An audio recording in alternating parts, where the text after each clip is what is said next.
This is me putting my hardware all the way out.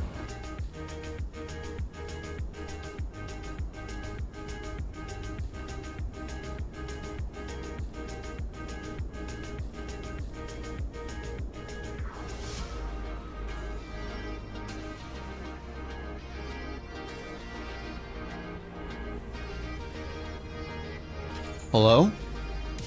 Good morning.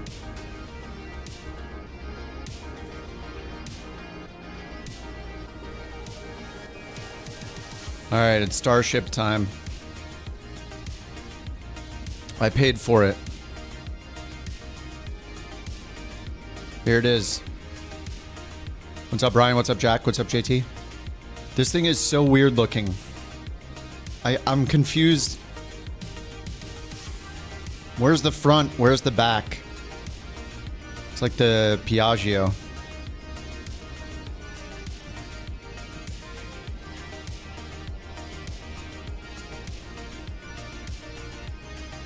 It's a real plane.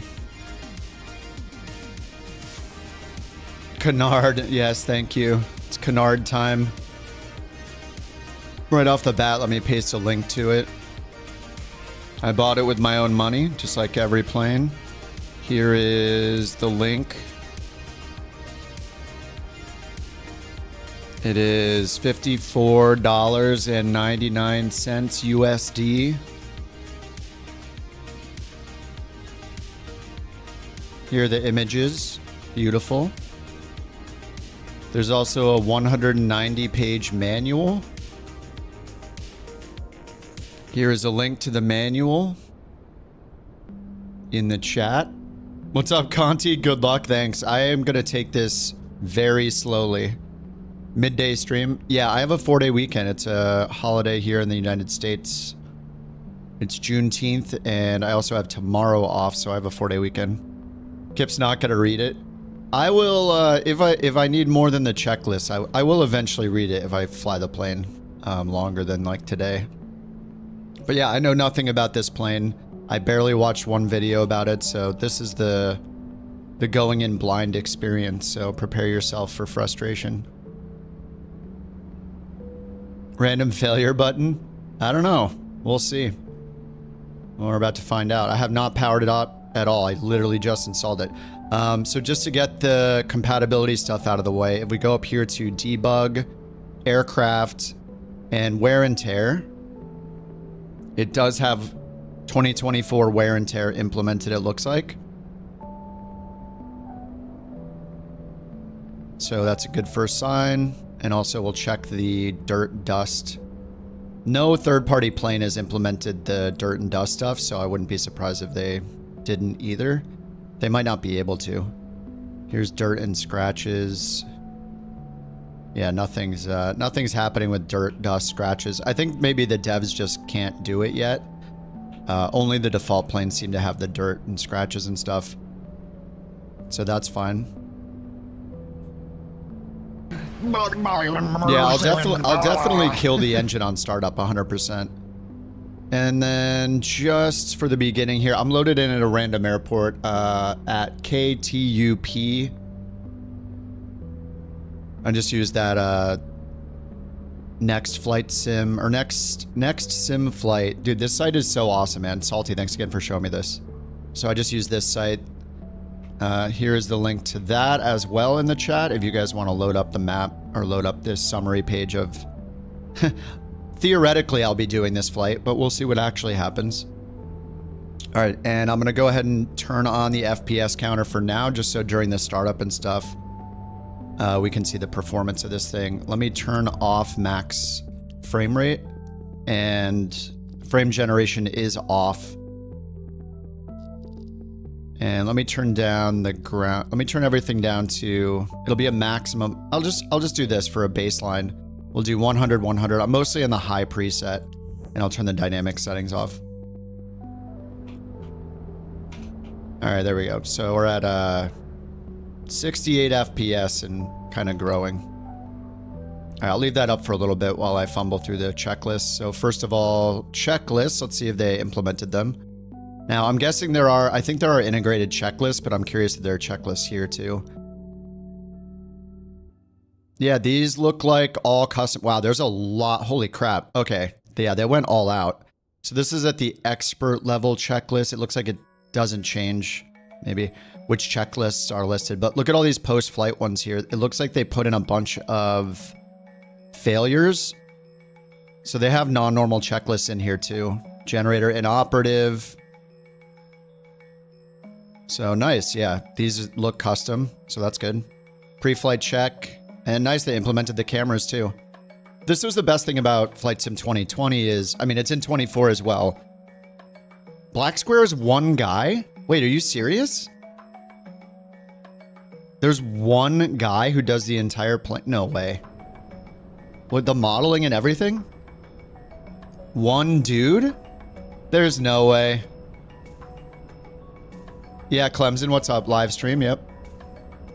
It's actually just one dude? No work today. Correct. I have a 4-day weekend. Starting last night. I was going to be on longer last night, but my power went out randomly. It should be fine now. It wasn't supposed to affect our place. There was like a planned outage, but it wasn't supposed to affect our place, but it did. So, surprise, surprise. That's pretty insane that it's one person. What's up, silly? The sounds are Boris. Yeah, subs contracts, but one guy. That's insane. Is that true for all of the Black Square planes? How is that even possible? That's insane. It's so insane that I think I'm being lied to. Okay, parking brake set. So, I mean, a lot of devs don't even do this, where you can click the eyeball to find each one of the controls. So I was a big fan of doing this in Flight Sim 2020 through the checklist. How you do it in 24 through the EFB. So you can hit the eyeball and it's moving the camera to the right section automatically, which is insane. They don't have the assisted checklist option anymore, which was really nice, but you know, this is good enough. All right, parking brake set. So pulling it out sets the parking brake. I'm testing my switches right now to see. I only have a few switches bound, honestly. I use my mouse for almost everything, so this is my parking brake switch that's working. Remove the control lock. So let's go through, painstakingly go through here. So it says control locks, but I don't see any control locks. The controls are free. I have linear set on all my curves. All right, control locks are removed. I don't think there are any external control locks. I didn't see any chocks or anything. I actually do. I have the bird mod open right now because it'll let me test the chocks and stuff. So if I install. I'm just clicking install for everything. Yeah, okay. There are no external. There's no external ground gear. So I'll just remove all that just to make sure. Wait, you can spin the blades? Wait, what? Okay, let's go through again. What's up, bird?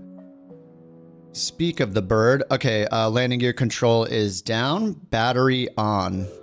Master switch battery, so. All right, battery is on.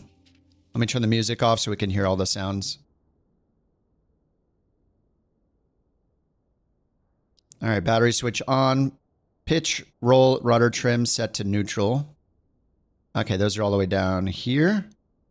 Centered and centered. And pitch trims right here. Those are all centered. What's up, bird? Mac, thanks for the biddies. All right, check fuel quantity. 946. I assume that, yeah, it's in pounds. Okay, nice. All right, now it's too quiet. We need some music. Oh, you can in the walk around? Nice. All right, oxygen pressure check. Right here, 1850 PSI, 24 for the cabin temp. I don't know if any of these are right. I'll just assume everything's right. It's a brand new plane. It says the air stair door annunciation is out, I guess. I assume it should be out. I guess there's air stairs. First of all, I should try to find the tablet. Is that the tablet? There we go. Unrestricted beta range. All right, let me test. Okay, that's idle right there. So let me turn off unrestricted beta range. No, that's still idle.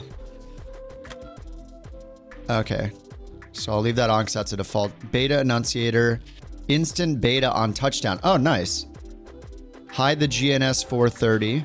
Yeah, let's hide the GNS 430 for now.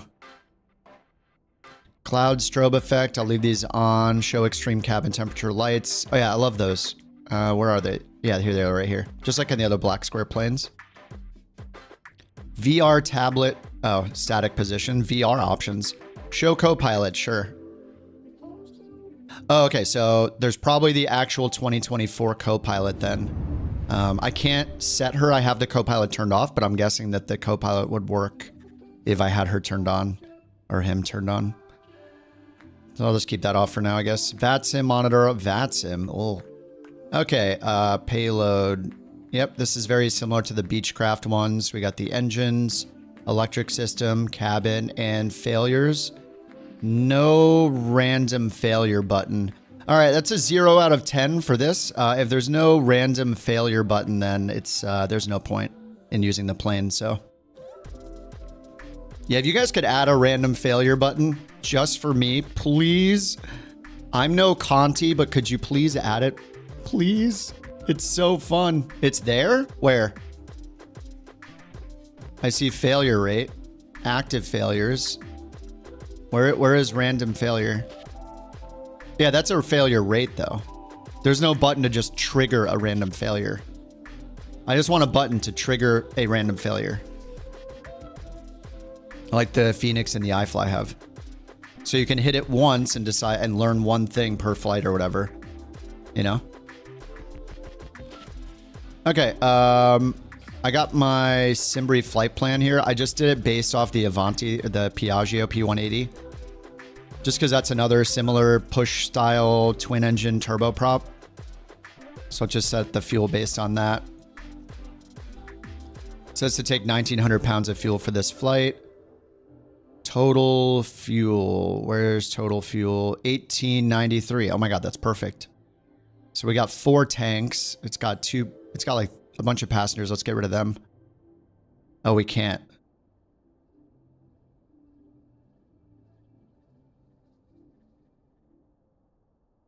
Oh yeah, we can. It's just very aft CG. Okay, that's fine. All right, we'll pretend we have 1 passenger in the back. All right, the fuel's already good. That's pretty much what I need. I guess I can just up it 1 click on each one. All right, we got 2,000 now. All right, we'll just get rid of that for now. All right, back to the checklist. Probably the battery's going to be drained here in a second. Oh, battery off. Okay, let's get the battery back off. So that was just to check the annunciation. Wheel chocks removed, engine covers removed, locking pins. I don't think any of that exists. Secure the emergency exit, air stair door locked. Oh, nice. Hey. Ooh. Fancy. What's up, Alice? I guess I double clicked it by accident. Anyway, that appears locked to me. I don't know what's up with the performance. I feel like I should... I'm at 70 FPS. I want more. Can I have more frames? I'm not doing anything crazy.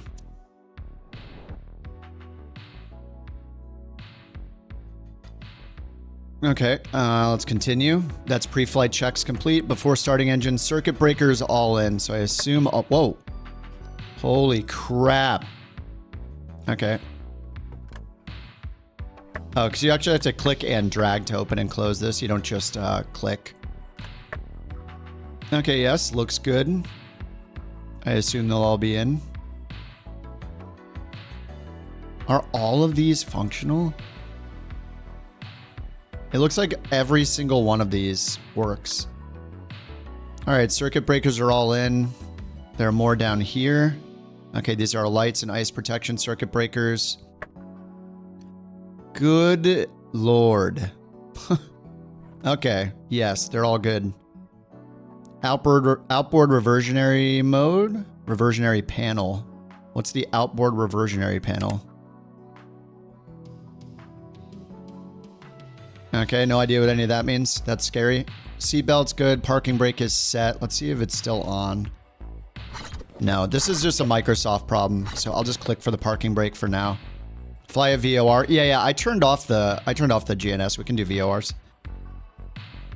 Audio panel and mic. Okay, static source normal. I assume all of this is fine by default. I'm guessing they're in the correct positions. Oxygen supply system ready. Anti-skid. Ice protection off. Landing gear control down. We checked that already. All right, power levers idle. Okay. Props are in the feather position. Okay, just making sure all these are correct. So I have independent throttle. I have mine linked here. I only have 4 axes. There we go. It's always a Microsoft problem. Yeah. That seems to be the case. Prop levers full forward. Condition levers full cut off. That's done. Bleed air valves. Blah, blah. Battery on. Bus volts 24 minimum. Where do we see the volts actually? Oh. Trip fed. Speaking of fed, I just had my breakfast sandwich and I have some coffee. I got the shaken espresso again. A venti to get me through the day. Through the 4-day weekend. Triple fed bus volts. Okay, 23 minimum. We got 25 center fed. Okay, so we're checking the triple fed and center bus volts. Both are good. ECAS is on. Oh, turn the ECAS on. ICAS, ECAS. Okay, we hear something. We have action. Firewall fuel valve push closed. Wait, hold on, let me turn off the lock mode because it's messing with seeing the lights. Let's go back to Legacy. I actually am supposed to press this. Okay, the ECAS is on. AHRS aligning, do not taxi. Crazy. And let me turn the volumes back up from yesterday. I'll just turn them up to 100% for now so we can hear all the glory. Oh, same volume. It says push closed. Okay, it does say closed on it. All right, I guess it's just closed. What about the left one? Extinguisher and FW valve illuminated. Yeah, that says extinguisher right there. Okay, they're illuminated. Standby pumps on. 2 standby pumps. Yep. Okay, done. Fuel pressure low enunciated. Yes. We had that on already. Firewall fuel valves push open. Okay. What? Push open. How? When I click it, it says closed. Does it just take time? It must just take time. Okay, that says closed. Let's click it and wait. This one does not say closed. Is it opening? There we go. Okay, nice. Okay, got it. All right, so it's just delayed there.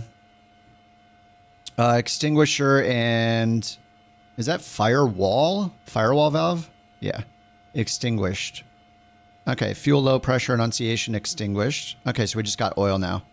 Okay, got it. All right, standby pumps off. I think I have a... Oh, no, I undid my pumps shortcut. Fuel pressure low. Okay, yeah, now we got fuel pressure low again. Makes sense. Transfer flow to alternate. Looks like... transfer flow. Alternate... Is it saying to alternate it left and then right? Anyway, these are all tests I know nothing about yet, so... Transfer flow off. Okay, off, left, right. Okay, it's just like a cross flow. It's a fuel transfer from one tank to the other. Okay. It's just testing it. Avionics air fail message. Oh, man. Hope you guys have as much patience as I do. Learning this live, it's always fun. AFX. It says avionic air fail message illuminated. So maybe it's in this list. It says page 1, so page 2.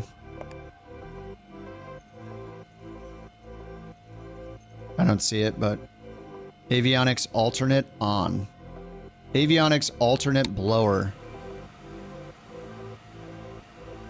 Blower message illuminated. Master caution, master warning. Where is the message? Up here? Yeah, okay. We're just testing a bunch of stuff. All right. The blower has been tested. Oh, was there on page 2? Where? I missed it? Was it the transfer flow? Okay, I believe you. Avionic air, good. Avionics alternate blower off. Fuel quantity, total check. 1072 in each tank. Oxygen pressure, confirm. 1850. Cabin lights as required. External lights as required. Okay, next. Battery start. Should we do battery start first? Yeah, let's do battery start first. We'll do GPU next time. It's on top of the list now. They're just playing game. Oh, avionic air fail. There we go. All right, right ignition and engine on. Ignition and engine start. So it's up for on and down for starter only? Yeah, okay. All right, we'll turn that on. Right condition lever 1 at 12% N1, move it to start. 12% N1 right there. Okay, start. Ooh.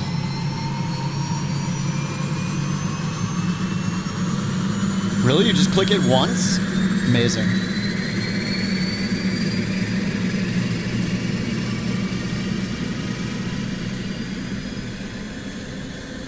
Oh, that sounds good. Yeah, the look is so weird. All right, let's get a little up close and personal with the engine. We can listen to it from where we would all want to listen to it from.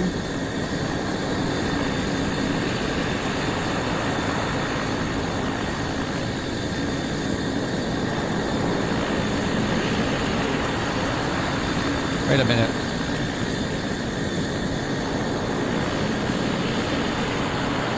What the heck? It's like a PMDG sound thing. Look. Why is the sound coming from over here?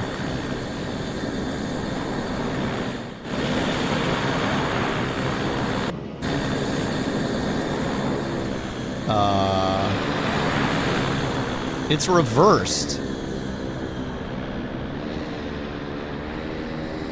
The heck? The sound is reversed. When I go to the right side of the plane, the sound's coming from the right.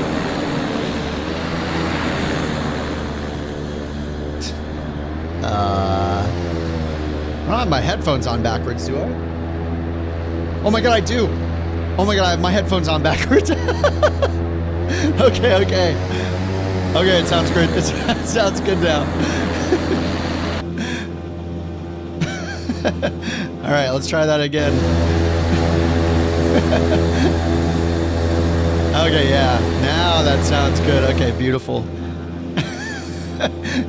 You're all like, dude, ever put on headphones before, man? I think when the power went out, I'll blame it on the power outage last night. I must have set them down the wrong direction, you know? Cut down on the venti? Never. No, I've just upgraded to the venti. Okay, that started. N1 and ITT monitor. 1000 C maximum. Okay, it's at 612. Yeah, these are going to take some getting used to, but they look awesome. Right oil pressure, check right down here. Temp and pressure. Okay, so pressure's on the left, temp's on the right. So right engine's good. Right engine ignition and start off. Whoops, I've had it on this whole time. Let's see here. Shift 5, 6, 7, 8, 9. 5, 6, 7, 8, 9. Okay, guys. How is there not an instrument camera view? Instrument preset for this. Okay, we'll turn it to the off position, though. So it's not off, it's just that the starter is off. Okay, let's, just to clean up the screen, I'll get rid of the FPS for now. We'll take a look at it in cruise again, maybe. Okay, right condition lever to run. Right condition lever, okay, we did that already. Right generator, reset. Reset and then on. Okay, so click. Okay, it did it automatically. Reset and then on. We have the load over here. Right gen. What do these do? These showing the volts? How do we have left gen volts? Left gen's not on yet. Okay.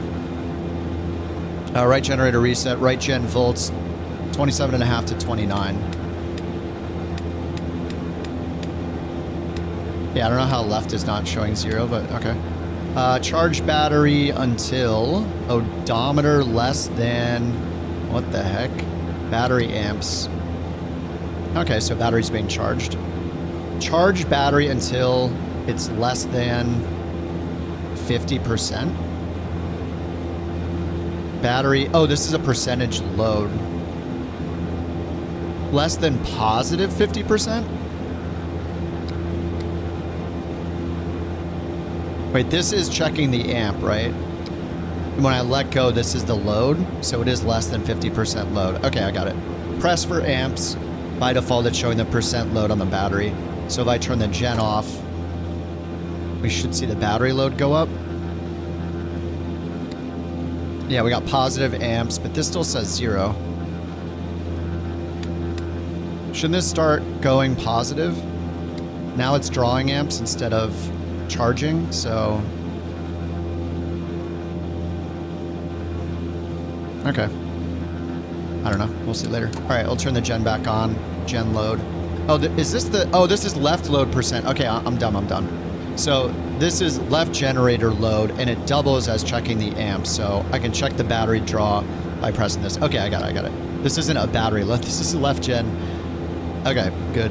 Charge battery until it's less than 50. So if I click here... I mean, it's charging right now, right? Because it's negative in amps, but I don't know how to check the charge. Anyway, left and right ignition on and start at 12% NGs. All right, so let's do the left engine now. I really like how you just go over here and hit ignition and engine start on, and that's it. Like, the standby pumps are off. All right, so we're waiting for 12 NGs right here on the N1. 10, 11, 12. Oh, I turned this to, wait a minute, that's start. Oh, there's a start and then a run? Interesting. Okay, I'm gonna have to unbind my mixture control for this. I don't want to accidentally bump it and turn the whole plane off. Sharka control panel mixture. Just gonna unbind that.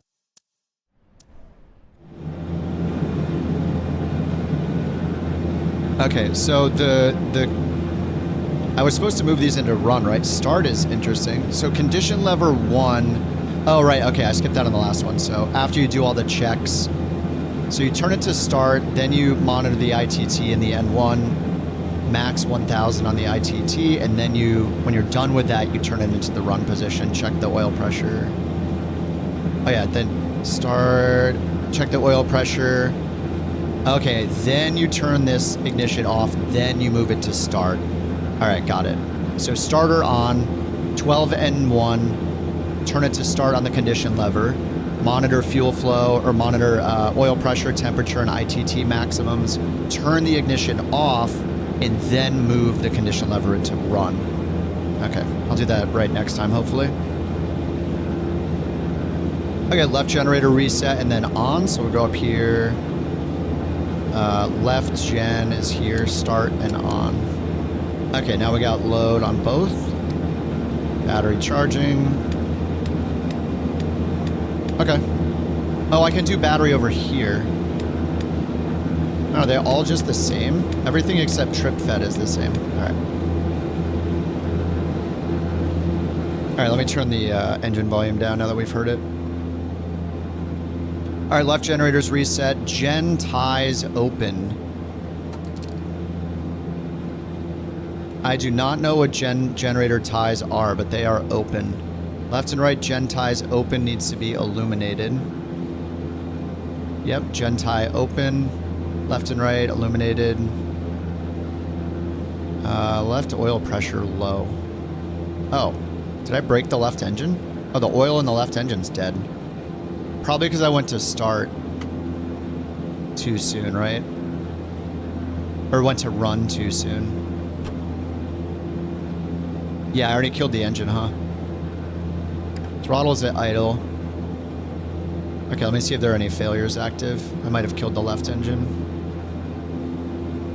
Engine condition 0. Yep, I killed the left engine. Alright, let's repair the left engine. Let's move this down. Alright, so let's redo the left engine. Left engine's dying. So I killed the left engine probably by just moving the condition lever to run right away. So let's try that again. I'll let it shut all the way down. Delta, yeah. I've gone into the settings a few times. Alright, we're just letting that go all the way down. Okay, let's try that again. So we just turn left engine. Starter, ignition, and engine start to on. This time, I'll put it to the start position instead of run instantly. Alright, there's 12. Move it up 1 position to start. Oh yeah, the ITT is... so do I need to dry motor it or something? ITT is over 1,000, so that's probably just killing the engine right now. Yeah, engine's dead. Alright, repair starter, clean filters, repair engine.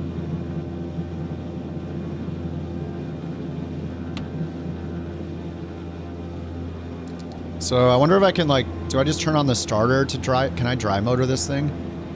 Like I could on, like, the Meridian. Let's see, if I turn the starter off, ITT's at 260. Yeah, okay.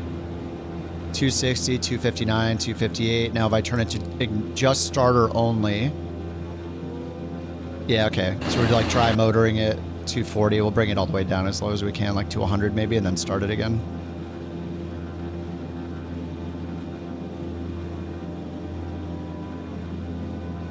And I'll probably have to repair it again. All right, not too bad though. Yeah, I got one of the engines started without killing it.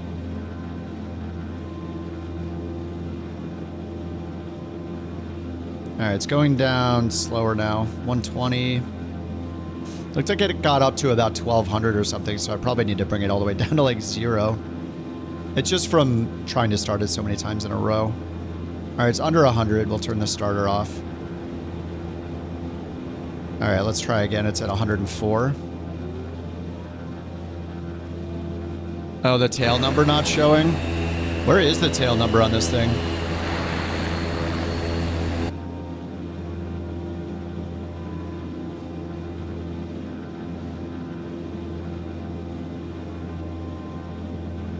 Okay, the N1's way too high now. ITT. Oh! Stop, stop, stop, stop! Is that killing it already in the red? No, it's at 100%, okay. It said just make sure it doesn't go over 1,000. Alright, looks like the engine condition's good now. Left and right are both at 100, okay, sweet.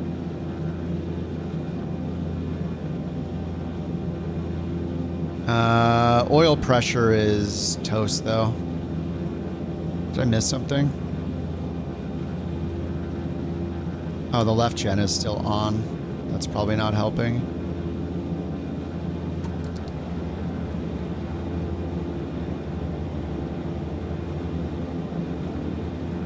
I killed it.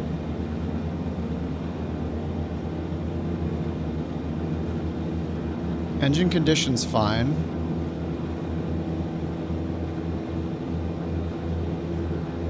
No active failures.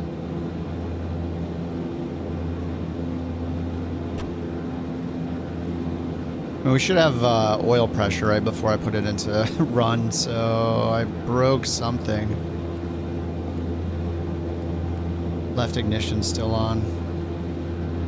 Damn. Fail.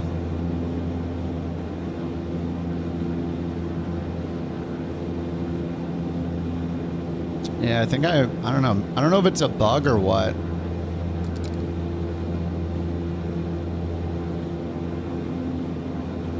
I wish I could just reset the whole engine state so it's all the way back to normal.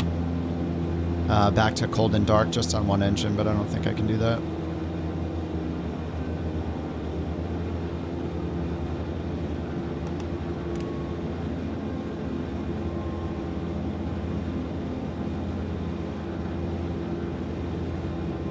I don't think I missed anything.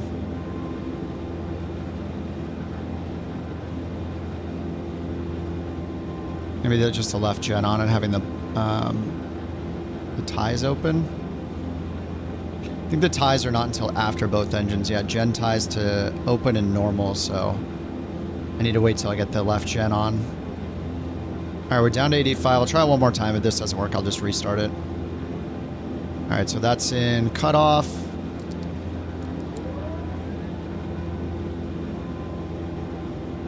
It's already at 17% N1. See, the oil pressure is just not going up anymore. It just stuck.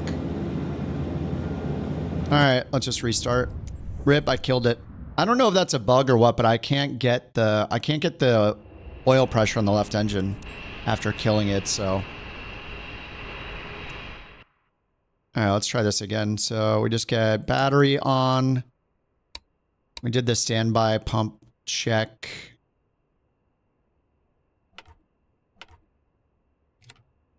I'm tired of this, Grandpa. That's too damn bad! Exactly. Okay, and then... Okay, batteries on. No external power this time. Props full forward. Idle.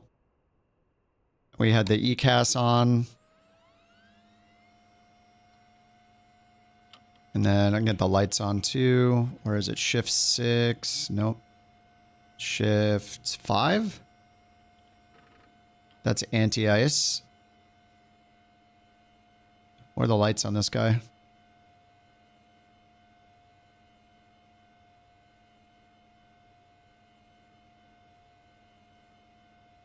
Engine auto ignition. I guess that's for takeoff.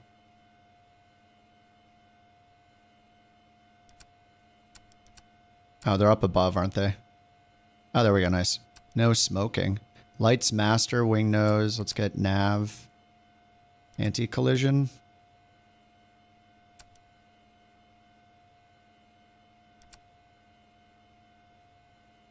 All right.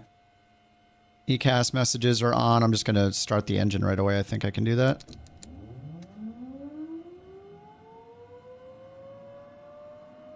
And there's 6N1. 12. Yep, we got pressure. Whoa! Did that damage it? Okay, good. Okay. N1's in the green. Now I'll switch it to run. Let me see, where do we switch it to run again? Engine start battery. Oh, 65% N1. Okay, yeah, when it gets into the green, it looks like. All right, that's on, and then we'll get gen reset. Oh, I forgot to turn this off again. Okay, there we go, right. All right, left engine.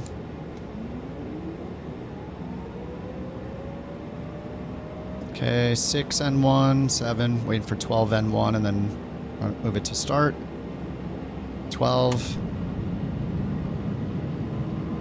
Like the oil's not going up.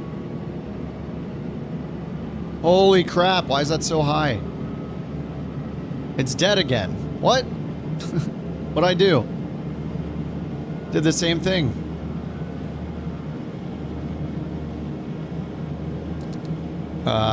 I don't know. Yeah, it's a holiday in the US. I don't understand. I did the same thing with both engines. What's happening? The left end... should I start the left engine first? I've seen enough. Give him a plane to fly IRL right now. Let me restart it again. I don't know. Maybe this is a sim update 3 bug. I have no idea. But the left engine will not start. Wait, I had bird mod running. I wonder if that was messing with it because it's not meant to be used on multi-engine planes. You know what? That might be it. I wonder if it's because I'm running bird mod. Whoops. It could be bird mod. It might not be the plane. It's because bird mod doesn't work But with no, you just had multi-engine, to so blow we'll it see. up. You and your pride and your ego. Out of the way, Ermentraub. It's turbine. It should ignore it. Oh, weird. All right, I'll try left engine first just to see what the deal is. All right, left starter first. 7%. 12. Yeah, we're getting oil pressure on the left now.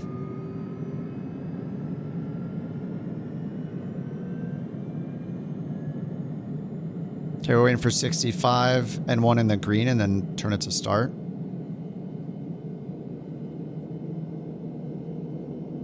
And 1's green, start. Okay, and then left gen. I need to turn this off first, sorry.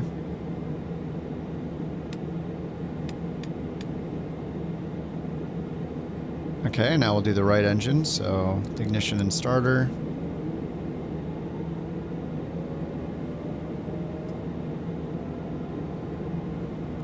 %,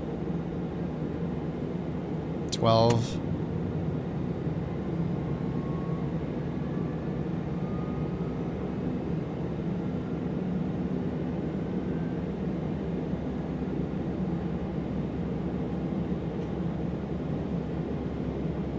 Let's see, do we do condition lever start? Oh, we just turn the starter off like right away. 66 to run, and then gen. Okay, yeah, that worked. I don't know.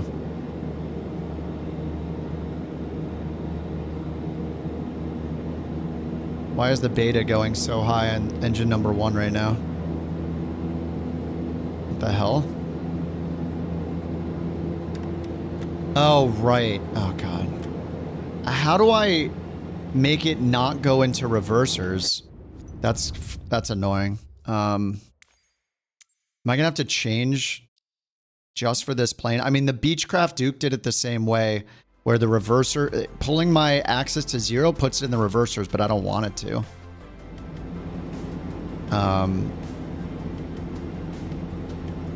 I don't want the axis to go into the reversers until I switch on my reverse mode. Integrate, I assume I get these on.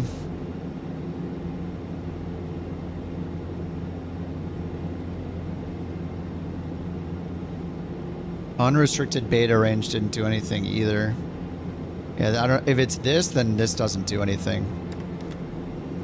Pulling it back to idle brings it back into the beta range, which I don't want. The other Black Square planes are like this too, and it frustrates me. I don't have to do this for any other plane, but in this plane I have to listen for the idle detent every time I fly it, even though I'm not using an axis that goes into the negative. When I bring mine to idle, it should be at idle. And this doesn't seem to do anything.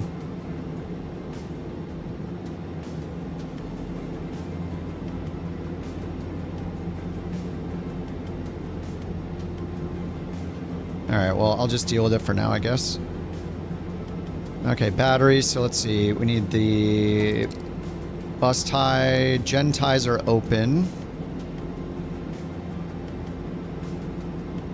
Gen ties open. Left and right gen ties open. Message illuminated. Gen tie left and right open illuminated. Gen ties back to normal.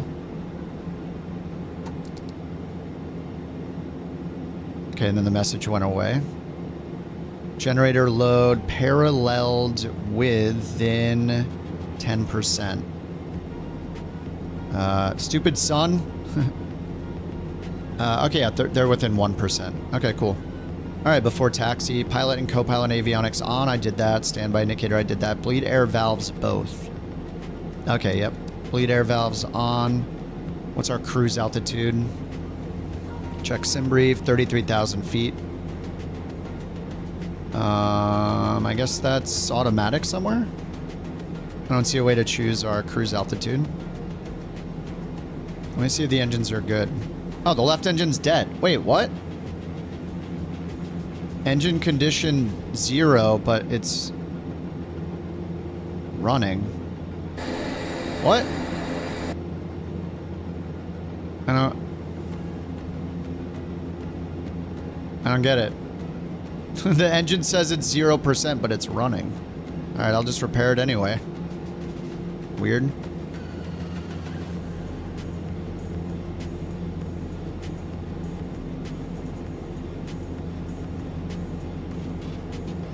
Okay, now we have the checklist here. Normal procedures. Welcome aboard Starship. Couch. Press any line select key to continue. Safe airspeeds, pre-flight check. Nice. Skip, recall, clear, emergency. So do you click, how do you complete it? Oh, okay, it auto-completes it as you move down. Okay, that makes sense. Parking brakes set, control locks removed, yep, battery. Trims, fuel quantity. This is neat.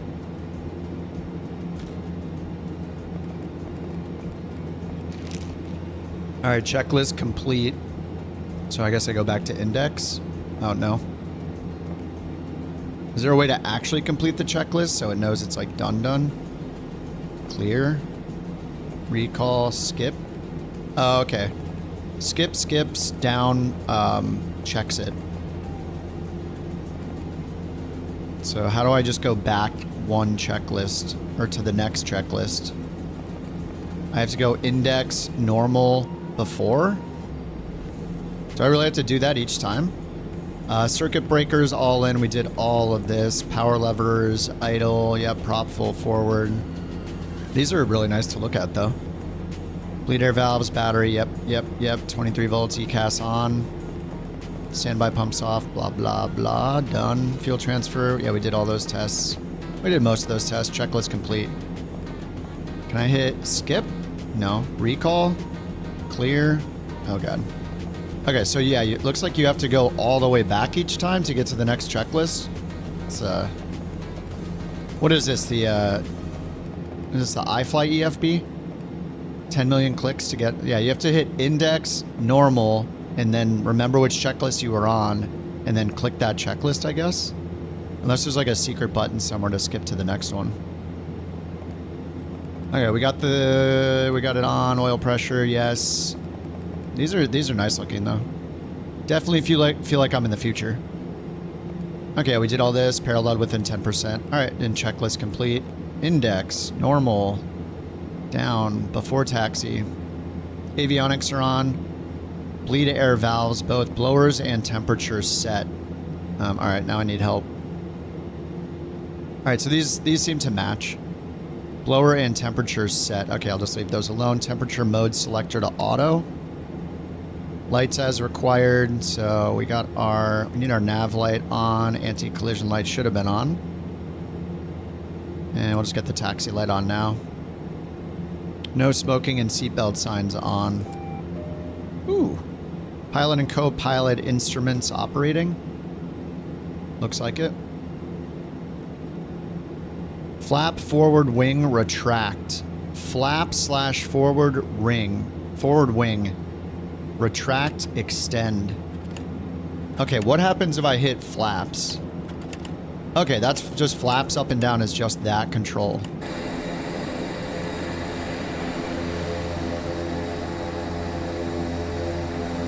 Oh yeah, it extends the wing outward. So we do that in cruise, I assume?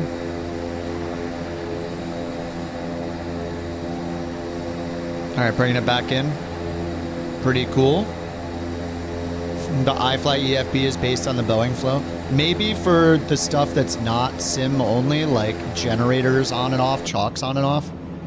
iFly just needs to put generator on off and chocks on and off on the main screen. It's really annoying to dive 8 menus in to get the chocks on and off every time.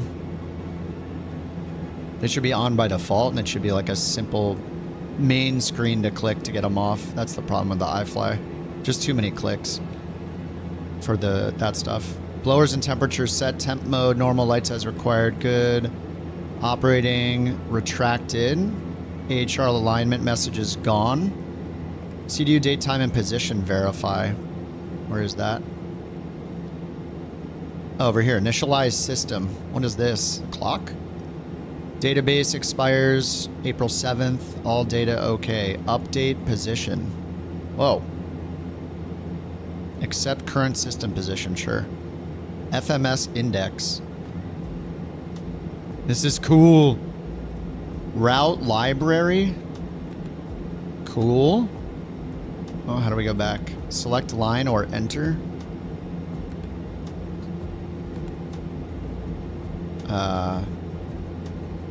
No. Oh.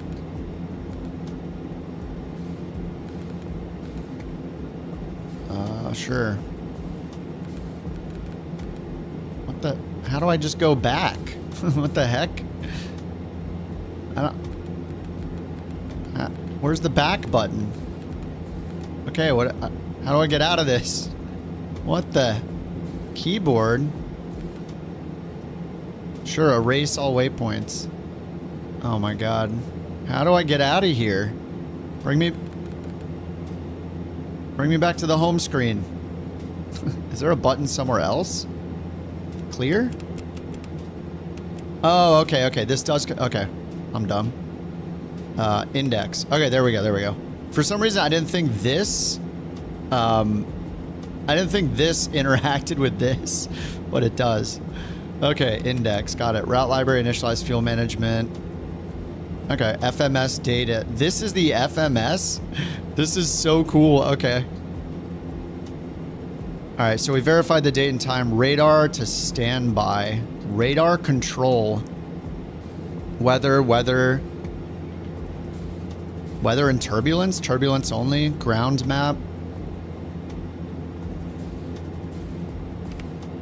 Test mode, stabilization. Okay, you can click again for more radar functions. Nav source, VOR, FMS. You know, I don't have... maybe I should use GPS for the first flight because I mean, we could look for VORs, I guess. Yeah, let me just edit the flight and tell it to do VORs only. I don't know, first flight VORs only are like, you know... even harder mode right off the bat, but that's fine. Route calculator. No, not that.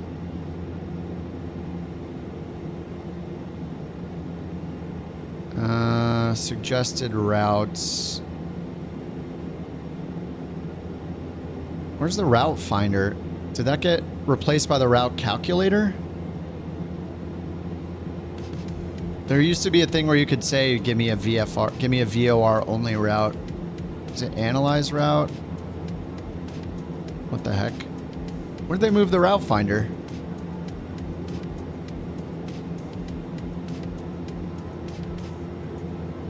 There's route calculator and suggested route. There used to be a route finder where you could tell it to do just VOR.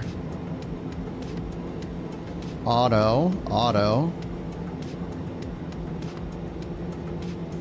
Avoid certain areas.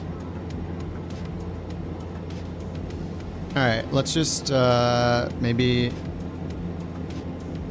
we can do it here more easily. On route. Victor Airways, find route. Alright, CDX. Looks like we just used the CDX VOR. 388 point... Oh, that's NDB. Wait, did Victor Airways go through NDBs? Oh.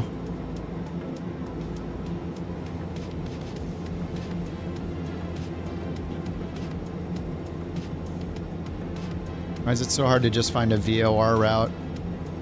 You know what? It's gonna be Sky Vector to the rescue. Route calculator algorithm, legacy VOR. Oh, let me try.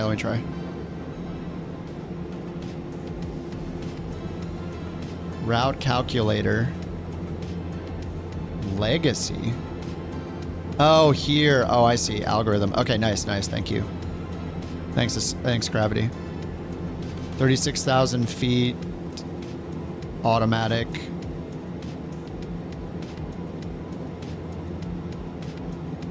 Okay, generate.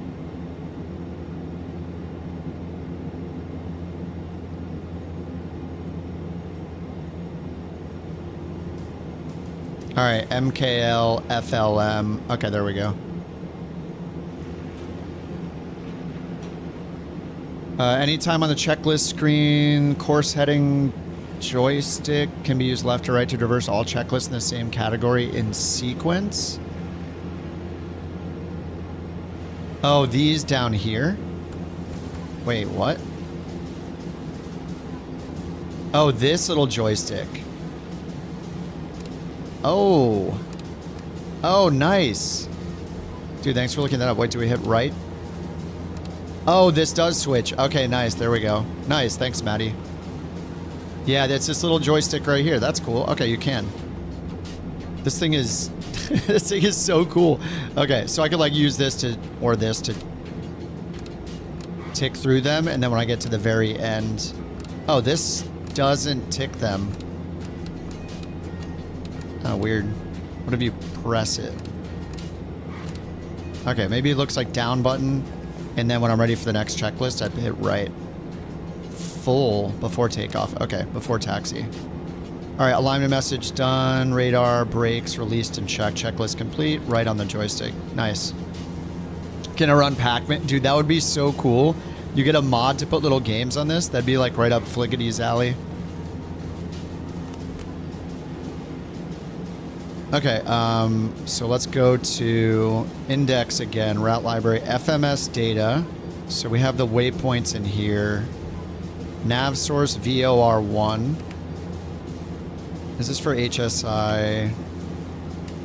Okay, range, radar, arc map. We're not going to use the arc map though. Okay, we'll just use the HSI. What is this? Bearing pointer source, VOR1, VOR2. Okay, cool.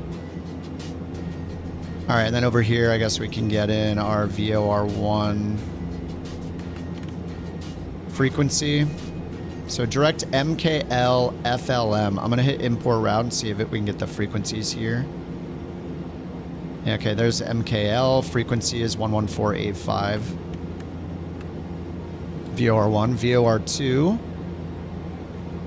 FLM.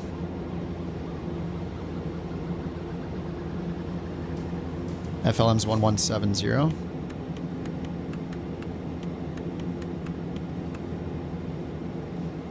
And I guess those are just active immediately.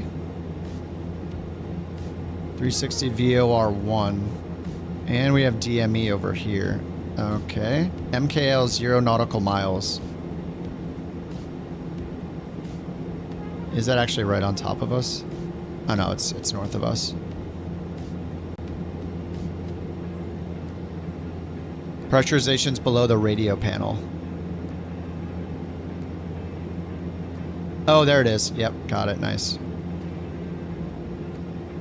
Now we're going 36,000. Thank you.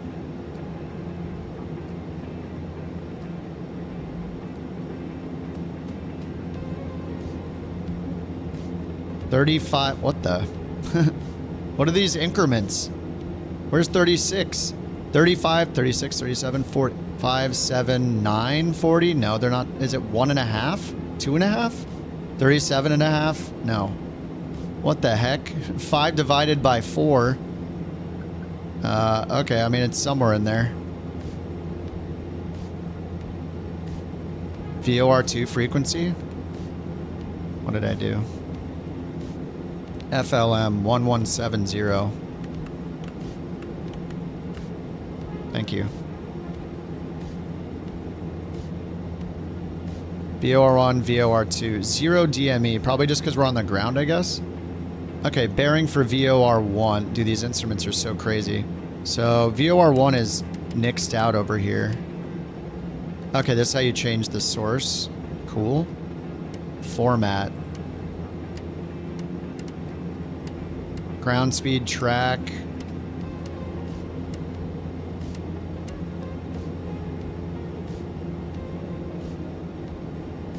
Let me check something here. VOR1.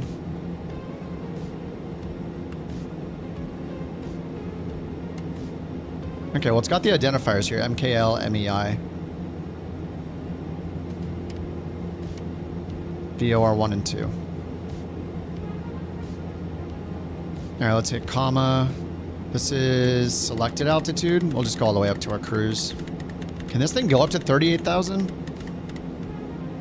I don't know the cruise altitude. The max cruise. 41,000.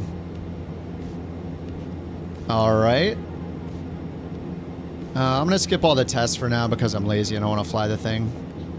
Test, before takeoff, landing gear test, bleed air test, power as required, bleed air valves off. I think I should probably leave that on. These are all tests, left then right. Is there an abbreviated? Oh yeah, there is abbreviated, nice. All right, push to test enunciators.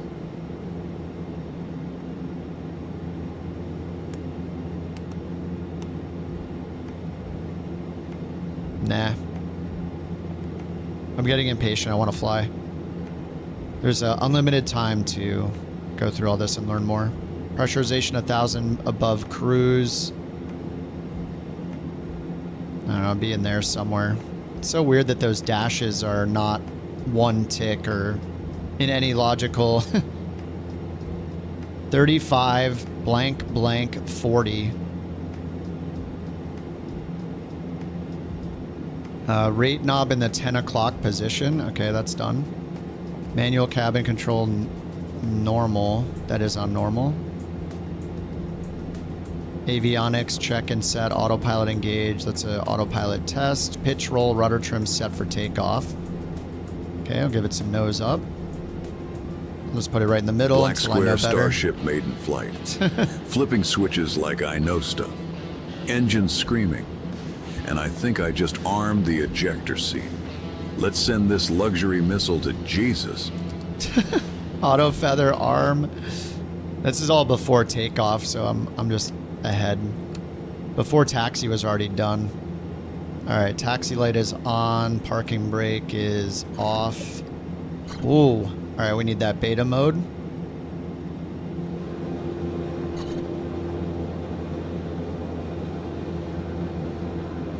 All right, which runway am I going to? I don't even know. You know, details. I went the wrong direction. All right, we're going to 18. This thing is so weird.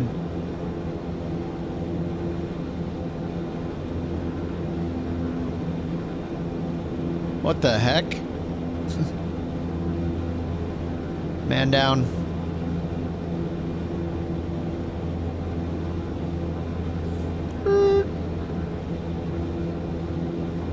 Easy fly mode? Psh. I'd rather embarrass myself learning it live. Alright, we're back to the ultra loud sounds now. Let me turn these down.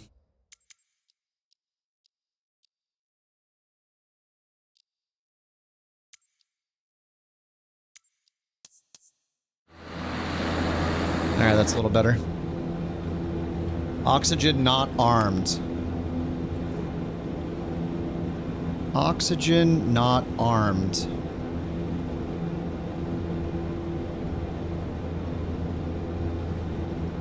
Radar brakes before takeoff full, before takeoff abbreviated.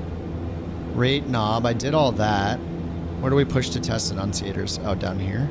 Whoa, okay. How do I get to that easily? Wow, alright.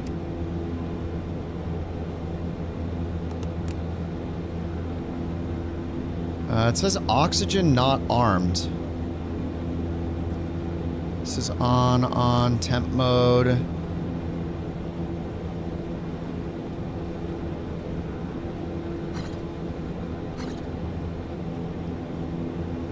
Auto feather was armed. Flight controls are good.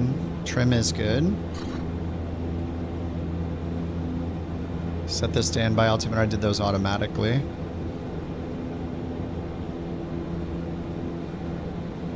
do not see the word oxygen yet.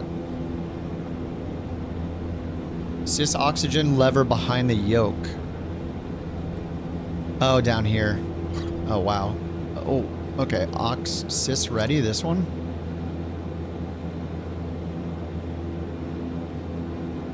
Behind the yoke.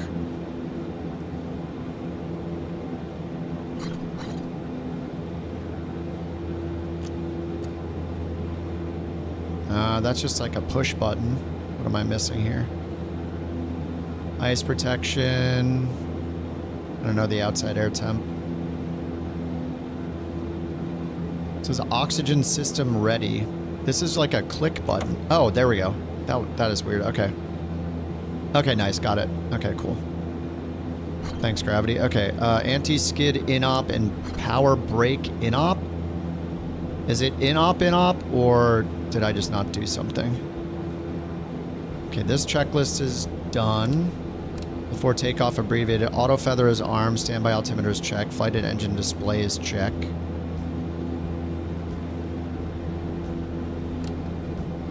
Final item. Stall warning heat on. Done. Pitot static heat on. Engine ice protection as required. Vent and cable heat on.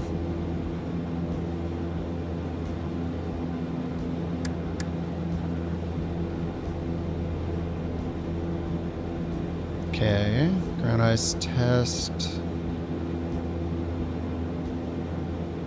Alright, done. Bleed air valves both. I have that on. Transponder on.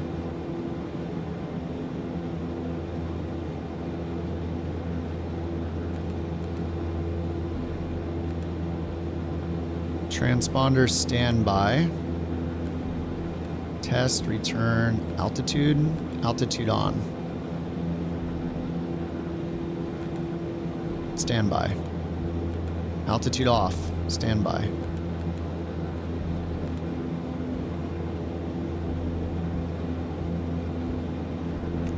There we go. Okay. And VOR. Did I change that? Is that right? 11485. Let me check here. Flight planner. MKL. 11485. Okay. Okay. Consider the ECAS messages. We got anti-skid and power brake in op. So anti-skid.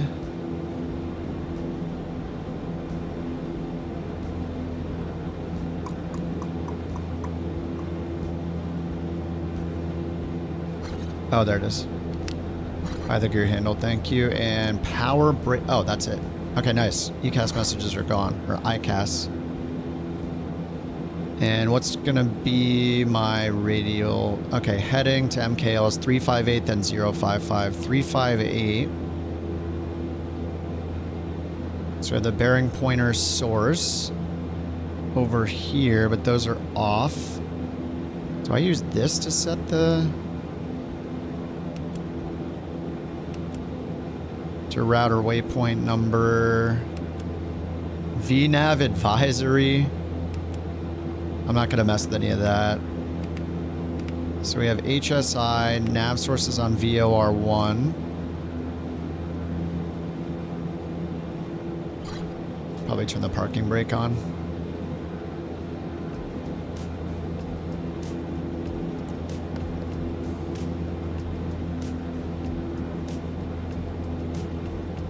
DH is up here. Okay. Oh, there's outside air temp over here, 21.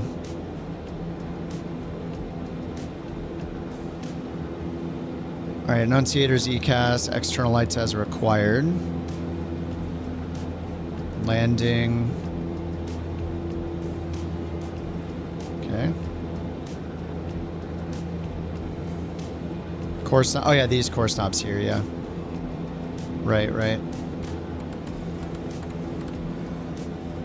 All right, 358. And then 055.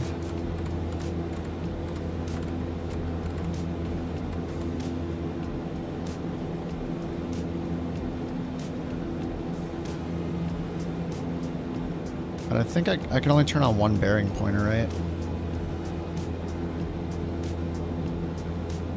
Active nav source.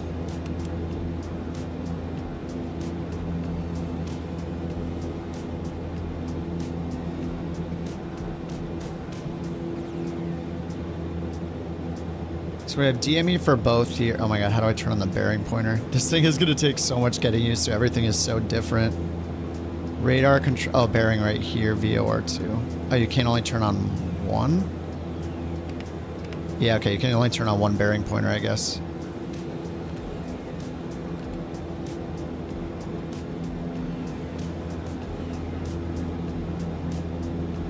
Your peanut tube is overheating. Turn off peanut heat. Okay. Well, it told me to turn on the checklist, so I turned it on. Following the checklist, dude. Should say on above 10C or something. Windshield heat low. Windshield control. Where's low? Standby or norm? It's on norm. Windshield heat low. It's probably another one, I just don't need it yet. Engine auto ignition as required. Off and arm. I don't know if we use that for takeoff or just, you know, I gotta read later. Generator load, check. 49 and 51. Trims are centered. Okay, checklist complete. Brakes hold, 100% torque, 850 ITT, 1700 RPM.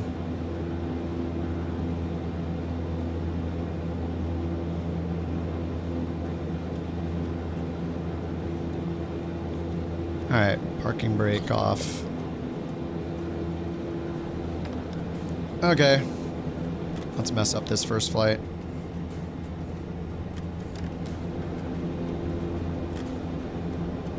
I really hate that I can't go into, I can't just go to idle by pulling my throttle to 0. It's the only complaint I have on Black Square planes is there doesn't seem to be a way to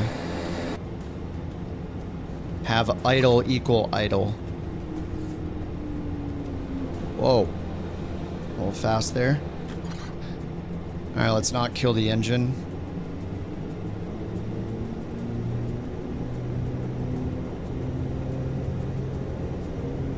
All right, 100 on the torque.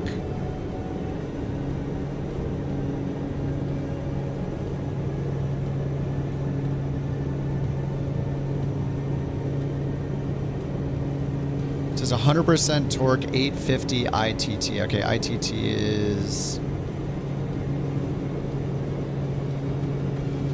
at 86.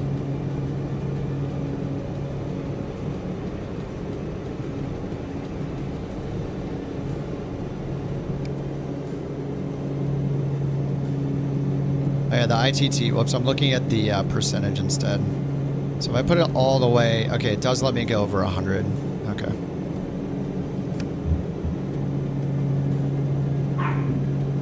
Okay, and then prop RPM, 1700. All right.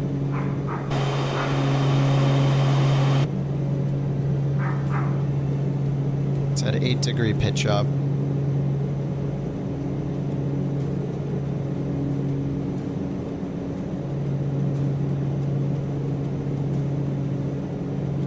All of these gauges are so different looking. I like the digital altitude readout though, or altimeter. It's kind of neat. All right, so flaps were already extended, right? There's not really flaps, right? It's just turning it's just changing the orientation of the canards or whatever, the front wing.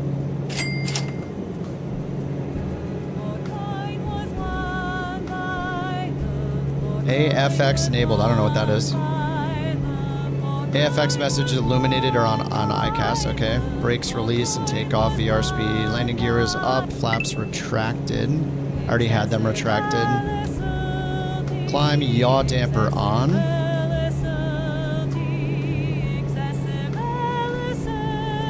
Yaw damper. Yaw damper. Oh, it's way down here. Okay. I have a shortcut for it. Alright, yaw damper on. Climb power set to 90% torque. Okay. 90% torque, 1600 RPMs.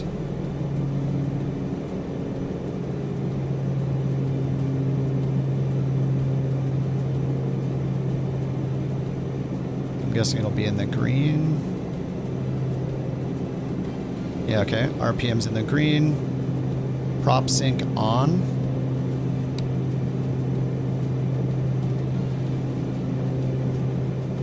Okay, done.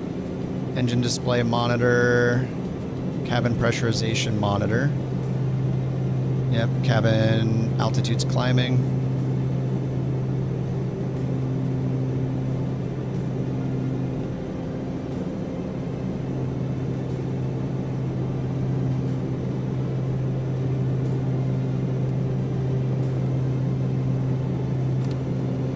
Okay.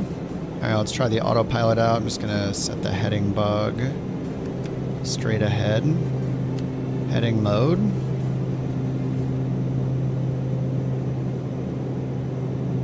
And indicated airspeed.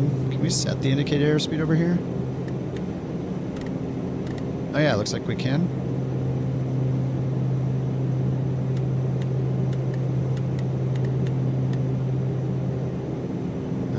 Maybe not. It's at 160.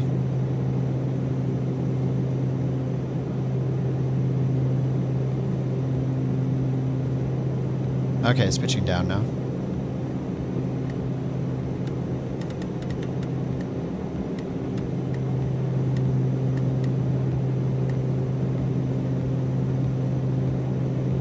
Is it just an IAS hold? Oh, IAS profile. Maybe we can just do this to climb. Okay, there we go, pitching up.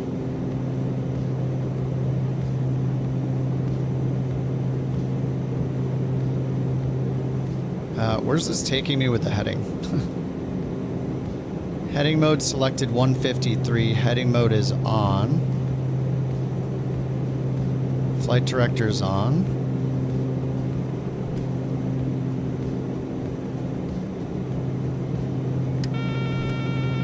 Oh, I didn't get the autopilot master down there. Okay. Okay, my bad, my bad. IS profile reduces the IS every 1,000 feet by 2 knots. Oh, cool. Okay. Alright, climb power 97%. Oh, that's cruise, sorry. It was 90% torque. 1,600. Alright, let's see if I killed the engines yet, again. Alright, they're at 100, so that's good. I'm not completely wrecking this thing.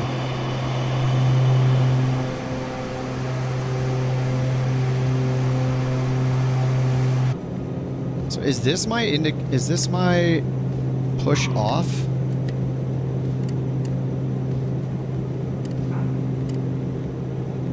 Okay, now I probably need pitot on. I don't know if it follows this. Yeah, the profile is just automatic, right? If I lower this, it's not going to pitch up. Are these my minimums or something? I don't even know what I'm looking at. I mean, this is airspeed, so minimums are over here. Here's baro set, DH set. So this is IAS target, it looks like. But I think regardless of what I set it, since we're in profile, it's just doing it automatically. Seems like it ignores this. That is the IAS bug, yeah. Okay. Okay, so we just climb with the IAS profile and just let it do its thing. That's kind of awesome. Sure, there's more to it than that, but for now, that'll work. The BorkCoin was won by... Okay, I need coffee. Skipping there. And let me get SimBrief re-added here.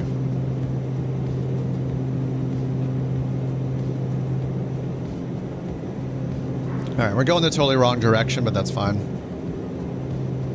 So let's go ahead and see if the heading bug works. Yeah, my heading knob works correctly. That's nice. So I'll bring this all the way around towards course. It's just not showing DME though. Let's see, do I have the wrong frequency in? We're supposed to go to MKL first to the north. 358 for the course. So I got 358 set. So we need to set the radial though. Like, it looks like we're... Yeah, so we're 358 course, so we're on the reciprocal of that for the radial. And I got 11485. MKL is shown right here. So how do we see MKL?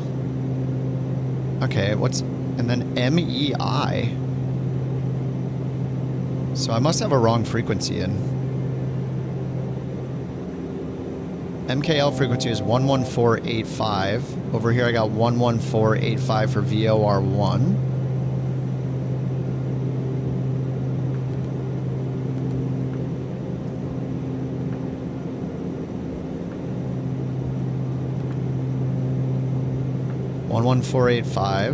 But we have MKL MEI. This says VOR1. There's an X through it. VOR2 MEI. So that's... We're just like too far, I guess. We just don't have it in range. Probably. Yeah, not in range yet. Okay. Yeah, number... I'm getting the identifier, but yeah. It's just not close enough yet. And then over here it's just picking up another one. Alright, so this is not a great... I guess this is the closest VOR we have. Alright. Alright, let's go standard altimeter. Nice. Yeah, this is gonna take a lot of getting used to. You know, the first time is so insanely confusing in any plane you're using for the very first time, especially one that's this unique.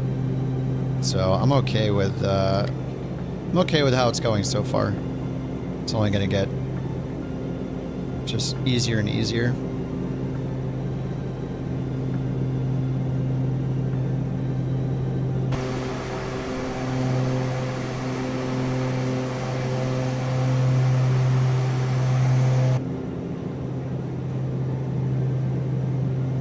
What else do we have over here? So flight plan, I'm not using it.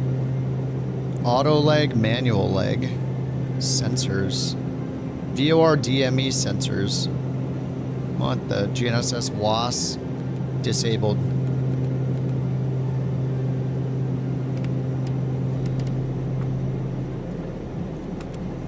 Route library, trip planning, inspect waypoints, FMS data, FMS SFP.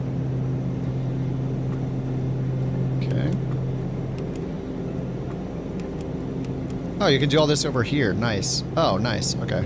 So we can just go to nav. Oh, pre-selectors? Oops, I changed it. Let me fix that again. 11485. 11485 pre. Oh, nice. Oh, that's cool. You can memorize. Oh, this is really cool. So you can just add in 3 different... Dude, that's great. Okay, so let's put in FLM. 1170. Oh, that's so nice. I like that a lot. Auto tuning. Nav source in use. I wonder what auto tuning does. Like, is it just gonna find the nearest, or... Well, let's turn nav 2 on auto tuning and see if it changes the frequency or something. I don't know, either it's going to find nearby VORs and auto-tune them like we get in an airliner, or it's going to, or maybe when we get in range of it, it's going to auto-flip over. I don't know.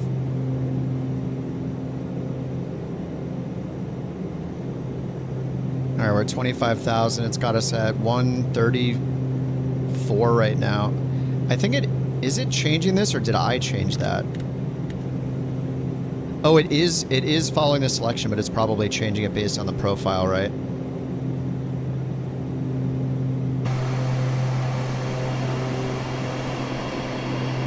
This thing is so weird. How many of these did they build? Oh, I gotta look up the Wikipedia page. Beechcraft, Starship. How many of these did they make? 53. Manufactured up until 1995.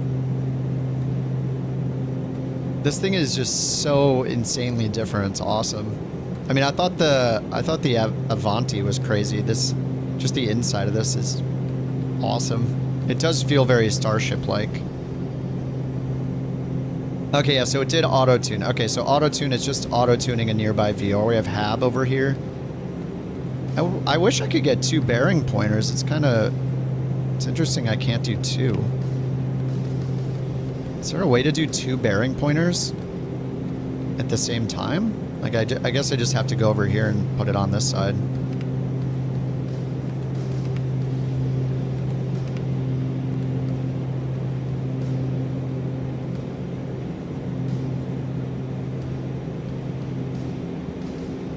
Wait, this is showing VOR1 still. Bearing VOR2. Nav source, that's why, right? Okay, I see. Yeah, nav source VOR1 or 2. Bearing pointer VOR, VO1, 2. I mean, I guess you're just meant to do one and the other? Like, if I do bearing pointer source VOR2, nav source VOR1, now I don't see... Yeah, I don't see VOR2 over here. It's only 26 miles away. What the? Unless it's the exact same direction, but that seems weird. Okay, so I turned it to 142. It's got us at 132 again. Or I turned it to 140. So yeah, it is updating this automatically when you're in profile mode. That's cool.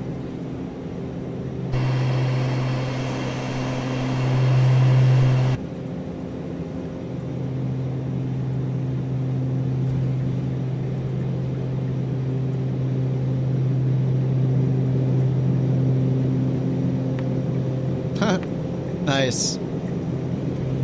Best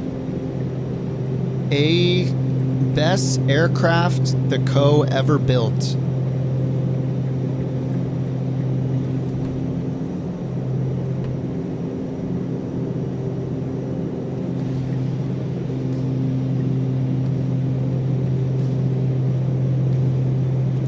Reading light.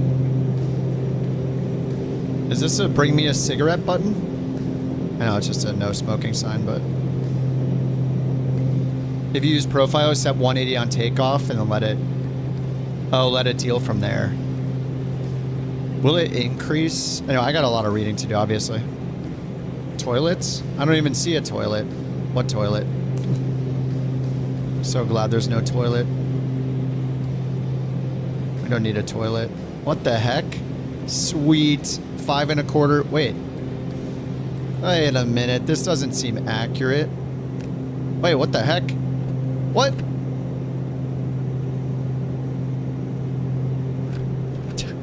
What is this? Starship checklists and crew notes, nav data update. What the heck? Does this change something up here? That's pretty funny. I didn't know of a, this looks like a 5 1/4 floppy drive, and this looks like a 3.5 inch disc. I don't know. This looks like a 5 1/4 drive that takes an actual floppy disc. This is a 3.5 inch. Was it 1.44 megabytes? Why does, yeah, there's a mismatch here between the drive and the floppy. The ones with the gate that comes down like that are 5 1/4. The 3.5 inch drives had an eject button on them. This is me putting my hardware all the way out. Unplayable, yeah, this is inaccurate. How do I even take the disc all the way out? I'm gonna put the disc back down here where it belongs. Fail. That is how you update the nav data? Oh, you know what? I didn't look at Navigraph. I don't know if this needed something installed from Navigraph or not. Doesn't look like it. I don't see anything in the Navigraph hub for the plane specifically. Getting some stutters. I mean, I feel like my performance is like not great. Let me bring back up the FPS. Yeah, 43? Oh. Limited by coherent GTUI thread. Brrr. This happened to me the other day. I had to restart the sim. There were 3.5 with that gate? Really? I never saw one with a gate like that, only 5 1/4.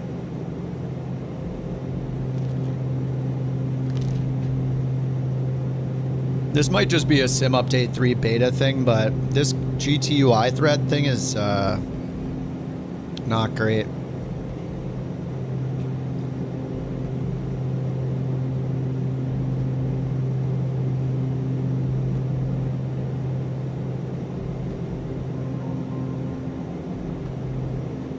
Okay, no failures. Engines are still good, so that makes me happy. Oh, do we have icing? Wait, how are we getting icing right now? There's no... I'm not invisible moisture. Alright. Is there an inertial separator on this thing? Windshield. Engine actuators. It's the inertial separator.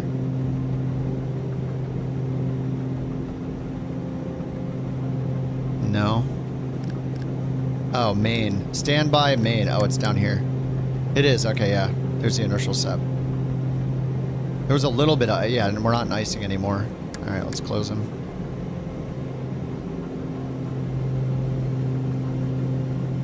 Oh, well, my torque is way too low.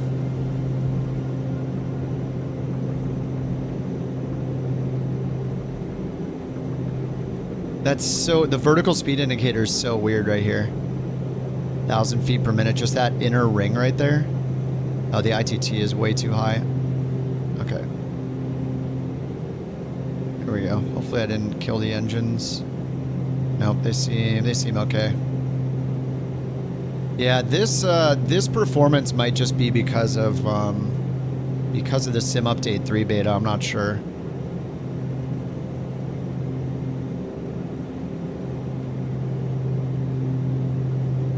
Stop playing with your floppy disk. What else am I gonna do? The plane's doing everything else. Climb power, 97% torque. We can't do that anymore, but auto feather off.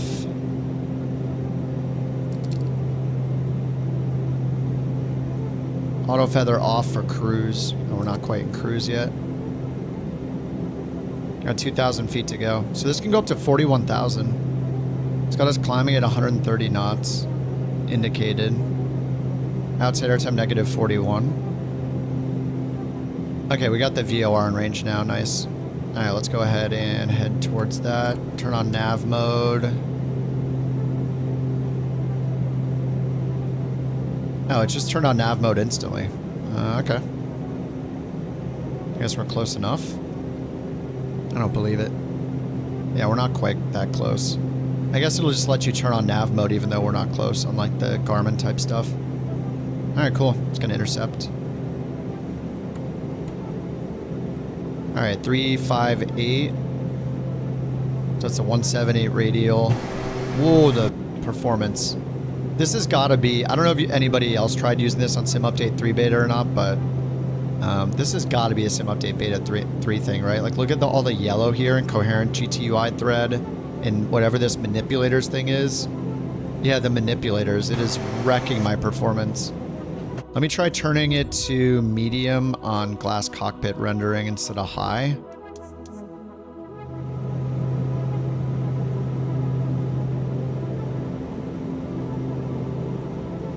Still bad. Yeah, whatever this GTUI thread thing is wrecking performance. Can I turn off the FO side? Like, if I just turn off the Copilot Avionics? Oh, that turned this off? The heck? How is this Copilot Avionics? I mean, that's not changing my performance anyway. Let's turn off the standby. Actually, maybe I can just pull some circuit breakers like we did back in the Kodiak. Can I just pull some circuit breakers for Avionics PFD number 1, number 2? PFD number 2. There we go. And altitude, CDU, ASI. Let's turn all these off.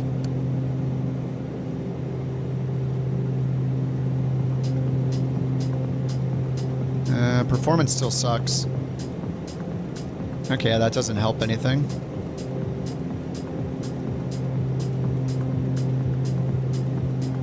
yeah, the performance is pretty poo-poo right now. You guys that flew it in Sim Update 2, is it better than this? I assume this is a Sim Update 3 thing. You bet they're bypassing the settings anyway.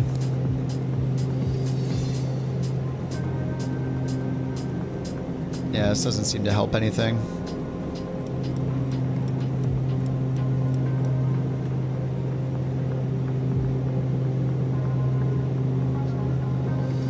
Alright, well at least for now I'll just turn on frame gen. We'll see how it looks with frame gen on. And since that means nothing with fake frames, I'll turn off the frame counter. Present position map. Display. Oh, cool.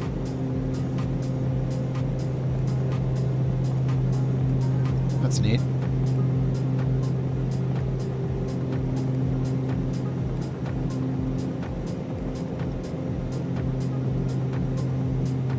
And there's the VOR we're going towards. Menu. High and low level VORs, intersections, NDBs, airports, terminal waypoints. Radar 1.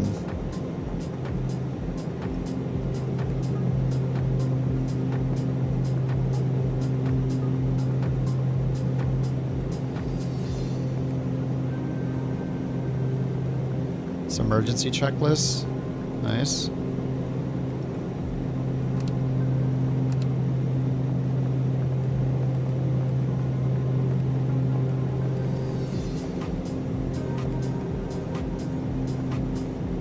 Alright, we're about to intercept the VOR, the radial to go to MKL.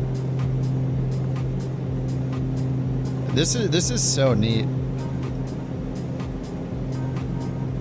Alright, that's shift 4, shift 5. I mean, I don't like most of these instrument camera presets could be way better. I mean, shift 1, this makes sense, sure. I mean, we can use the FMS here. Shift 2, like, how often do we need to look over here? Like, this is a waste of shift 2.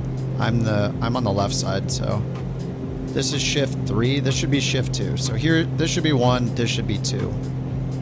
This is shift 4. That gives me nothing. This gives me nothing that shifts that this camera doesn't. So this is a waste of a camera.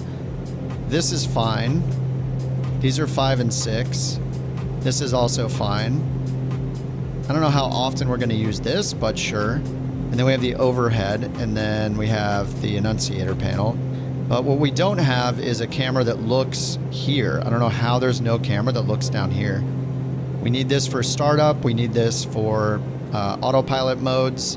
And then we also don't have a camera that looks down here. This would be a useful camera. Yaw damper, check our trim. So they've wasted a few cameras. If they could, like, it'd be nice if they could add these positions that are missing. Yeah, this is pay where it's like 55 bucks. How do I like flying it? I'm intimidated. You know, this is the very first flight. I knew nothing about this coming into it. I watched it for like a few minutes, but I didn't learn anything clearly before I started. So I'm just learning completely from scratch, which is always fun to do live. But all right, we're at cruise now. So let me do the cruise checklist. But I mean, so far it's awesome. It's really unique. I really like how all these instruments look. I mean, this is like super old school feeling. I love that we can hide the 430 that's down here and just not have any GPS, which is cool. And if you really want, you have the moving map if you need it like this. So it's pretty neat. I mean, all of the Black Square planes are incredible. It's like buying a PMDG plane or buying a Phoenix plane. Like, it's going to be good. You know, no matter what, it's going to be good.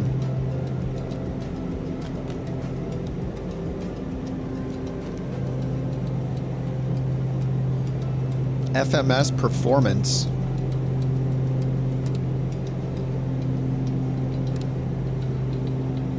What is it? What is standby up here? What do I have on standby? ATC is on.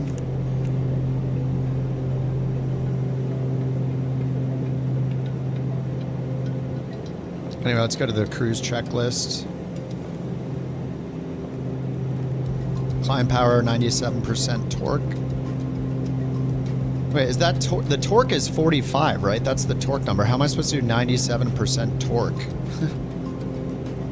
That's just climb power? I guess. All right, torque 840, ITT, 840 ITT, sorry. Bring the ITT to 840, so yeah, as long as it's not in the yellow, we're good, and then 1600 RPM, I already have that set. 840, 1600.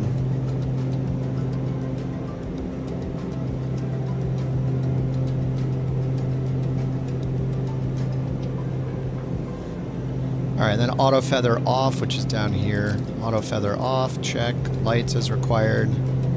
So you can turn the landing light. Oh, the wing. Oh, that's cool. It turned the nose landing light off automatically. It turned the taxi light off automatically. Can I just hit like all of these and let it do its thing? Strobe low. It's like low power. I wonder when you get on the ground if it turns it to anti-collision automatically. So are my lights completely off without Light Master on?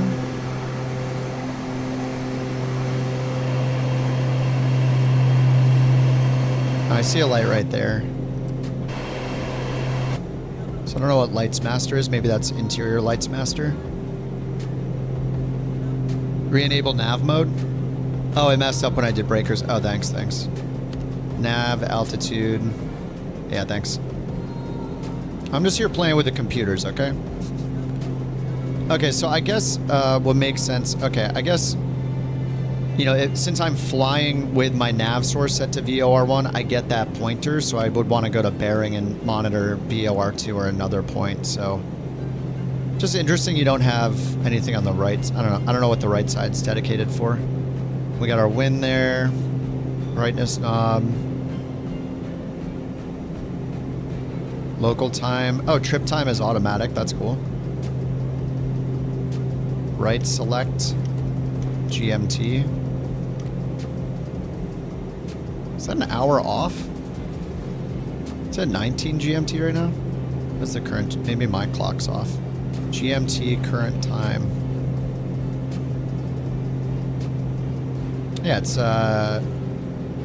19. It says the wrong time.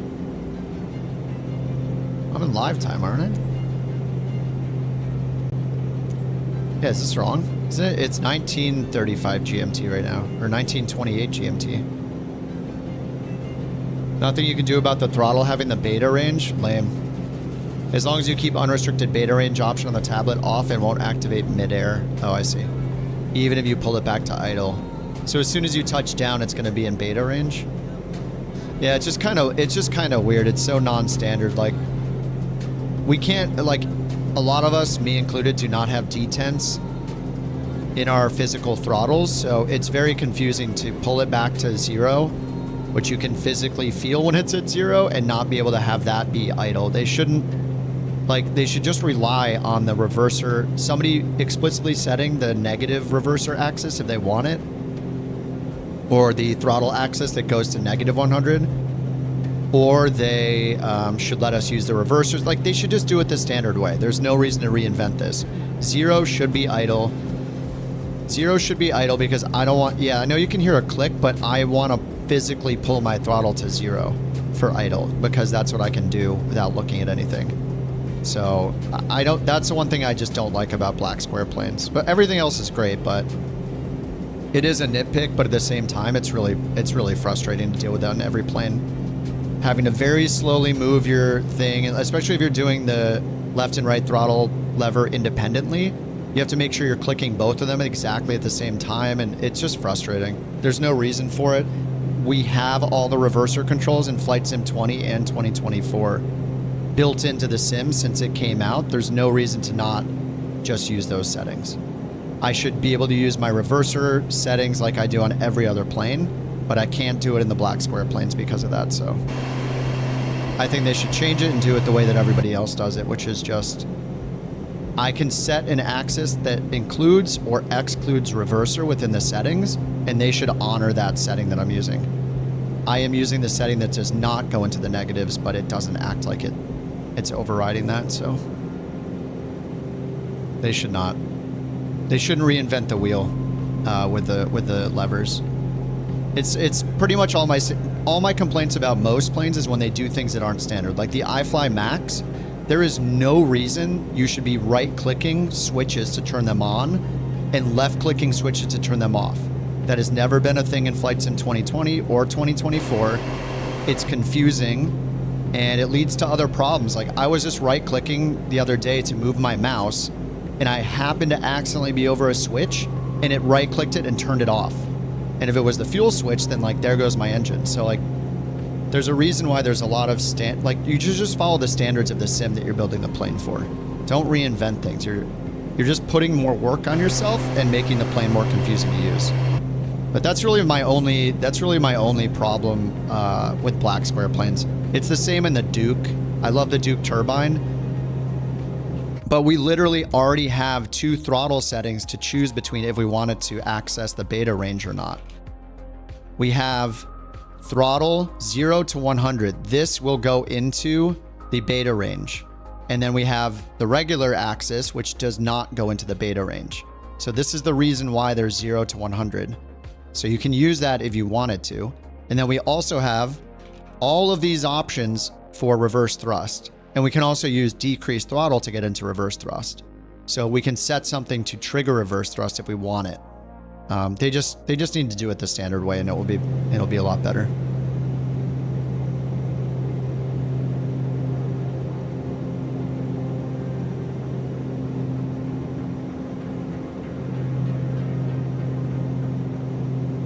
Just don't reinvent the wheel. It's for like every dev and every plane.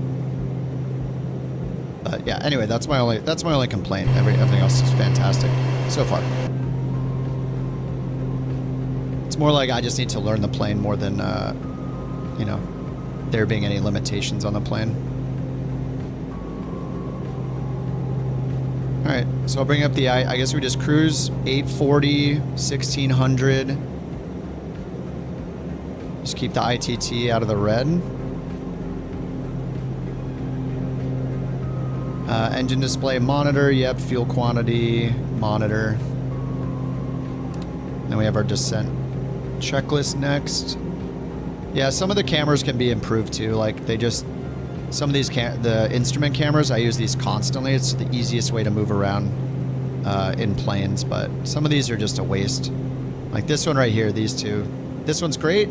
This one has no purpose. And I can't get down to this without wasting one of my custom cameras. And then that's different too, because your mouse, the instruments move under your mouse when you use a custom camera. But anyway, they're minor things for sure. And man, the performance is really bad. It's not a plane thing probably, it's just the beta. I shouldn't be getting 40 FPS in a GA plane at cruise. I should be getting like 80. So it might just be a sim update beta, sim update 3 thing. All right, so this is all our anti-ice. These are our inertial separators. And then oxygen system, click and pull for that. We have a bunch of tests down here. Pilot audio. Okay.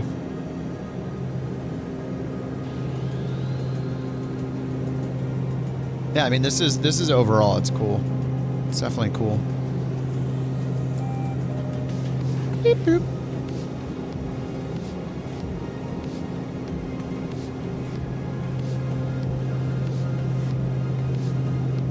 Oh, there's a lock over here. It just had them off by default. Interesting. Okay. Maybe bird mod took them off when I loaded in the plane. I don't know. I didn't see any of the control locks or chocks or anything on, so. Another plane that acts weird. No, this thing with the throttle is in every Black Square plane. They just shouldn't be reinventing the wheel when it comes to the throttle. Just use the default controls that we use in every single plane.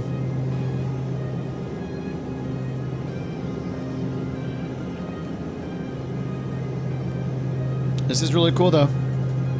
Very unique. I can't believe one person built this. It's absolutely insane. I had no idea Black Square was like a single person. You just bought the aircraft. How do you get the temperature into auto? Temperature? Over here. This temp mode auto. If you're just learning it, I mean, I just started learning it too. Open up the EFB, go down to aircraft checklists, and go through the checklist. Every single one of these has a little eyeball.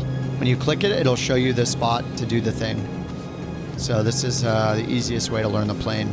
Not every dev implements this, but Black Square does. So yeah, you can go through and just hit the eyeball. It'll move the camera for you to show you where all the things are.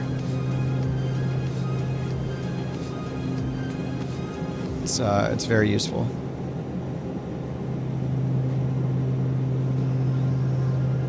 Oh yeah, we're going outbound now. All right, let me switch back to heading mode. Let's go to our, we need to go outbound. We'll just turn a little bit to the right. Let's find our outbound radial. So our inbound radial for FLM, well, it shows our heading is 055. So we can just do 0, and I don't know if they connect. I should really look at a VFR map for this. Let's go to Sky Vector and put in KTUP, KHTS, and then we're going to MKL, and then what is the other one? FLM, MKL, FLM. There we go. Oh, we're not even on an airway, are we? World low. Oh, I need world high. Yeah, we're not. We're not on an airway. We're not even flying on an airway. Okay. I guess. And we can get up here to the Jet 46. Anyway, it's 050 course. And I don't know the magnetic variation.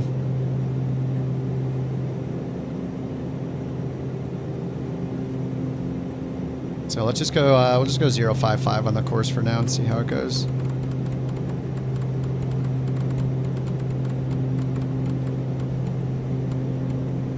It's fine as long as we go inbound to the other VOR. Alright, nav on, and then I'm going to change nav mode here. Let's go nav, turn off auto, and put in 1170 up top. Again, this is so cool. I love how this thing works. You can put in all the VOR frequencies in these little memory banks and then recall them with one click. Absolutely awesome. I love it.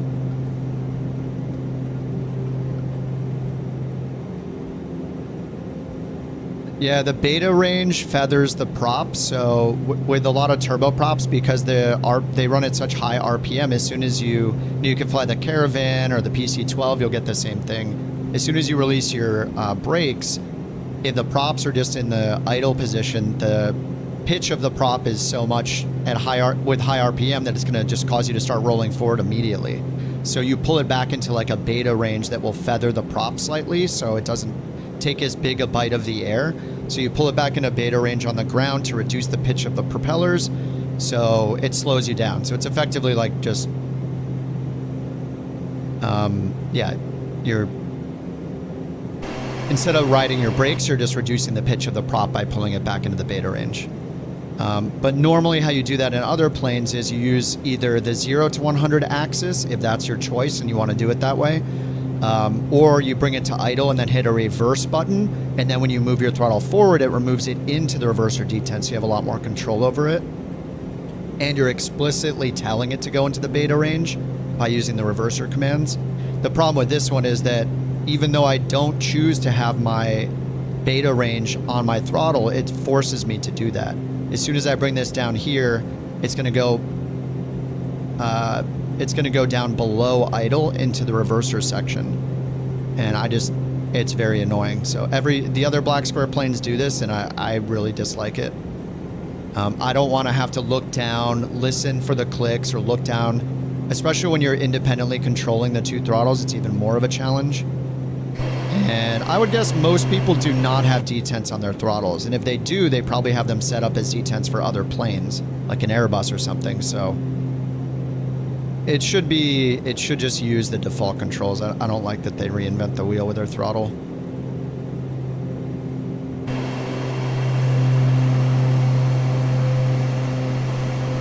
Optional power lever beta range enunciator. Yeah, that's just an enunciator. It's still the same problem. Like, yeah, it's fine. It's nice that they have an enunciator that shows up somewhere up here that says beta, but the problem is that I physically can't just pull my throttle to idle like I do in every single other plane to get it to idle. That's the problem. Regardless of what changes they make, it's going to be inconvenient. I want to be able just to pull my throttle to idle and have it physically at the idle position. If I want it in beta range, I have mine set up to explicitly, I need to hit a reverser button and then pull it into beta range myself, because that's how I've chosen to do it. I explicitly chose to not have beta on my throttle, and they are not honoring that setting, so I'm forced to deal with their beta range included in the throttle when I fly their planes. And I think that's the wrong approach. I think they should make it so I can be in control of it, just like I can every other plane. So that's my problem with it. Yeah, it's still a cool plane though, yeah. That's just a nitpick from me. I love Black Square planes, 100%. You can't go wrong with any Black Square plane. That's just a nitpick from me. I do not like having to do something different with how I use my throttle for one specific plane because they chose to implement it a weird way. If they just did it the way everybody else did it, it would be no problem. And it'd be less work for them too, so I don't know why they choose to do it. All planes should have throttle calibration. I think that, like, I do like how the fly-by-wire one does it. Like, they make it easy to choose if you want the axis to have the reverser range on the single axis or not. You just tick a box. So I wish Black Square would just have that as well. They should just have a button that says throttle includes beta range, yes or no. Or reversers on axis, yes or no. That's how other planes do it. Or they could just use the default.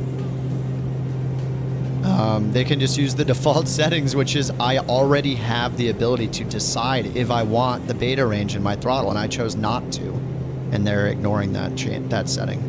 So there's not an option for the beta. The option in the beta is that when you bring it to beta, it brings it to idle when you're in the air, but once I land on the ground, it will pull it into the beta range. I'm physically not doing that, so I don't like it. If you don't have easy access to the beta range, I do have easy access. I flip my reverser switch and I use my throttle the same way I do in every single other plane that exists with a beta range. This is the exception to the rule. The Black Square planes are doing something that other planes do not do, and that's why it's annoying to use it. I don't want it ever moving. My throttle should never move it below idle, the way I have my throttle set up in the flight sim options. But in this plane it does. And same with the Duke. They should just not touch it. It's a case of doing something they don't have to do, and it ends up making it more complicated. Because you have to relearn how you use your throttle just for this one plane.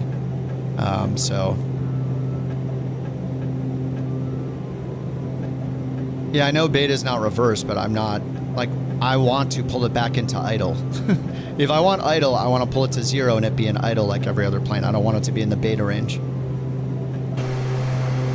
I don't like listening for the clicks. I don't like having to look down here at the throttle to see if I'm in idle or not. I don't like that if I'm on final or just landed on the ground and I pull it to idle, that it's pulling it to reversers without me explicitly knowing it's doing it, because I don't feel a detent on my throttle. It's just completely unnecessary. The sim has all the reverser stuff and 2 different axis options for including or excluding the beta range.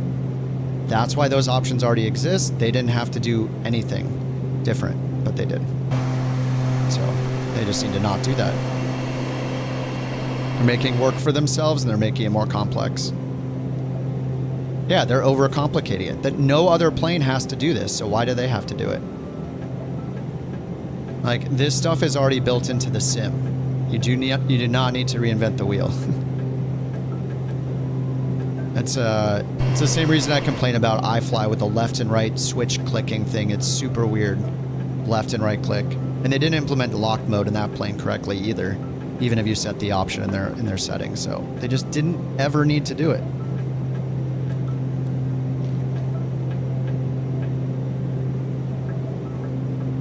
All right, do we have DME? We don't have the other VOR in range yet.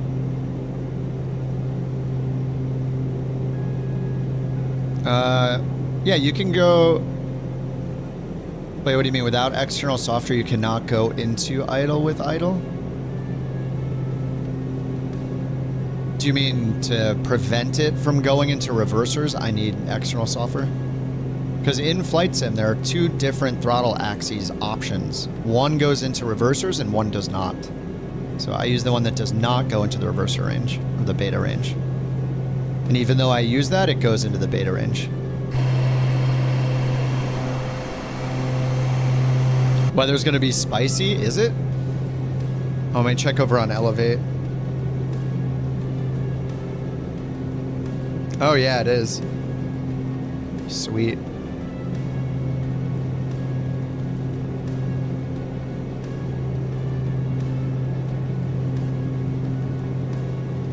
Okay, VOR2 still not in range. 1170 for FLM. Foul mouth. That's me right now with a foul mouth. You can't say anything bad about the plane. 1170, yeah, that's all in and ready to go. Alright, I guess I'll look at the VNAV. Advisory VNAV, so I didn't put in the other airport. Oh, it's got KHTS right here. Target altitude. Okay, what's the airport elevation? Yeah, marginal VFR, 90, gusting 19, sweet, 830. So call it 900. We'll just put in like 2,500 for now. All right, VNAV, KHTS, message. Requires initialization. Okay.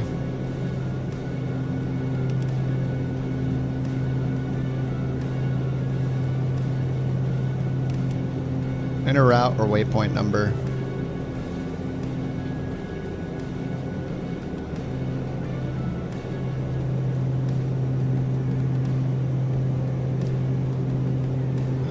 How do I change the KTUP to KHTS? Oh, okay, so it excludes KTUP. Okay, so it already had just KHTS. I do direct to KHTS. Approach. Nice. ILS 12, ILS 30. I think 30 is preferred. ILS 30. Loading approach. Cool. I just want to see if I can get the VNAV working. Vertical navigation. Page down. Oh, down is down. Nice. Milk.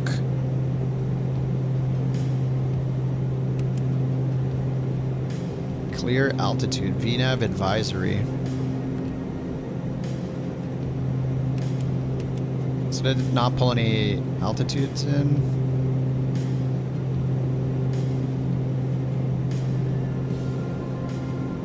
ILS 30.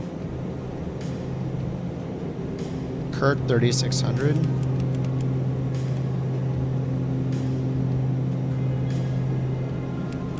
I love this little type keypad, it's just so easy to use.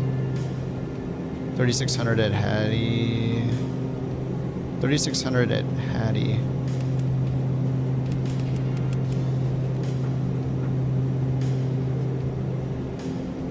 And then 3600 at Kirk. MSA is 3300.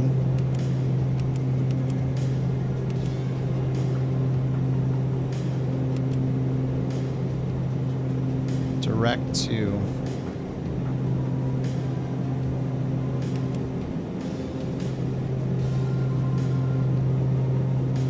Yeah, we're just gonna fly towards the airport and then pick up the localizer 108.7.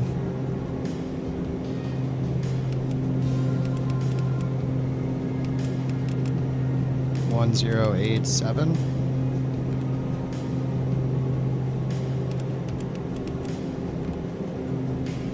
Final approach course 118, or sorry, 118, or 298. Oh, did we lose the VOR? This wasn't a very good flight plan with these VORs. All right, let's go nav source VOR2. FLM 0 miles. We're really out of the way. We can't get MKL anymore. 11485. Did I change it by accident? 11485 on nav 1, nav source VOR 1. And yeah, we're out of range already. Need some high VORs.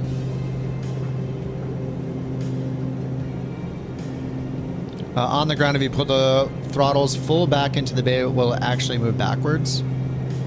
I'm not sure. The issue is simply them doing something they don't need to do, and it changes how I have to fly the plane. Every time I pull my throttles to idle, I'll know that it's trying to pull them back into the reverser range when I didn't set it up to do that. It shouldn't do that. It just simply should not be different than other planes. Idle on me means idle. It doesn't mean reverser. They're forcing it into reversers even at any point they do it into reversers, it's wrong. That's not how I have my controls set up. So I don't want them doing something that my controls aren't set up to do. They're making a decision for me. So I don't like it.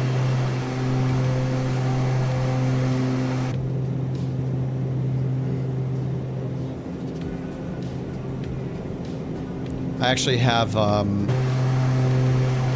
like I also like reverser being its own state, because when I flip my reversers, I have much more control over it because I have my full throttle range I can use to just cover the reverser section, so it's actually really nice.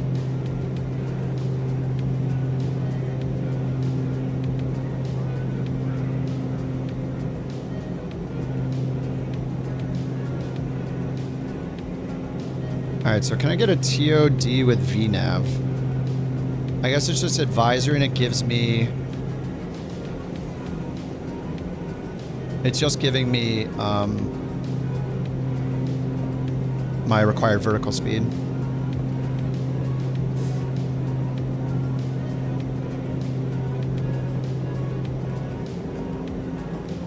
And we're off course because the VORs are not in range. So I just needed to use more VORs. Like this flight plan is just not good.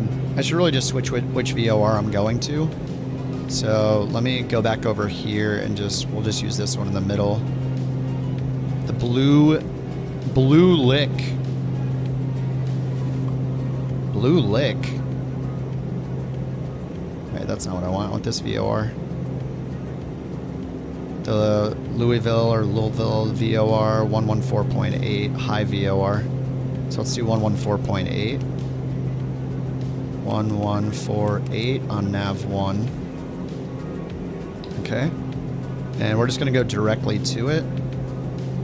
We got DME 131 miles out. IIU, is that the identifier? It is. Okay. So we just want to go direct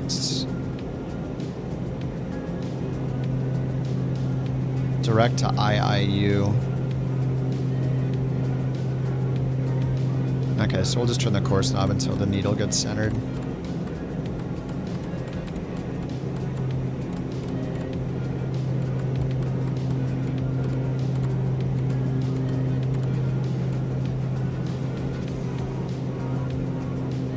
Alright, then just turn on nav mode.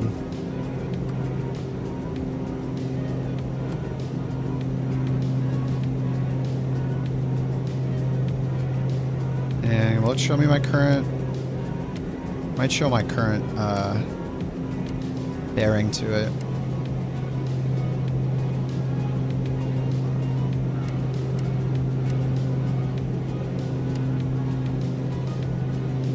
And we got FLM in now too.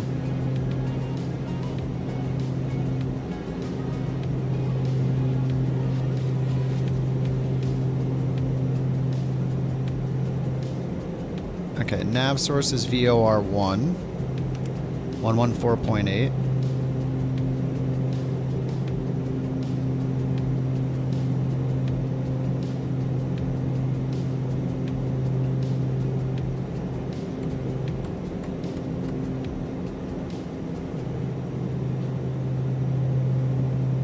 And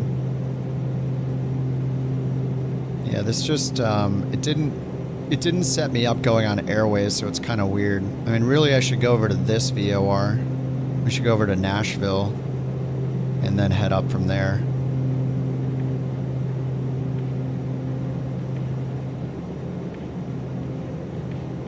Probably north of there now.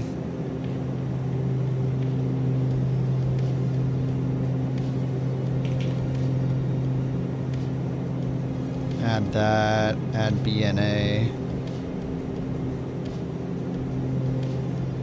Okay, yeah, BNA is right here. We could go outbound on BNA up to IIU. Let's do that. BNA VOR is 114.1.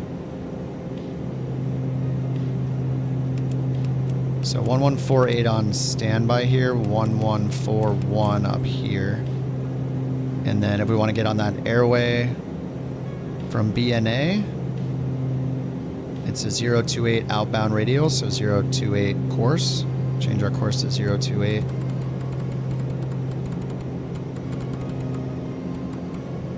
Alright, and back into nav mode.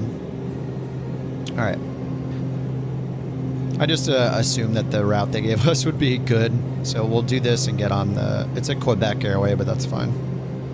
It's supposed to be a GPS airway. And we'll do that. We'll get up here to Louisville, 114.8. So let's put that over here. 1148. And the nav2 bearing. Okay. So that'll be after we... Once we get close enough, we'll do the changeover point halfway through. So once these numbers are equal, BNA and IIU. Wait. Yeah, BNA, IIU. That's right. Alrighty. FS Labs Neo, Black Square Starship. Yeah, isn't FS Labs the one that people say not to, that it's like creepy or something?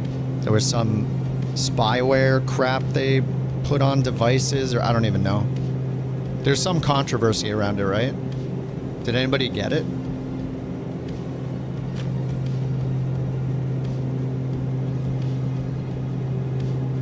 Is V1 on right now flying the... Oh, he is flying it, yeah. Oh no, oh, the XP's flying it. Is V1 on the Starship right now? Is he on right now? I'm normally watching him during the day, but I have a couple days off. Oh no, he's on the MD. He's on the MD-80? Oh, he's doing the MD-80, okay.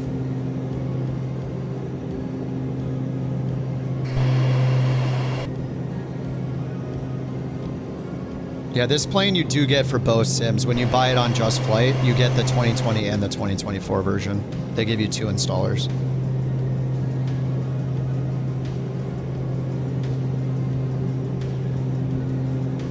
Flight Sim third-party dev scene is so strong, 10 times stronger than XP. I mean, I haven't flown a plane in X-Plane that I'm in love with yet. I mean, I don't know that I want to throw down $100 to try one plane in X-Plane when I know that VFR-wise, I'm never going to see visuals like this, especially around areas of like really cool terrain. Like Flight Sim just wins when it comes to the visuals of the ground detail. I also just like, I don't want to get mods to turn on multiplayer. Like there's no multiplayer. There's no... I don't use VATSIM because I'm not going to give them my photo identification if they ask. There's just, you know, there's too much good stuff built into Flight Sim. It's hard to get away from it. I tried the Zibo 737 everybody was raving about when I was trying the X-Plane 12 beta. And the thing had one of the worst EFBs I've ever seen. Maybe even worse than the iFly Max EFB in Flight Sim. And it also didn't even do my top of descent correctly. I had it all set up to descend like in any 737, and it just missed the TOD and did nothing. It's like, all right, good first experience. But the EFB on that thing is really bad. So when people rave about that being good, and then I try it, and I'm just like very disappointed in it, I'm like, all right, maybe X-Plane's not for me. And man, we thought planes in Flight Sim were expensive, paying $70 or something for a PMDG. Like, aren't the Tolis or Flight Factor planes like over 100 each, or 90 or 100 bucks? Like, everything is so expensive. Let me look up, what is it? Flight Factor XP12? Is that the one? Is it Tolus and Flight Factor? Those are the ones that people rave about.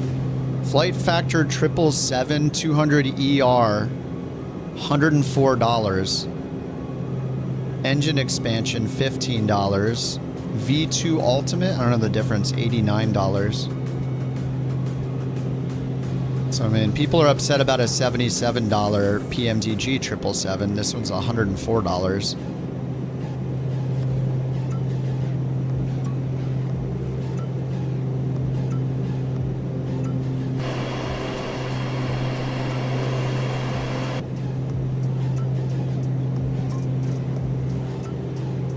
Yeah, I saw you down there, Brian. Are you in the Starship? What are you flying? You're in the Longitude. The dude loves his Longitude. Oh, you're gonna catch up to me fast, aren't you? We're cruising at about 300 true airspeed.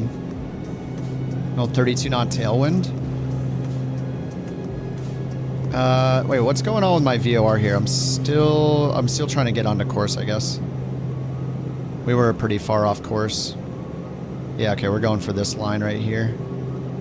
And then let me delete some of these waypoints.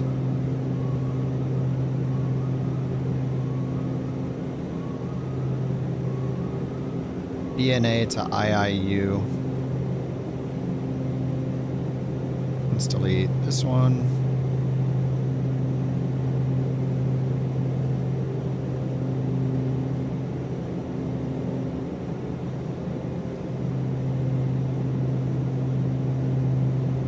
Foulmouth. Why does it say the name all of a sudden? FLM? I wish I could move the waypoints.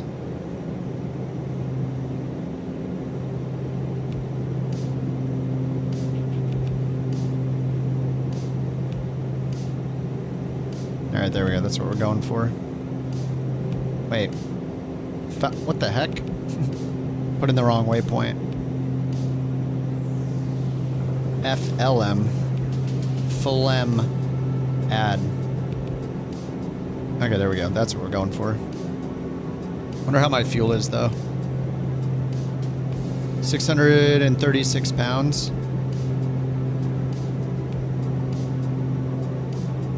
Yeah, the market for flight sim is much larger. Yep.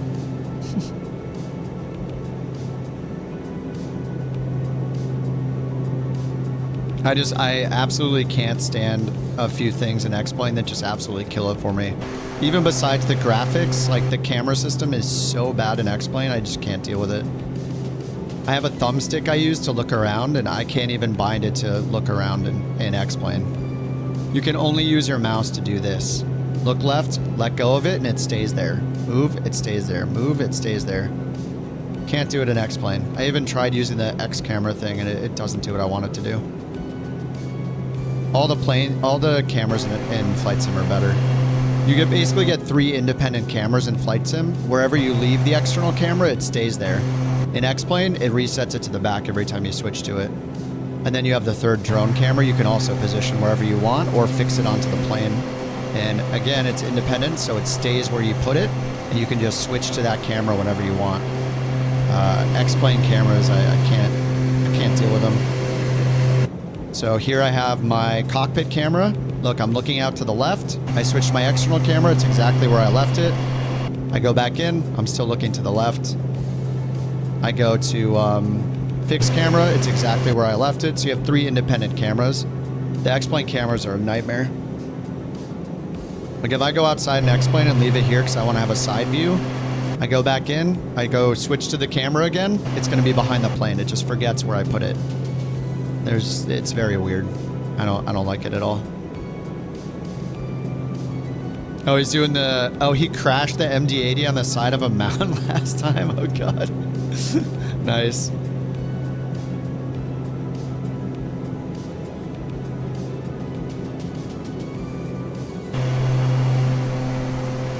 I mean, overall, like, this plane's cool. The throttle axis thing is super annoying, as usual, with Black Square planes. Oh, am I killing the engine right now? Killing the engine a little bit. If they just stop reinventing the wheel with the throttle, all their planes will be better, but they're all very good already. And then the performance right now is pretty concerning that I'm getting like 40 FPS when I should be getting like 70, 80 FPS. So I don't know if that's Sim Update 3 or if it's the plane. But these stutters I'm getting are very rare. It might be a Sim Update 3 thing. I was having problems in the iFly, so it probably is a Sim Update 3 thing. So maybe I'll go, I don't know, maybe I'll go back to the Sim Update 2. Overall, like, Sim Update 3 beta, the new version has been pretty stable, but the performance has been really bad.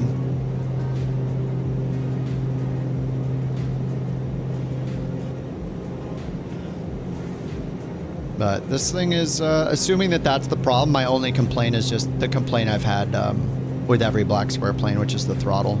Just leave the throttle to me.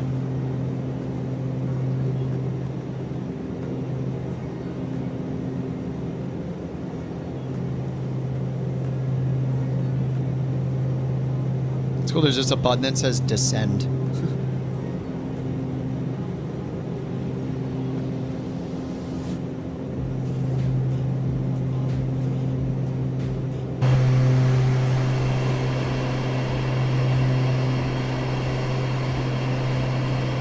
Can't believe I had my headphones on backwards earlier. It's so dumb.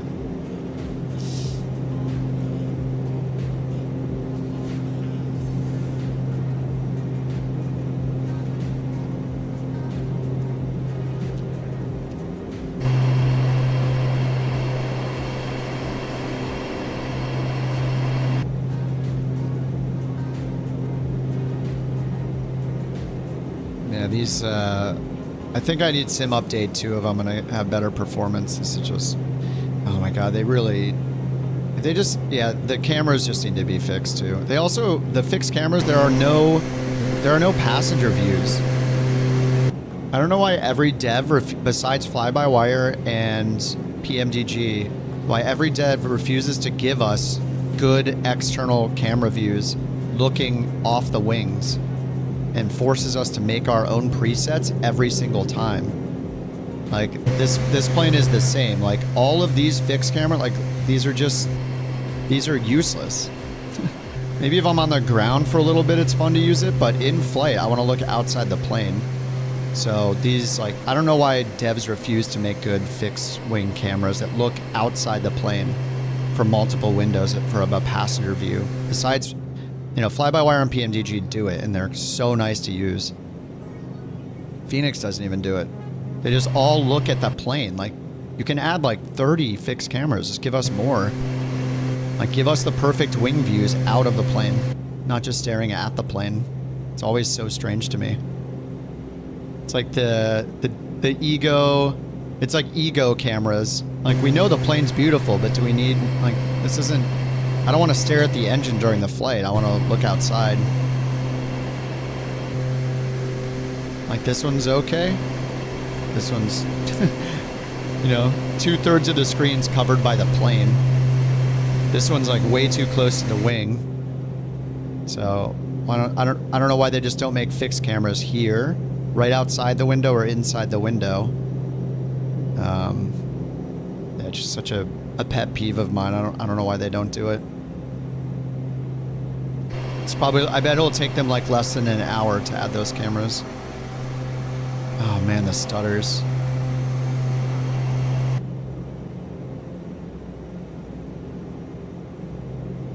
All right, so the VNav, it's just giving, oh, it still says 1044.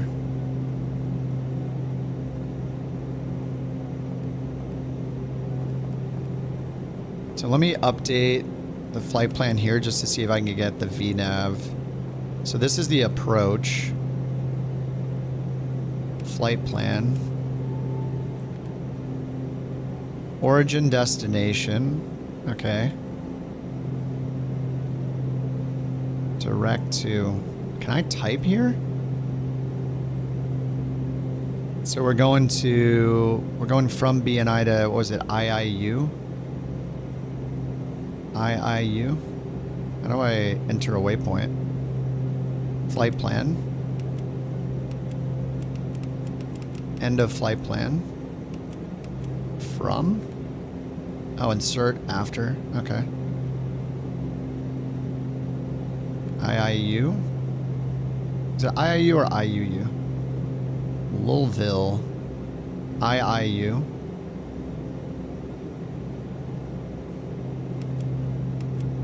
IIU VOR. There we go.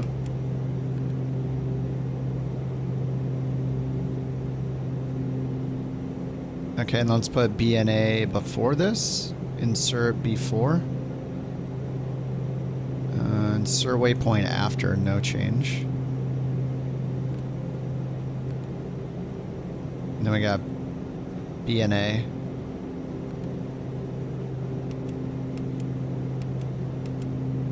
Oh man. NDB HL. NDB.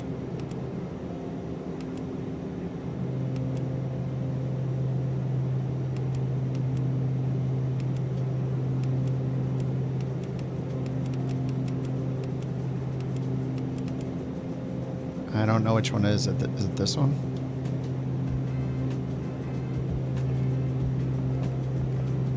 Okay, yeah. Direct to BNA, so we want the next one. IIU. Direct to IIU.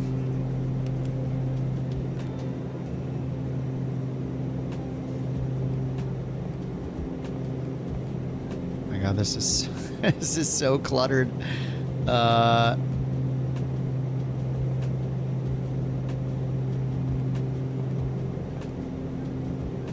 Okay. Oh god.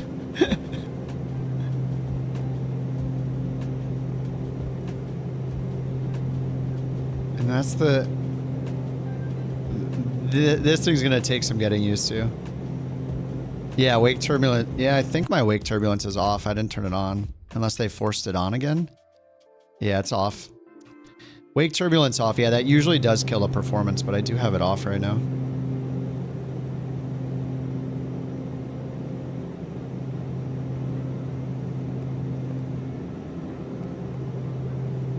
Wait, why is... What the heck? See IIU flickering?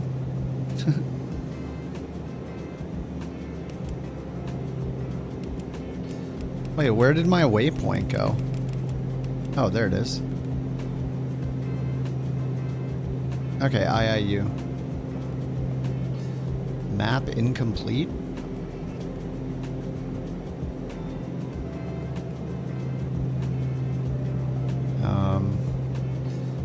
Alright, good thing we're using the VOR. I think we'll be okay. We're closer to IIU, so I should switch over to IIU. I'm still on BNA, I think.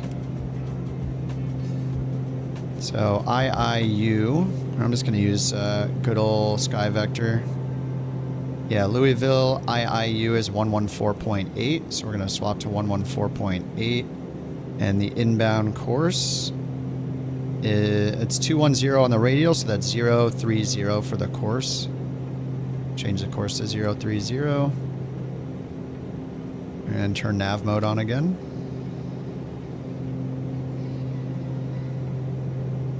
Alright, then we cross over IIU, which is Louisville VOR. We're going to go over here to Falmouth VOR 1170. So I'll put that on standby, 1170.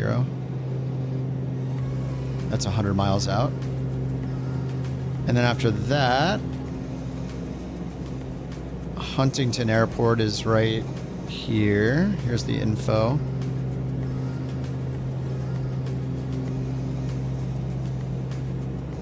So I guess we'll use this Newcomb nav aid to get to the airport. 1104.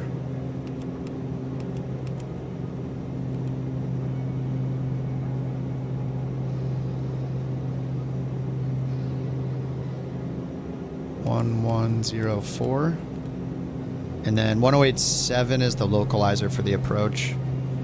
Any more flights? Oh yeah, yeah. Yeah, I'm gonna keep flying this today. I might take a minute and switch over to Sim Update too, because the performance of this thing is so bad and choppy right now. I was having similar issues yesterday that I think it's the beta is just, the performance is horrible right now in the beta. It's getting so choppy. So I'm probably gonna, I think I should reinstall Sim Update 2. Roll back to Sim Update 2.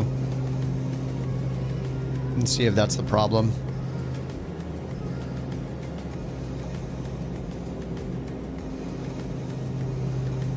Alright, I just don't even want to deal with the map right now, so I'm just going to put this on the normal procedures checklist.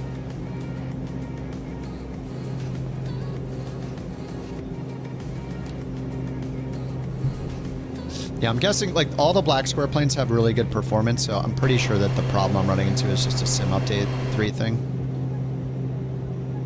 I will take the time to revert back.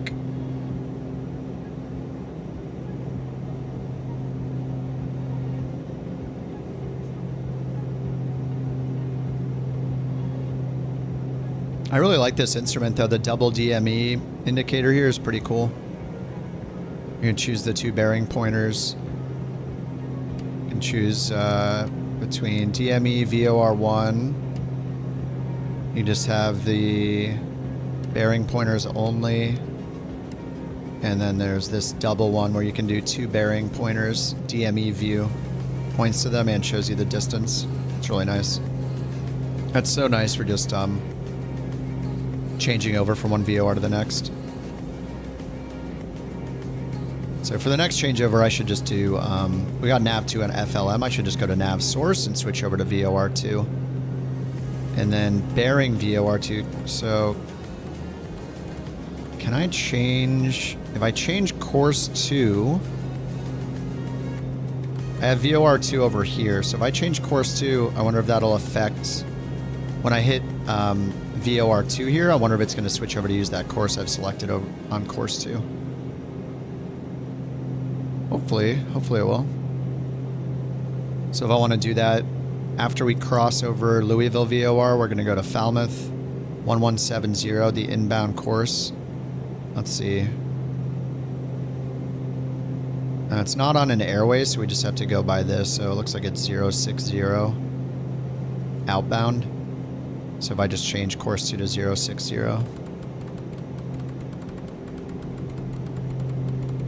We could also just center the needle. Okay, like right now it's 058. It's a little off from 060 right now.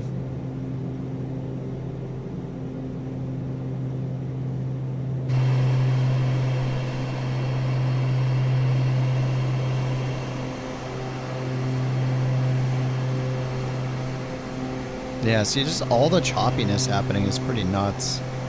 I even turned off dynamic settings and everything. I have everything on pretty low. I mean, frame gen is on, and it's still not great. I'll turn clouds back to high, but I even turned the dynamic settings off. So it's bringing it down to 100 train level of detail. It's just, yeah, it's not good right now in Sim Update 3. Just the performance is real bad.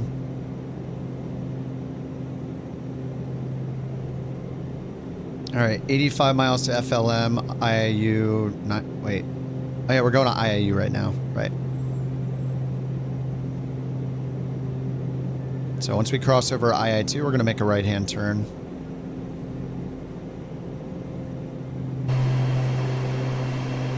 Right-hand turn, direct Falmouth.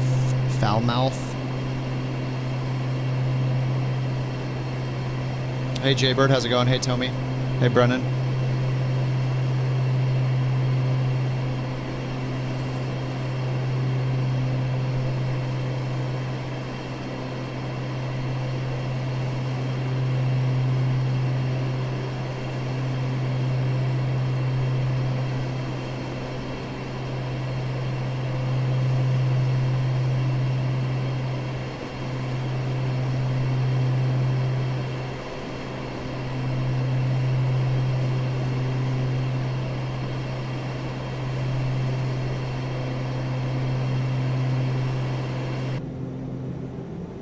All right, 13 miles to Louisville.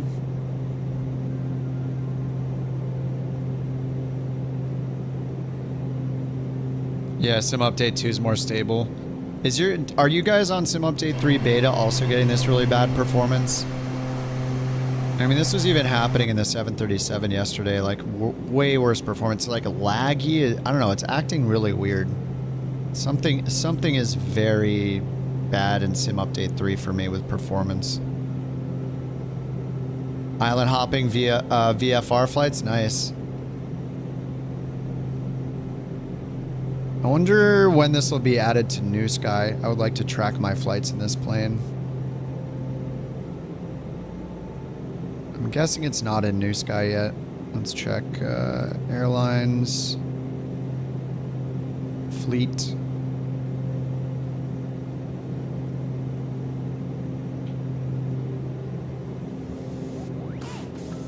I mean, it would only show up under star, so yeah. I mean, it just came out today. Hopefully they add it soon. I wonder if somebody's requested it on their Discord. Noticeably worse for you.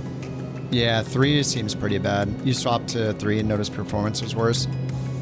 Yeah, it's weird because at first it didn't seem to be happening to me, but now they have patched it like once again, and it's just getting all stuttery, and I don't know. Yeah, I think I'm gonna go back to 2 as well again. This has just been not fun the last couple days with the performance. I've had to restart the sim multiple times. So after this flight, I'll revert back to Sim Update 2.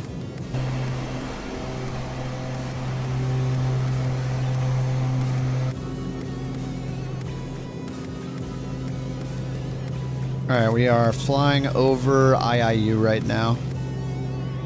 So let's sync the heading bug straight ahead and go to heading mode. Let's switch our nav source to VOR2. And yep, 060 it's got over here automatically for VOR2. Beautiful. Okay, so now I'll just turn on nav mode. And then we'll just flip-flop it, so I'll go to bearing and turn on VOR1 pointer. Alright, now we're turning direct Falmouth VOR.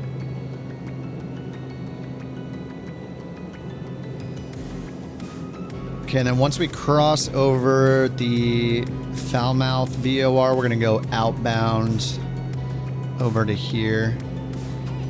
So it's near Charleston VOR. So we'll find this location between these two VORs. I should just fly on the Jet Airway. That's the best way to do it. So we'll fly on Jet 24 Airway, which is 102 outbound from Falmouth. And that's at 1170. So I'm just going to go VOR1. We'll put in 1170. Once we cross over the VOR, I'll just set the course over here then.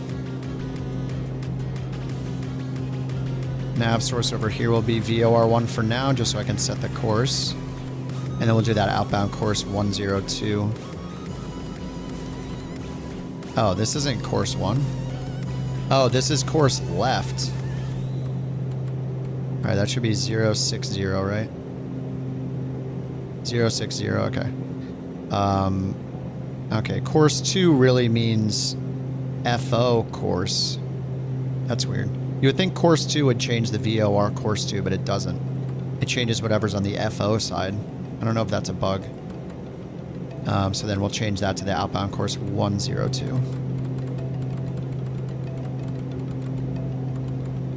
Alright, 102. That's set up. So we can just flop back to VOR1 nav to go outbound from Falmouth VOR. And we're 59 miles away from it.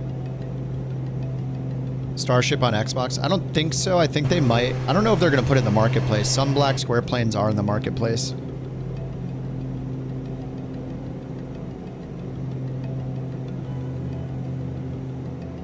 But as far as I know, no, it's just available on through Black Square directly right now. Oh my god, yeah, this lag. Sorry, I know I've been complaining about this Sim Update 3 lag the last like 4 hours, but yikes. Weather cleared up over the airport? Heck yeah. I need to figure out my TOD as well. I mean, we can just do the ×3 rule, so 38,000, we need to go down to, what, 2,000 feet-ish? 3,000? I think it was 2,500. So we gotta lose like 35,000 feet. 35 times 3 gives us, that's 705? Is that 105? 35 times 3? Yeah, 105. So call it like 110 or 120 miles out. So let's see, we're 53 miles from the FLM VOR. And then we need to take the jet airway to this direction. I don't think it shows how far this airport is from Falmouth VOR here. It only shows how far it is from Newcomb. 20 miles from Newcomb VOR. Where is Newcomb VOR? Henderson. The heck? Where is it? That's Charleston. Must be on the low map.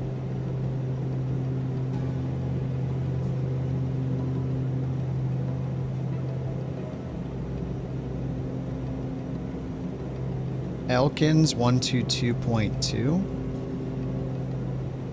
Oh, there's Newcomb right here, low VOR 110.4. Oh, nice. We could just use that. Yeah, right over here, 110.4. There's a low VOR.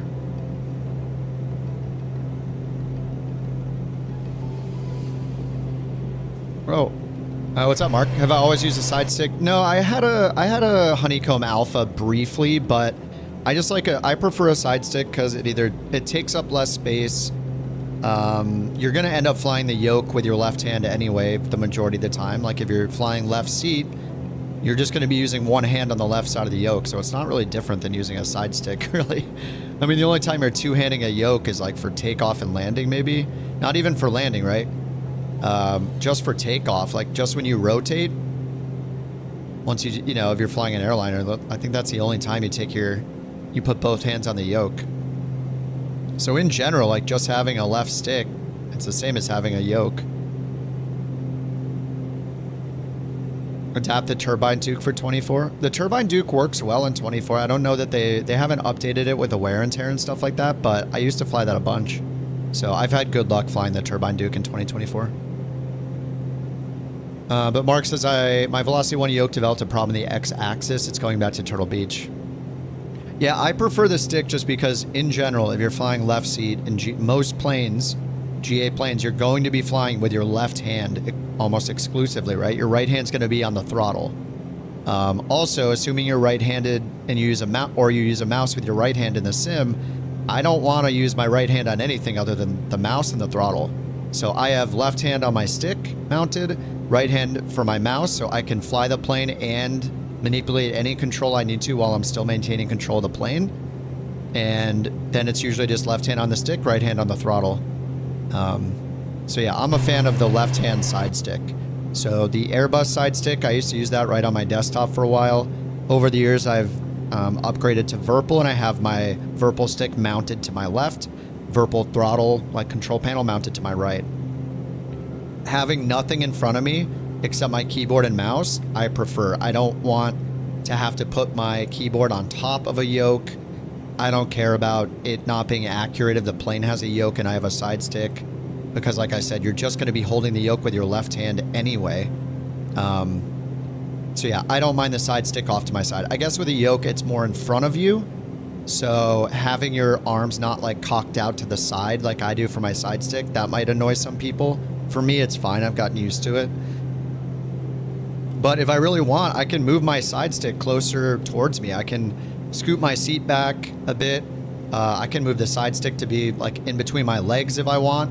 If I'm flying like a fighter jet or something, move it slightly off to the side so my arm isn't cocked out to the left. But I just like it very out of the way. And I don't have to, like during the workday, I used to have to attach the honeycomb yoke and the Bravo quadrant and then take them off during the workday to reclaim desk space. So I have a pretty small desk, and I just like how minimally, you know, how low impact it is on my desk space, especially having it mounted. It's really nice.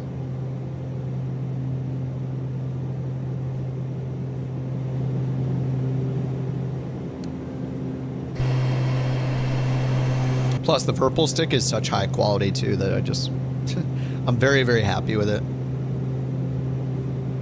Yeah, you'd use your Honeycomb Alpha more. I do still have the Honeycomb Alpha in the, it's just in my closet. It's just sitting around because I just don't use it.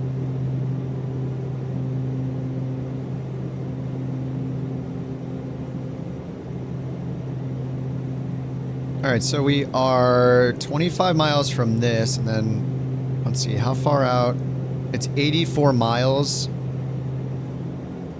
to get out. Actually, let's do this VOR like this, Newcomb. So that's 72 miles. So we should probably start our descent pretty soon, right? We got 24 miles to FLM. I said it'd take 100 miles to get down to 3,000 feet, roughly. So I think we should just start our descent now. Okay, our ground speed. We have true airspeed. Ground speed 329, so 33, call it 32 divided by 2. Gives us 1,600 feet per minute. But I'll just hit the descent button and see what it does.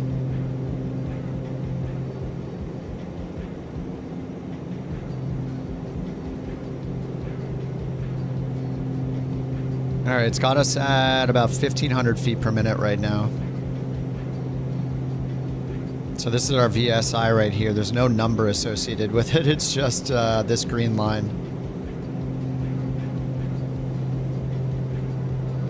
Honeycomb Bravo is incredible. If you have the desk space for it, it's probably one of the most versatile throttles you can buy. I had that for a while before I got my VIRPIL stuff.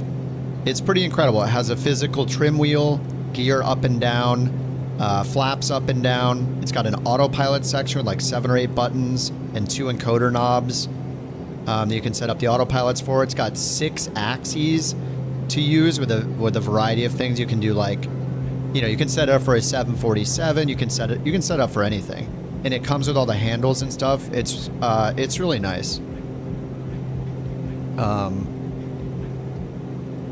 Oh yeah, I need to pull the throttle back. Yeah, I should check the descent checklist.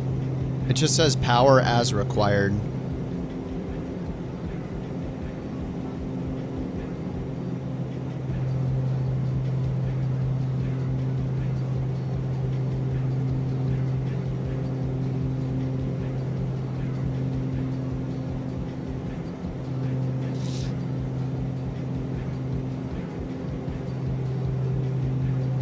About 1,000 feet per minute. So I'm just going to use vertical speed mode like a noob. I'll just vertical speed it down. And where do we change our vertical speed?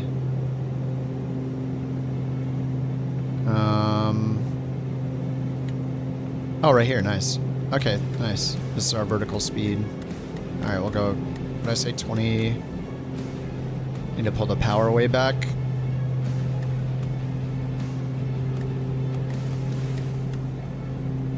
Like 1,800 feet per minute.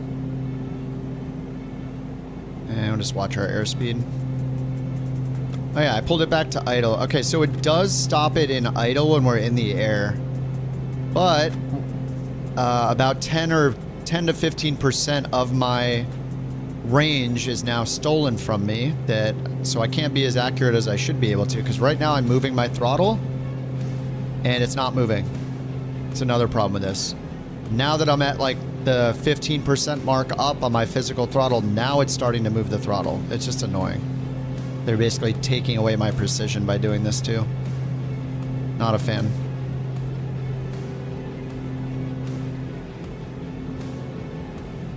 Alright, so let me bring my torque up to, like, I don't know, like 10%. Loke disagree. Hey, we're ready to go outbound now. Alright, sync the heading bug straight ahead. Nav source back to VOR 1. 102 course, nav mode. Actually, the course is a little different than that. This is the course to go on the airway. Yeah, this is the high en route airway. 102 on the Jet 24 airway.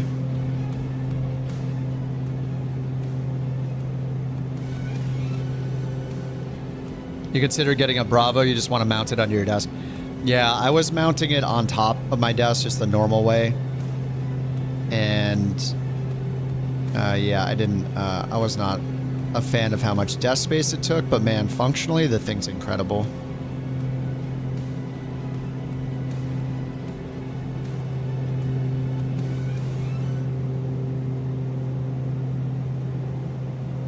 All right, 102 outbound on the VOR.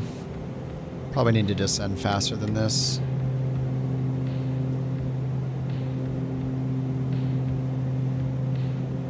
I could just try IAS, I guess.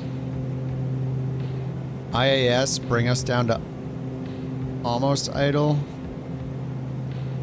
Just enough to get the gear not angry, and then change our indicated airspeed.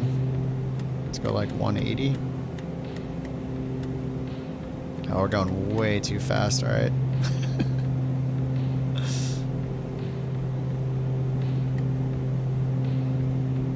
All right, 175.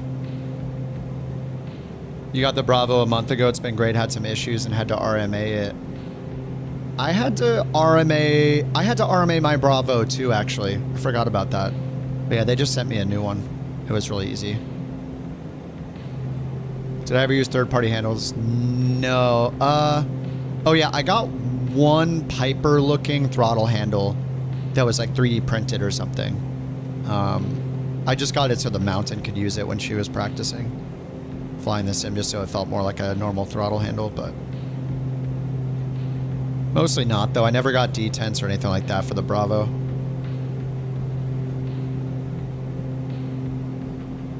Okay, FLM VOR. We're going to use this what was it called? The Henderson?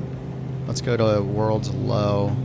Newcomb, sorry. Newcomb VOR 110.4. Let's put that on nav 2. 110.4. Okay, and then down here on bearing, we'll get VOR2.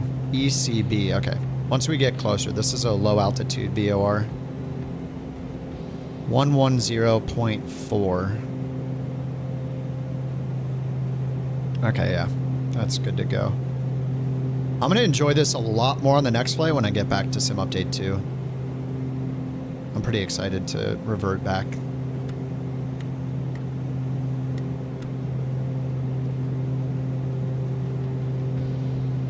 Alright, so we are 13 miles away from the FLM VOR. So right now we're on the World High Jet Airway 24 right here on a 102 course outbound from this VOR. And then I guess we should just use a cross radial. Yeah, once we get close enough, we're basically just going to leave this airway, come over here and connect to this airway. So we're going to exit the Jet 24 down here and intercept this magenta line that's going towards the field, and then we'll fly over the field and then just do a traffic pattern around and land. And runway 30 is supposed to be the preference. It's a 299.7, so it's a 300 heading, and we got a 7,000 foot runway. All right, so descent pressurization 500 feet above landing. Landing's about, I think we'll want to set it to about 1,000.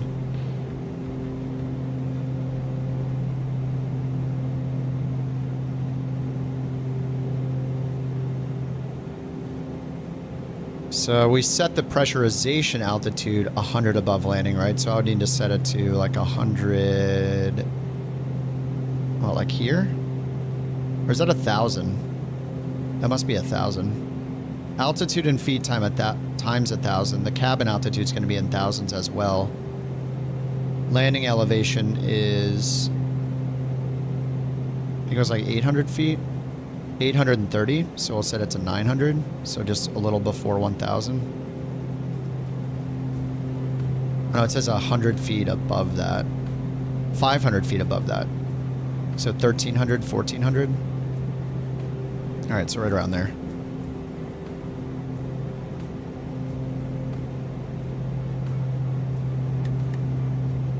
All right, we'll descend a little faster. So we're 24 miles away from FLM.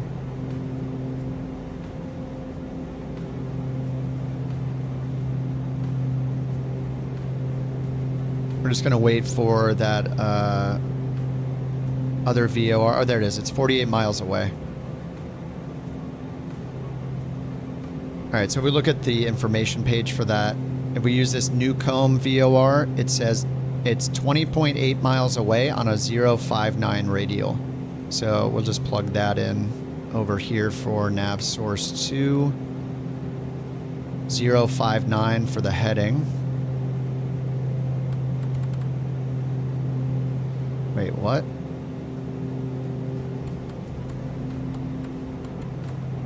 Oh, didn't I just... Wait, VOR2. Oh, it's showing it up here. Oh, what? Oh, okay, okay. Whoops. 059, and that's 20 miles after the VOR.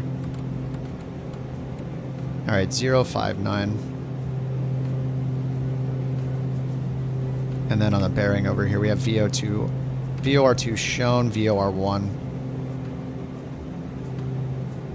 And there's an ILS as well, so I should just...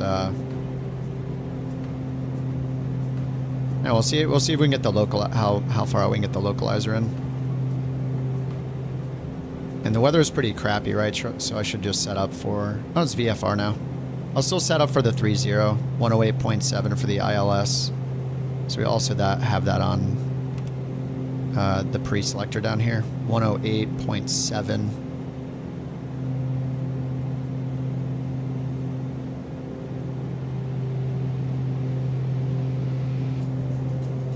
Yeah, Sim Update 3 seems to have really bad...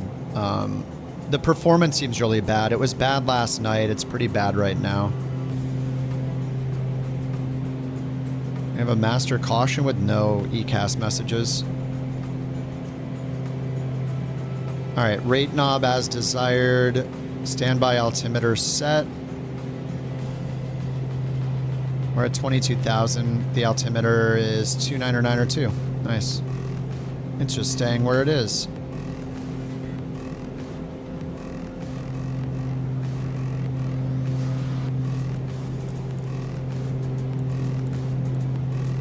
All right, 2992.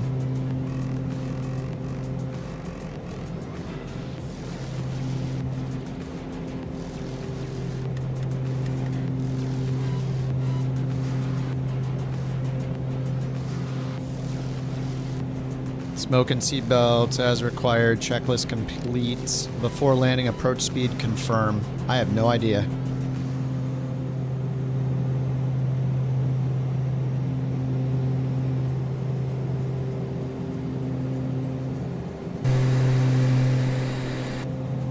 Outside air temp, -17.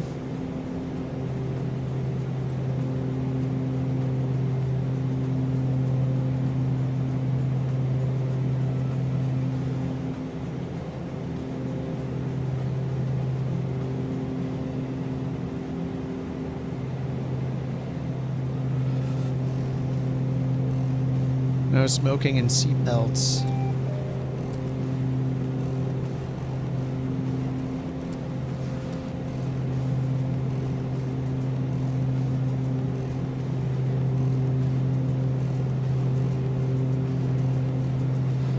I'm actually curious, like, maybe we can get the localizer in before we even exit the airway. Probably not. All right, so 1104.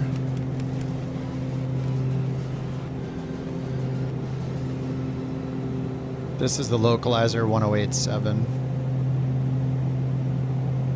We're 30 miles from that VOR, so we could go directly towards that VOR and then go outbound.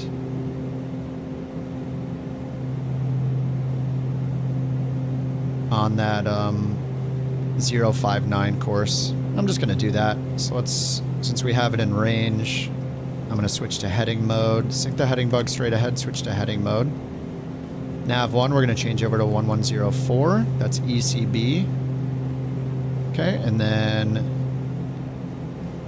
nav source is VOR1. Okay, we don't have the...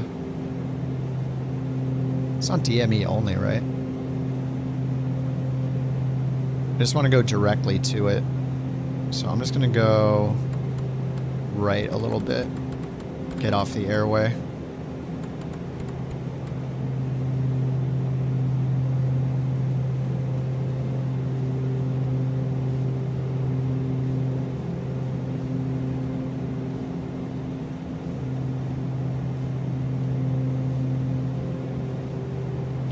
Well, there is another option, which is we do have this other. We have the Charleston VOR over here, 1174. This might be a little easier. Yeah, Charleston 1174, 274 radial. So we'd want to go inbound on that radial. That would give us the 094. So let's just do that. Heading mode. Let's go 1174 and 094 on the course.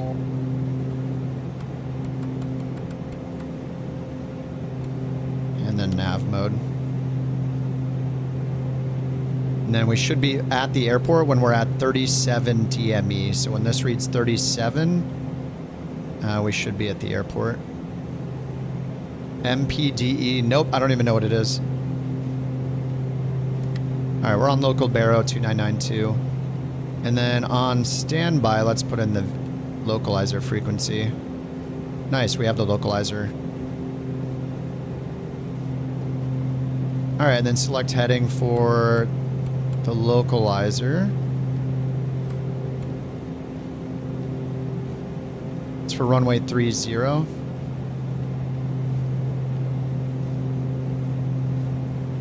Final approach course is 298. I'll just set the heading to that to remind me.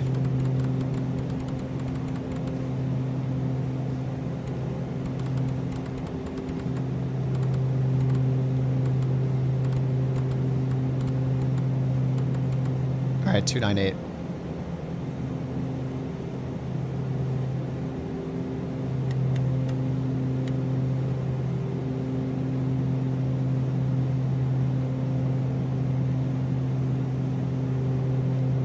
All right, and then we want to go down to 3600 at Hattie and then Kirk. So that's 16 DME on the localizer at 3600 feet.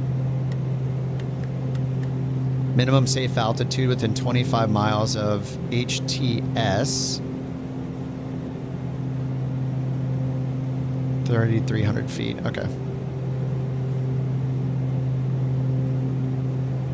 All right, VOR1 is 60 miles. And according to 37.3 miles is where the airport's going to be on this radio. So when that reads 37, we'll be over the airport. Let's see, we're at 14,000, 3,600. Need 11 times 3, 40-ish miles. Need to descend a little faster. All right, approach speed, pressurization, auto feather arm.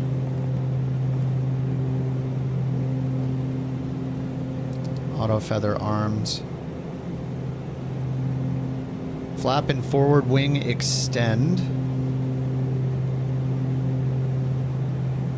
Extend it for the approach. It's going to be cool. You can feel most of the back of the Bravo's empty. Yeah.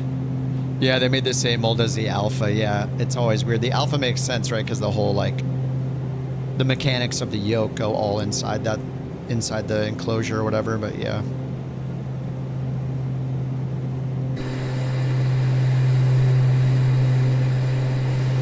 Oh my god, the performance.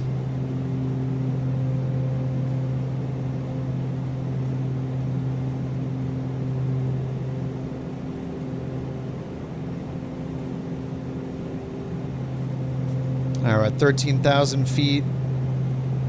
What happens if I extend the flaps right now? I want to see how it affects our... Yeah, it's increasing our descent rate, extending the forward wing out. Damn, we are descending way faster now.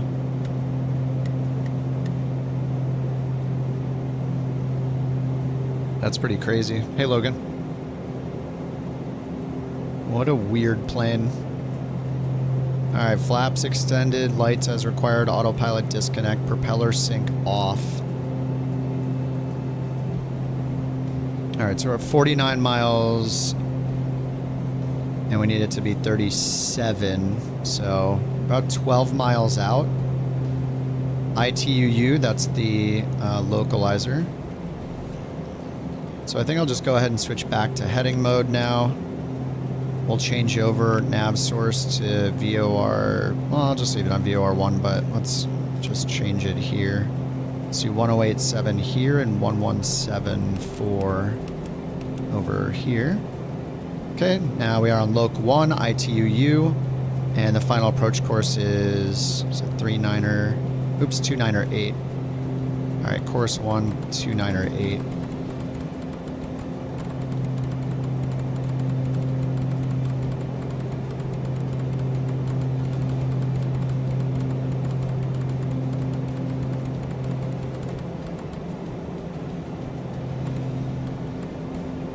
All right, 298. And then we'll take the heading bug out here a little bit.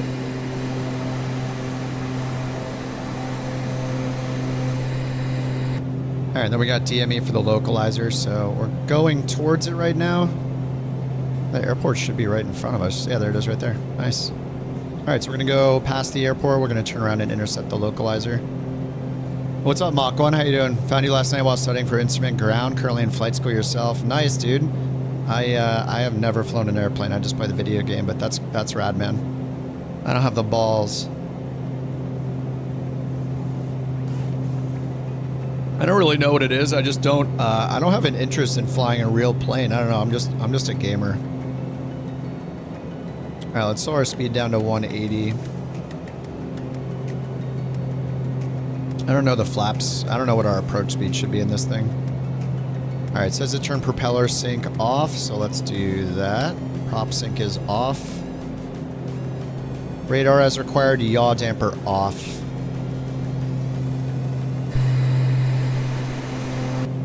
Outside air temp is 12. Let's get the pitot heat off. Alright, there's the localizer. We're just going to go outbound for a bit.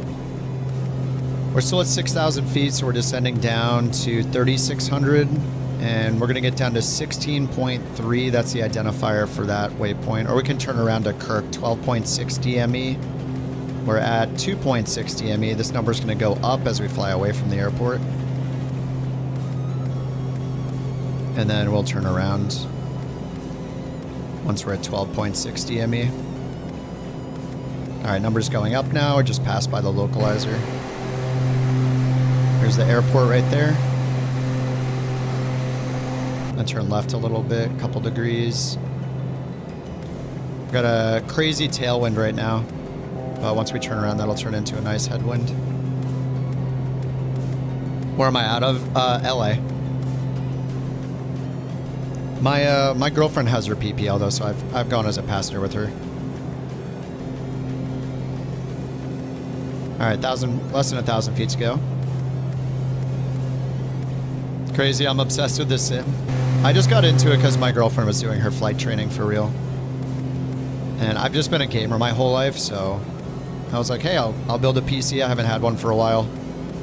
And decided to try out simming like 5 years ago almost now, and just loved it, so I just stuck with it.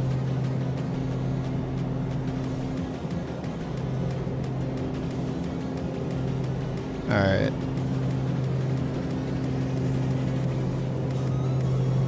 Alright, we're holding at 3,700 feet, 5.4 DME.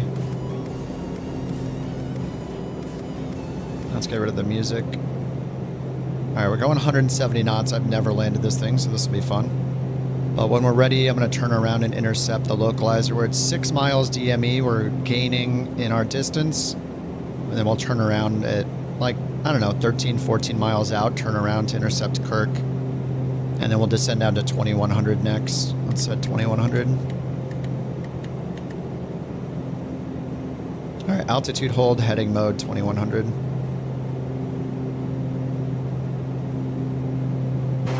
Your brother-in-law got an icon? Damn, that's cool. That's probably really fun to be a passenger in.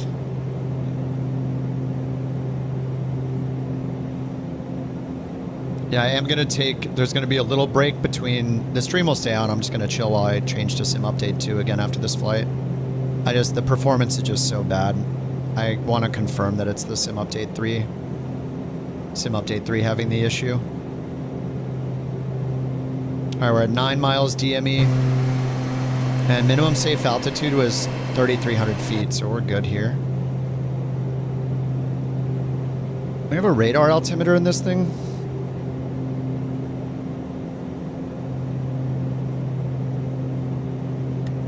Decision height. Decision height, cat. Let's say 200 AGL. Cat 1. Alright, there's 200.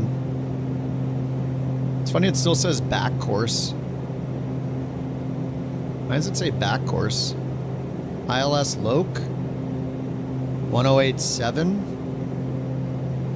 1087. Approach course 298. 298. It still says back course. I guess once we turn around, it's gonna not say that anymore. Alright, we're at 12 DME. I'm gonna go ahead and slow down a little bit. We'll turn our heading bug all the way around, and then we will... Just gonna hit nav mode to intercept it. Oh, yeah, let's just put nav mode on to make a 180 degree turn, which is interesting, but... Alright, we'll let it do that. Yaw damper's still on, so before landing, yaw damper off. Power to idle. Prop lever full forward. Power levers to ground, fine, and brakes as required.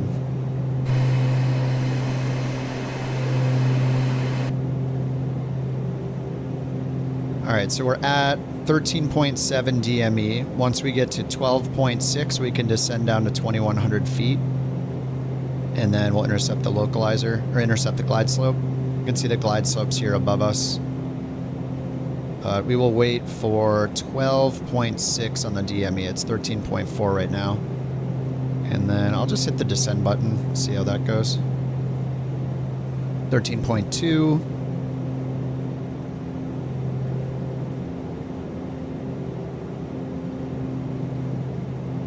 Top right of the PFD. Oh, it'll show up here when I'm under 2,500 feet.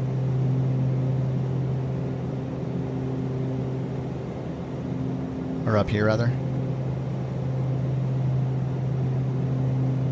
Alright, we're under 12 point... Was it 12.2? 12.6. Alright, so we can start our descent now. Whoa. Alright, let's not use that. Vertical speed. Ground speed is 156. Let's go like 800, 900 feet per minute. Okay, and then we'll get approach mode on. APR. Alright, Loke, VS. Oh yeah, there it is. There's the RA. Nice.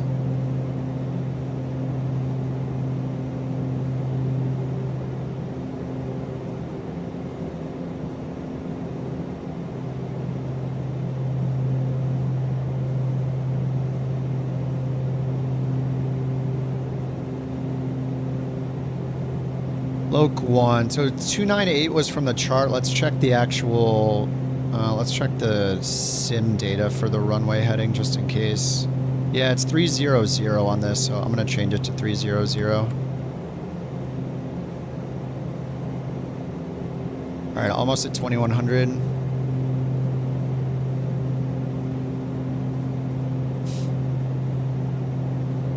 Okay, intercepting the localizer. You can see the runway right out there.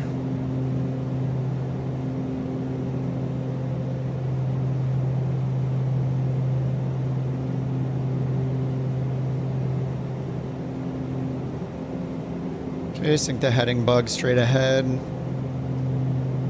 And we're just waiting for the glide slope to come down. We should get the glide slope at DME 5.1, or a little before 5.1. 3 degrees, 3 degree angle of descent, and climbing right turn 055, 4,000 feet for the go around. 4,000, let's put this at 055 then.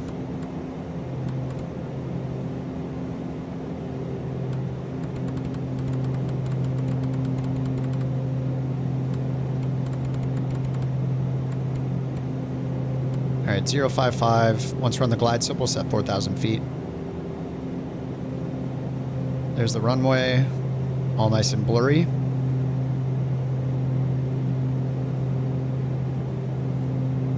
watch my speed.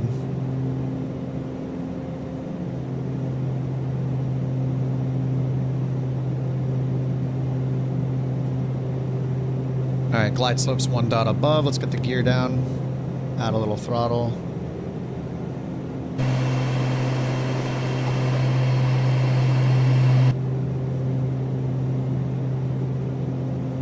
Okay, should get the glide slope in a second here.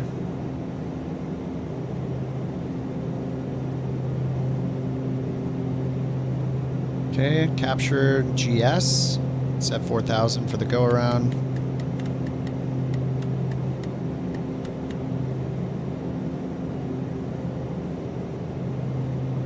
Oh, the stutters. Alright, gears down. I see green. Prop full forward. I don't know what our landing speed is. Never landed this once, I have no idea. We got 23 knot wind from the front left. We can take this down another 1,000 feet on the glide slope. Need more power.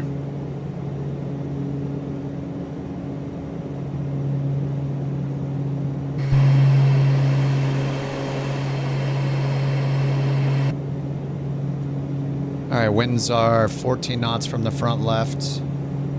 What's up, Av? What's up, Brian?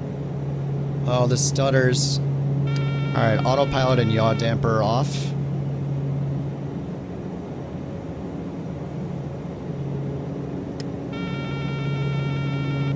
I think the autopilot's off.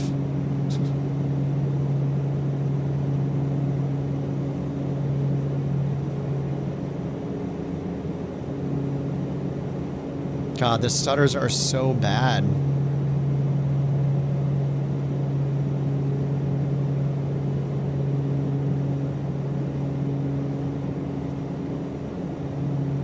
It's really making it difficult.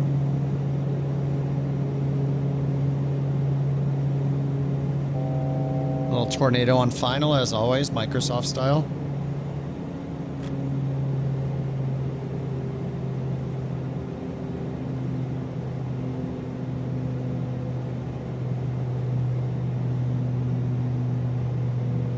Oh, it's in idle. It's just floating nice, like crazy. Nice. Floating, stalling. Ow. Okay. Yeah, the thing does not want to come down. God, the stutters are so nasty.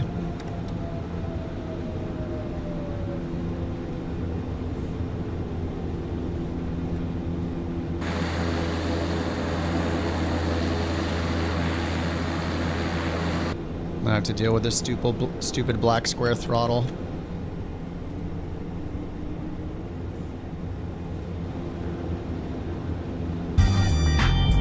Alright, well, one flight. Now we'll switch back to Sim Update 2. Alright, I'm not going to go through the whole shut-off procedure. I'm so tired of the stutters in Sim Update 3. We gotta be done. Done with the stutters. Just gonna shut it down. Alright, 210.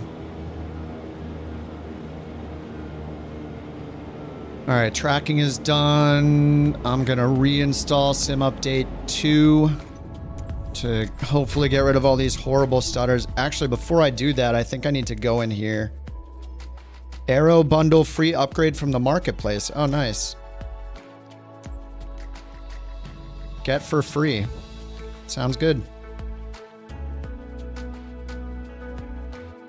I think before I go to Sim Update 2, though, I need to uninstall all the local packages. So I'm going to go to my library, installed, and uninstall everything. Just so it's streamed, because it can mess with stuff in Sim Update 2. Yeah, this thing is so laggy. Update available. Okay, select all. Alright, I guess I'll update first.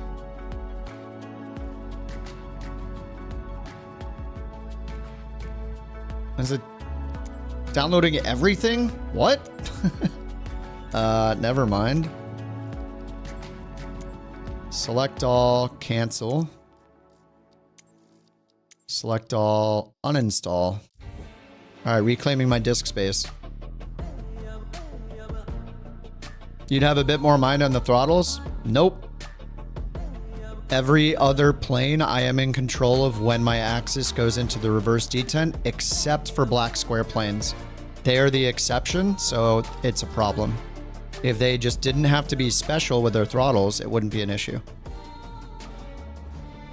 Starship's cool. I don't know how much I'll fly it. Like, there's a lot of planes that I get them and I fly them one day and then I just don't pull them out again. It is very cool though. I think it's a nice plane for flying VOR to VOR with. Like, too many of the planes that I want to fly with VORs have like a GNS 530 and 430 in your face, and you have to like turn them off or ignore them. So it does have like a full analog cockpit. Like, you don't have to use it. The throttle is helpful for taxiing, but you can achieve the same thing in any plane by using the other throttle axis, which is the 0 to 100%. It already exists in the sim. They're not giving us anything we can't already do. You can already do that by using throttle axis 0 to 100% axes for your throttles in any plane.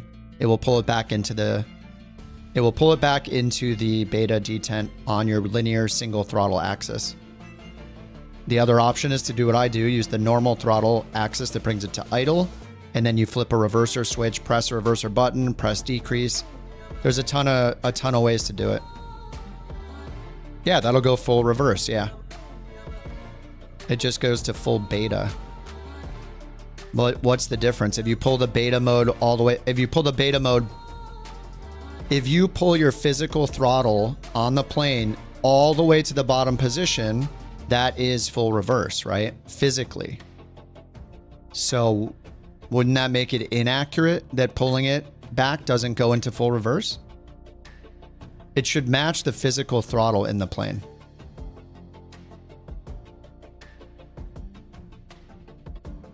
I have one thing I hate about every plane. Pretty much, yeah. I mean, everybody has something they don't like in everything. Like, you can say a bad thing about something. It's like, dude, I love donuts, but I can't eat tons of donuts. That's the bad thing. I can't eat 100 of them. It's a problem.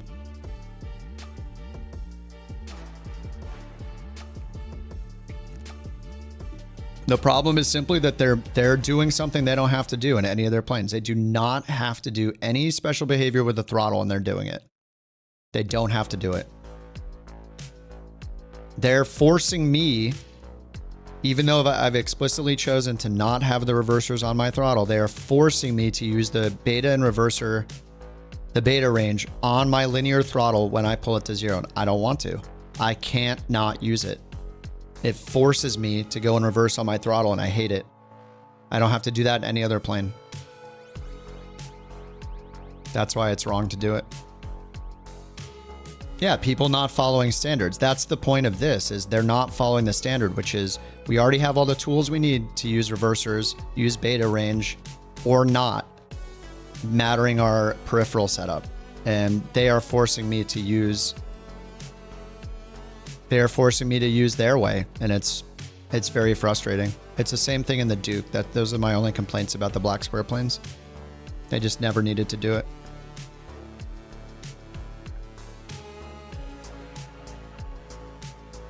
All right, almost done uninstalling. I'm going to switch over.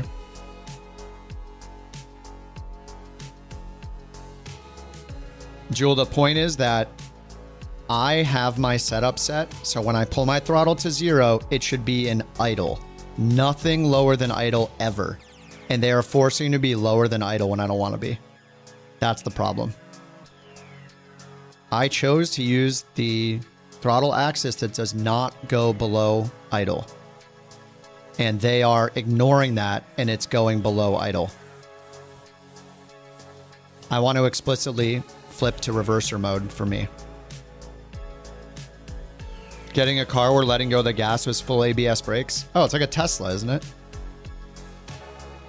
Isn't that how the Tesla works? I think you have to put it in that mode, but when you let go of the gas, it's essentially engine braking, isn't it?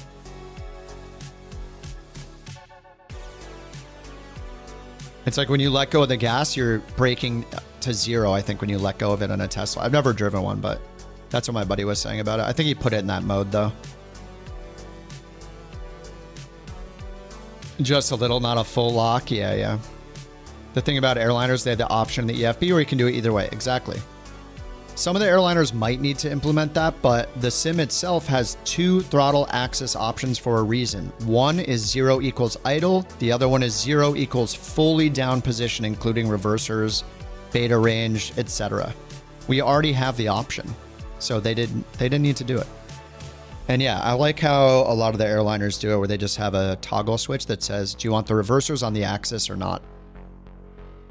So Black Square can play around with the throttle if they want, but if they are going to do that, they should do what the airliners do and provide an option that's off by default to have the throttles on the axis or not completely, or the reversers on the axis or not completely.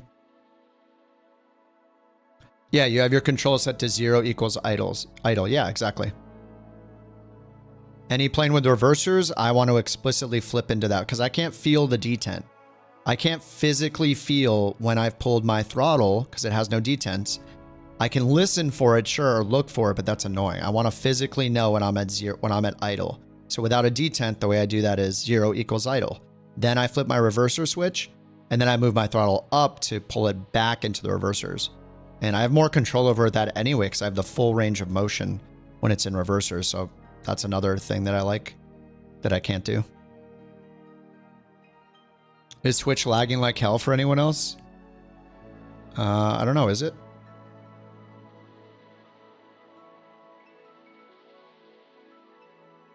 Black Square 350 or Caravan is working in 24 yet. I have not flown them in 24 yet. I've only flown the Beechcraft Duke by Black Square. I don't think they've updated any of their planes for 24. This is the only one that's got an update for 24 is the new Starship. Because they released it for this sim and for 2020.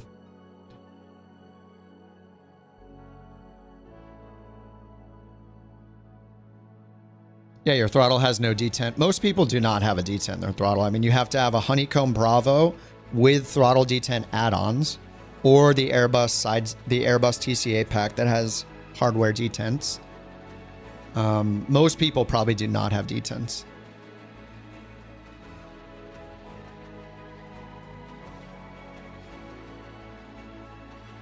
I'm still waiting for it to finish uninstalling. I'm going to switch back to Sim Update 2 because the performance is really bad right now in the plane. So I want to try it on Sim Update 2 to know whether or not it was the plane or it was just Sim Update 3. I'm guessing it's Sim Update 3, so should have much nicer performance on the next flight. But Matt, supposedly Black Square is going to be working on pro versions of all of those planes that were their original ones, which were like the retrofit ones, the analog series. So the Caravan, the King Air, what else? Caravan, King Air, and Bonanza, I think they're going to make like pro versions for. If you don't have detents, you might be interested in detental insurance. Boo. Holy crap, is it uninstalling? This is taking forever. I just want to make sure that I uninstall it so I don't kill the Sim Update 2 configuration. I could go in and just delete the packages folders, I guess.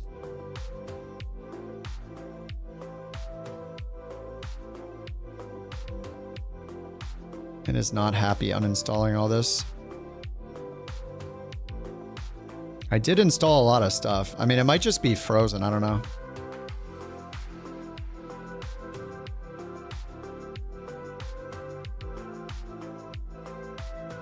I don't know, I'm just going to Alt F4. All right, we'll see what happens. All right, I'm going to go to the Xbox Insider Hub. I'm going to opt out. Opt out of the preview. I'm going back to Sim Update 2.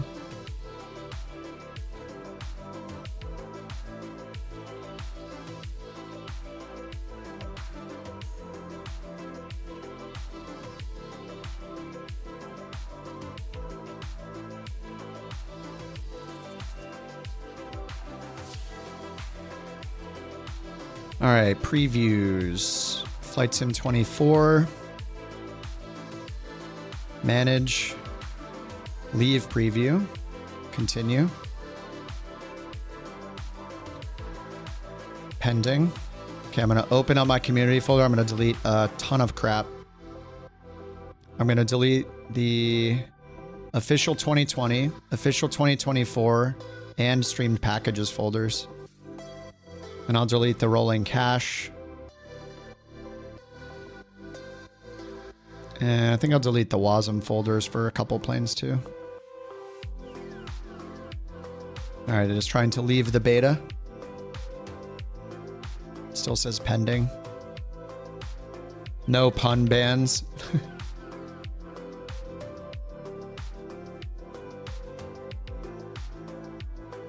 I'm just too busy to ban you right now. I gotta get Sim Update 2 going. It's still trying to opt out of the beta for some reason. Pending. Pending.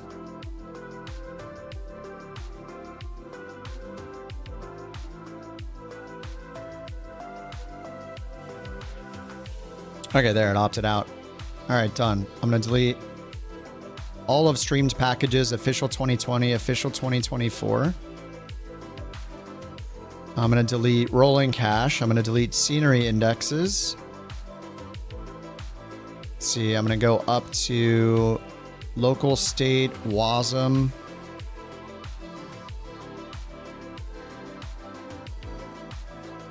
Gonna delete a bunch of those. Landing rate, yes. Jaguar, sure.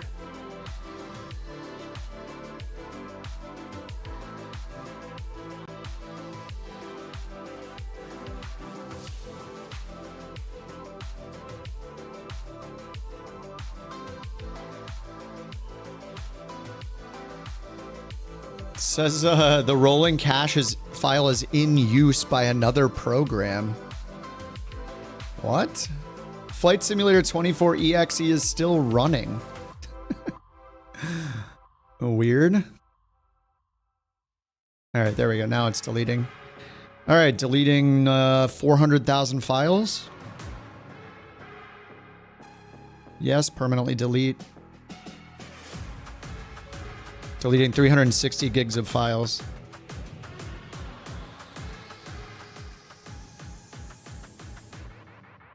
Says it'll take like 6-7 minutes. Got to use the restroom. Now's the time. Switching back requires an 8 gig update. That's fine.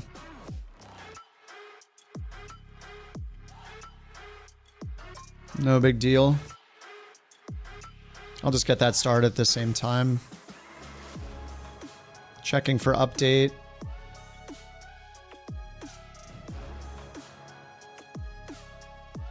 Until it actually launches the game, it shouldn't be messing with any of these files, so.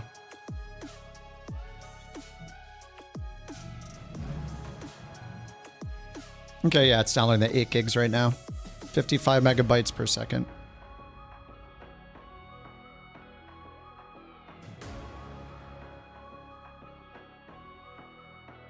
Who's Drang? He's the last guy that subbed or resubbed.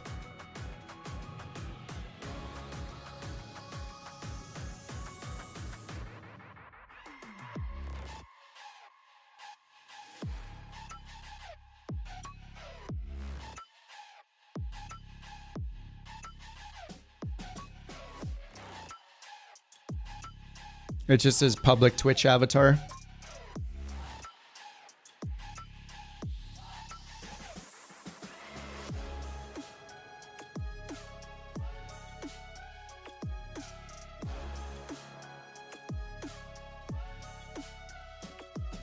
All right, I'm racing between the download and the deletion of the files. They're pretty neck and neck right now.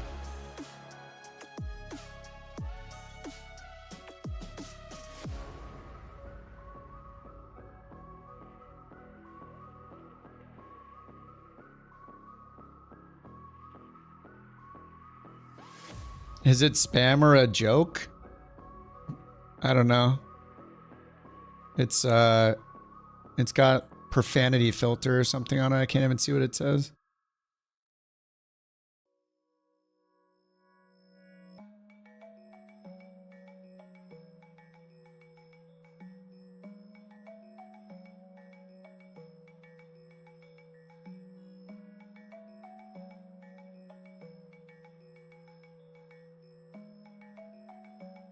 Oh, it was a link, probably.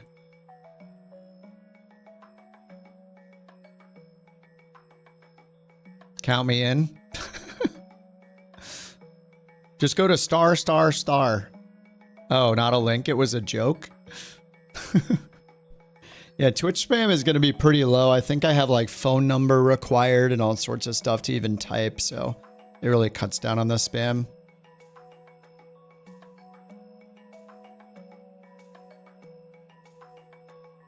I'm going to use the bathroom real quick while this is, while these files are deleting. It's almost done with the download though.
All right, the download is complete. And the files are almost done being deleted. 20 seconds.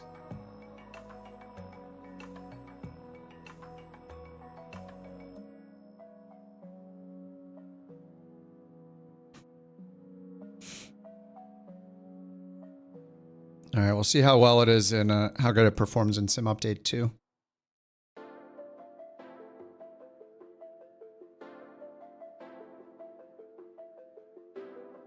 All right, files are deleted, launching the sim now.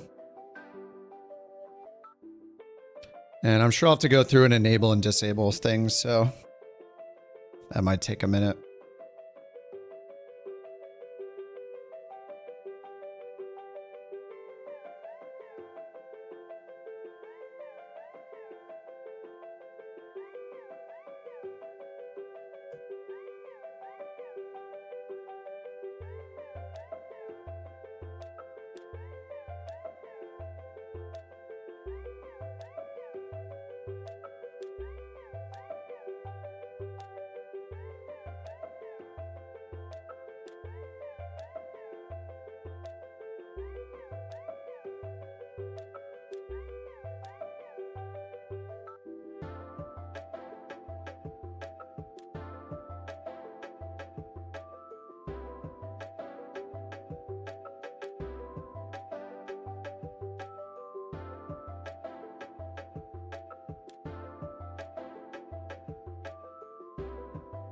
All right, activating packages.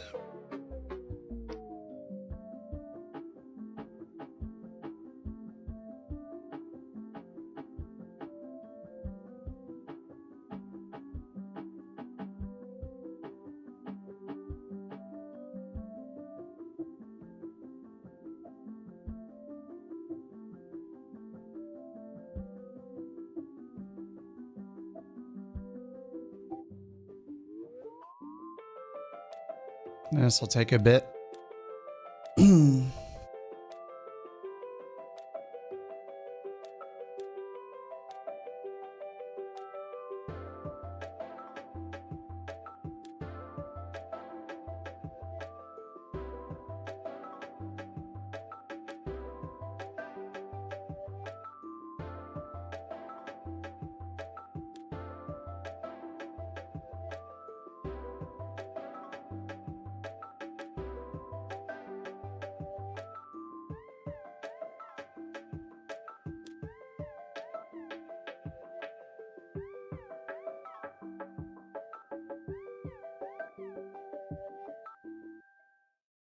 Emote only mode.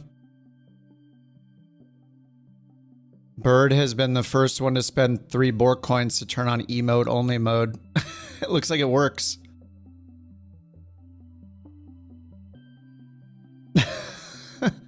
What if I have to ask you guys questions?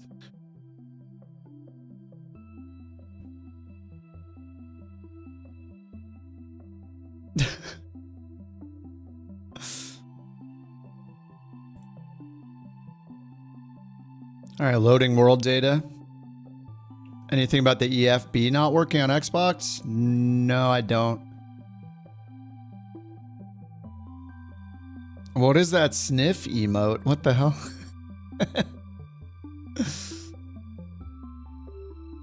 Yeah, I'm not sure, Gordon. I don't play on Xbox, and I haven't heard anybody else talking about that yet. Are you on the beta?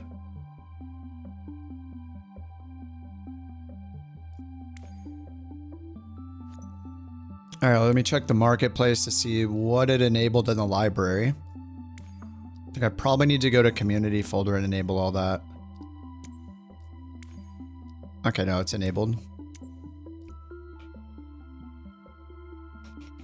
FS 2020. Let's see what's enabled from 2020. Unverified. Streamed. All these unverified things being streamed. I'm gonna just do this. Select all, disable. If it matches FS20. And then I'll re-enable all the base content.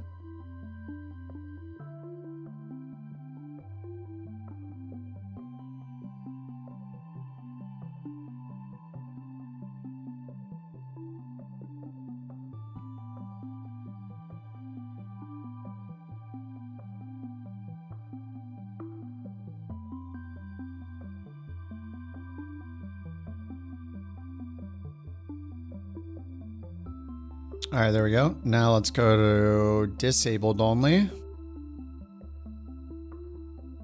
I need to check the trees and stuff too.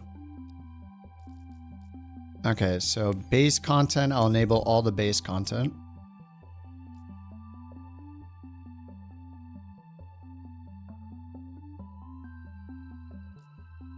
Okay.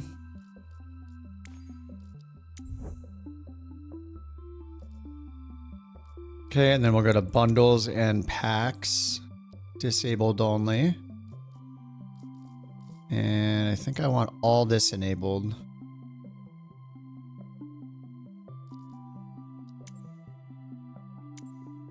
Not that Answering stuff. questions just costs crabs now. See, this works just fine. Ask away. Enable all the world updates. Okay. Aviator upgrade, sure. Okay, enable all that.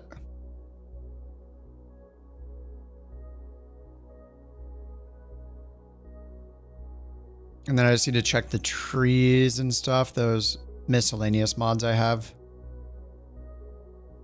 And then just need to find somewhere to fly.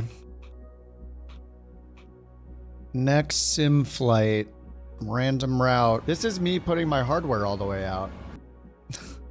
Yep. Let's go United States. Like 2-hour max. Regional airports. Randomize.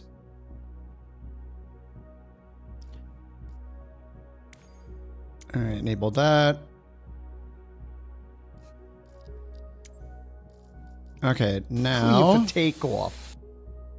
FS24. Disabled content. Oh yeah, the Chinook, I'm gonna leave that off. Windsock, no. Felon, no. Realistic tree height. Do I have the other trees realistic or enhanced? Or landing rate or arrow fire? Let's check all these. Realistic lights are off. Windsock, realistic arrow fire global is off. These are all 2020.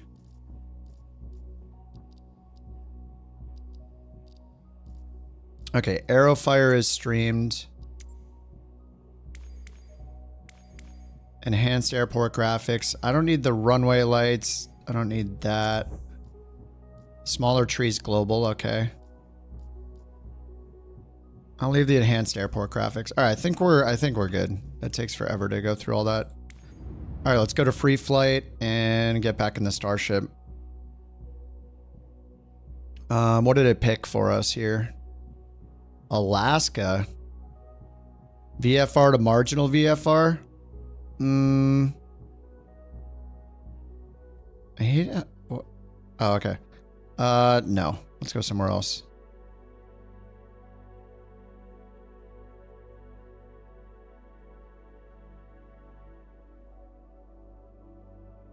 All right, Santa Fe. Santa Fe to St. George. KSGU. Flight conditions. Custom off, all players live real time. Great.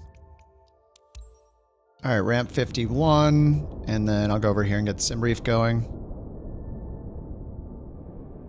Let's see how bad it does a VOR to VOR for us. How fast? Like 300 knots indicated.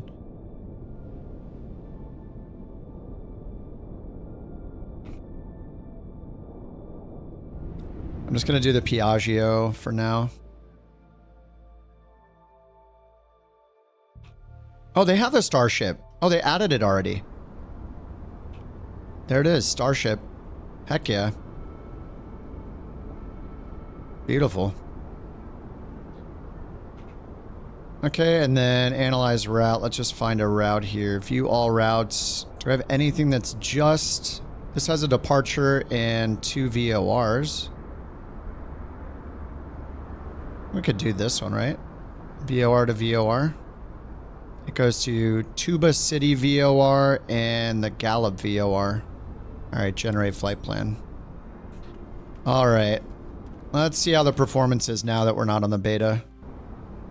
I'll go ahead and bring up the debugger for now just so we can see the difference.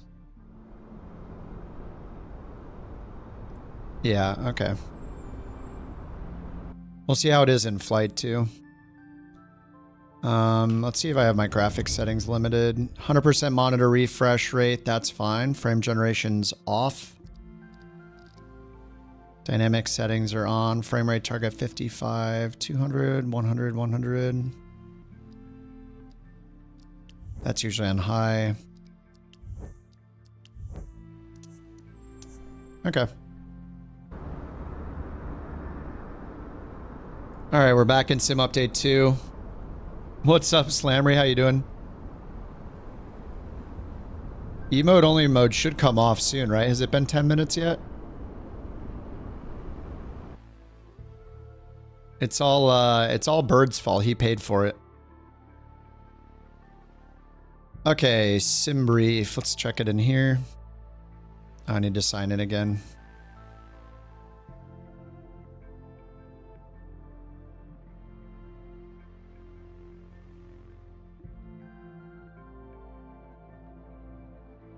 I don't know if it's been 10 minutes or not.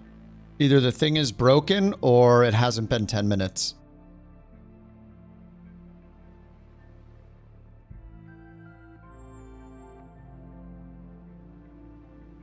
We'll find out in a few more minutes. 28,000 feet and block fuel 2645. So let's go to payload 2645. Oh, this is imbalanced.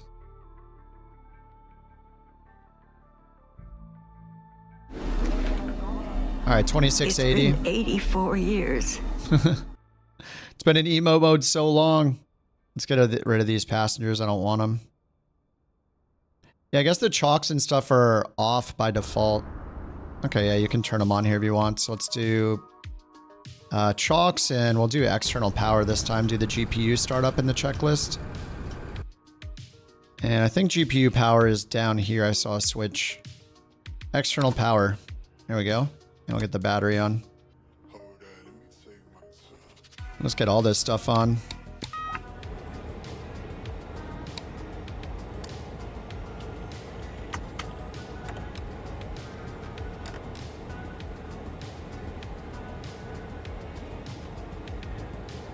Alright, so we got the fuel set up.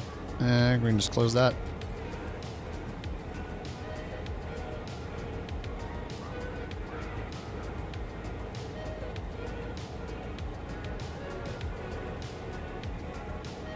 And we get Elevate going. I'll get, let's get Beyond ATC going as well.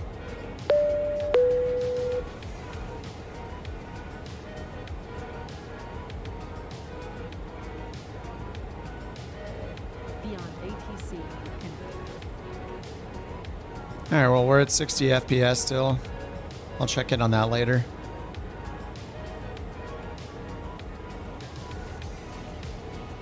Oh, it worked. Nice.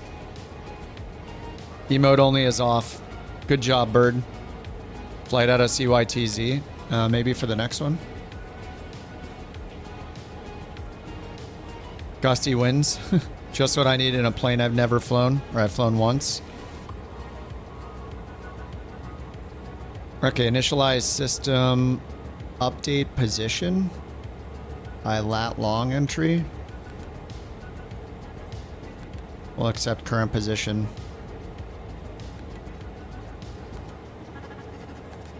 Fuel management. Fuel remaining. Oh, that's cool. Okay. I guess we'll want to set that. Fuel remaining 2680. Enter. One passenger. Yep. No cargo. Okay. I guess that's right. Disk right. Oh, this is the diskette. Read from the file. All right, let's go put it in. There we go.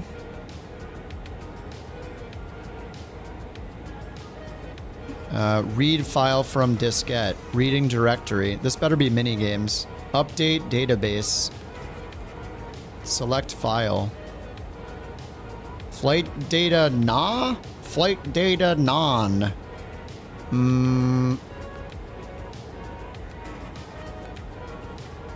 I don't know what to do with that. Alright, normal procedures. Welcome.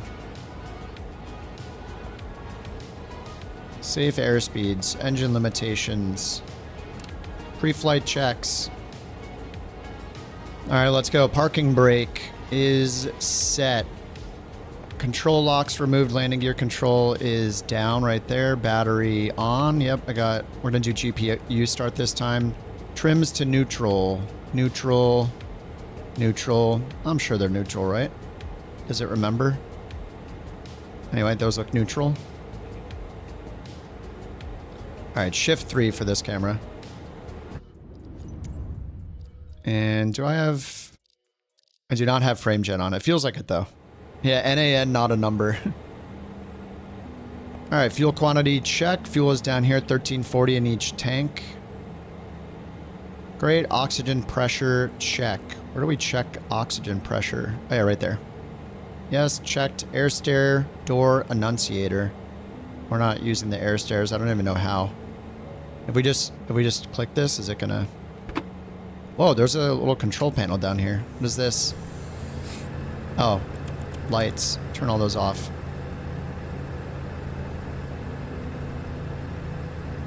Master warning and caution.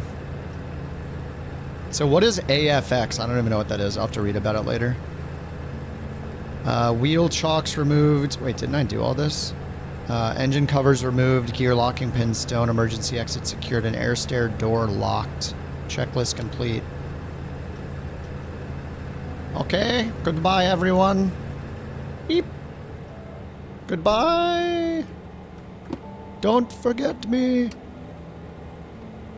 Alright, circuit breakers. I'm guessing they're all in. I guess we can look real quick. Just in case we do failures in the future.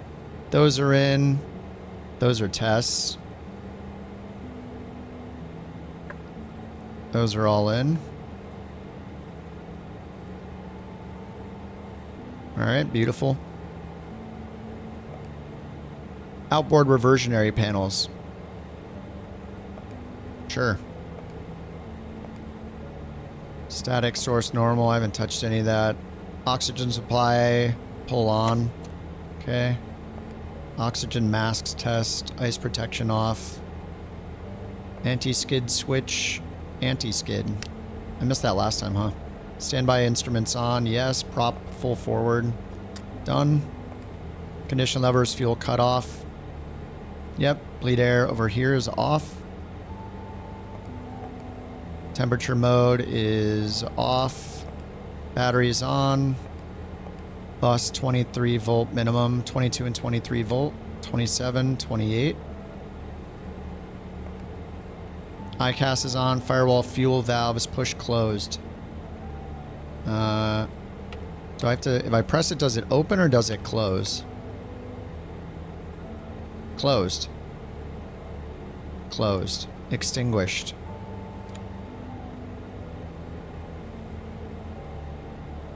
Standby pumps on. Check the fuel pressure low. Annunciators go away and then turn the standby pumps back off. Pump 1 and 2 on.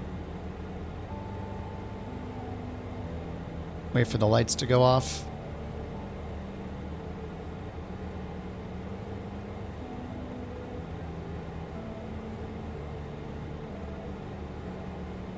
They're not going off. Oh, I need to push these open, that's why. Open, open.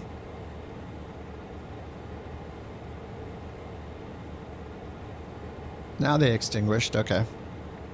Now we can turn the pumps off. Alright.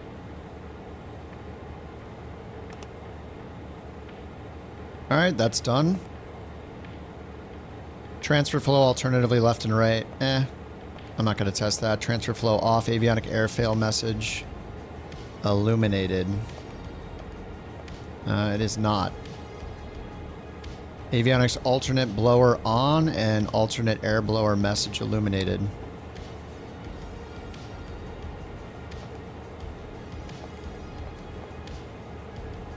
Alternate blower on.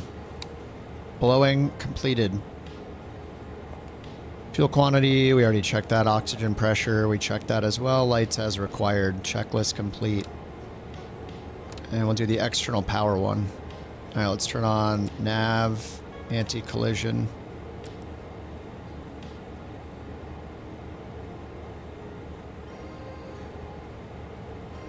Shows me at King Air. Yeah, it's a Beechcraft. It makes sense. What's up, Raptor? Battery volts. I think we're already good down there. 28. Yeah, 20 minimum. Prop, lever, feather. Okay, all the way down and then feather. Done. ECAS and pilot, co-pilot, avionics off. Oh. Well, now I can't look at anything. Dang it.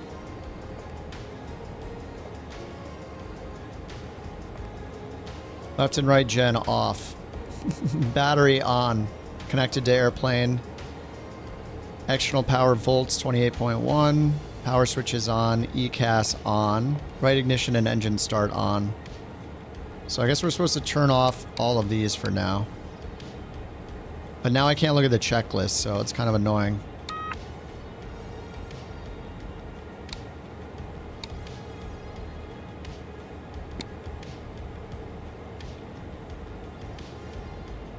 Yeah, I kind of want to look at the checklist. I mean, I guess I should know how to turn the engines on. I've done it before, so I'm sure I will not mess it up. So we'll start with the left engine. We need the props full forward. Left engine to on. Wait for 12 NG and then move it to the start. Then turn the ignition off.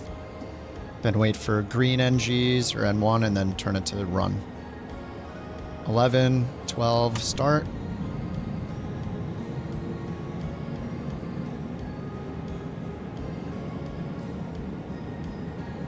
Okay, we'll turn the ignition to off. Wait for green N1 and then turn it to run. And then get the generator on. 65 N1, run position. Let's see if that killed the engine at all. Yeah, it did. But the engine still started. I don't understand. How is it that the engine is dead and started at the same time? I don't understand why this keeps happening.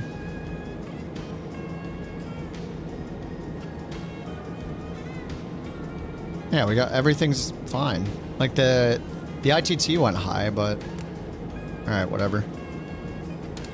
Alright, left generator reset and on. I don't know why that keeps happening. I'm starting it the right way, I'm pretty sure.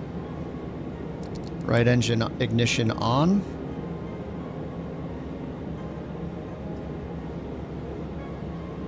Waiting for 12N1. There's 10, 11, 12. Start position. And watch the engine destroy itself. Yep, there it goes. And it's dead, but it's still running. I don't know, is that just a bug? I mean, the engine starts up, so... I have no idea what's happening. Alright, we're in green, get that to run. Get Gen 2 on. Great, and then we'll get the bus tie on. Open. Let's get these on. Alright, back to normal procedures. Engine starting external power. So we got the ignition start. I mean, we introduced fuel and the ITT went, it says 1,000 maximum, well over 1,000 on both of them. I'm not sure. Oh, you let the N1 max out? Here it says 12% N1 minimum start. And then oil pressure check, then turn the ignition and engine starter off, and then turn it to the run position. So I'm not sure. External power source disconnect.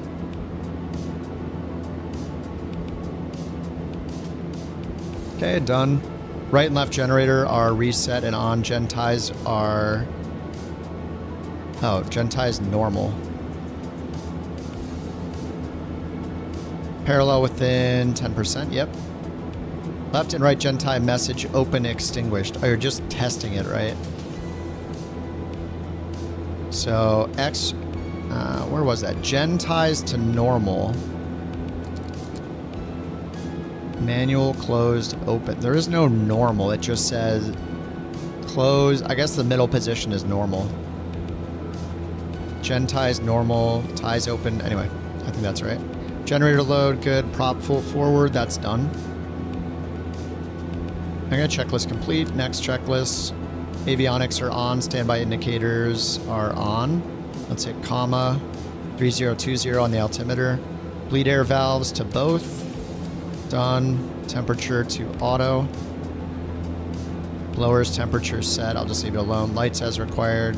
Cabin lights. No smoking and seat belts.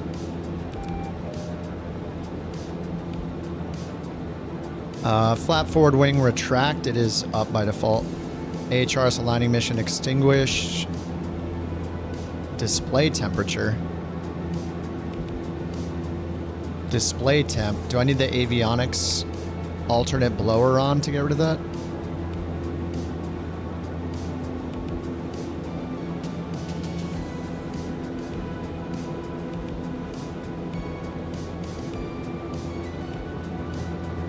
Went away over there, that's good. Yeah, it just says the temp in here is really high. I'm gonna cool this baby down.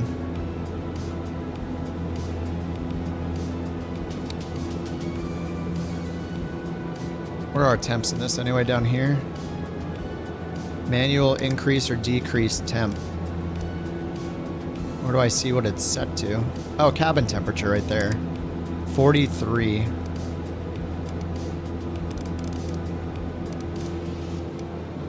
Blowers high. Auto temp.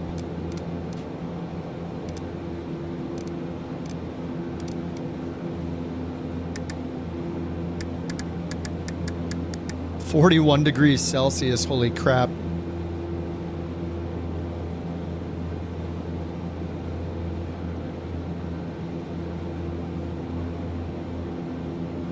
Okay, well the hot instrument, or hot display message went away. Alright, radar on standby, brakes released and checked.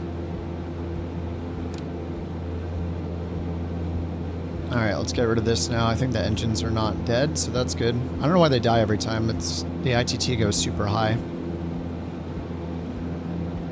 Yeah, 12 is the actual minimum. I don't know, maybe I'll do what no,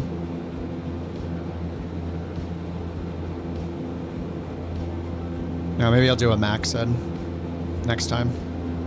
Autopilot click spot. It's down here. Yaw damper, autopilot.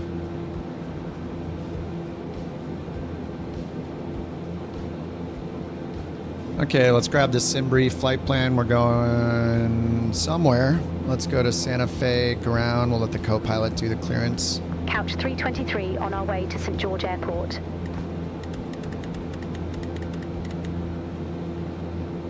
Couch 323, Santa Fe ground, cleared to St. George Airport. VZ5 departure with the Gallup transition, then as filed. Maintain 10,000 feet.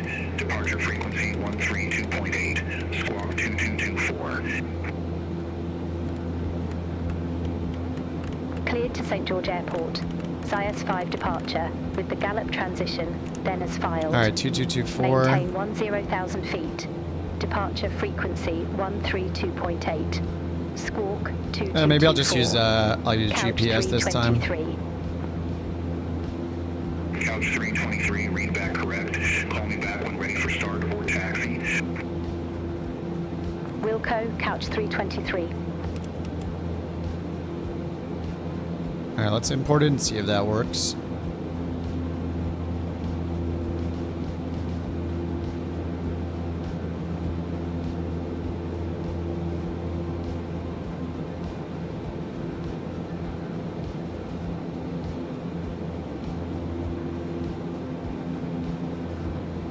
Looks like the answer was no.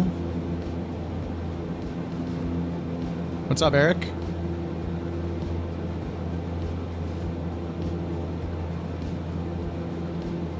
Okay, flight plan. So can we do a departure? Route library. So we have flight plan, nav source ATC. Okay, flight plan. Enter route or waypoint number.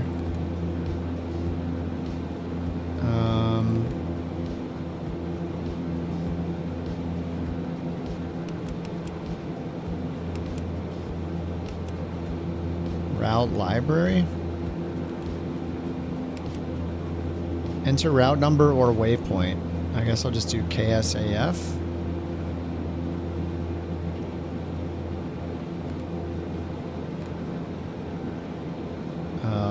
Okay, KSAF. Then the Zyc 5 departure. I don't know if we can do the departures then. And then we have GUP.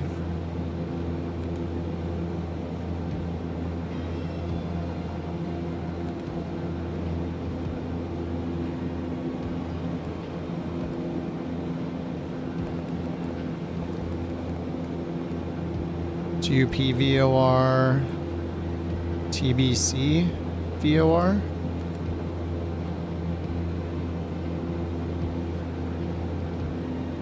Where's the rest of the route?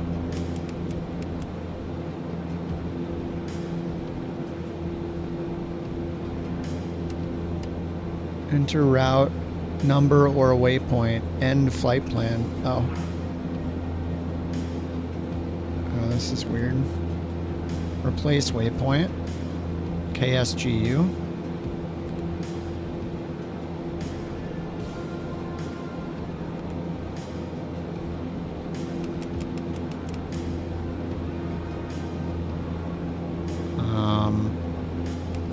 It's gonna take some getting used to. KSAF to GUP. What the heck? How did these extra waypoints get in here?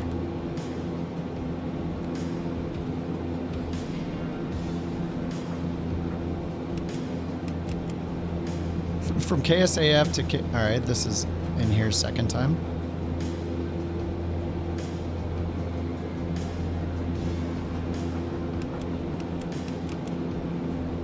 What? Airport data, KSAF, KSGU. Okay.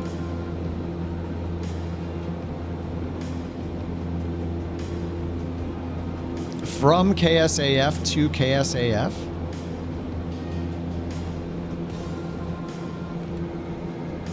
Okay, there. KSAF to what is TBC? I didn't put that in there. Oh wait, I did. Never mind. Okay. This is so weird. From KSAF, insert waypoint after.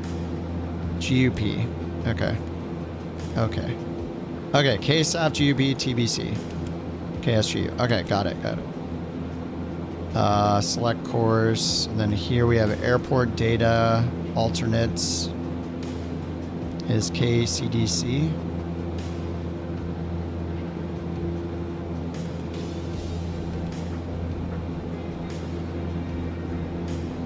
Okay, there we go.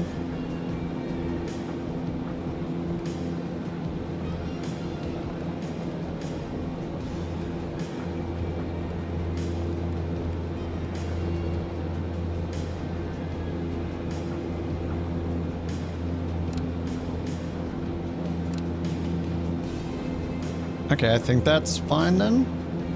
FMS, GUP, auto leg. Okay. Someone was asking about persistence in free flight on Microsoft Flight Sim subreddit. How to pimp you out. Oh, nice. For Bird. Nice. Alright, so we got the squawk code in. Let's request taxi to runway 15. Taxi for departure. Let's get the heading set to 150. Couch 323, runway 15, taxi via Bravo Alpha. Perfect. Hold short runway 2. Runway 15 taxi via Alright, back to our Bravo checklists. Alpha. Hold short runway 2, couch 323. Before taxi's done. Before takeoff. Alright, nice. Alright, taxi light on.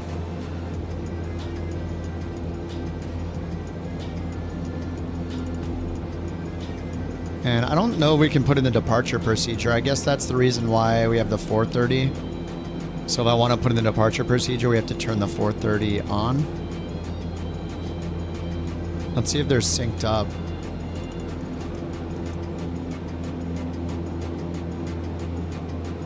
And I'm guessing that's why they put this in there, is just so we can do procedures.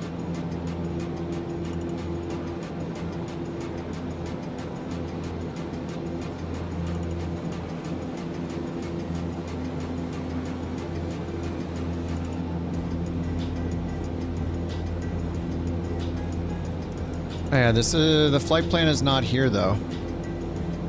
All right, what happens if I go here and I import it again? What do I do? Send to Avionics.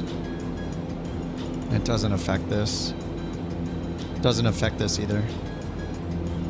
Okay, I'm not sure what the point of this is then. Alright, I'm just gonna hide it. Oh well. That's fine. We'll do it again. We'll do it later.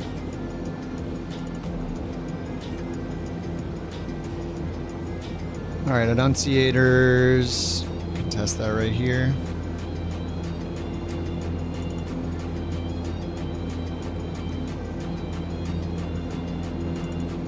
Alright, cruise altitude is going to be, was it 28,000? 28,000.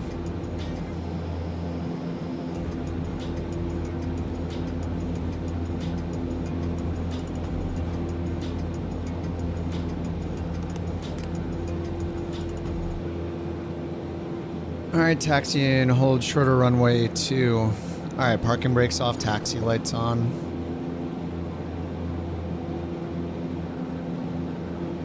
Chalks are still on, aren't they?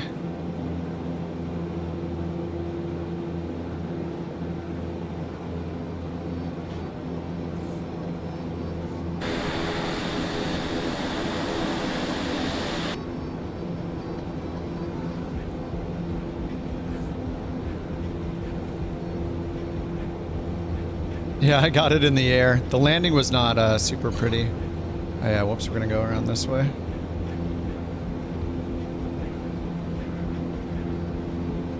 Couch 323, cross runway 2 at Alpha. Continue taxi via Bravo Alpha. Cross runway 2 at Alpha. Continue taxi via Bravo Alpha, couch 323.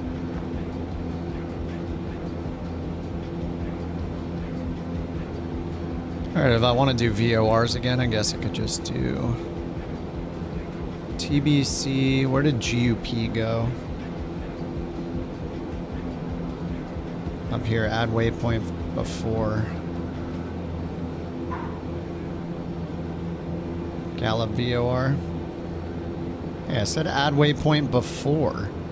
Oh, did I say after? Crap.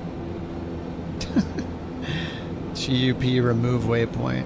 So I could do GUP 1151. Nav 1151. And then we'll fly to TBC. Tuba City VOR 1135.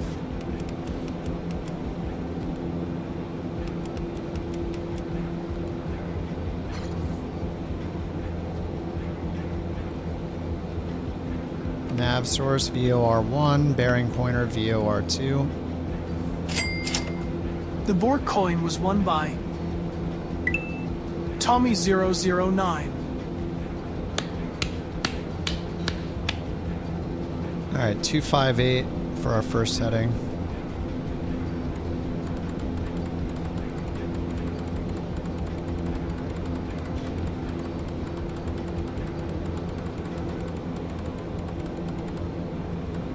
Alright, 258.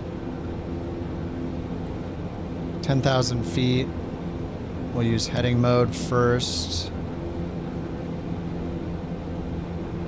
And then I guess we'll use the climb profile. What's it? IAS profile? Conti said he sets it to 180 at the start. I'll just do that. Couch 323, contact Santa Fe Tower 119.5. Have a good afternoon. Okay, rate knob, 10 o'clock position. Contact Tower 119.5, couch 323. Avionics check and set, autopilot, test. Oh. Ugh.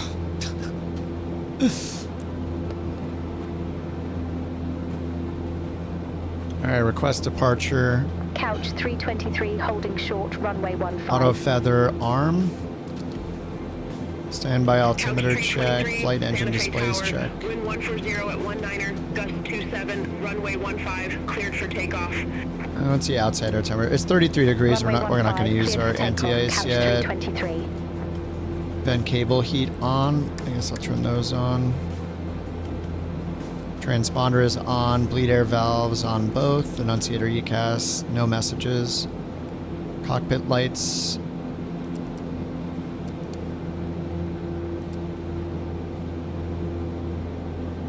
Windshield heats off for now. Engine auto ignition as required. I don't know. I'll just leave it off. Generator loads check. 46, 47%.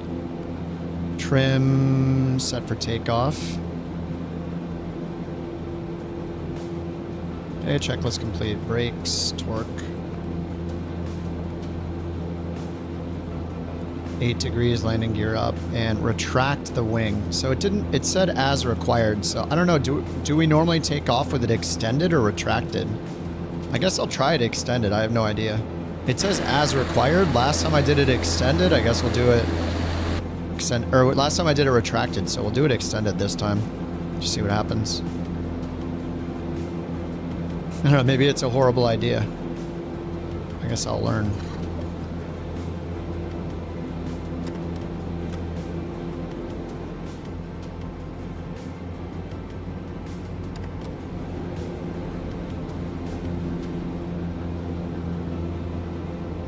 I wish I could disable the Elevate X command. I'm just doing direct to GUP though.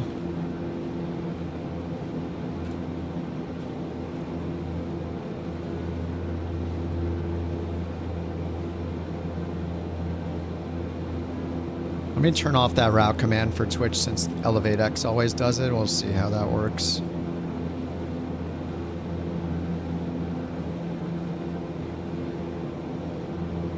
Okay.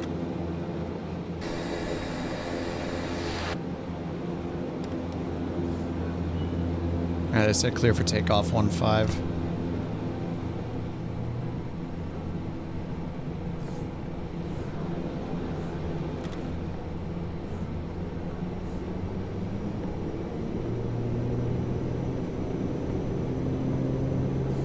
All right, 1700 RPM. Okay, I gotta pull it way back. Oof.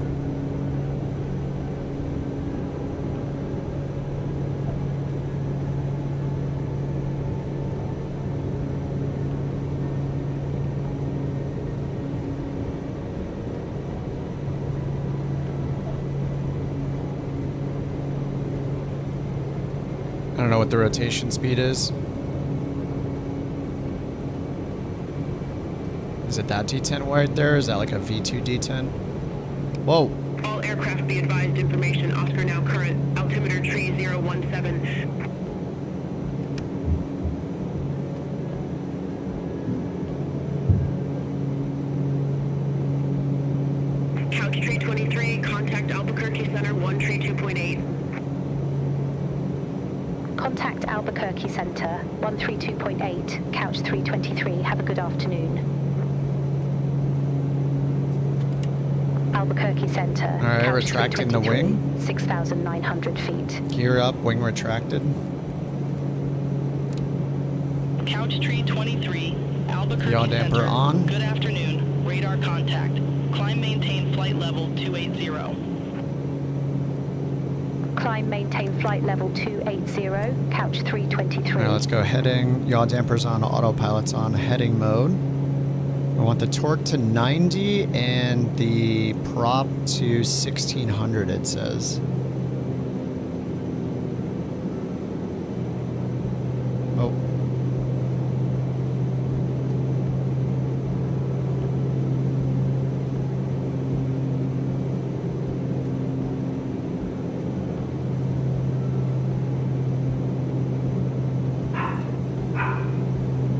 So 90, 90, 1600. Okay, there we go. They said climb to 28,000. All right, 28,000. Okay, prop sync on. Done. Climb power set, prop sync on. Engine display, cabin pressurization. Cabin is not climbing yet. I have that on. Oxygen is pulled on. And this is set.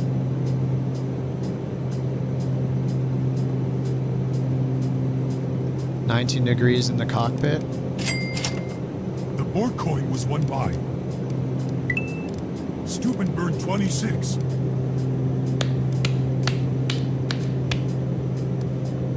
No, is the cabin not climbing? Oh, okay, it's about to. All right, nice. Probably the PSI was still going up, I guess. Okay, so we're at 80. Let's bring it up to 90. The torque. We're just flying runway heading, but we're supposed to be flying a SID, but I'm not doing it. We're just gonna fly on the VOR radial. So we're gonna go direct to GUP. We're gonna go there on the 258 radial.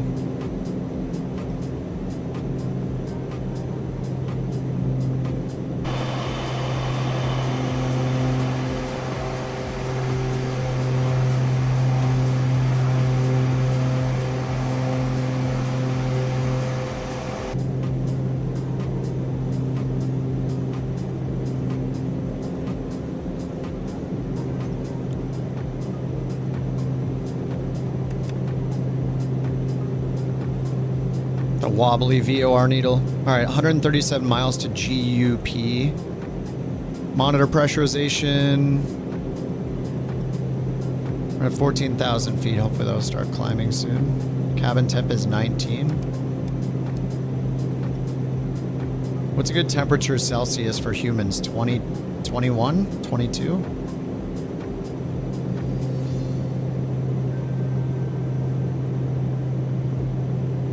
Life Care 2 and Mike. Contact Albuquerque Center 124.325. Center on 124.325. Life Care 2 20 and and 21 is good? Okay. There's 20.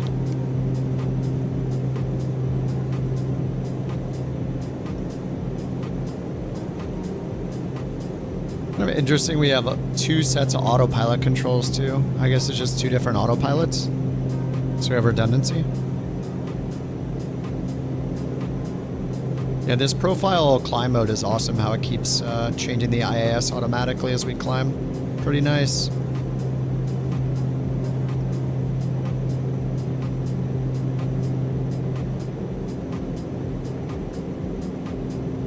All right. GUP. Okay, now we're turning right.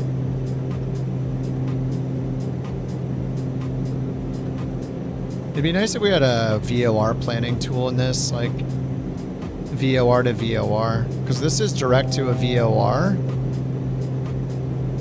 Actually, is it in the log? Can I find? I have the headings. It'd be cool if we knew the radials. Like if we knew we were actually on a course, on an airway or not. I'm not sure that we know it.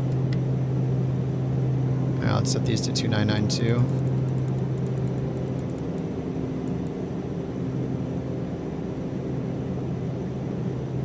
I can keep adding torque. All right, 84%.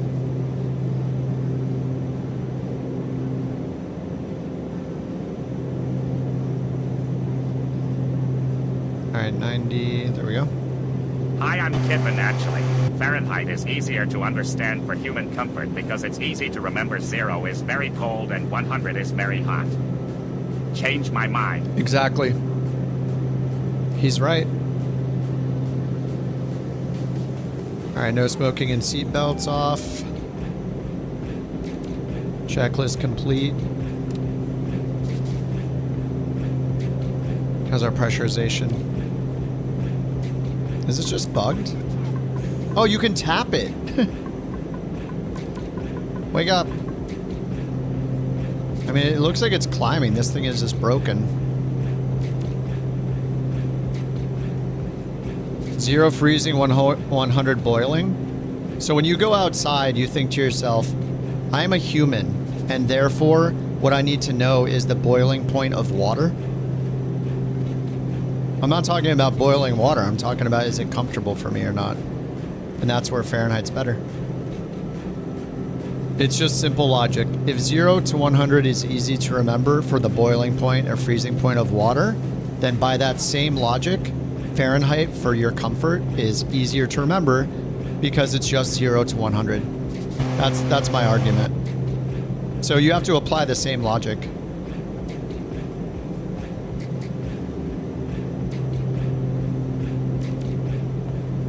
Yeah, water boils at 100 Celsius. Yes, we know. But I don't know why people, when you're deciding whether to put a code on or not, why would you think about the boiling point of water? It doesn't make any sense. And also, when you have fewer number values available to you when you're figuring out if it's too hot or too cold, you have to introduce a decimal point. Fahrenheit is better. Fahrenheit is better for human comfort because 100, yeah, exactly. Fahrenheit is better for human comfort. I'm not talking about the boiling point of water.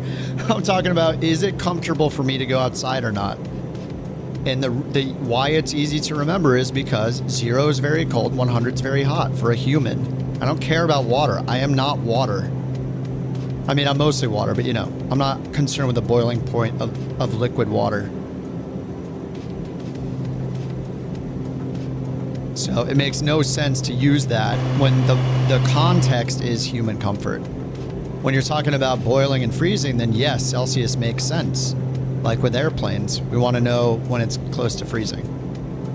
It's just simple logic. Like if you can't apply the same logic, then you're just inconsistent.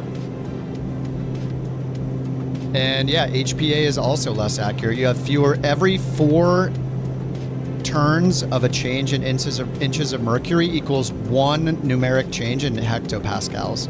So when you have more options to pick from, HPA is less accurate than inches of mercury.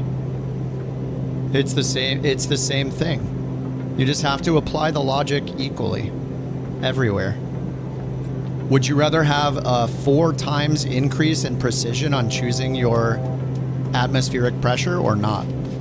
I'd rather have it be more precise. So I like inches of mercury better because there's more options. We have these 4 different options, and the same as with Fahrenheit. Okay, look at this. Is it cold or warm in here? Okay, is 19 degrees cold for somebody and 20 is 21 degrees too hot? So you have 3 numbers to pick from, right? With Fahrenheit, you're gonna have so many more values that are comfortable for certain people. Some people like 70, some people like 80. So now we have 10 values to pick from instead of 3 or 4. So for human comfort, Celsius sucks.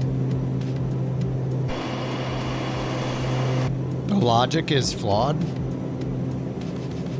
Tell me what you think the logic is, because I don't know if you're listening to my logic or not.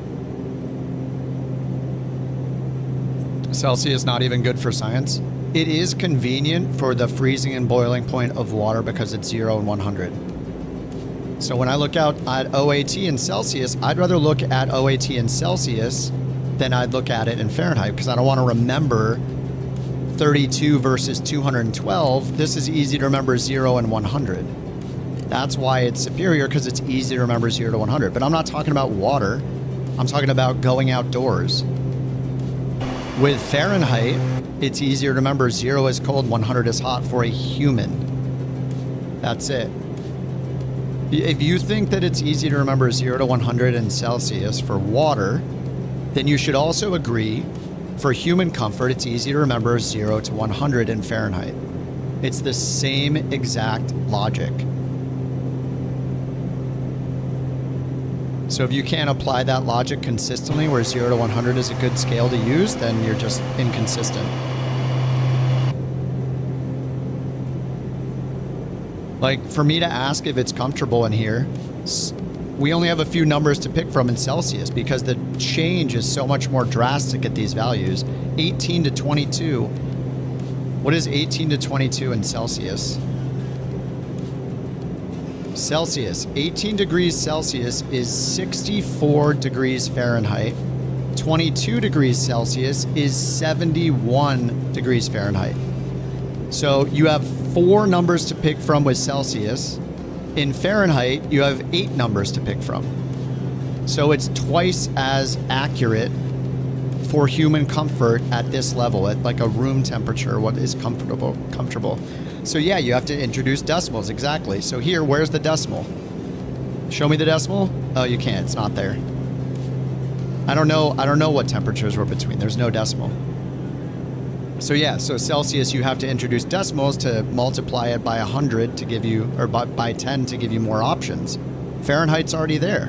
With the integers, you already have extra options.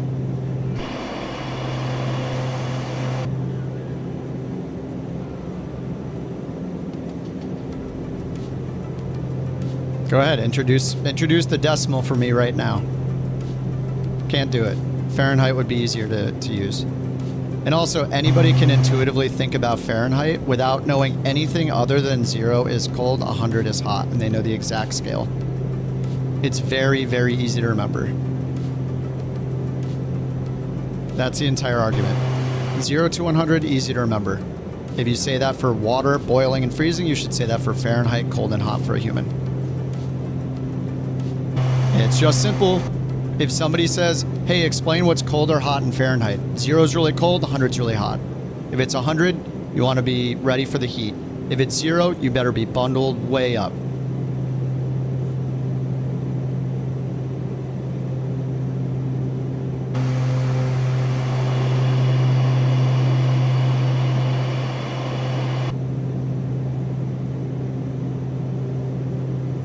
$28,000 feet.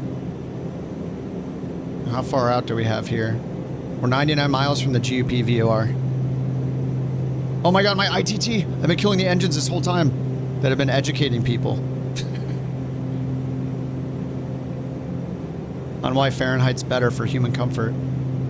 Okay, let me check the engines. Have I absolutely wrecked them? 92%, 88%. I'm just gonna fix them, I don't care.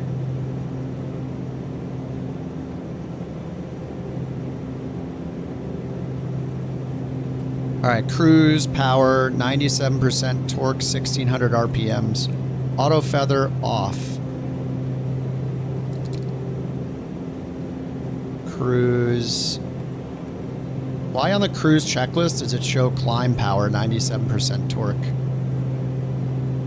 Anyway, I think we're supposed to be at around 800 ITT.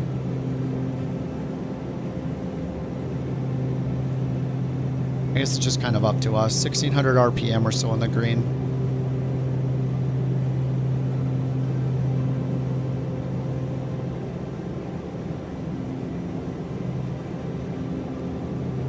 Engine display, monitor, fuel quantity, total and aft monitor. How do I check the aft fuel? Aft tank quantity. 16. 16, okay. I wonder how you're supposed to handle the... Does it draw from the aft tank first until they're empty and then... And then from the main tanks? Looks like it does. Outer tanks first. Yeah, I don't think it's been drawing from the inner tanks.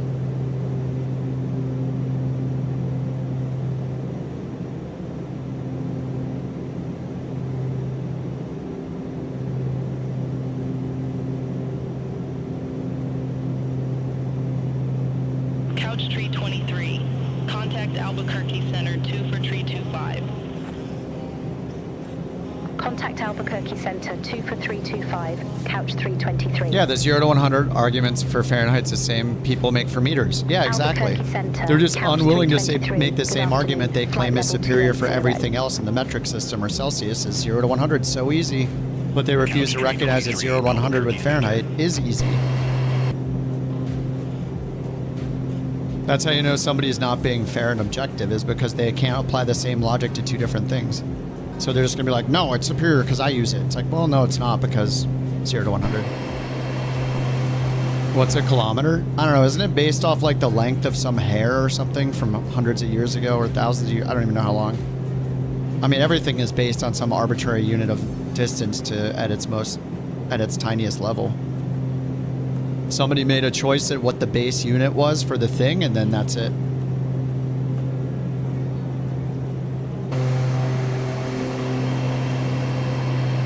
Yeah, 1,000 meters. How long's a meter?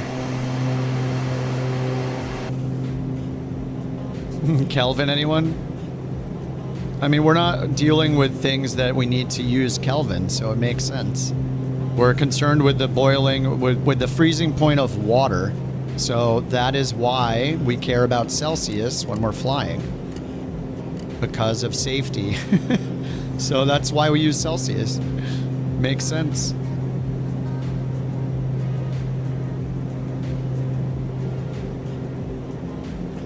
We're not converting anything, Maddie, though. All we're knowing is it hot or is it cold? I'm going outside, is it hot or cold? How hot is it? 0 to 100, that's how hot it is. If it's above 100, damn, it's going to be really, really hot. What's up, Anderson? How you doing?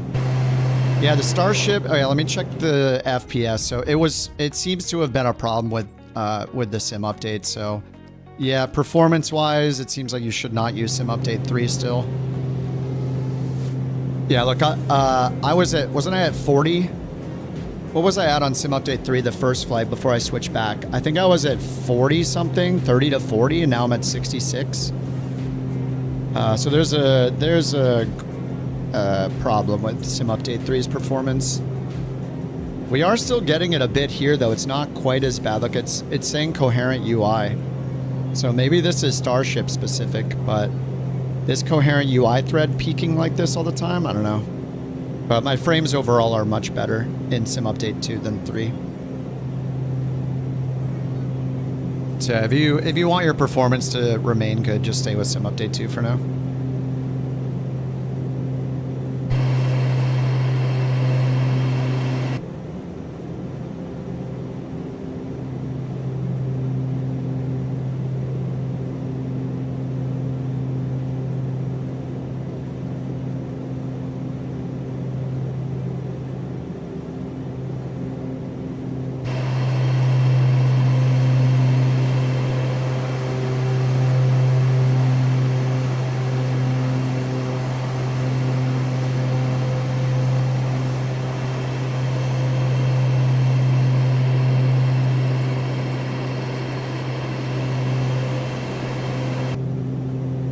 They have power table stuff in here. Actually, I think there was something under normal procedures, wasn't there? Safe airspeeds. Maximum demonstrated crosswind 21 knots. Rotation. Oh, is it 108 for rotate? Okay. Is that where 108? Oh yeah, right there. So that is our rotation marker, isn't it? Oh no, wait, 108, 5, 110. It's in between these two, but you can just use that as the rotation, I guess.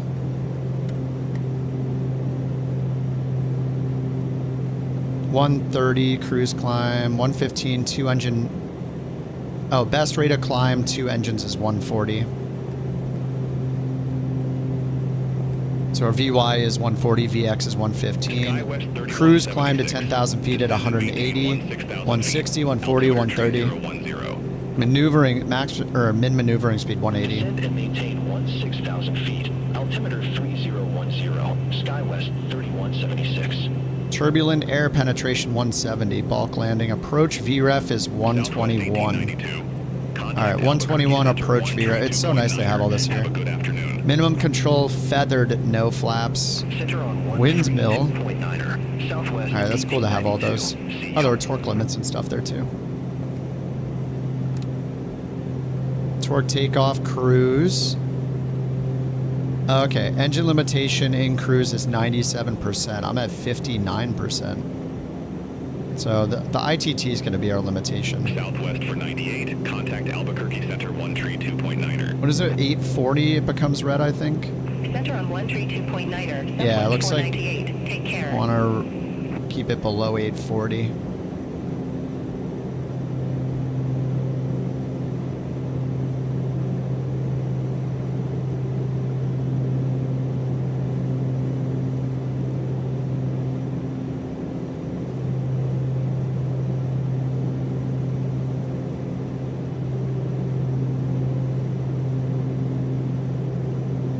I don't know what the little blue arrow is there.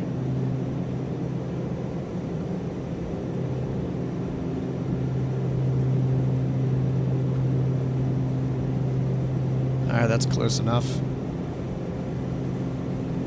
ITT starting limit is 1,000. The next flight I'll try to let the N1 get up to like 17 or whatever before I introduce the fuel. Before I turn it to start. See if that helps with destroying the engines. Prop RPM continuous 1790 and cruise 1600. We're there. 104 is our N1 limit, all phases. Fuel temp negative 27. It's at 17. Cool. These checklists are great. Yeah, if you guys get this plane, I would not recommend flying it in Sim Update 3 yet. The performance was really bad.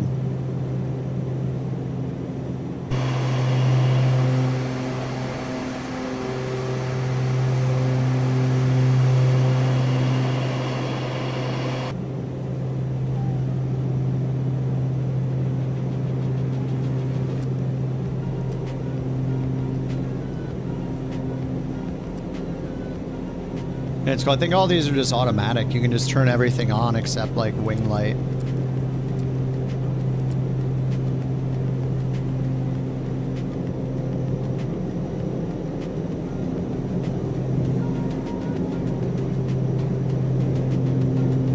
All they need to do is add some good fixed cameras, stop doing the thing with the throttle, and that's pretty much it.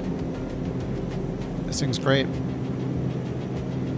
Look at that. Glance left looks left, and glance right looks to the right. iFly devs, take notes.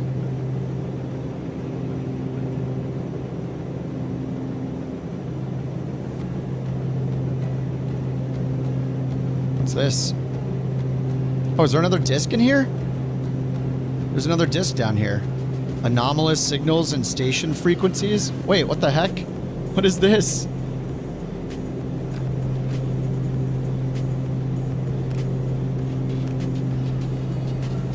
Wait, did it replace it? Wait, how do I take this disc out though? All I can do is put the disc in.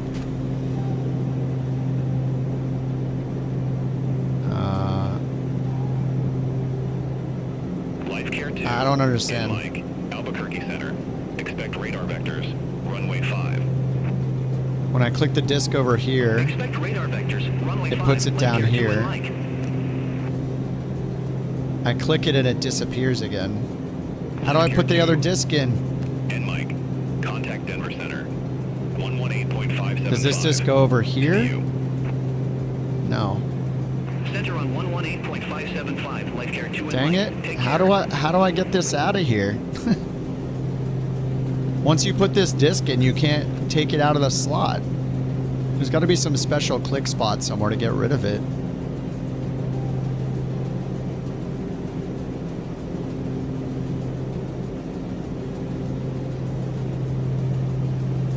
Anybody know how to get this disc out of here?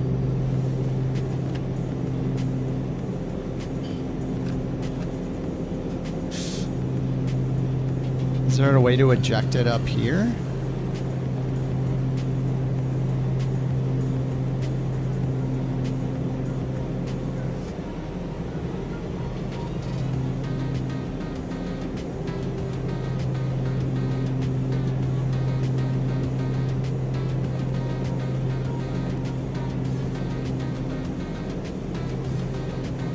We're 38 miles from the VOR.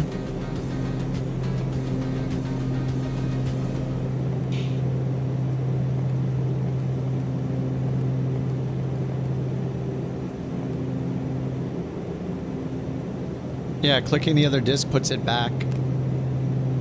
Puts it back over here.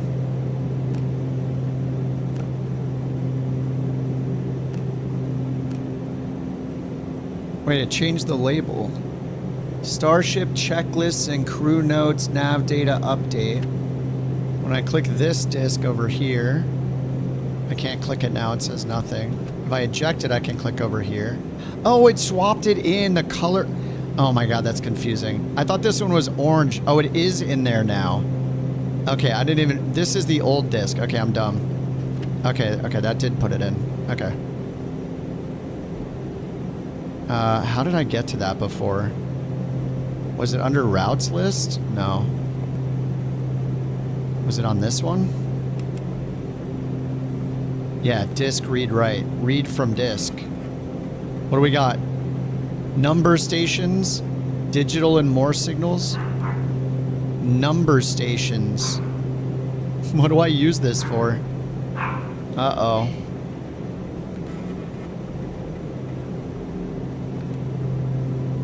What is SSTV?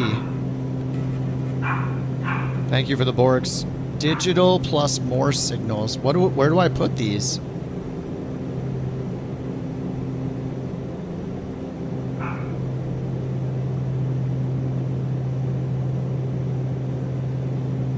SkyWest 3176. Contact Albuquerque Center. This is COM1, ADF, ATC.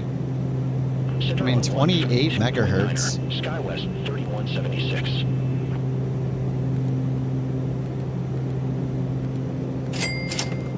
The BorkCoin was won by Matty H.U.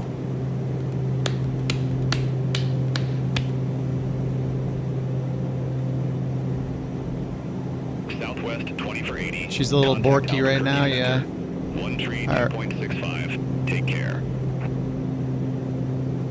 Contact Albuquerque Center 132.65. Southwest. What's VLF?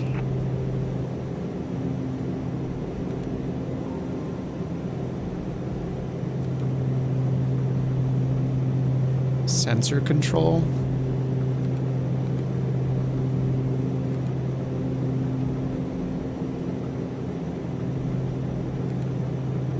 I don't know what these do.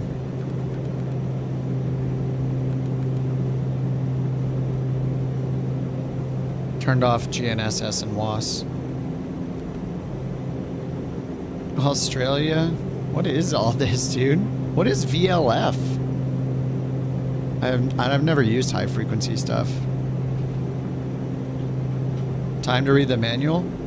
How did I not have enough time between when this was released and getting the stream up to read a 900-page manual?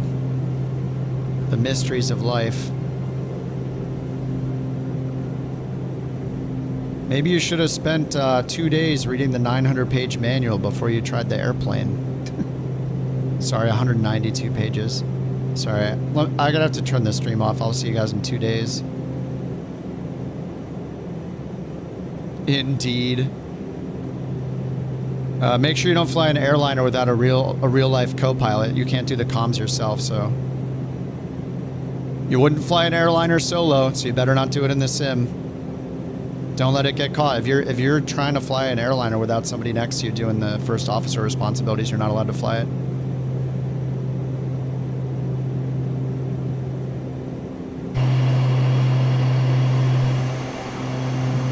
All the realism. Exactly. Exactly. That's exactly what that kind of person sounds like. All the realism goes right out the window when it's turned back on whatever you do in the sim. You should have read the 200-page manual before you played the video game. What a way to live.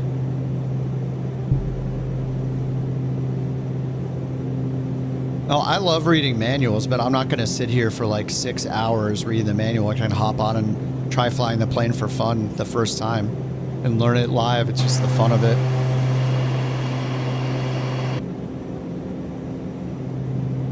Very low frequency. Yeah, I've never used that or needed to use that in the sim.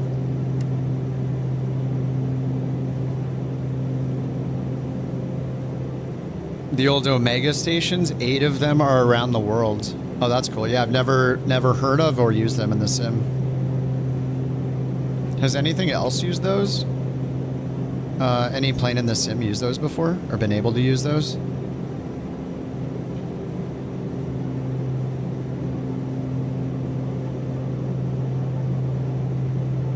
So can I get to it down here? How do we dial them in then? Is that what this is way down here? There was one other thing down here. Oh, is it right down here? No, this is high frequency.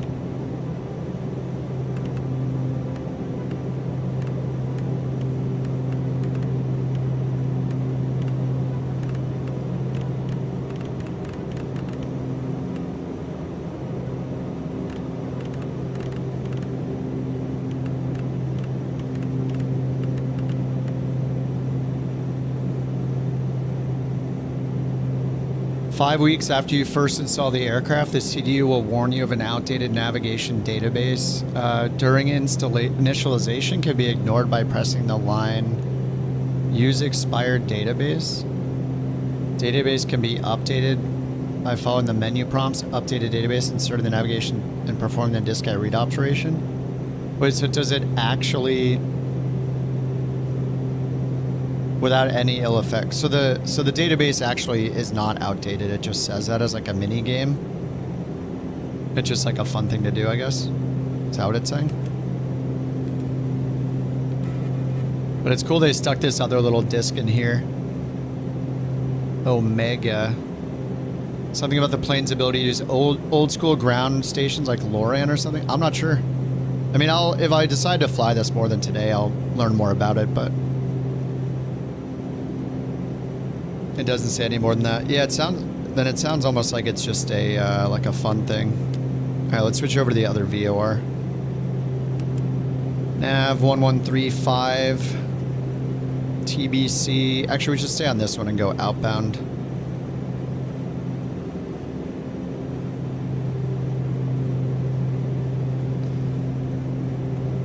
On 1151.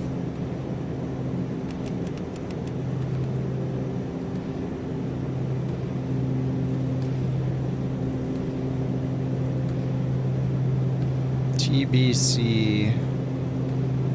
So we need to make a right turn. I'll just turn and then dial in the other one. 1151. So we're gonna go direct TBC.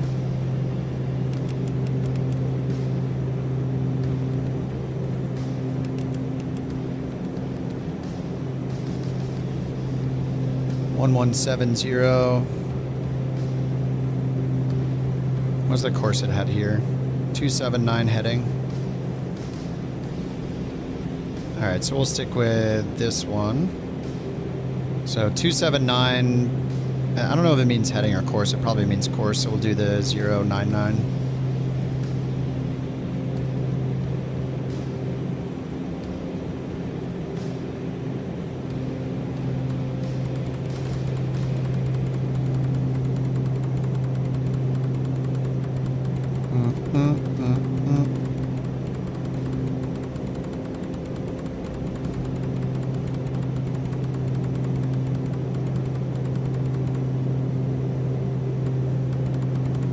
Oh wait, not 099. Yeah, we would do... Wait, from GUP outbound... Sorry, we'd be on the 099 radio. We just need to do... Oops, 279. What am I doing? 279...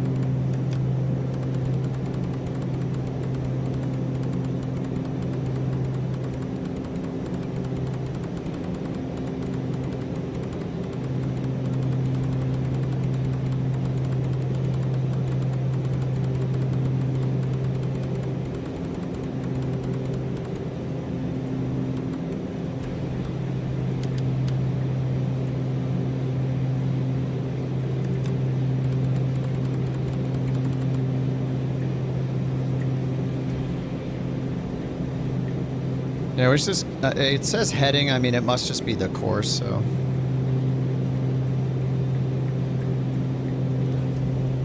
All right, then we'll monitor TBC. It's 112 miles out to Tuba City. And then from there, runway 19, about 123 miles. So I should just use Sky Vector every time for this kind of stuff. It's just too easy. We just put it in here, KSGU. Then we're going direct GUP, and then TBC.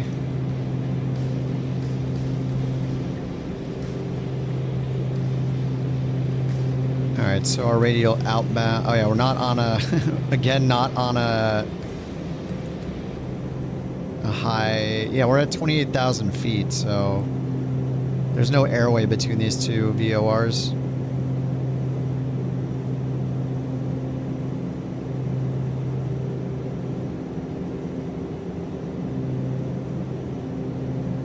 Alright, yeah. We're just going direct 275, but anyway, as long as we're going towards the VOR, we're fine.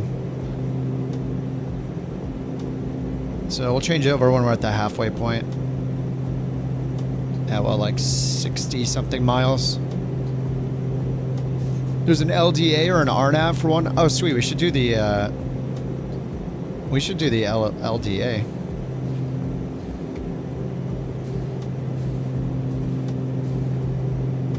That'd be cool. Runway 19 recommended. VFR. Gusting 30 knots. Heck yeah. Yeah, there's an LDA. LDA direct. No chart. KSGU FAA charts. Approach. LDA 19er. GPS 19er. Alright, what's the offset? Is there an offset? DME required. Yeah, here's the offset right there. 7.16 degrees. Looks like a left turn for the runway. Nice. Yeah, we should do the LDA. DME required 110.9 for the localizer. 1109. I'll just put it at the bottom. There we go. Cool. Wouldn't the heading in the flight plan be the radial of the EFB? Does it in true? Heading in the flight plan would... If it's in true, then it's not going to be the radial. Because, well, the radial could be wildly different. I mean, in true heading, true to radial is going to be a big difference. Just because of magnetic variation. And then you also have the variation of the VOR itself and how it's installed. So it won't necessarily be pointing to a magnetic north heading because of it when it was installed years and years ago. So every radial is slightly wrong, basically, compared to what actual magnetic course you need to fly. So like on these maps, I believe this is giving us an estimate. I think this is in magnetic, right? Not true, the 275. I think that's magnetic heading.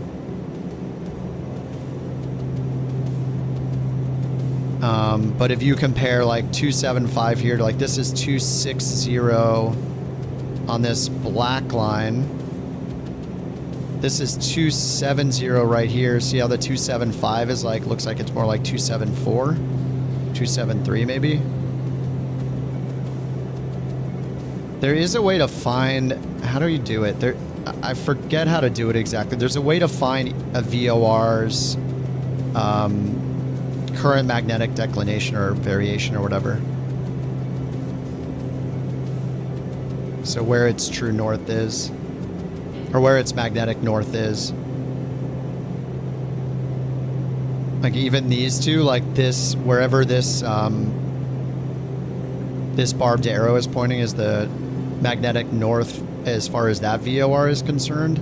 So even though these are close to each other, there might be a slight variance in which one's pointing where.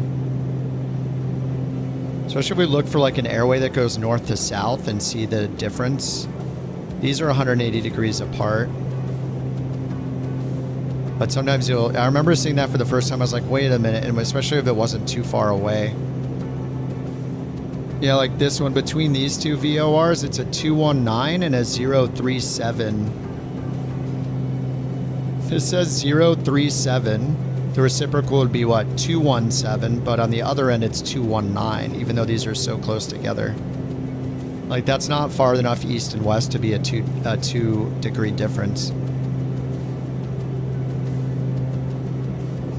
219-037 instead of 217 or 017. Sorry, this should be 217, but it's actually 219 when you change over. It's weird.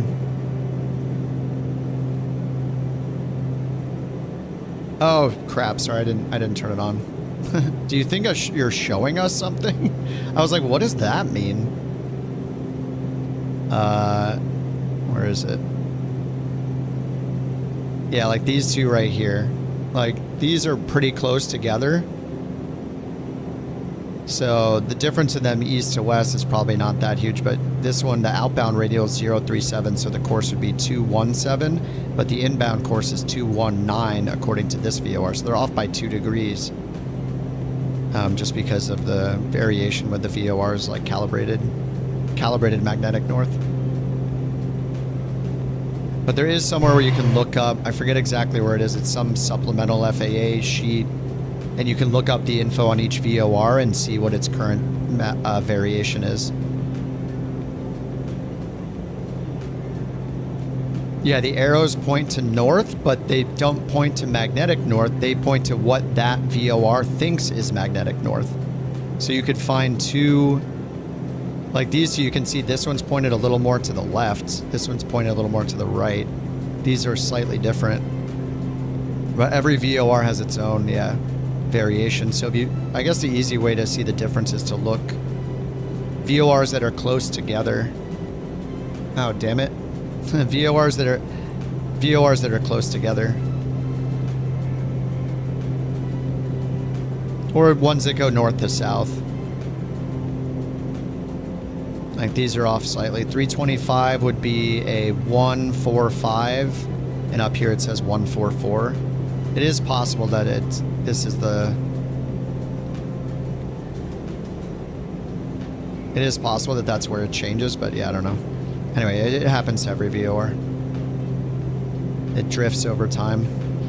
Couch Tree 23, contact Denver Center 127.5. But I mean, as long as we're headed directly to the VOR, that's all that really matters. So whatever course we want to pick is fine, as long as we're flying that course inbound to the VOR. We're going to fly over the VOR. So we're 50 miles away from one, 73 from the other. We'll wait till they're equal, and then we'll switch over to the other one, go inbound. But I guess we could check it just by like, right now if I just put the heading bug straight ahead, switch to heading mode, and then switch to nav 2, we'll see a change. It's based on the distance too, but if we were in the middle, if we were halfway between them or at the changeover point, we would do it. But if I go to nav source and swap it, Oh, I need to change it to the same. And so VOR1 we were on 279, so let's change this to 279.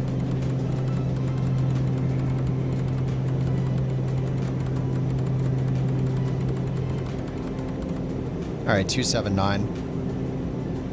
So this one is like 2 dots deflected. We go the same course, and then switch to VOR1, and this one's right on. So like as we get closer, this will get, actually this will get even less precise.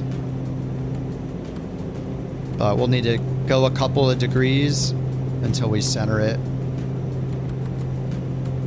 There, so yeah, we need to go 269 to get to that VOR right now.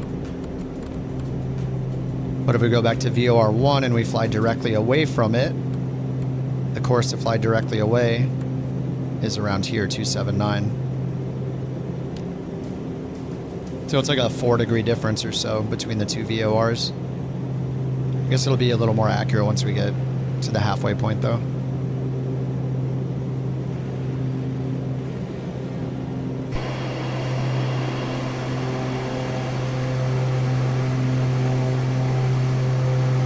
Ground's looking pretty good here. Do I have it set to 200? Yeah, I do.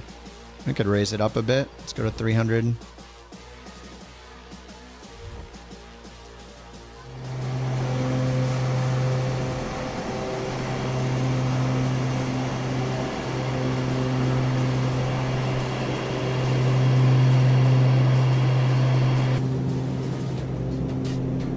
This thing is pretty neat though. I like it. We can cheat and look at our map.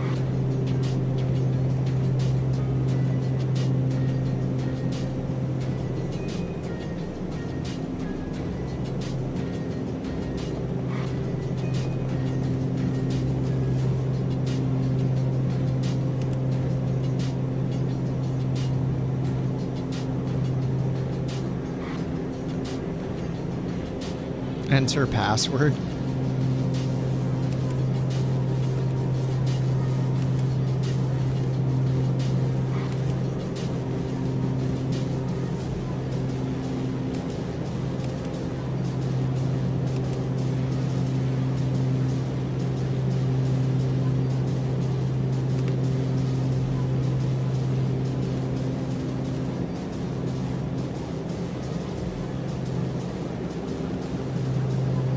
Oh, auto tilt. Sweet.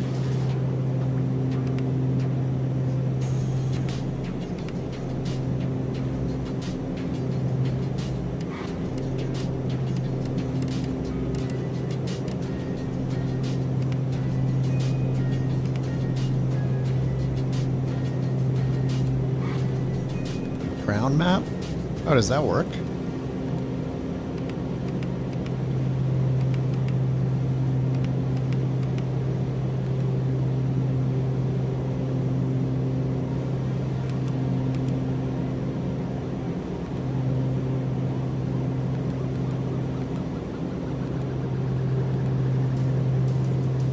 VLF signal strength. Omega stations.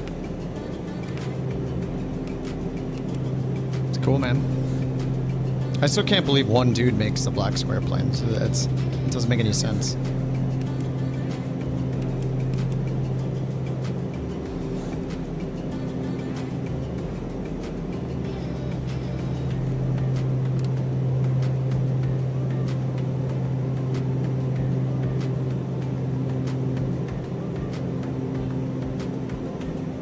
Let's see, once we pass by Tuba City VOR, when the airport's right over here, we do have a cross radial here with EHK 1173. I should probably use that. The 120 radial would be the cross. That's right where the airport is. Oh, but it's showing there's Cedar City VOR right on the ground there. So on world low. No. Where's Cedar City? 122.5. Or we just go, I usually go to the information page and just scroll down and look here at the nav aids. So St. George, 1.2 miles. I mean, it's really close to it. It's only 1.2 miles away from the airport. We can just fly directly to UTI, 108.6. Put that in here, number 2. Okay, TBC is closer, so let's switch over to Tuba City. Nav source, we'll sync the heading bug, hit heading, switch to VOR2. And we'll just fly directly to it, so let's center the needle.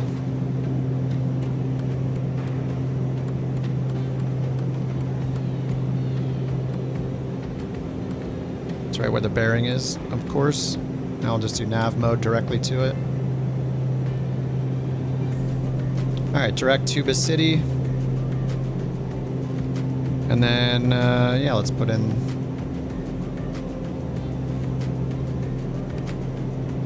nav source.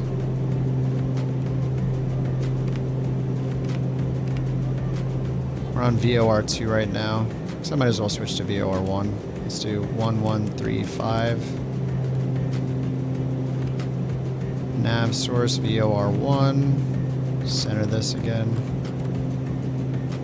Alright, 265, direct to Tuba City.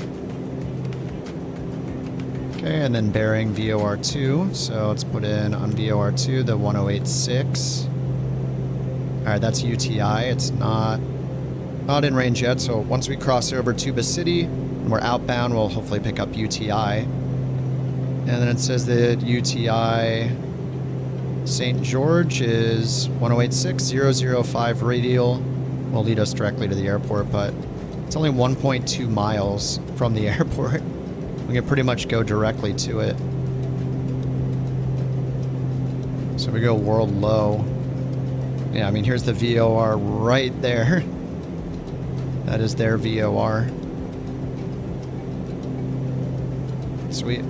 So we'll just pretty much fly directly to that, look for the airport, and then we'll set up for the LDA. The LDA comes from the north, though, so...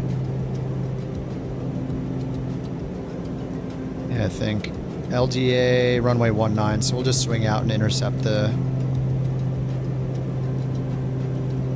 yeah, we have this here. We also have it up here.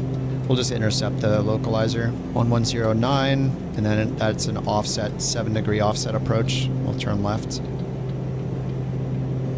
The ground changed to gray for a little bit. Yeah, I mean, it's going to be like satellite imagery. Like you'll see these lines whenever there's, you know, satellite images are taken at different points in the year, or who knows how old one image is to the next, and they have to stitch them all together. I mean, any Google Maps will look the same way.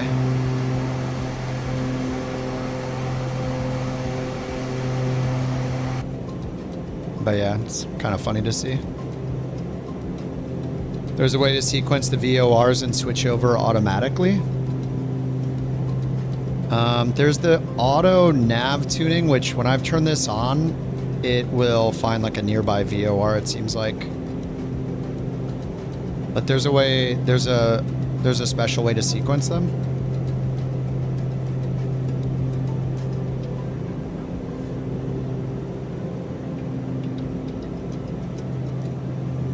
LRUs.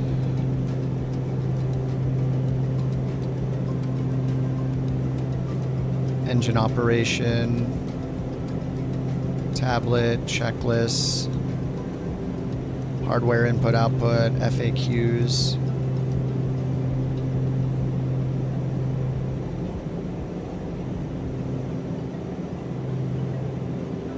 Mathematically accurate VOR and ADF signal attenuation and noise degradation.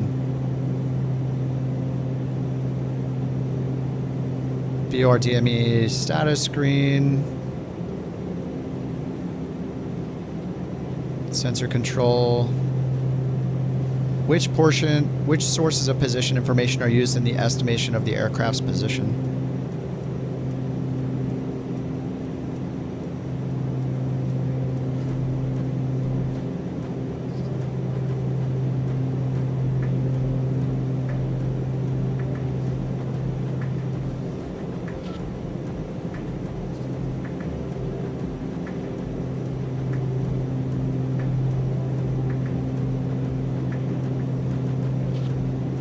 Oh, the wiper effect looks good. Oh, there's a headphone isolation. Oh, that's so nice.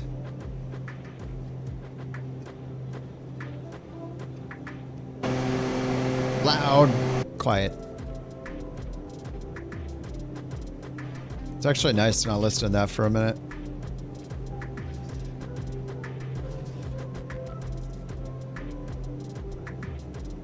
Almost too quiet.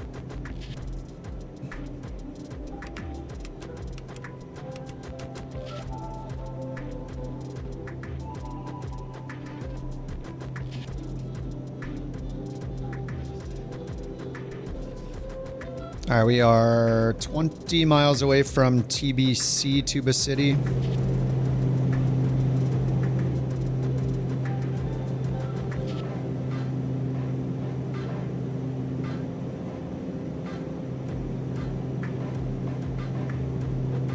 Let's see, to use all of our aux fuel, our aft tank fuel. Oh yeah, it just stuck at 16. I guess it's maybe an unusable quantity. Transfer fuel management.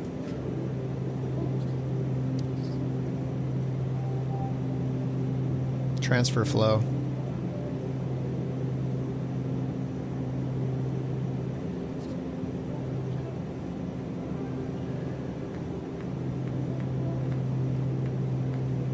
Cool. That's easy.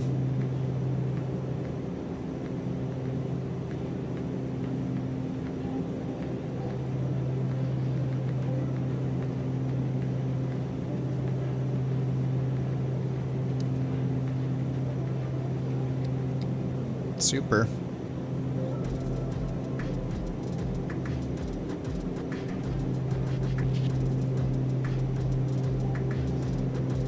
I didn't check my switches here. Let's see.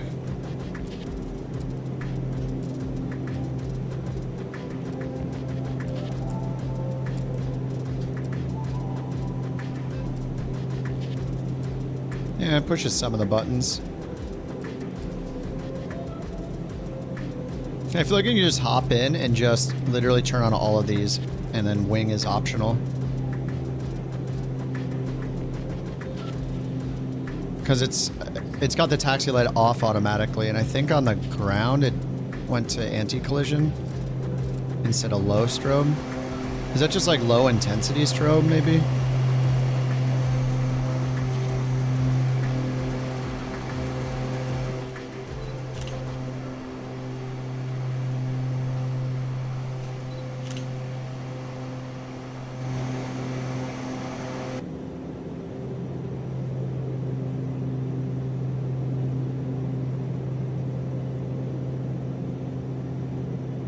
Autopilot transfer, okay. Standby, pitch trim up and down. Friction locks.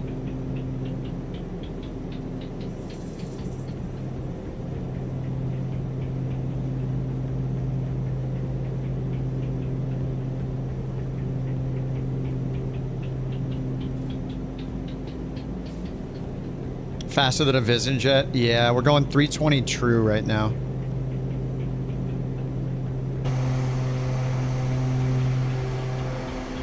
What is the Vision Jet at, like 250-ish, 240, something like that? Not over 300. This is more like TBM speed. It looks like auto switching. Oh, you can auto switch. Is the auto switch for VORs though? So if you use FMS and it has VORs, it'll auto switch them for you, kind of like an airliner will do. Right, heading 290 vectors for St. George Airport. Oh, they're giving us vectors. Turn right, heading 290, couch 323. Forgot I was even using ATC. It's so quiet. I think I turned the, just for my frames, I think I turned the en route density way down. I'll turn it up a bit.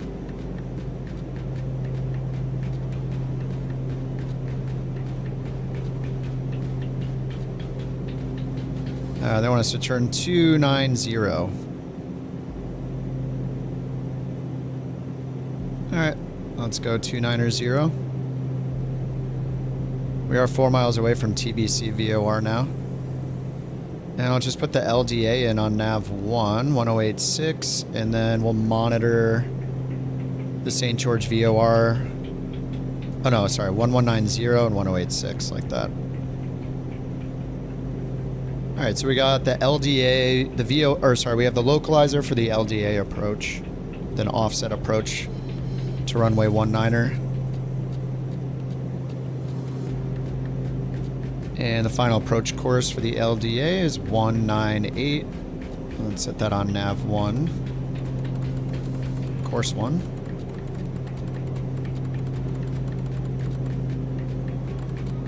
Alright, 198. And then we got the bearing to the airport basically right there. St. George VOR right there. I want to get down to 6,300 feet. 118 miles out, yeah. Classic 100 mile out vectors from beyond ATC.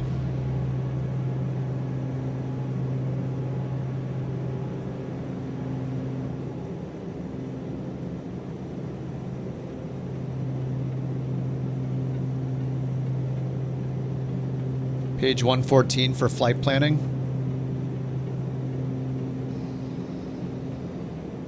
There it is.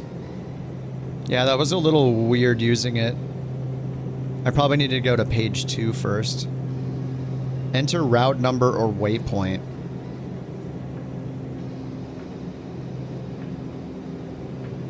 New flight plan page displays only a preset designation field. Enter a new waypoint identifier. The last entered waypoint identifier and the total flight plan distance and the flight plan name. I think it might have messed it up when I imported it or whatever, because I didn't do this first.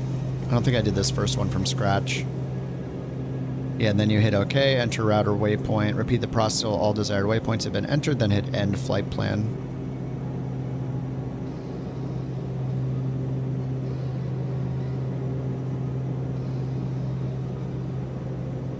Oh, waypoints can also be entered by selecting them on the present position or plan map on the MFD. Use the joystick below. Oh, that's cool.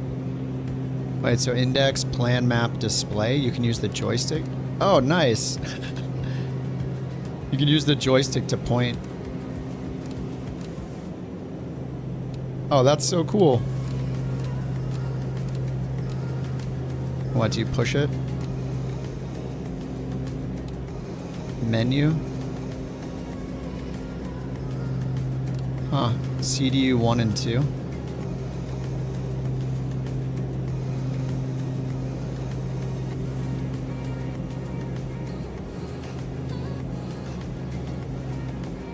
Oh, recall just gets you back to the checklist. Oh, nice. Okay. That's convenient.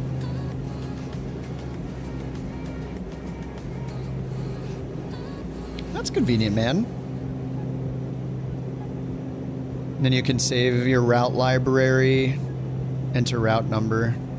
Waypoints can be entered by selecting them on the present position or plan map. Use the joystick to move the cursor over the waypoint you wish to add. Hit the soft key below enter to immediately add that waypoint to the new flight plan.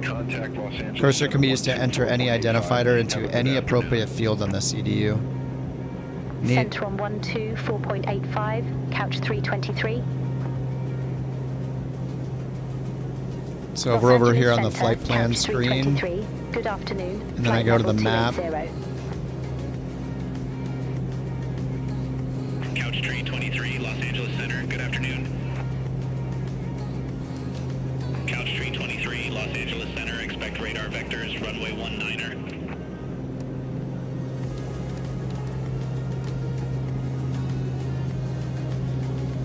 Insert after waypoint. Enter route or waypoint.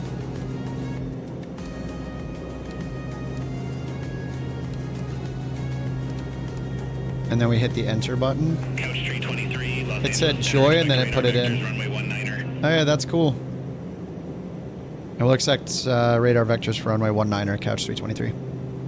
That's pretty cool. You can still do it visually. Couch 323, verify instruction. Oh my god. Expect really radar neat. vectors runway 19er, couch 323. Approach LDA vectors.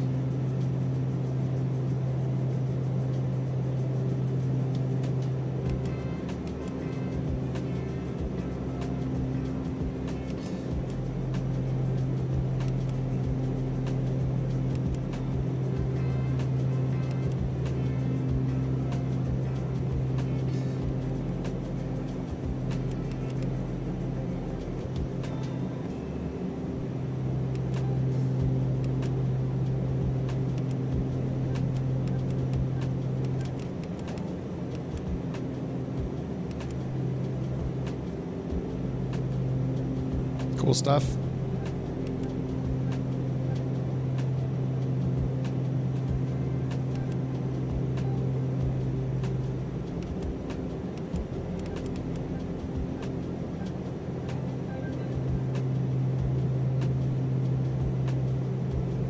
Altitude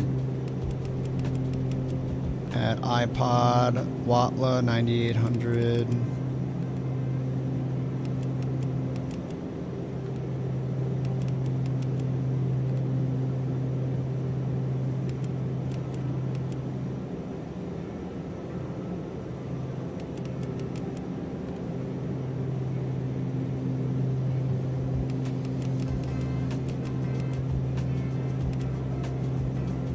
I should look up how to use the VNav then.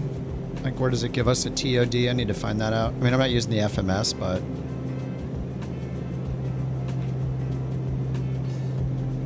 VNav. Once the flight plan's been created, pressing VNav will display all the upcoming waypoints in a flight plan, similar to the progress screen on the MFD. Active waypoints in magenta. Right, so we have an iPod. And it says user can enter desired target altitudes in the rightmost column by scratch pad and hitting the key. Yep. Once it's entered the required vertical speed to arrive at the desired altitude from the last waypoint with the desired altitude. Couch 323, turn left heading 275. 275. Turn left heading 275, couch 323. Couch 323, St. George Airport landing runway 19er. St. George Airport, landing runway 19er, couch 323. That's right, it says once a desired altitude is entered, the required vertical speed to arrive at the altitude from the last waypoint will be displayed in the middle column. If the required vertical speeds are depicted in yellow, the calculator is using a default ground speed, or the user enter the ground speed on the trip planning screen to estimate required vertical speed while on the ground. Okay, so they're in green.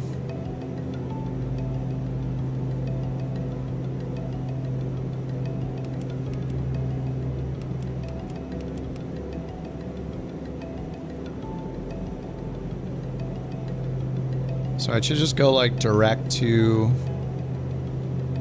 I don't know exactly where they're having us go. I can do like... Well, we have an iPod still in front of us, so... It says 1,000 feet per minute to get down to 10,300. Couch 323, altimeter 2975. Expect the visual approach runway 19er. Altimeter 2975. 2975. Expect the visual approach runway 19er. Couch All right, 323. let's put that there as a reminder. You got visual 19? Yeah, they gave me 19 as well. 323, descend, maintain 4,000, altimeter 2975. So maintain 4,000. 4,000, altimeter 2975, couch 323. All right, 4,000. Ground speed is 292. 14 to 1,500 feet per minute. Turn right, heading 290, couch 323. All right, vertical speed. Oops.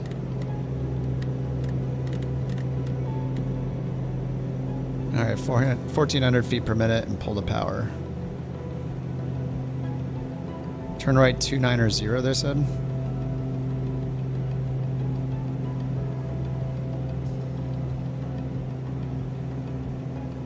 All right, descent checklist. Pressurization altitude, 500 feet above landing elevation. Airport elevation 2884, call it 29, plus 5, 3,400. So wait, do I want it... Do I just put it here? I want the cabin altitude in feet to be 3,400. I guess, like right around here. Pretty high elevation. Oh no, it's 2,800. Yeah, okay, 2,800, 3,400.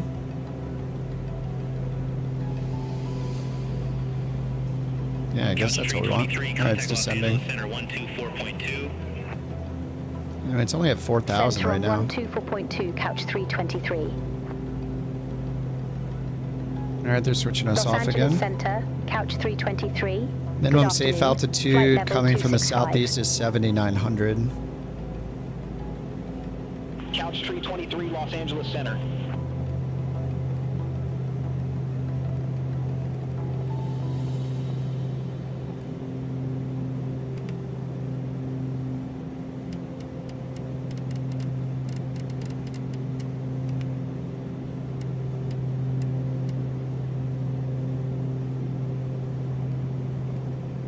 Alright, pressurization knob set, rate knob as desired, standby altimeter is set. No smoking seat belts, power and lights as required.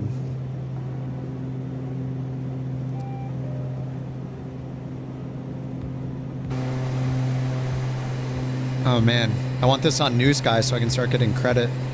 There's no way they added it already, right? I checked it earlier. I want it now.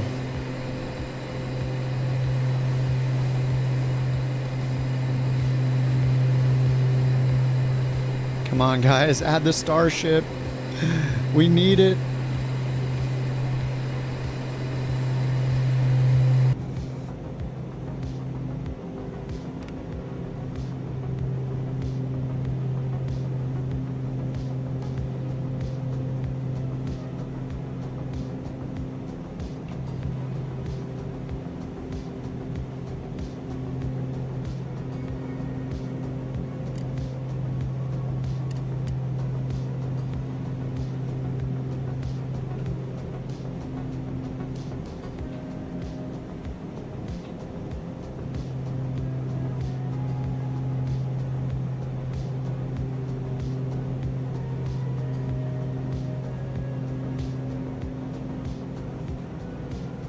I don't know if I should be using IOAT or OAT.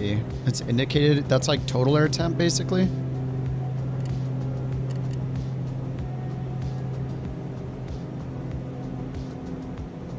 No smoking sign off. Always. It's hilarious. Nobody's ever done it in a flight sim, so I had to be the first. Alright, so 1109ers giving us our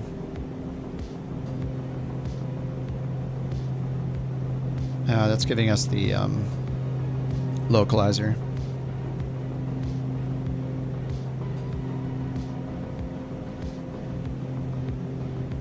Yeah, I'm gonna do another flight, yep. It is nice to be on Sim Update 2. So yeah, if you guys are gonna fly this, I would not.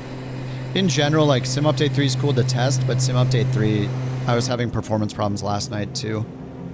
It's not plane specific. I was having problems in the iFly, and I was having problems in this plane today. And these planes usually, Black Square planes usually have great performance. So, yeah, if you want decent performance, maybe avoid Sim Update 3 for now.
Now we're just on the selected heading that ATC gave us. Descent checklist is done. Approach speed, I think it said to use 120.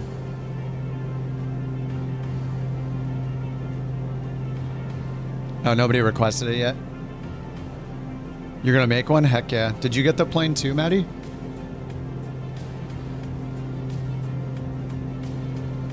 Here, let me help. I can help you out with some of the info it gives here in the sim itself if you need it. Oh, it hardly has anything. Anyway, it's got you'll need these things. Here's the cruise max altitude and range. These are how Flight Sim defines it. Oh, it's all in the manual? Yeah, nice, okay. That's true.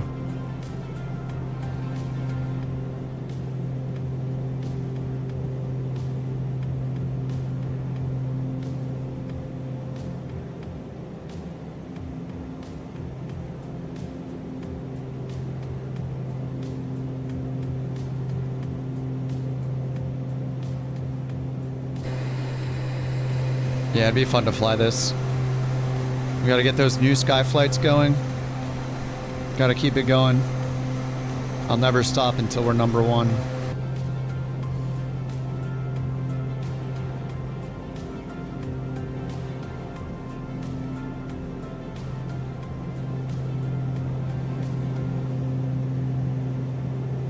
Alright, pressurization. Looks like it's already set. Am I using the pressurization wrong? Like, it's set to set the cabin altitude to the landing field elevation plus 500 feet. Like, it seems like it's high.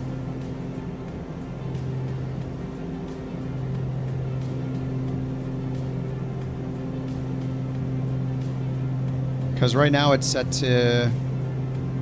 This is the cabin altitude, or the cabin altitude right here, right?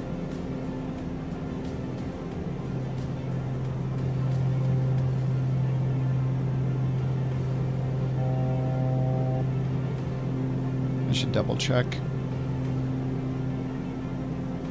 Little knob's diff pressure.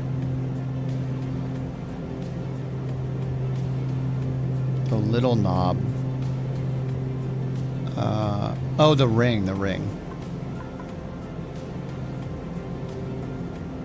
Yeah, so that'll go down as we descend, right? So then here, cabin altitude's already set down to 3,000. What I said over here. Yeah, the pointer, yeah. Anyway, I guess it's okay. It just seems like... Yeah, I guess it's fine. Alright, 2992, let's set 2975.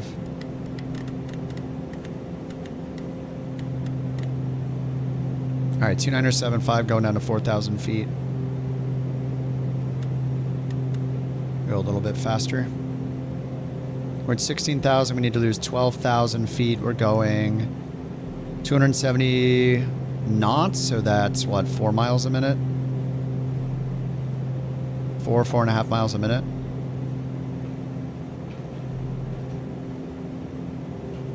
Uh, 273 over 60, 4.5 miles a minute.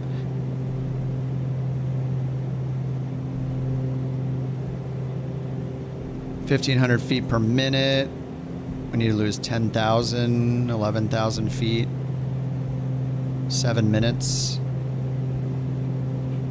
So we'll go 33 miles in the time it takes us to finish the descent.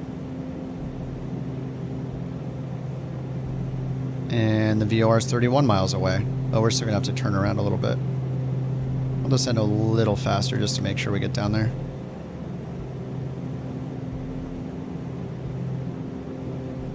Los Angeles Center, exit 697, flight level 400. This is just such a weird looking... What a weird looking plane, dude.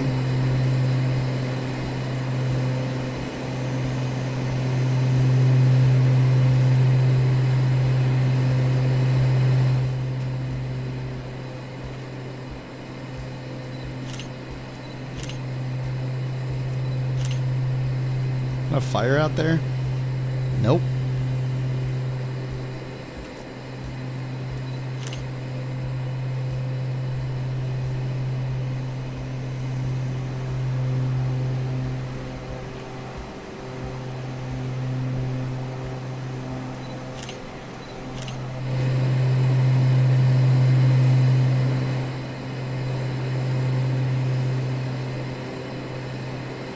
wake turbulence off of the wake turbulence off this monstrosity was insane.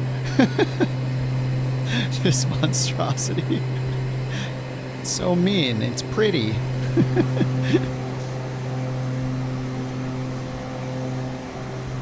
It's got a mustache.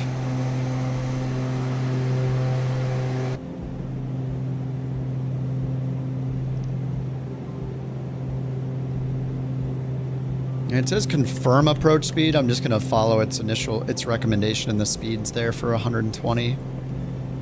It was under here at the top, right? Safe airspeed. Approach VREF 121. So we'll add, maybe do 125, 126.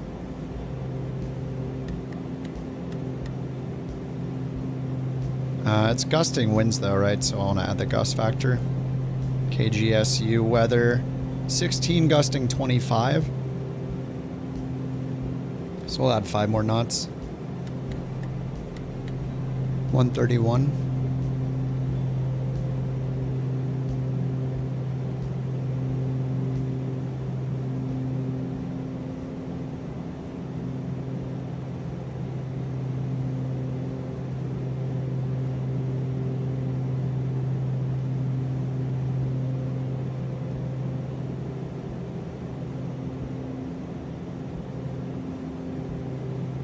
Alright, we are seeing the LDA. Let me turn off the bearing pointer now. I don't really need it.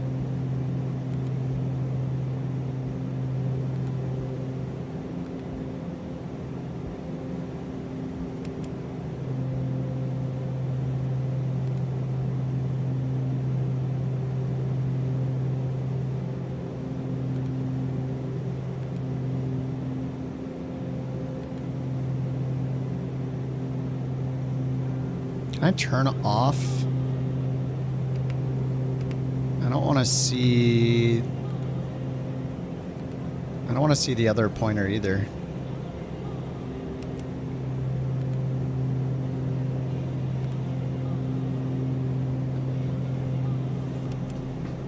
Wish I could just clear it. Alright, whatever. Fall on the green one.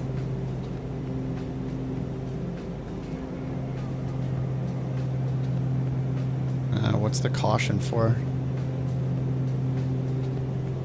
Caution with nothing on the ECAS, nothing on the enunciations. Badger, badger, badger. Mac, thanks for the badgers. Classic. Alright, here comes the LDA.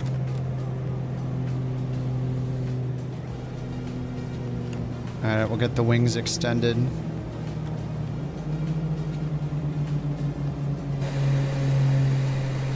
Put the mustache out. That really slows us out. Slows us down, huh? Alright, we'll need to turn left. Intercept the LDA.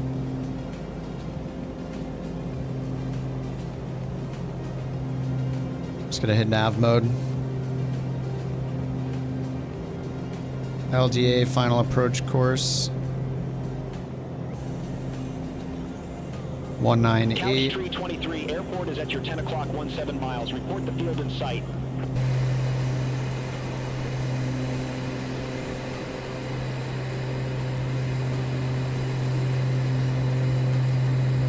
I don't know. Right there? Field in sight, Couch 323. Couch 323, cleared visual approach runway 19er. I need to descend faster. Cleared visual approach 19er, Couch 323. Alright, 13.4 DME. We need to be down to like 6,300, then at 4 DME, 4,300.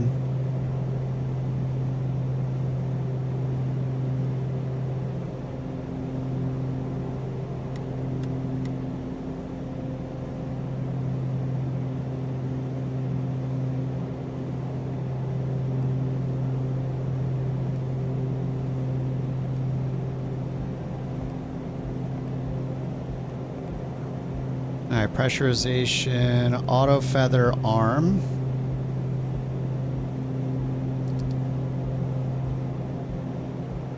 Flaps extended, wing extended, lights, autopilot disconnect, prop sync off. Couch 323, no tower services available at St. Radar as required, yaw damper off. Frequency change approved. Couch 323. Full forward.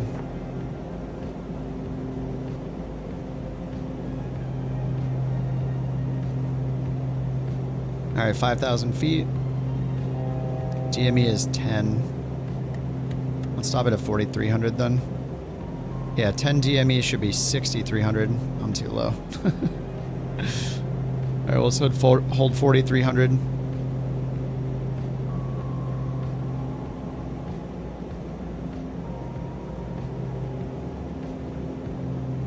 Hopefully we don't hit a mountain.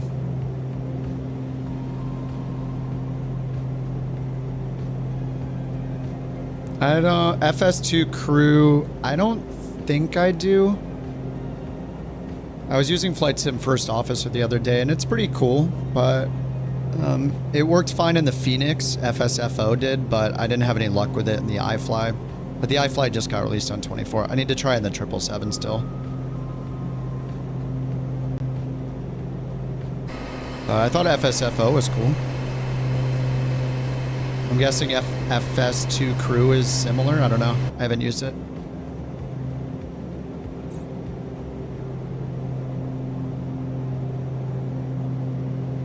All right, we're at DME 8.5.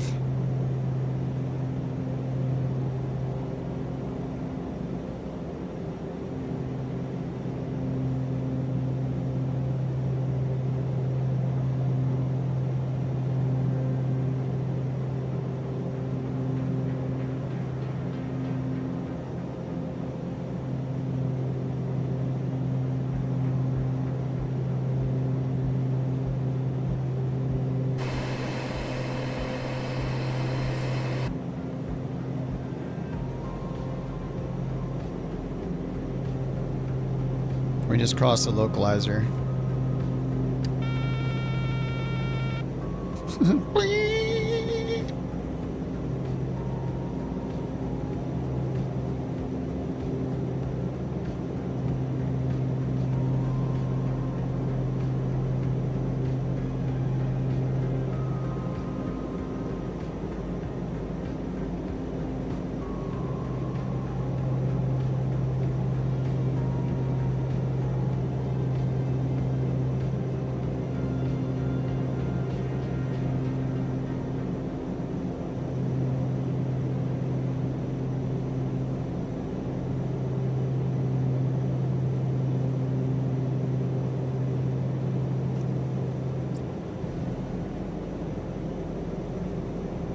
Alright, how's the weather? We got 26 knot winds right now. It's supposed to have 14 knot headwind, 7 knot crosswind.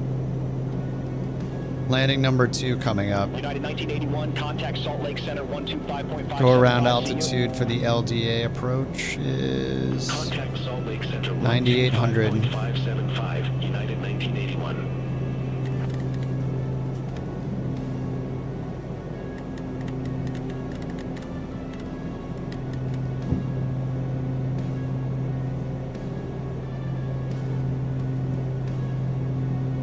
Alright, we're gonna go like 130. It's supposed to be gusting a bit.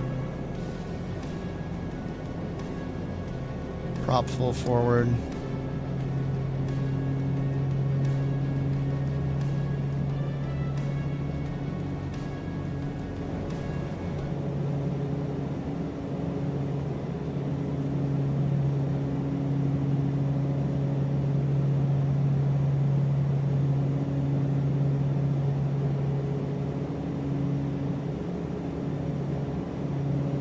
Too slow.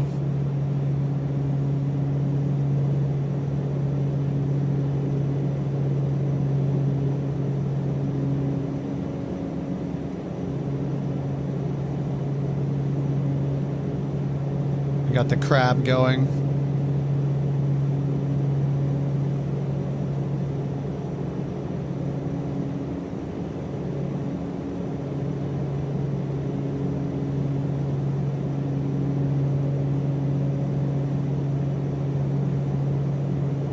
The gusts are real.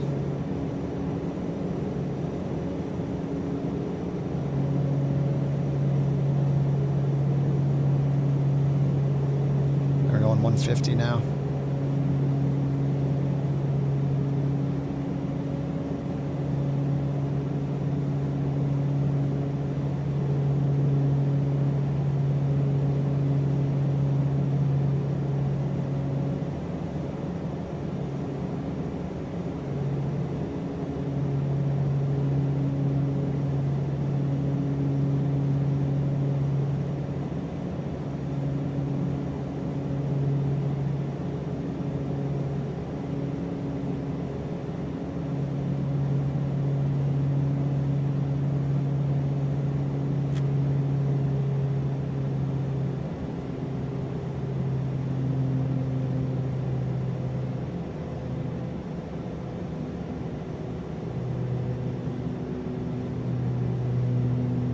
Can we land, please?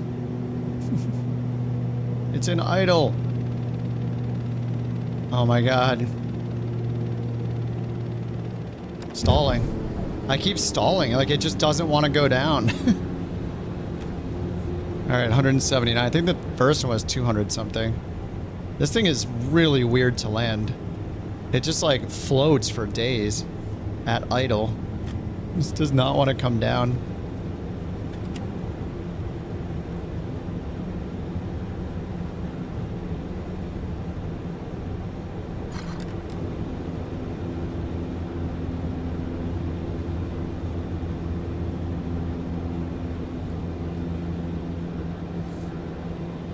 Yeah, you gotta drive it into the ground, yeah. I don't like that. It's not giving me a buttery landing.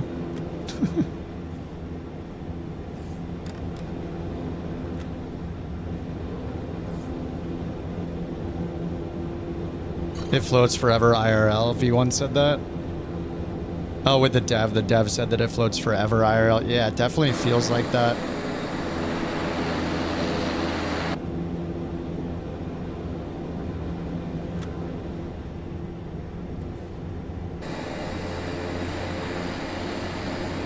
It was definitely very floaty.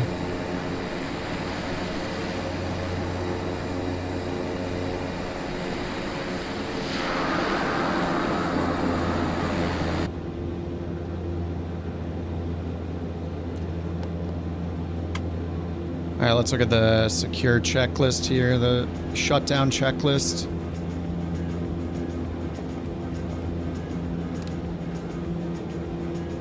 Maximum reverse landing. After landing, stall and pitot off. I had those off anyway. RIP. Windshield heat as required. Vent cable heat off. Engine auto ignition lights trim. Flaps retracted. Southwest 1098, contact Denver Center 127.55. Center on 127.55. Already retracted. Parking brake set. Oxygen push off. Engine ice protections off. Windshield heat's off. Standby instruments off. Bleed air valves off. Temp mode off. Battery charged.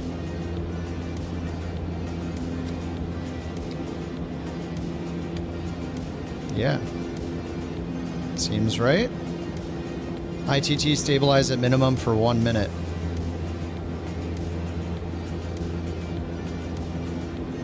I mean, it's kind of going up and down.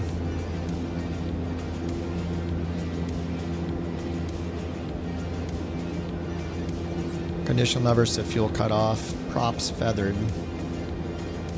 You normally do it the other way around. You feather the props and then cut it off.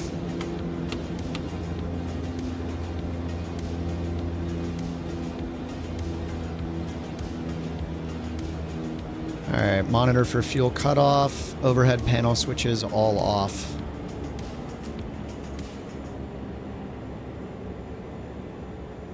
What's up, Sawyer? Oh yeah, the explosion. Did I hear your voice on a clip that I saw?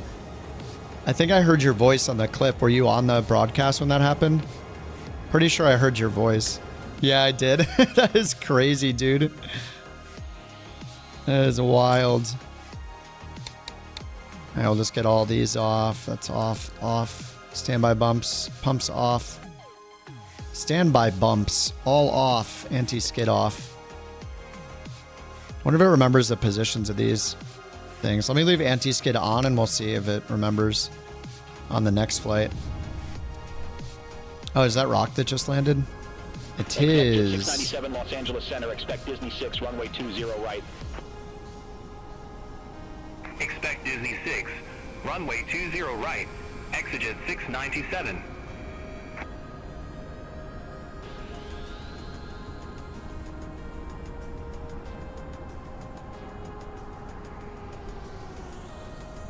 Alf is here.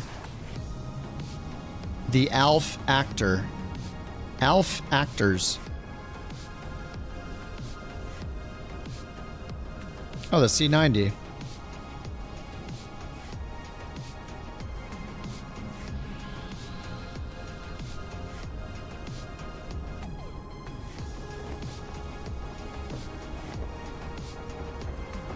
Hey, could we always hear the windsock?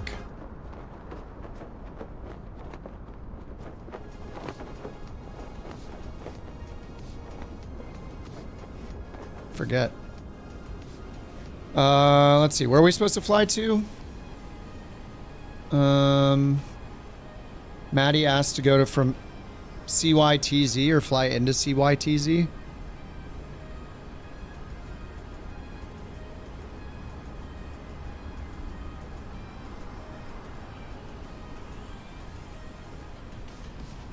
Search route, find a origin. We'll fly into CYZT and Billy Bishop.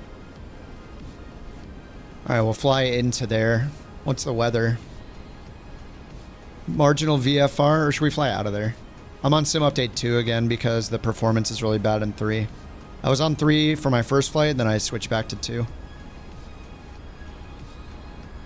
All right, select an aircraft. Starship. Do they have the P-180? They do. That's close enough.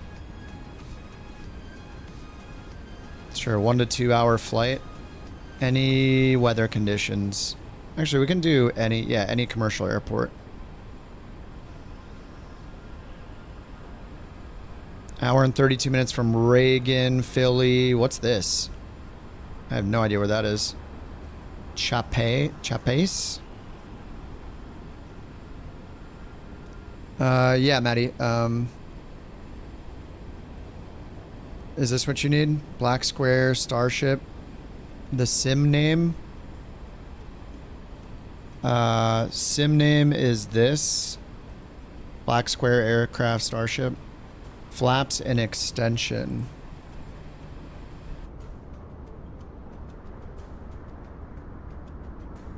Flaps. So you need the 2 flap states, basically?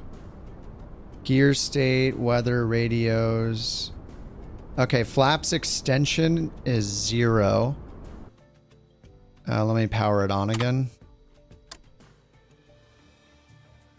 Flaps dot extension is 0. And then I assume when I move this down, it's 1, yeah. So actually, flaps extension 0 means they are retracted, which is the normal position.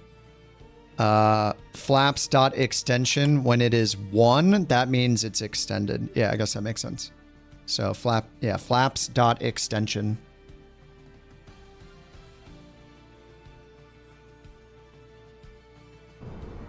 Sweet, man. Thanks for submitting that. Starship time. Couch Starship. Oh, John just landed. Generic airliner, 2 engine. Guess I'll turn air traffic back to ultra. All right, let's change airports.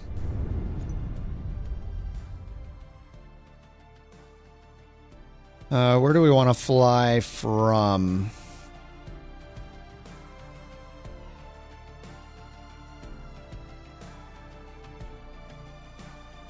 Richmond? It's kind of big. Sadbury. Let's do this one. Let's do Sadbury, CYSB.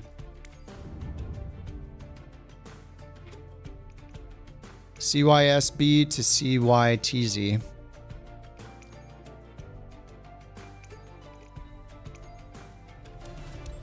Sudbury? Sadbury. Oh, it is Sudbury, right? SUD. Whoops. All right, here are the map pages if you want to use these. And I'm going to scroll down and click Sim Brief.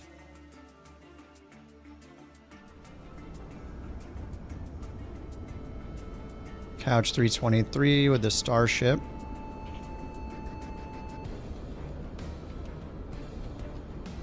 Starship is in there. Already in Sim Brief. Star.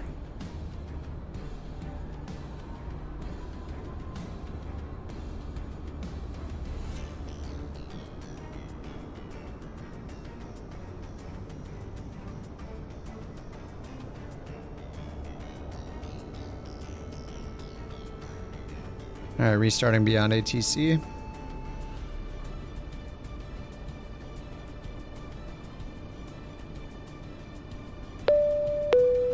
Gonna need a FSFO for this plane. All right, I'm gonna use the restroom. I'll be right back. Beyond ATC connected.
All right, back. Star-Lord. Star-Lord. All right, sweet. Let's do another one here. So I guess we'll use the FMS this time. I'll program it in. We'll see how it goes.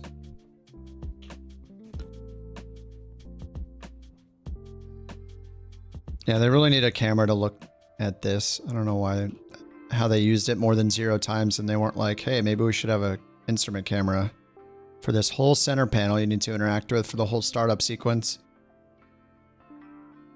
Come on, boys. All right, let's go over here. Payload. Engines are at 100%. That's good. Let's go to payload and get the chocks and external power on. Let's unload all these humans. Get battery and external power. And ECAS on. Sim brief.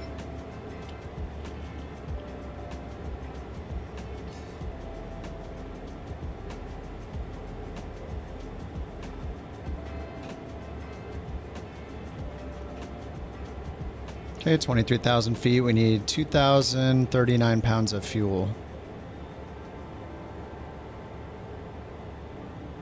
Yeah, I feel like I just shouldn't put any fuel in the outer tanks because of the CG. 2039.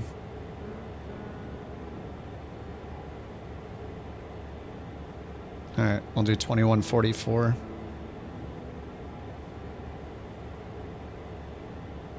All right, that's all set.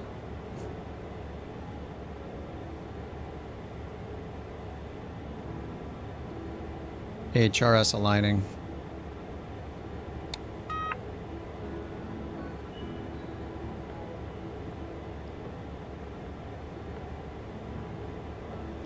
All right, nav light on, no smoking on.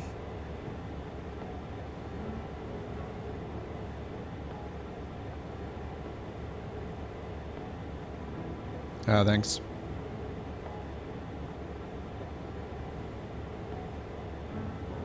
All right, and we'll get the IFR clearance. Couch 323, request IFR clearance to Toronto City Centre. Couch 323, Sudbury delivery, expect runway 04. Climb 7,000 feet on runway center line, then expect radar vectors a Lucy. Squawk 0312. All right, 0312. Expect runway 04, climb 7,000 feet on runway center line, then expect radar vectors. A Lucy. Squawk 0312. Couch 323. Not an ATC code? Couch 323, read back correct. What? Starter taxi at pilot's discretion. Hold What do you for mean? release. Report holding short runway 04. Star or taxi at pilot's discretion. Hold for release. Is that a bug? Report holding short runway 04, couch 323. All right, 0312.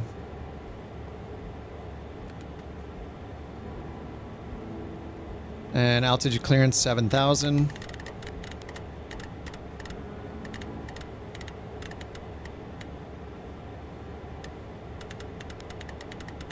$180 for cruise climb. All right. Vectors Illusti, runway 4. Is that what we have? Yeah, runway 4. 23,000.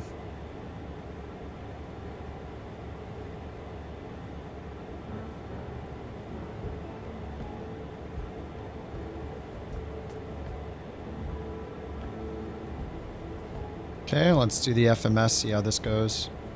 Flight plan, enter route or waypoint. So it's got this CYSB, CYZT. I guess that's because I put it in to the map. So it brought in CYTZ, but that's not my first waypoint, so... that's kind of annoying. Oh, there. Oh, okay. That is the first waypoint. Okay, that's so weird. Okay. Okay, anyway, we'll do CYSB, insert waypoint after, and then put in Luzi. Direct to Murrum after that. Add waypoint. Luzi, add waypoint after. Murrum. Click. Enter. Okay. And then approach.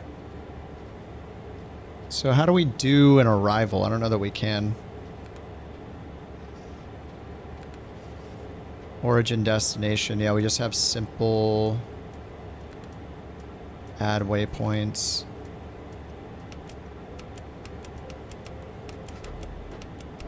Wait, did I not add that waypoint? Where's Murrum?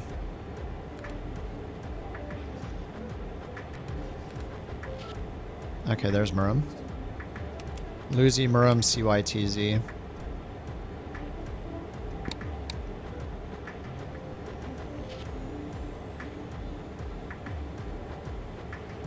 Every time you return to the original what? All your numbers are your panel. Huh?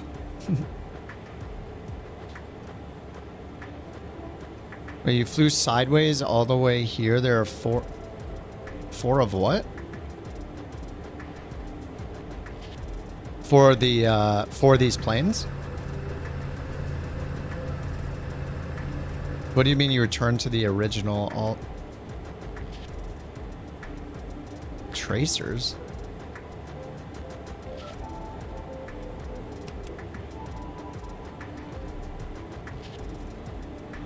VLF requires... Okay, I don't want VLF. I'm just going to turn it off. System control, sensors, VLS off.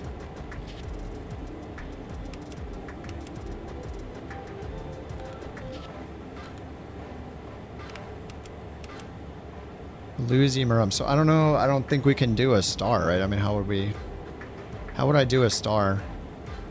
Except with using the 430, I guess. I mean, let me see. Let me turn on the 430 and we'll import it, I guess, and see what it does. I don't know that it's going to have an effect. Yes? I don't know what you're talking about, factors.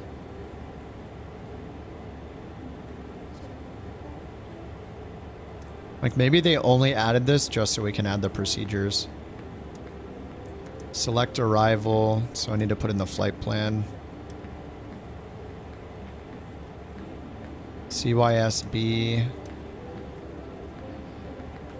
CYTZ. Select arrival. Why would I select a arrival for my departure airport? What?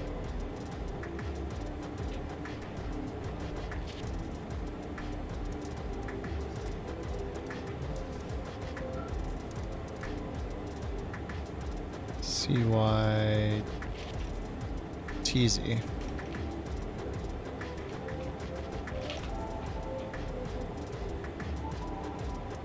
Elixir 1. Elixir runway 26.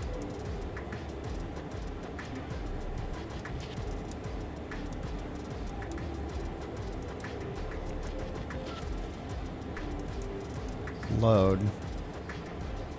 Guessing that's not going to change anything up here, though.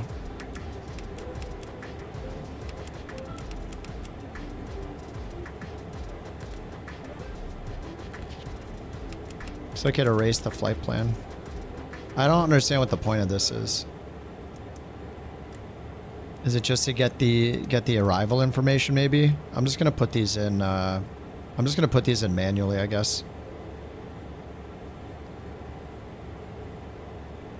Elixir 1.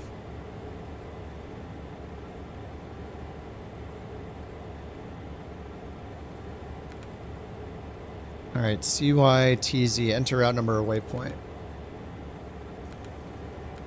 Alright, I gotta do it again. So ILUSI. Enter, okay. Lucy. After a Lucy, insert.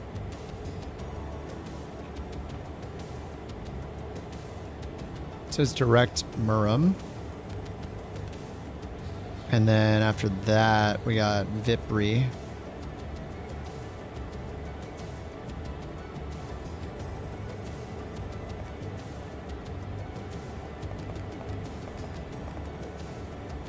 Where's Murum? It just didn't add it. Okay, let's do it again, I guess.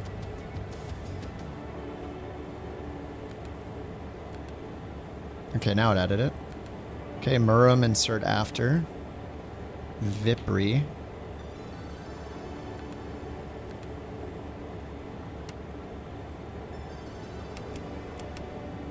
What? And now there's Murum down here. What the heck is going on? This thing is messed up. Aluzi, Murum, VIPRI. VIPRI. After waypoint. Rabix. RABIX. Enter. Enter.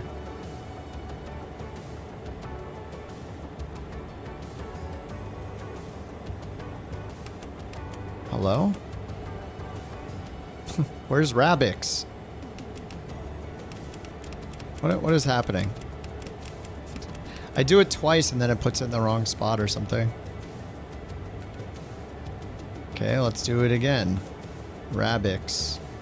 Enter. Okay. Why do I have to do it twice every time?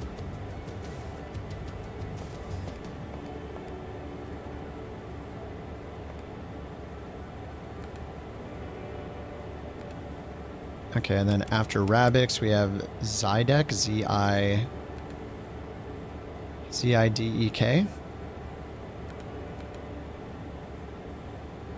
And now Rabix is here below it again. Dude, something is messed up with this thing. Okay. Alright, so we got a Luzi, Murum, VIPRI, Rabix, Zydex. There we go. Empty operating weight. No. Maybe Wikipedia? Maybe it's on the wiki. Empty weight. What is the difference between empty and empty operating weight? Is that empty with crew?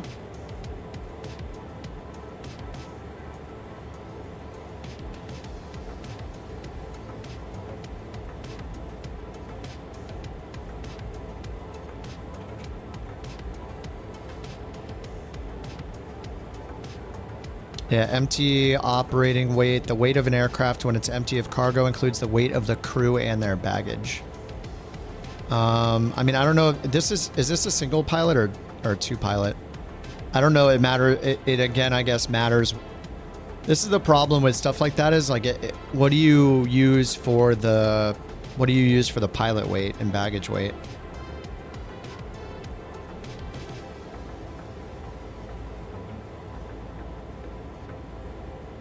So it just depends on what New Sky considers a weight of each crew member, I guess, and what their baggage weight is.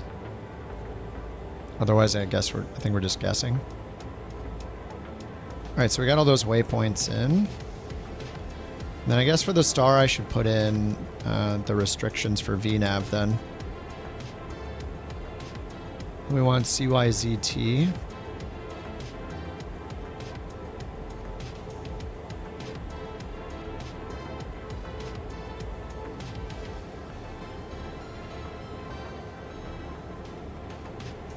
No charts available. I think it's this annoying FAA chart bug.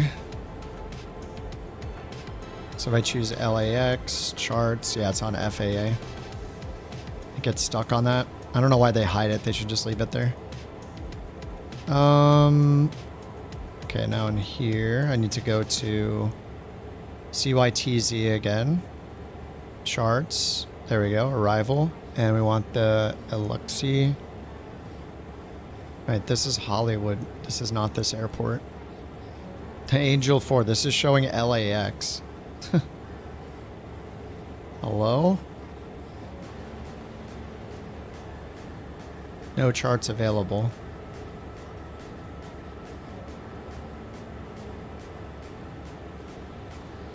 Alright, maybe they'll be available here. Charts.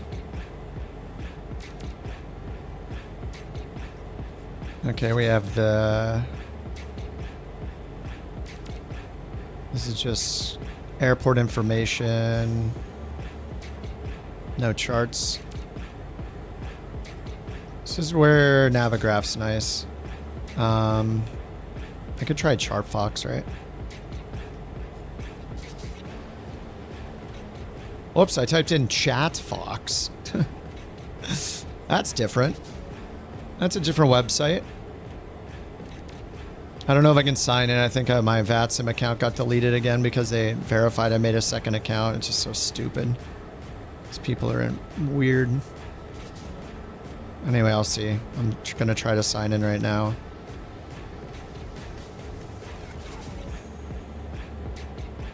Okay, yeah, I got it. All right, get started. Airport CYTZ. Billy Bishop.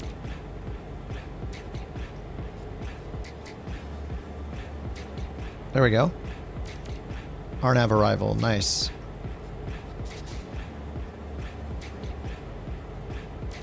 Open in new tab.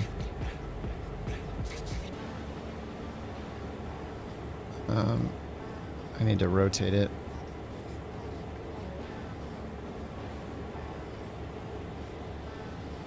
How do I get rid of these annoying sidebars? Sidebar? This stuff takes up so much space.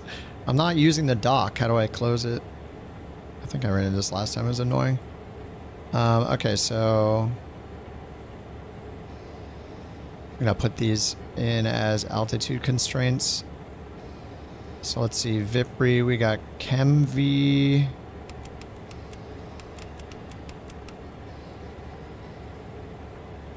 Elixu.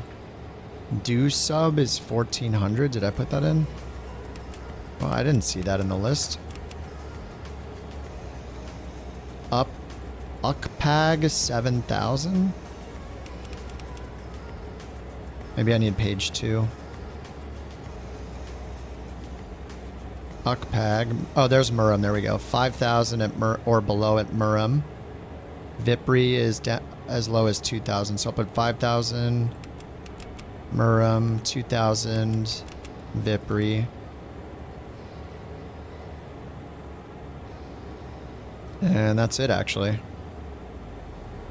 Rabix and Zydek are not shown over there. Maybe those are part of the approach. Alright, let's see what the approaches are. No charts. Okay. Over here. Looks like 2.6 is what it's setting me up for. So there's a Loc approach 2.6.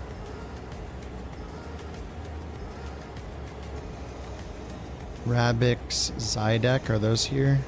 Yeah, Rabix is right here in Zydek. Those are right before the runway. And neither one of those have... Oh yeah, Rabix has 1,500 here. Okay, let's put in 1,500 at Rabix. Okay, that should be good. Alright, then I'll turn on the arc map over here. And then we'll bring this one back to the checklist. Alright, cool. FSFO. I don't know if they have an Asobo one. They'd have to sell one that specifically works the Asobo. So I'm not sure. I only successfully used it in the Phoenix so far. I haven't I thought they had an Asobo one, but I haven't verified if it works with 24 yet. Alright, let's go to normal procedures, pre-flight checks, parking brake, control locks, landing gear down, battery on. Battery is on. Neutral, neutral, neutral on the trims. Oxygen pressure check, 1850. We're not going to do battery off. Air stir doors closed. Circuit breakers, I didn't touch them. They're fine, I'm sure. Seat belts, parking brake set. Set X-Source normal.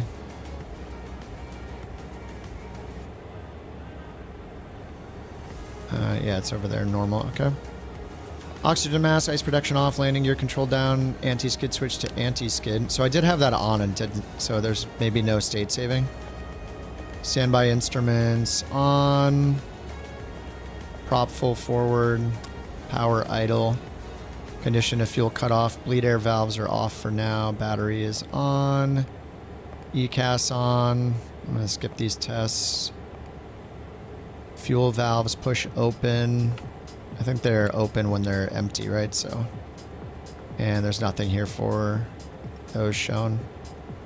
Pneumatic pressure. Okay. Good, good. Standby pumps off. Transfer flow, blah, blah, blah. Oxygen pressure confirmed. All right.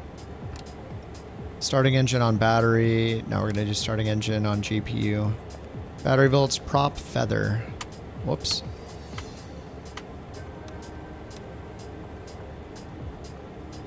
Gens are off, batteries on, external power is connected, and we just do start. So wait, it says we're supposed to feather the props for start? Where do we... Prop levers full forward after the generator load step. Okay, maybe that was messing with it, with my startup process as well. Alright, so we just... Oh yeah, these should be off, whoops.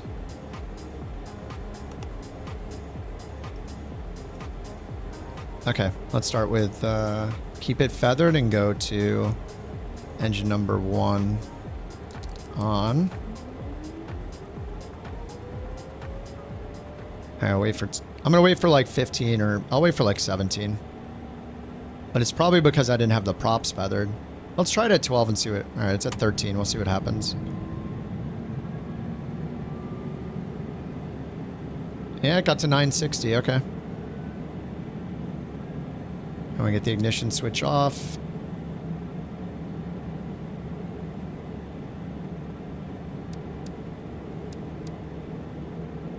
Okay, N1, 65. Okay, start, or run, I mean.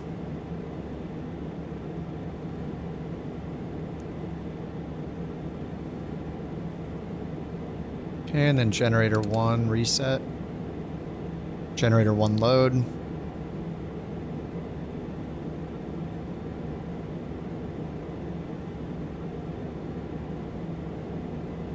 Alright, so we got that. Oil pressure, yep. All in the green. Oh, it said to start with the right engine, oh well. And then condition lever, yep. Okay, left engine. Or right engine start. Wait for 12 minimum N1. Yeah, just because I had the prop full forward for startup, that's the problem. So let me do it right at 12. There's 11, 12, introduce fuel. Watch the ITT, hopefully stays under 1,004, okay. So yeah, maybe wait till like 14, 15 NG or N1. Okay, ignition off.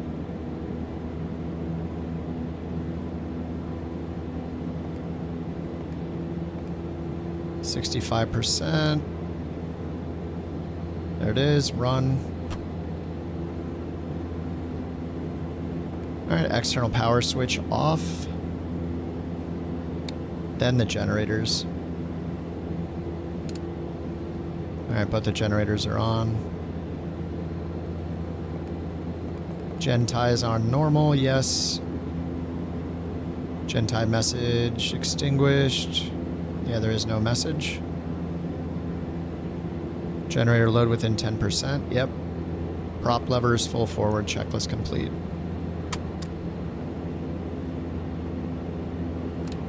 Alright, before taxi. Alright, cool. Let's get rid of the chocks and GPU. Now let's see if that broke the right engine a little. Nope. We're good. Alright, nice, yeah.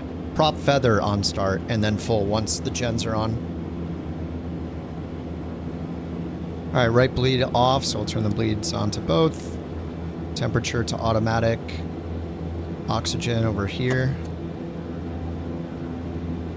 And I don't even know what AFX is, so I think I should probably finally look that up. AFX.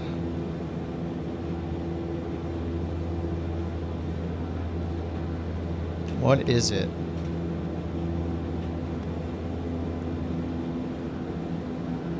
Oh, is that auto feather? AFX messages. Auto feather. Oh, AFX is auto feather. Okay. Alright, Pitot, what's our outside air temp? 12 indicated. Alright, we'll leave it off for now. Standby indicators are on. Bleed air valve set to both. Blowers and temperatures. Yes, temp mode selectors on auto. Lights as required. No smoking and seatbelt signs on. We'll probably have the strobe light on. Whoops. Let's see what the difference is with the strobe and low. Where is the anti-collision light?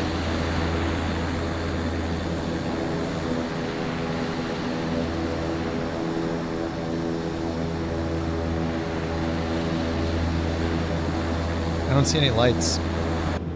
So, master light? Light master? Is that why? Oh, that's interior lights. Yeah, I don't see an anti-collision light.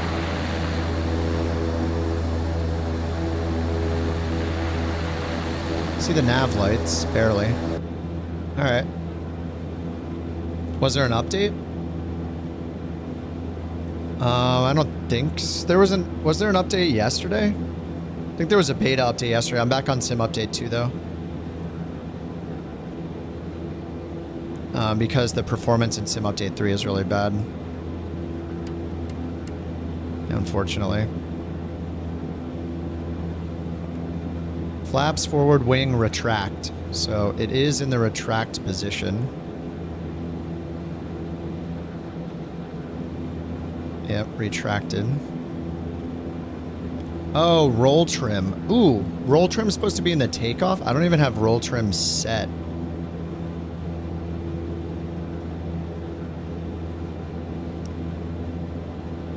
Oh, that's rudder trim.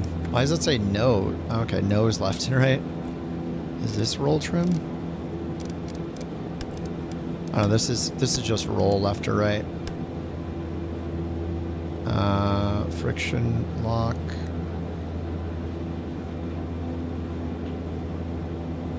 Is it this? Slide and turn test? No.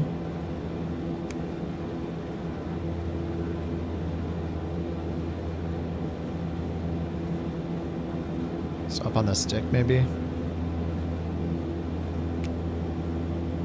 Yeah, okay.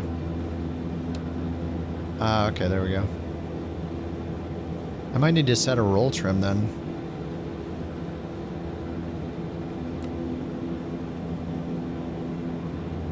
Roll trim left for takeoff. Alright, that's set. Aligning message extinguished, yes. CDU, radar, brakes, released and checked. Sure, why not? Before takeoff. We'll do the abbreviated still. Alright, auto feather off. I think we do that here. Yeah, we arm it before takeoff. Okay. And they said altitude clearance 7,000. That's set. Runway 40312 on the squawk, which is active. And then, isn't there a ground? There was a ground map thing, right? Where's that? All aircraft be advised information. Charlie now current altimeter 2983. 2983.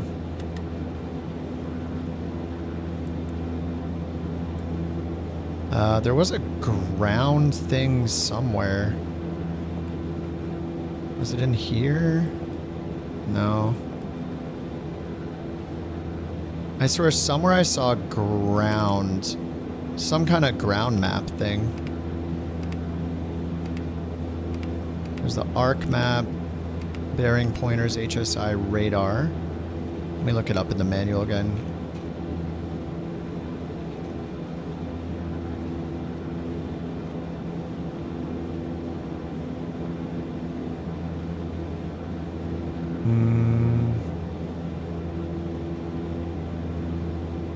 Ground speed. I just had it, did I? Where? Over here? Plan map?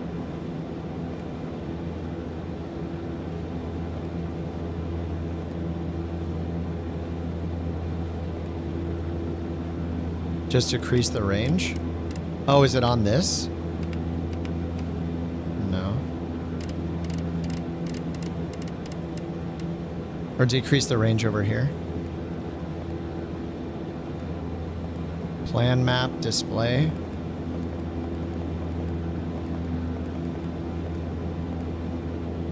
The smaller screen, I clicked off it after 2 seconds on this screen.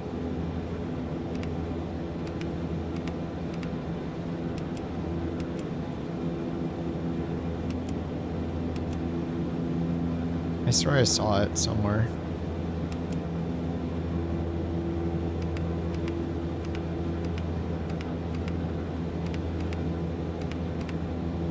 Oh, there it is. Radar control ground map. Ground map. Oh. Oh, okay. That's just radar for the ground, I guess. Interesting. What? Huh. I have no idea what the use of that is. It's gonna like find other planes on the ground while we're taxiing or something? I have no idea. Alright, let's go back to recall. Annunciators. Alright, that's before takeoff. So they said to taxi to runway 4. Just bring up our little trusty map here. Zoom all the way in. Nice, right behind me. Beautiful. Alright, let's get our taxi light on. Parking brake off. Props are full forward.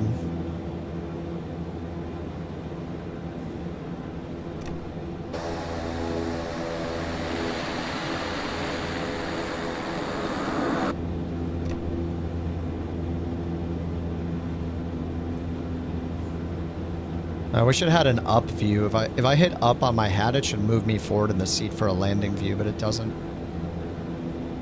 So maybe they decided we don't need it. Alright. Runway 4.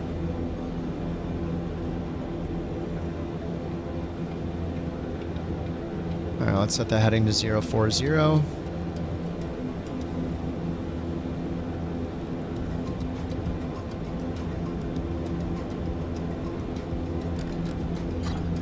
Alright, push to test enunciations. There are lights everywhere, it works. Check. Surface and ice protection, not needed right now. Pressurization altitude, yes, 1,000 above cruise. So see, so pressurization altitude, when it says 1,000 above cruise, we use the inner ring, right? We use the inner ring. And our cruise is set to... What is our cruise? To 22? 23,000, so I'm supposed to set it to 24,000, right? On the inner ring. So here's 25, who knows what, and 20. So I don't know where 24 is. These dashes make no sense. 20, blank, blank, 25. It's like missing a dash. It has the worst number of dashes in between those. Dev update? There's a dev update? Where?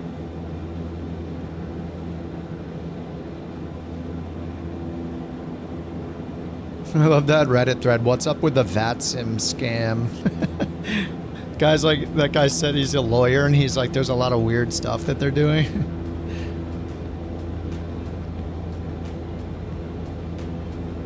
Ground map is like terrain radar? You think ground map is like terrain mode? I'm not sure.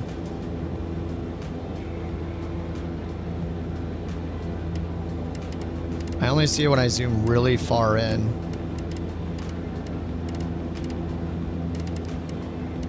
Yeah, I have no idea.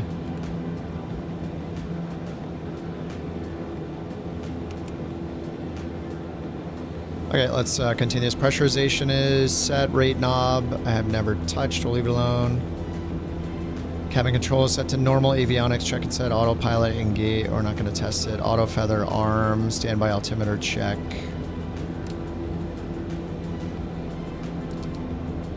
Alright, auto feather, arms. Stall warning, heat on. Pitot, heat on. Sure, I'll get those on. Engine ice protection as required. Skipping it for now. Vent and cable heat on. Vent cable heat left and right on. Lead air valves on both. Transponder to on. Yep. Consider ECAS. No messages. External lights as required. Cockpit lights. Dim for takeoff. Windshield heat low. Alright, we're ready for departure. Couch 323. Engine auto ignition and generator load check. Green and centered. I got them in the green. Couch 323, roger. Say runway. What? No, we're ready to take off. Runway 4. Couch 323, 04 is the runway you're already assigned for departure. Unable runway change. Yeah, you said taxi to runway though.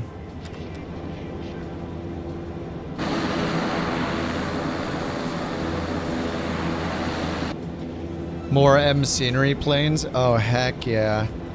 Do we have the CRJ yet?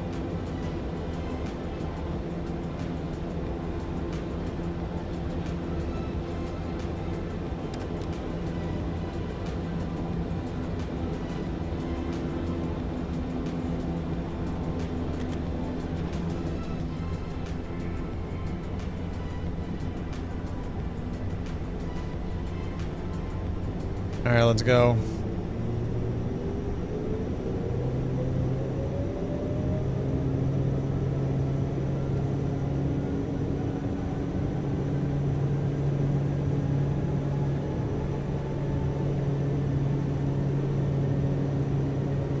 So should I go full? Because the auto feather is on.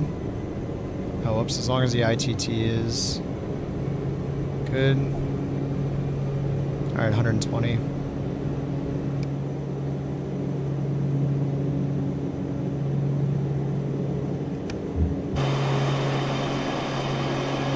Damn, that gear goes up fast. Holy crap.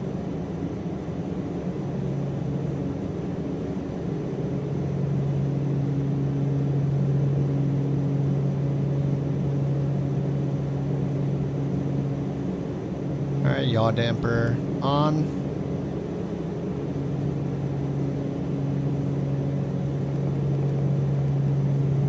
Flaps retract. I had them retracted already. Yaw damper on. Climb power. 90% torque. 840 ITT. And 1600 RPMs.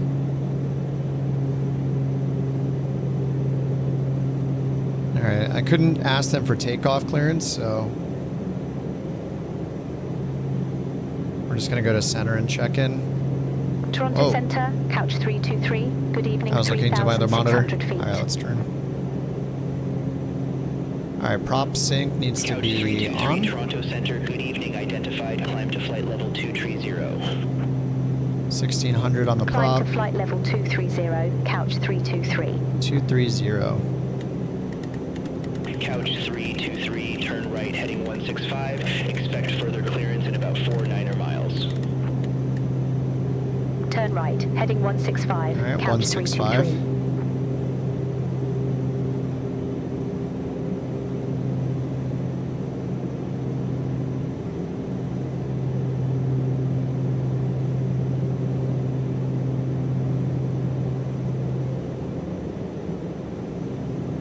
There's 15.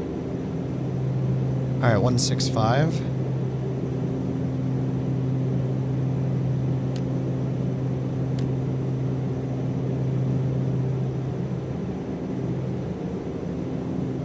No CRJ. Day 79 of no CRJ. Counting the days down.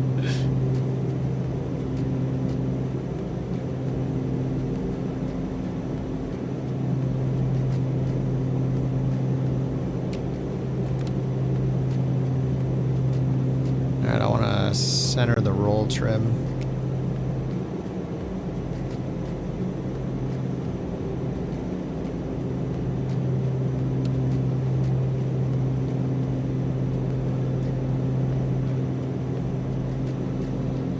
Alright, I'll get the autopilot on. Couch 323, turn right, heading 230. 230. Turn right, heading 230, couch 323. Whoops.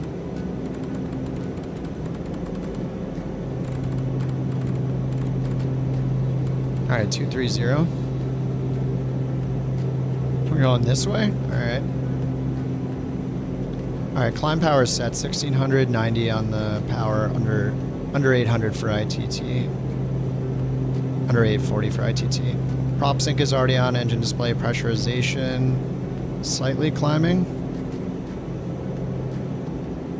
No smoke and seat belts. Lights. Checklist completed.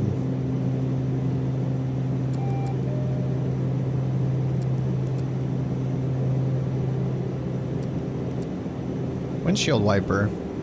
Nice. They did show them looking awesome in the screenshots. 323, turn left, heading 165.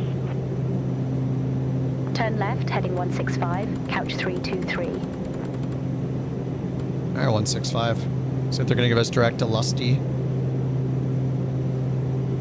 This thing's not too difficult to use, like just get the basics down actually. I mean, it's always a struggle the very first time. You don't know where any of the switches are. There's a lot of unique instruments in this thing, but and the autopilot, the autopilot's nice, man.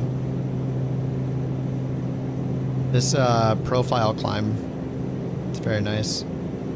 Just handles the indicated airspeed all the way up.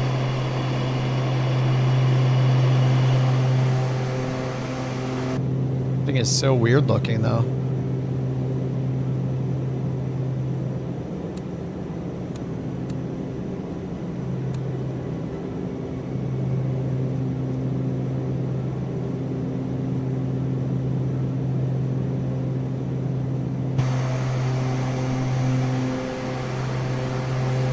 It's pretty crazy there's no CRJ. Is it actually 79 days or are you just making up the number?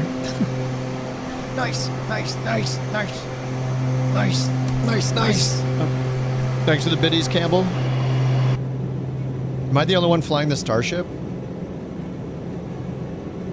John's in the TBM 930, nice. Is Jewel in it? Jewel's in it.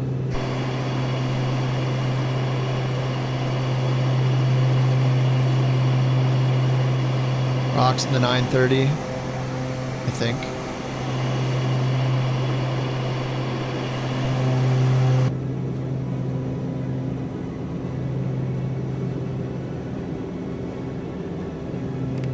Oh, I didn't set nav source to FMS.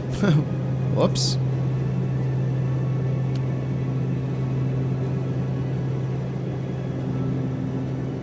We're just gonna turn that on now. Cruise, we turn auto feather off, okay. Oh, nice, I like that it beeps for standard altimeter, that's pretty nice. Alright, 2992. That was not the altitude alert, that was the altimeter alert.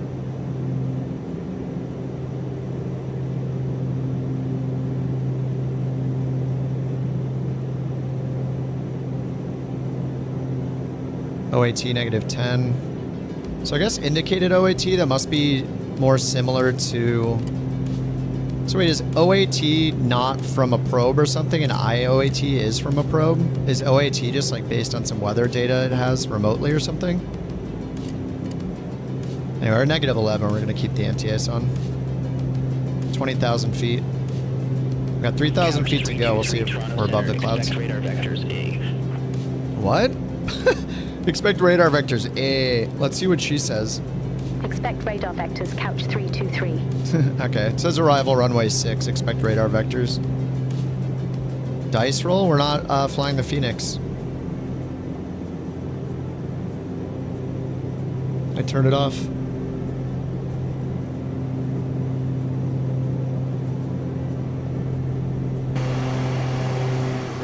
Turn it off, man.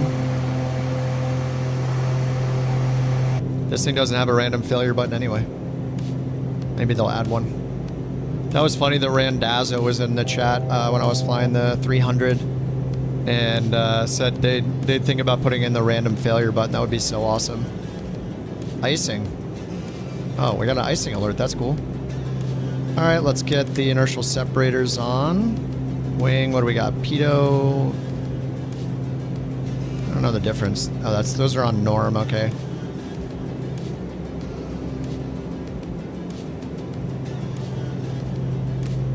Alright, it just says icing, so I turned on the inertial separator here to get the FOD out of the way. 23% icing FOD.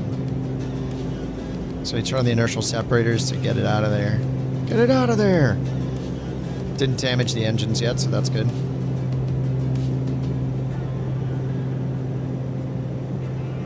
Alright, we're leveling off at 23,000.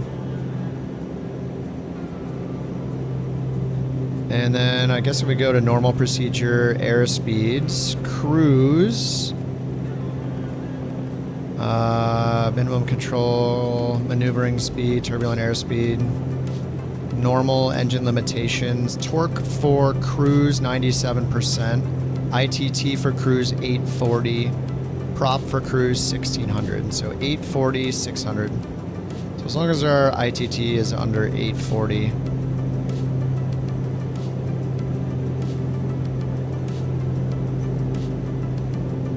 So I guess that 80% is kind of just the standard cruise. Leave it there, but see what happens with ITT. We might need to turn it down. Yeah, it's about to hit 840. Alright, we'll just leave it right there.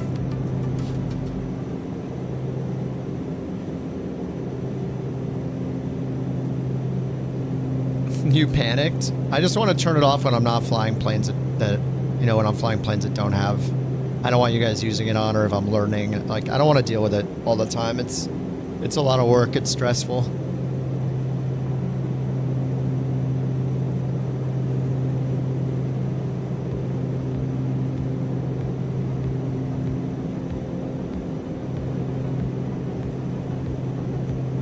Okay, it says the cyan line right here. Cyan bug moves around for the selected reference airspeed, and then cyan line indicates the best single engine rate of climb speed. So that's our single engine rate of climb speed at 110. Looks like.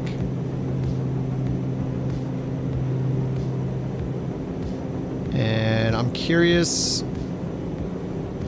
Let's see, what was I looking at? I was looking at cyan for the engine indicators, so let's see if we can find the ITT cyan. Is that just like a recommended cruise speed. Couch 323, turn left, heading 155. This is our chosen vertical speed. We know that. Turn left, heading 155, couch 323. Okay, the cyan arc denotes the maximum normal operating range.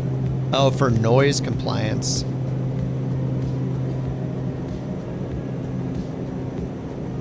Green double arc. Green double arc denote, yeah, that's our current torque setting is the green double arc. The cyan arrow, it says cyan arc. I think it means the cyan arrow. Double arc, yeah, these are arrows, right? Normal cruising operating range of 1580 to 1600 RPM. Range? Oh, wait, it's talking about the prop. It's talking about the prop, isn't it? 16 to 1690. Okay, sorry. It's showing this, and then it's talking about green double arc, but there's no arc, and then there's no green arc here either. So it's talking about this down here. It's just where these are is confusing, but I get it. So the cyan range right here is normal operating range. The green arc on the prop RPM is noise abatement range for a quiet operation.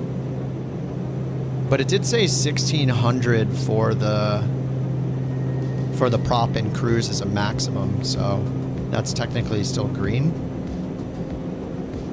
Okay, and then what does it say about the cyan arrow though? Cyan arc, cyan arrow marker on the scale at 80% is the maximum normal operating power, 80% torque at 1600 RPM, maximum allowable power setting for which the aircraft complies with the noise standards. Okay, so noise standards, you put it to 80% and then you feather the prop into the green, I guess. Okay. But our limitation at this is, right now during cruise is just going to be ITT, I guess. So 840 on ITT. Gas generator 104. We're at 100.4. Fuel temperature negative 27. Fuel temp is right down here. We're at 18. All right, cool. All right, let's go back to index. Radar. So I didn't turn the radar on, so I could do that over here, I guess. Oh, wait, no, it's here. Index. Wait, radar. Radar control, there we go. Weather plus turbulence. And I turned auto tilt on. There we go. Cool. Oh, you posted it? Maddie, thanks so much, dude. That's awesome. Can fly some Starship in New Sky when they get around to it. I don't know how long it normally takes them. All right, and then over here, let's learn about the arcs over here.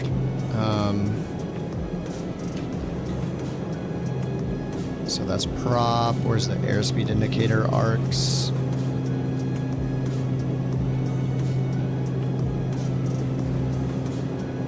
Couch 323, contact Toronto Center 121.225. Center on 121.225. All right, so the airspeed indicator says magenta arc extends from the tip of the green.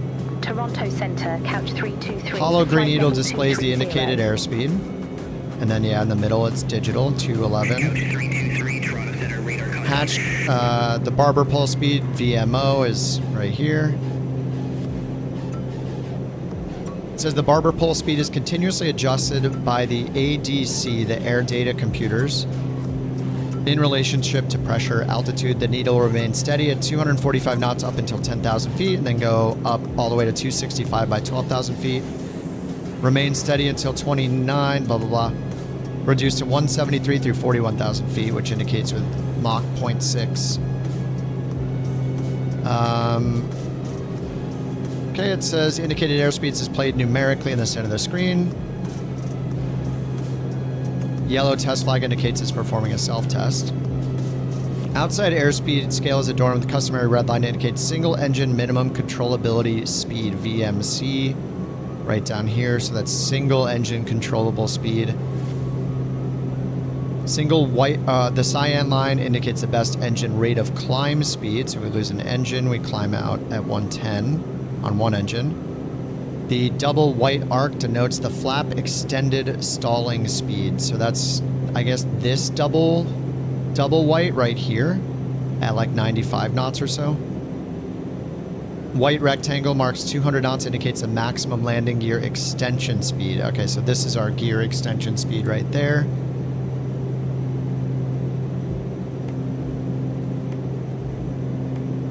So the white arc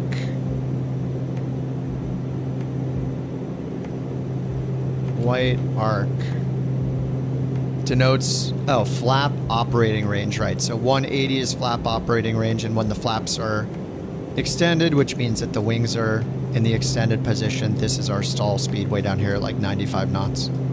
So once we get under 180, we can extend the wings down here. Flap, aka forward wing.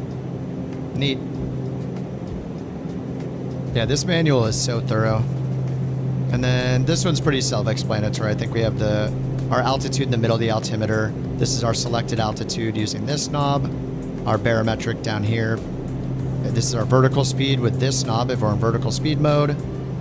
Same there with that teal thing. And then the green one here is our vertical speed without a digital numeric readout. So it's just that green arc as vertical speed up or down. And then whether the flight director is on or not. Do I not have the flight director on? Flight director off. No, it just doesn't say FD. FD. Wait, it says if the on-side FCC flight control computer is using the airspeed as a reference, the cyan FD is used.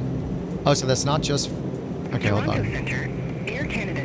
A cyan bug moves around the scale to indicate the on-side selected reference airspeed. Air Canada 763, Toronto Center, radar contact. We're not seeing the cyan indicator. 323, contact Toronto Center 124.025. Have a good evening. It says it can be set by selecting one of the autopilot airspeed profile modes or by a rotating knob. Toronto Centre, couch 323. Good evening, flight level 230.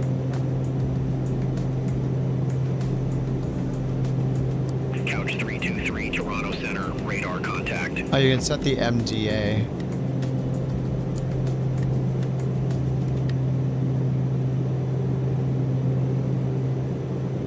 FT off vertical speed. So wait, I'm trying to figure out what this means. Cyan bug moves around the scale. So this is... Oh, sorry. This I moved down. That's why. Okay, that's for the airspeed indicator. Yeah. So here we can change the indicated airspeed and select it. Yeah. All right. But do we still have icing? We do not have. Oh yeah. Wait. It does say icing up here. So if I turn this off, is it gonna? It's gonna yell at me for icing. Yeah, it is. Okay. We need to go higher to avoid the icing if we can.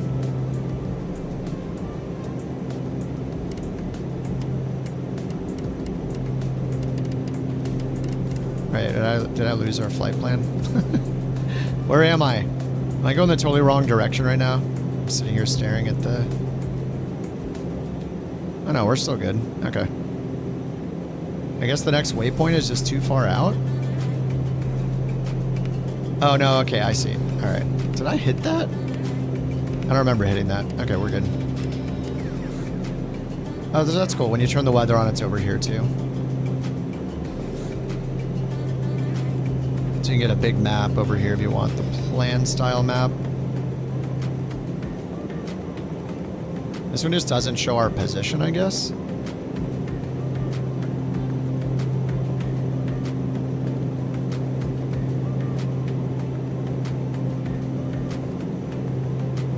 Oh, did I turn auto feather off? Whoops.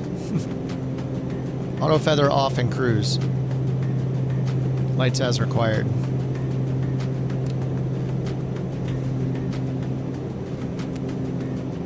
Okay, it's not saying icing anymore.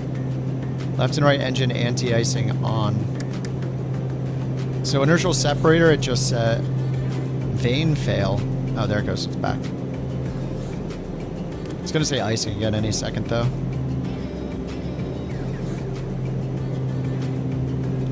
The cabin temps on the tablet. Oh, I haven't touched it.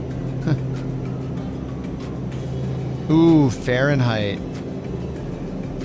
Cabin temps. Temp mode auto. Target 69 degrees Fahrenheit. Nice. Nice, nice. There, now it's 70. There, we'll target 72 degrees.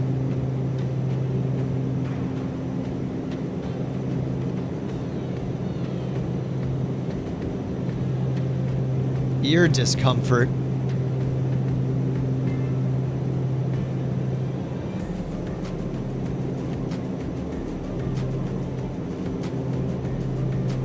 Landing lights.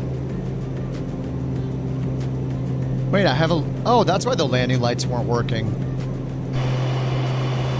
Wait, I was looking for the lights before and didn't see anything. They're on the wingtips, aren't they? Like right out here? Wing nose. You're at 290. Icing's still really bad. Okay, there's our landing light right there. Just the wing landing light. I guess I just had a random failure. Or I broke it somehow.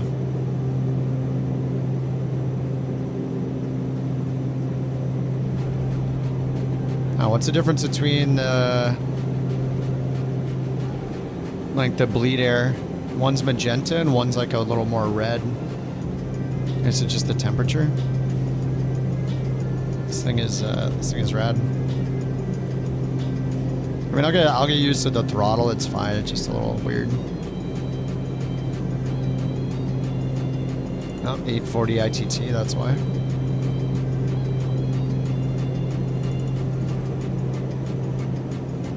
Looking good. All right, so the VNav.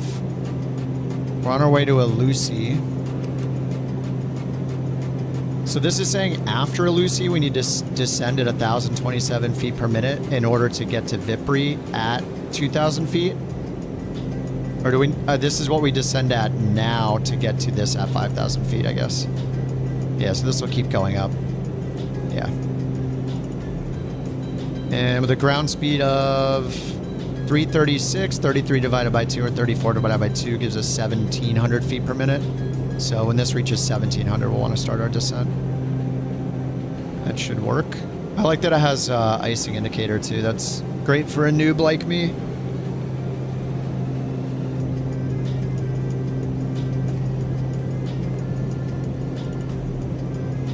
And it's cool you can collapse this, I guess, if you get rid of your temps, your oil temp and pressure, then you can free up some room for more CAS messages, I guess.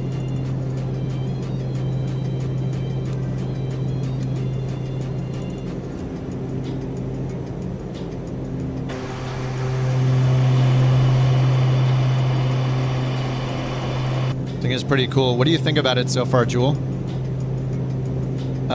Your instrument panel was running hot. Yeah, that happened to me on the ground the first time.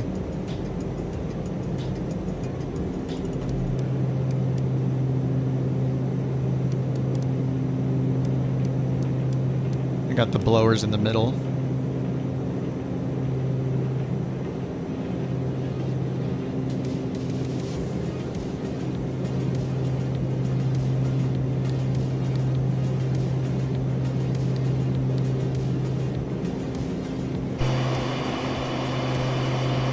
The props look cool. Dude, how close do those get to the body of the plane? Oh my god. What the heck? That is crazy. Yeah, that's a little close.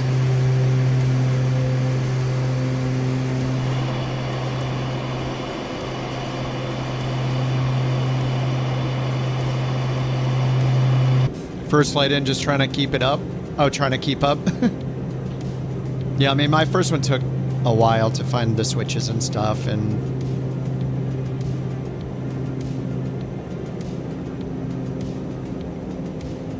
yes, don't stick anything in between there.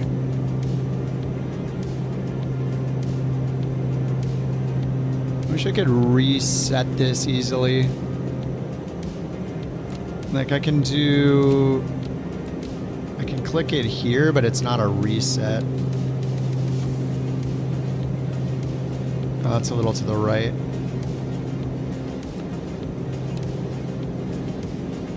I wish I could just click the middle to reset it to the middle.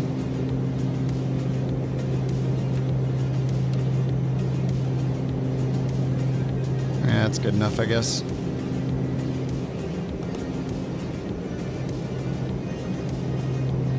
$2992. And then I think if we're using the FMS, I can go here to bearing, or sorry, to nav source. Oh no, I'm wrong, nav, sorry, and turn these to auto. Auto nav tuning, and then if I want to turn on a bearing to one of those, I can just, if it auto tunes something, it'll give me a bearing to the nearest VOR. FMS 1.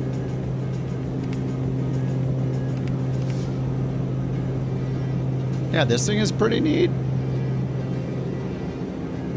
This, what's the speed on this compared to like the Turbine Duke? 2.9's visual only. I have a Loke for 2.6, but they didn't tell me which runway yet. Crosswinds gusting to 2.7. Wait, for which runway? Oh yeah, we'll definitely, oh yeah, 1.6, heck yeah. Runway 2.6 is recommended with a 16-knot crosswind. This is gonna be super fun. Thanks a lot, Matt. Good suggestion. Thanks a lot, dude. It's wonderful. All right, I'll keep the VNAV screen up here, 1300, so when we get to, whatever, like 1700 or so, we're gonna wanna start the descent soon.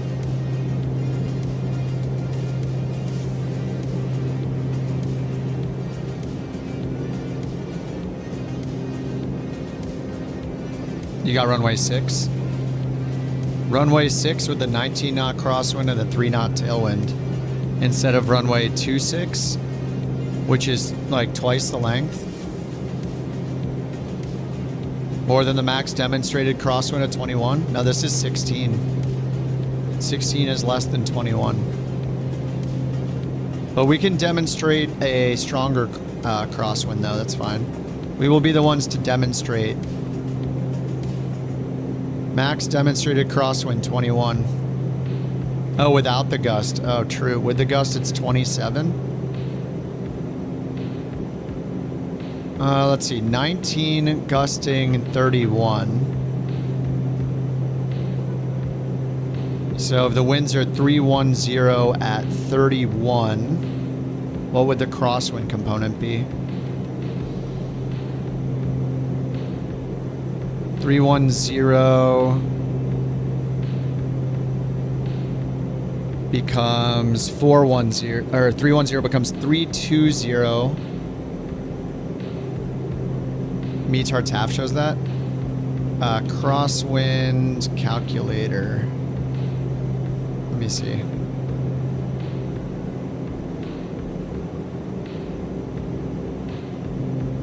So it's runway 26.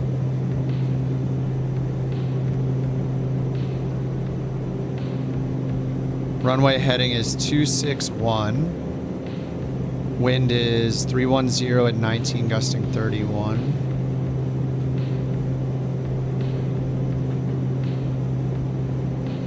But it's not 310, it's 320 because of magnetic change. 320. Yep. This says crosswind will be 26.5, yeah.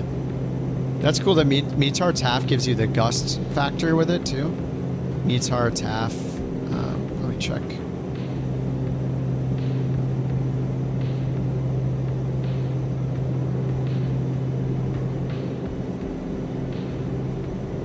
CYTZ.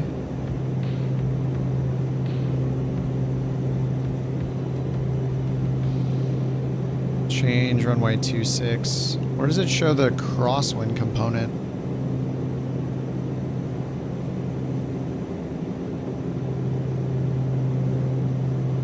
Wind speed. Oh, right here. I see. Nice, nice. That's cool. Yeah, ID 26, 16 to 27 knot crosswind. Cool. That's convenient. All right, it's going to be fun. All right, we're at 1,700 feet per minute. We should start our descent. Toronto, Couch 323, ready to start our descent.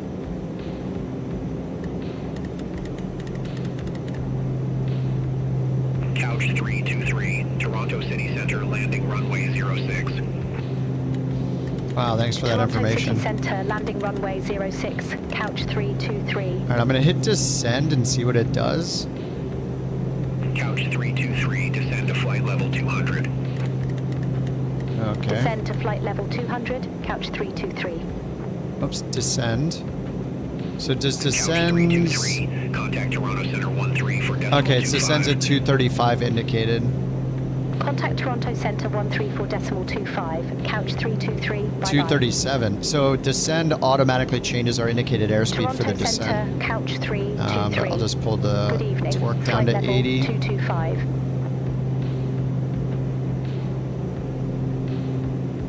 Couch 323, Toronto Center, radar contact. Yeah, the maximum demonstrated crosswind is going to have a new demonstration soon. This will be fine. All right, pressurization, altitude. Let's check CYTZ at Toronto City, 247. Call it 300 at 5. We'll get 800 for the pressurization then. Right around there.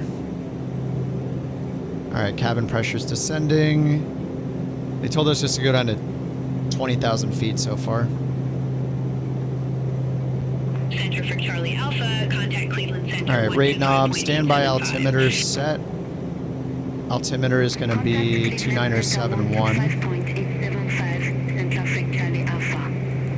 right, 2971 set. All right, that's 20,000 feet. Density altitude 1,100 feet. Okay, that's it. No smoke and seat belts.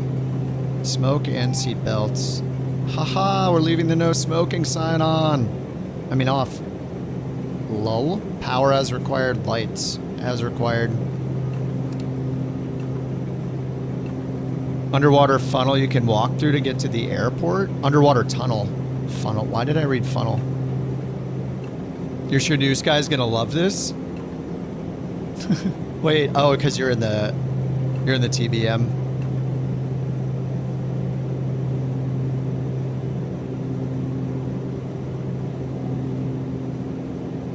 This plane's pretty cool, man.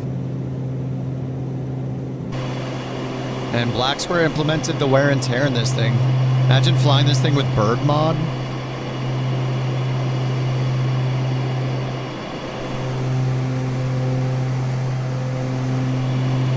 It's so weird looking. Starship.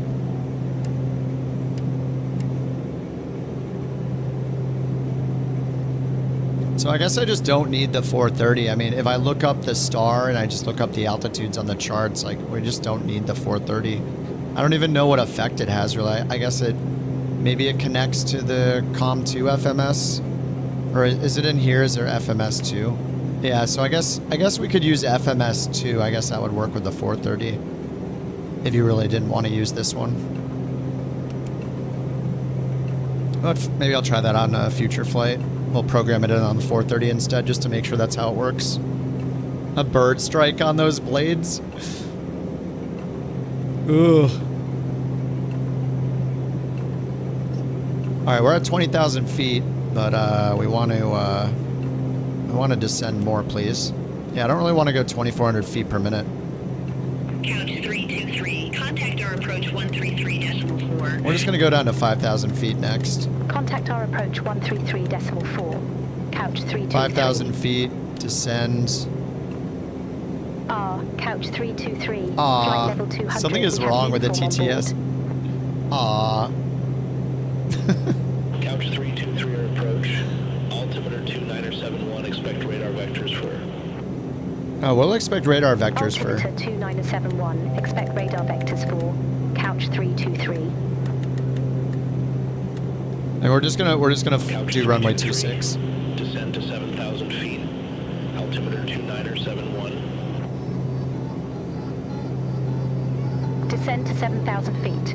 Altimeter 2971, couch 323.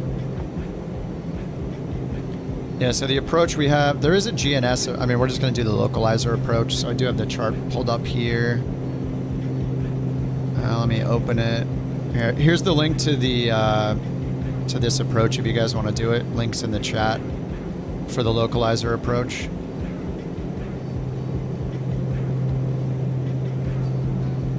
So here, the initial approach fix, VIPRI, will be at 1500 at VIPRI and Rabix. After Rabix, we'll continue down from there.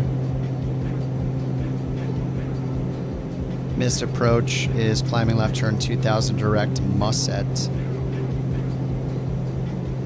Maybe I should put Musset. Can I put Musset after CYTZ? No, I can't. Oh wait, no, I have to go here. Whoops. CYTZ, yeah, add waypoint. Let's put in Musset.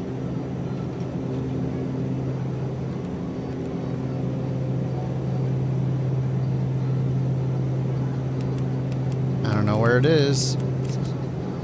Yeah, this thing is bugged. You do it twice and then like it's weird. There's some bug with the adding the waypoints. Once I add it again, it'll add 2 of them. MUSET. Enter. Okay. Now, look, it added it. What the heck? It added it up here.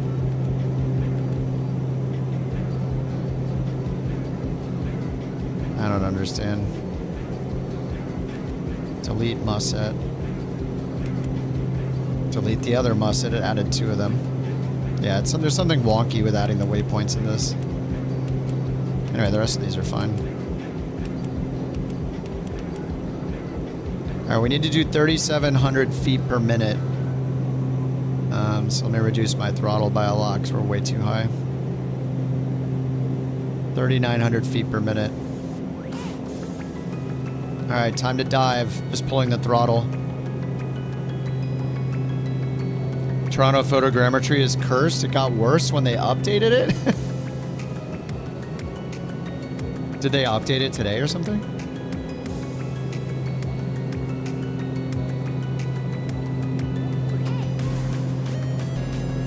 Make sure it's off. It looks horrible in Toronto. Hey, I'm okay with photogrammetry being off most times anyway. It is fine by me.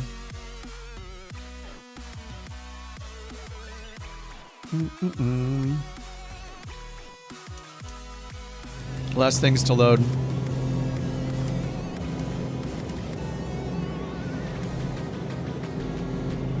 All right, before landing, approach speed confirmed. So 121 is the VREF speed.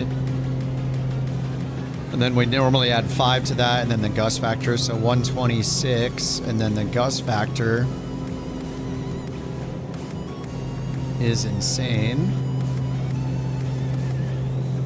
Oh, it's 2971. So it's 19 gusting 31, so that's 12. So we're gonna add 6 to it. 6, 121, 131 for the approach speed.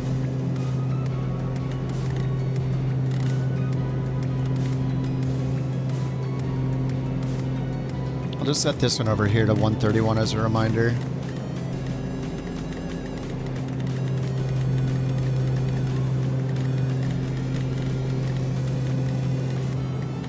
All right, 131.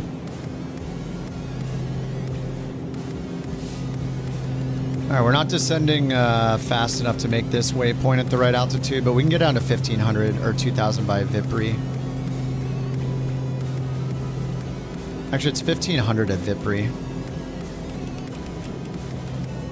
All right, 18. We need 2,000 feet per minute, so we'll just make that one.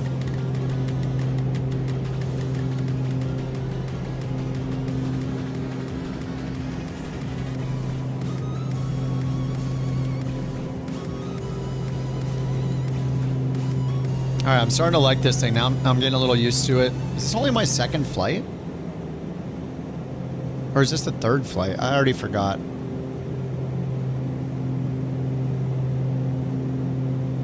Look to your right for views of downtown once we pop out of the clouds. Sounds good.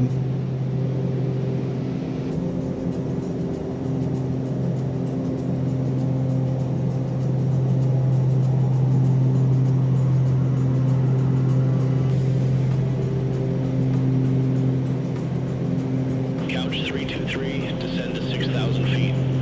6,000 feet. Descend to 6,000 feet, couch 323. I can't use my altitude knob to change the selected altitude. Turn right, heading 310, vectors for the approach.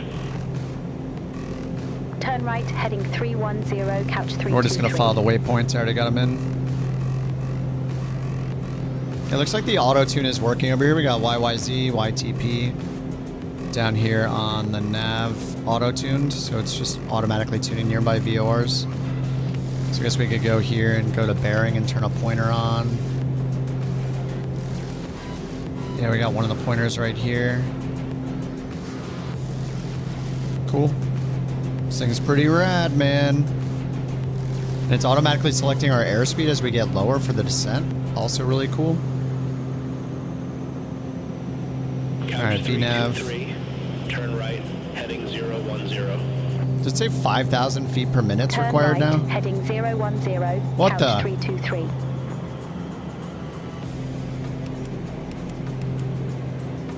Couch 323, 15 miles from Vector Hills. 1, turn left, heading 2, 80. Maintain 1,200 I'm way too high still. feet until established on the final approach course. Cleared. Cleared. Turn left, Cleared. heading 280, 1,200 feet. Alright, I'm gonna turn around here. I don't think we can do anything fancy like a hold in this, so... I wish I could get a circle map. I guess I could do the plan map over here. But it doesn't show our position on this map, which is a little weird.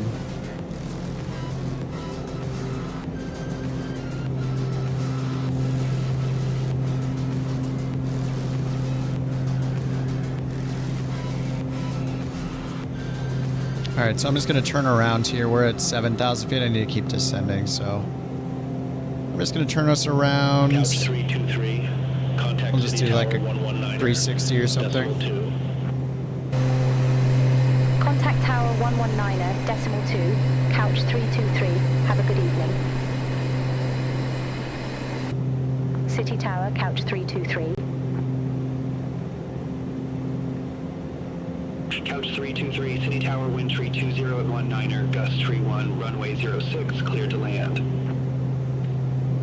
Runway 06 cleared to land, couch 323. So we're going 2,000 feet per minute.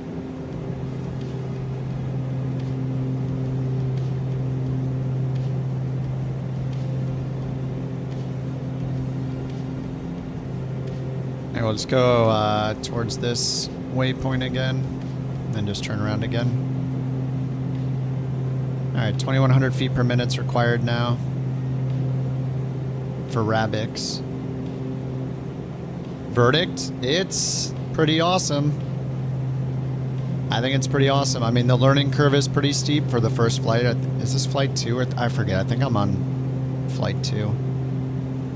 Or is it 3? This is 3, I think. But it's pretty awesome. I mean, Black Square, it's like... They're all of the Black Square planes are great, seriously. Like, I've never disliked a Black Square plane.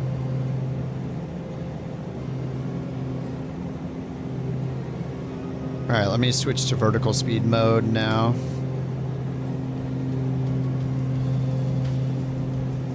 And we'll just do 1,300 feet per minute or so.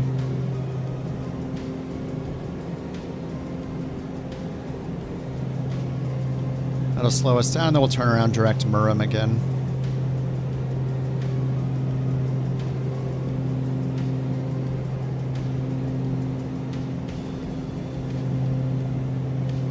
Or direct Vipri, I guess.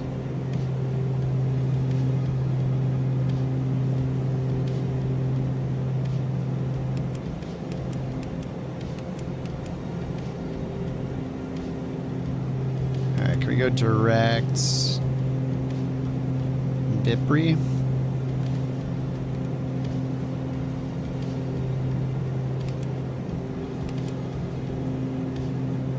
No, I guess not.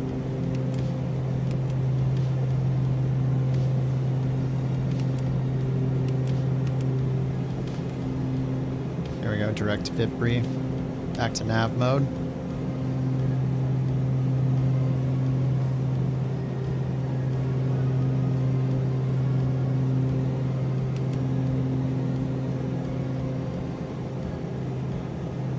Alright, well I need 600 feet per minute to get to 1500 at Vipri. Alright, so let's do 700.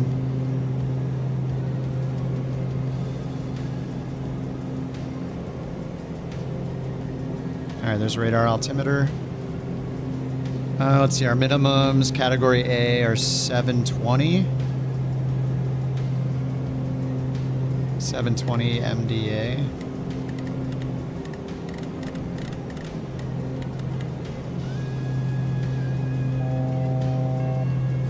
Alright, 1,000 to go until 1,500 feet. So now we only need 335 feet per minute, so I'm doing 400.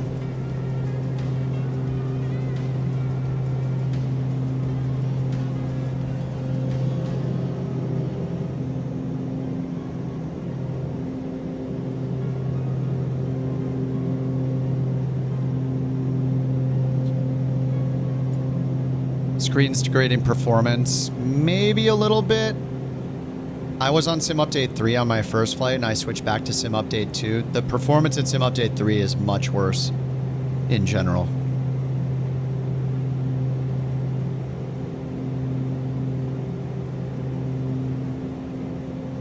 So I was having problems with the iFly yesterday too. I was getting down to like 30 FPS or something. It was getting bad. But I think it's just Sim Update 3 things. Alright, I'll go 200 feet per minute now. Make a left turn. Alright, so we're in the flap extension, so let's do the wings forward, prop full forward. Auto feather arm.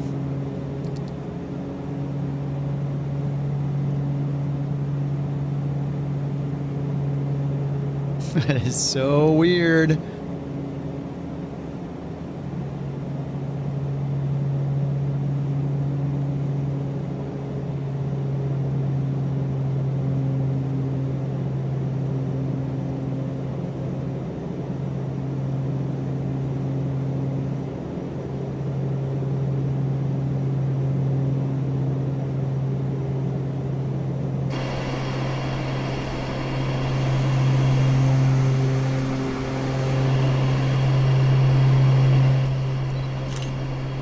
This thing is just so cool looking. What a strange person. What a strange airplane.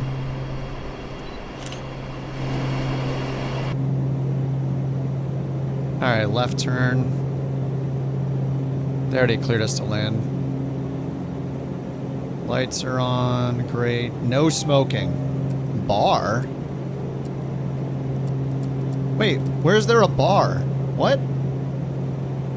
The what now? Oh my god, why do they...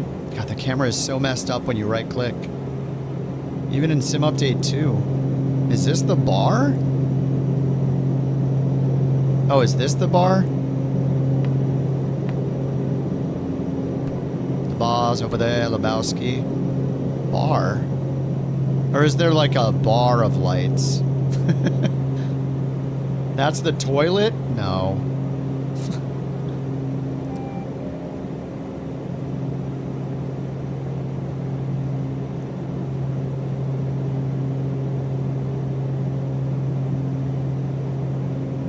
What the heck's going on over here? Some kind of festival? Alright, we are at 1500. When we cross Rabix, we start our descent down to the MDA. Across from the door? I mean, this doesn't open.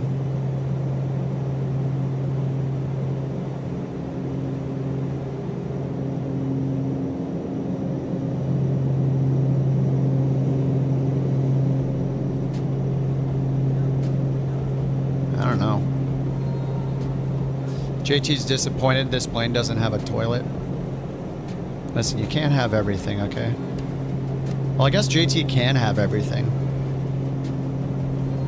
Alright, we're gonna fly directly into this building. Now we're gonna make a left turn here.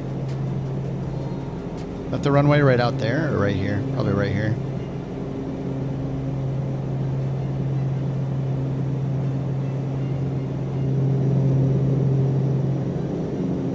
Oh, we'll do predictions. My landings in this have been really bad so far. All aircraft be advised information Victor now current altimeter 2975. 2975.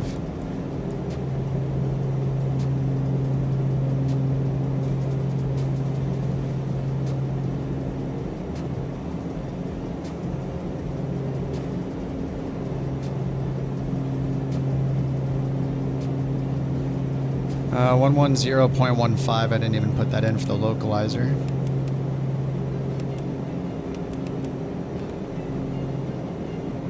(11015). Final approach course 265.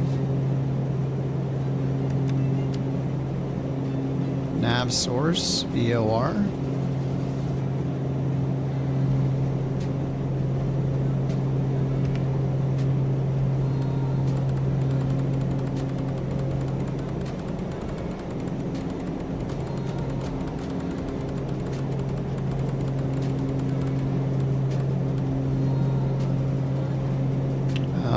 Yeah, it says localizers on 110.15. DME is on 110.15. Alright, there's the loc. Alright, let's slow it down here. Did we cross that waypoint yet? Rabix? Not yet.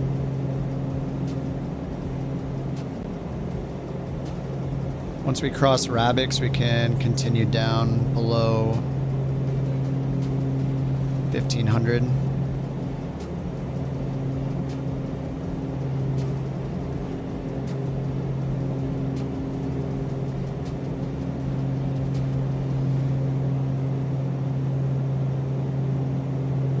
I mean, it is this runway right here, right?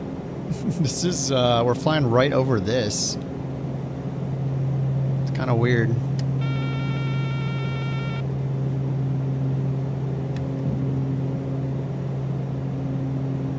Alright, let's get the gear down. Approach speed 131. Pressurization, auto feather armed.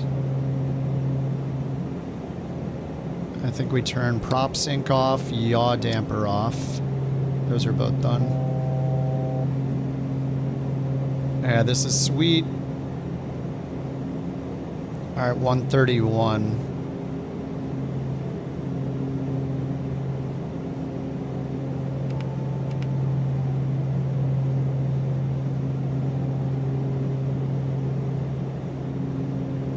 I think I have an add-on. Do I have an add-on for Toronto? I'm not 100% sure.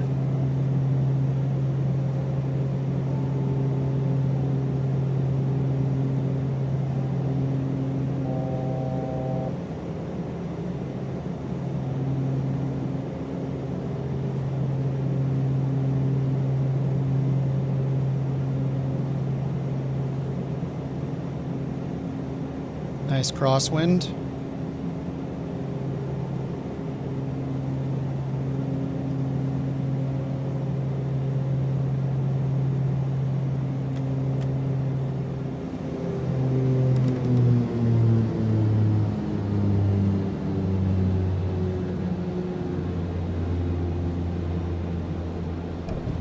Oh, that wasn't too bad.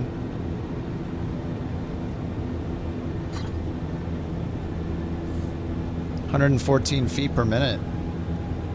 It was definitely a little a one-wheeled landing there. Left mains down first and shoved to the right. Exit next available taxiway, couch 323. Couch 323, contact ground 121.7. Ground 121.7. Couch 323.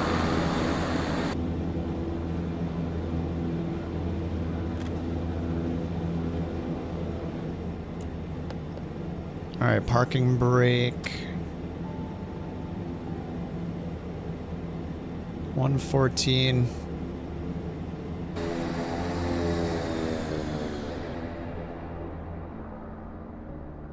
Yeah, it's too bad photogrammetry is, I guess, bad here. Oh, we got the bad lights.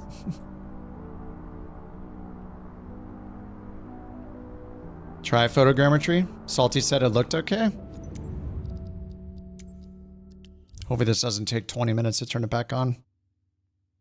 Sometimes it takes forever to re-enable it.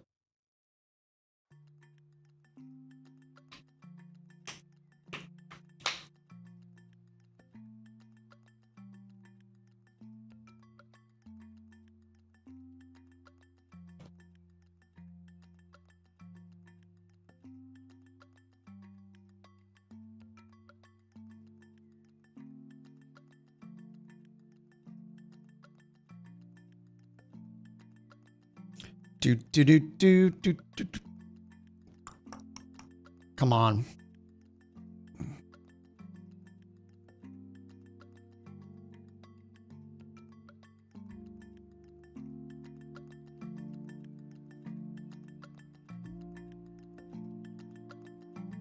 Give us the photogrammetry now.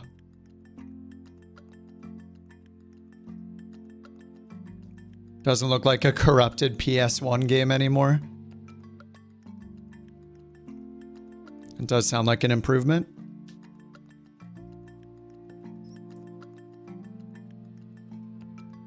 Downloading entire world. One moment.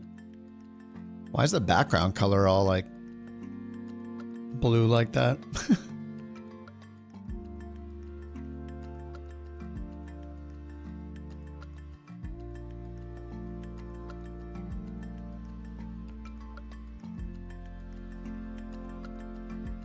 Been 74 million years.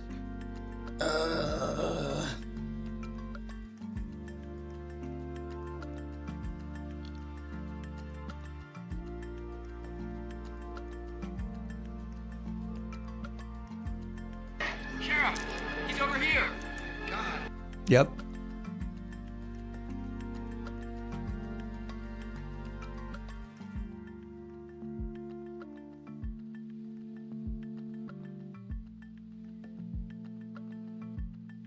Come on, man.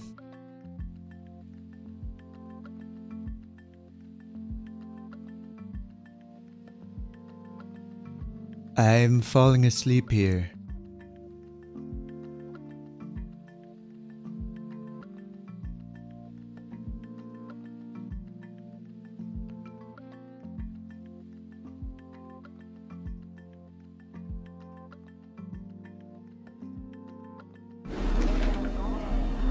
It's been 84 years. Yep. June 19th development update. This is me putting my hardware all the way out. We released a bunch of updates, blah, blah, blah. Looking for non-English speakers to improve the translation of air traffic control radio transmissions. If any of you are an expert would like to improve the localization, please complete this web form.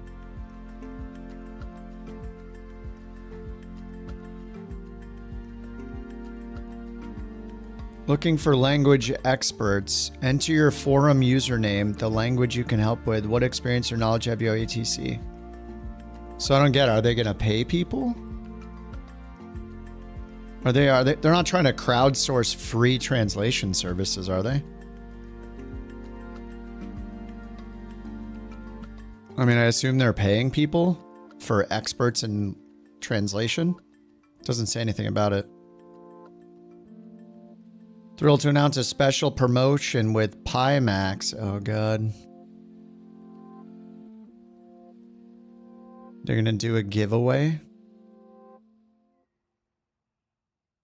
I couldn't be less interested in VR. Wish list. Oh, this is Flight Sim 2020. They all just say under investigation. Flight Sim 2020. Under investigation. Yeah, they're trying to figure out how never to do it. This API has been... Don't worry, this has been in the list here for, 5 years, but it's under investigation, guys.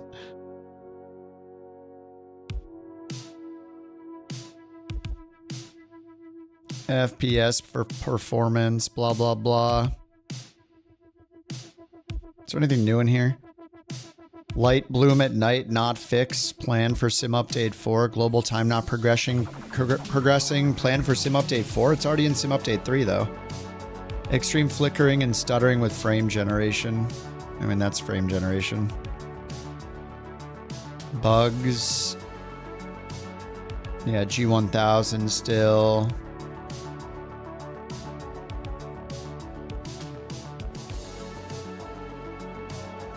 PC 12. It's fixed in Sim Update 3.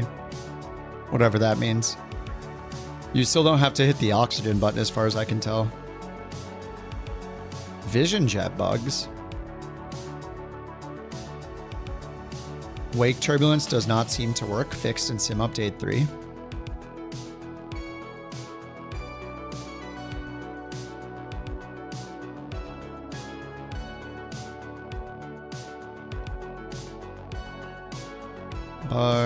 Bugs. Wishlist lifetime. Shared cockpit under investigation. Please do not disable sim rate in career mode. In progress. Yeah, just do what everybody else does and make either a penalty or a bonus on using or not using sim rate. That's it. Like, it's been done so many times. You could literally just do it how someone else does it. Like Neofly, for example. If you don't use sim rate, you get a bonus for doing it in real time. Man. This is taking a minute. Maybe even 2 minutes. Hello, dog. Hi. Hi, sweetie.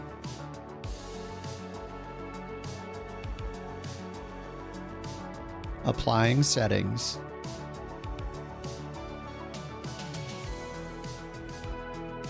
Holy crap, how does this take this long? It's downloading the entire Earth, yeah.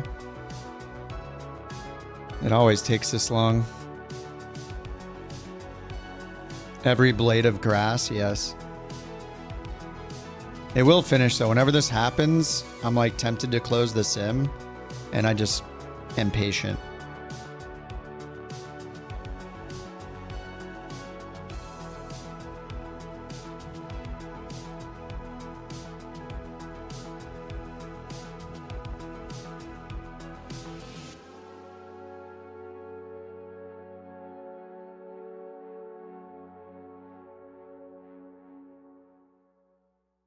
Oh, it'll come back. It always does.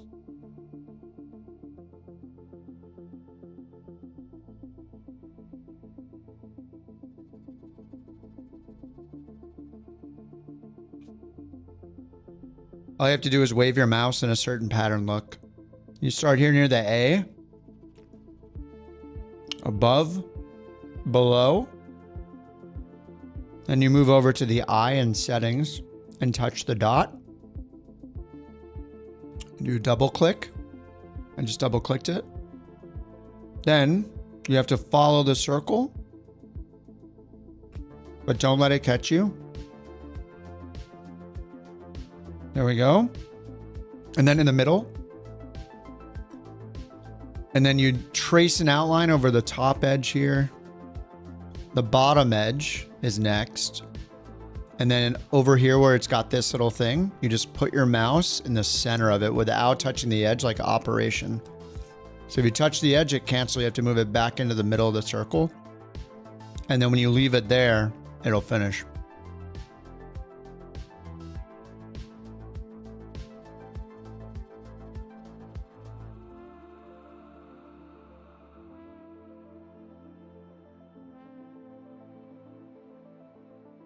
sometimes my genius.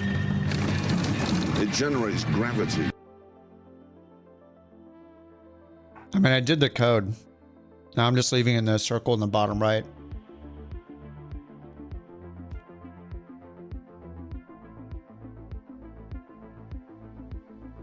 It's still in the circle. It'll be fine.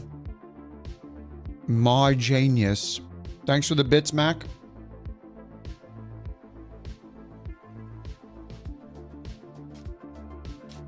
Well, we'll see how good Toronto looks.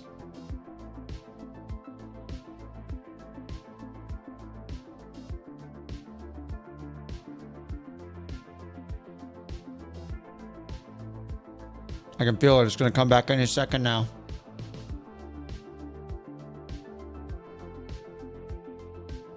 See? That's how you do it, guys.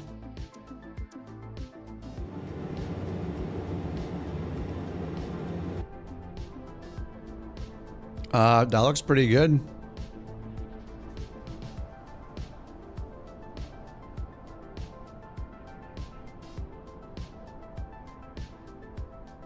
The lights are a bit bright. It's definitely better with photogrammetry than without it.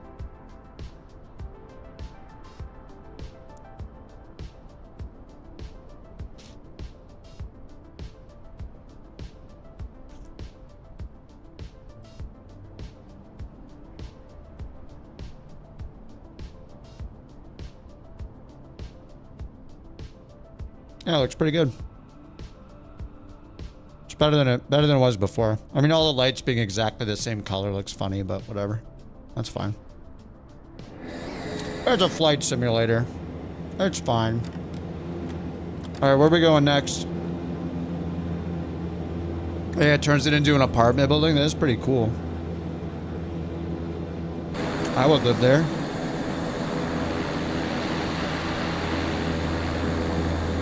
What's up, prone?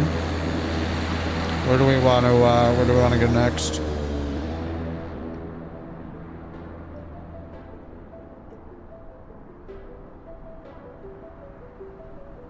Meridian, whoa. Oh.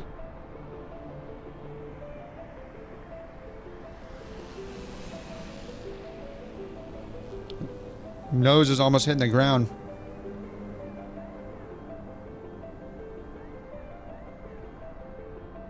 Runway excursion. What is this doing here?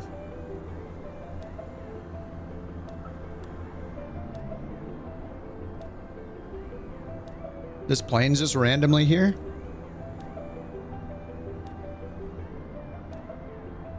Wonder if it's beyond ATC traffic.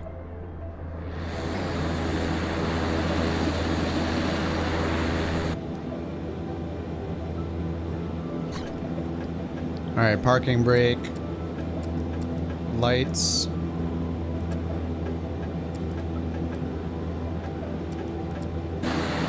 I don't see any anti-collision light anywhere. Oh, is that it? Is it that little flashing one?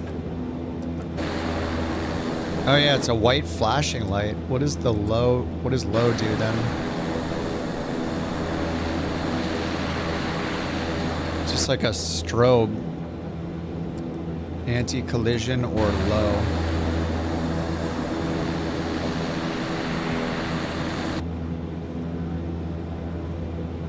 Alrighty.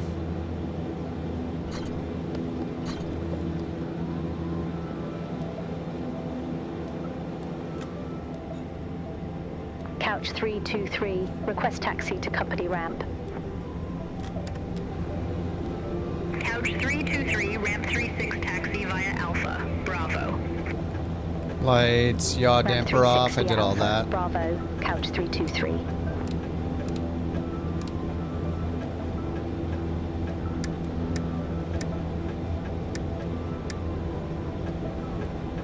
Alright, heat off. Look how they massacred my boy. What? They massacred my boy? Cable heat, vent cable heat off, transponder to standby.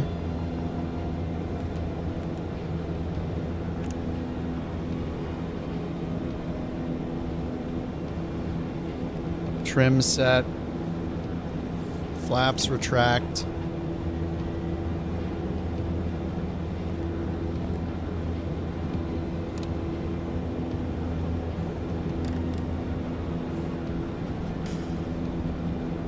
Radar control standby.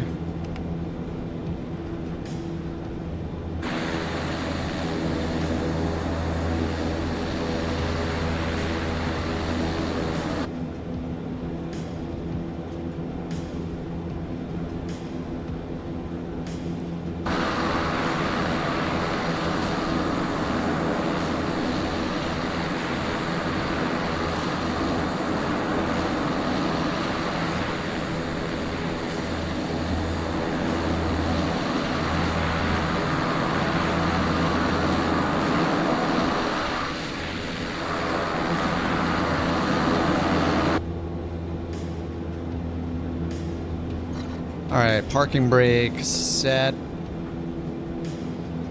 Oxygen supply off. Lead air, temp mode. Windshield heat.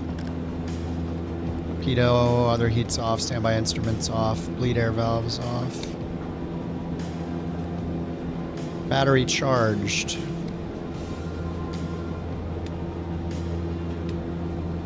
Yep. ITT stabilize at minimum for 1 minute. Sure, why not? Condition levers to fuel cutoff. Prop feathered.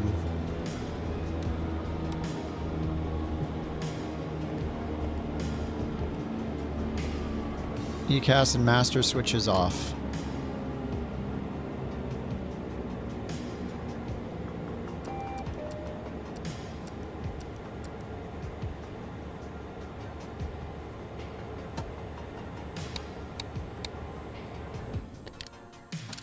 Bam.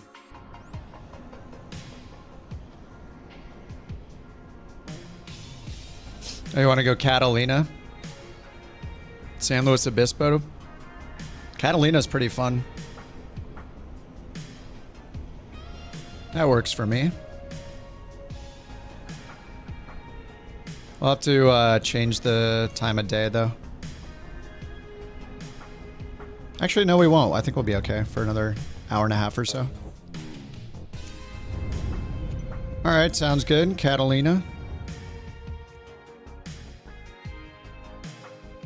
KAVX KSBP. I'll take ramp 10.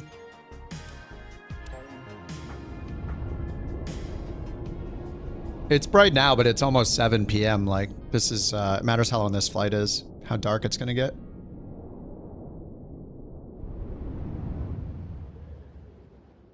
Dashport 2541, ready for airways. What the hell?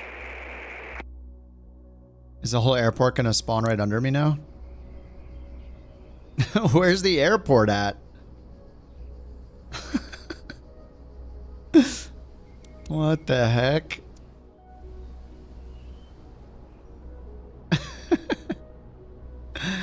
Alright, well, we're testing the dirt capabilities, I guess. And the airport looks fine over here. There's even trucks outside. Yeah, it looks good. What happened to this? Now, let me check my marketplace. I think I had an add-on for this that I bought, and then they did the airport afterwards, so maybe there's a conflict or something.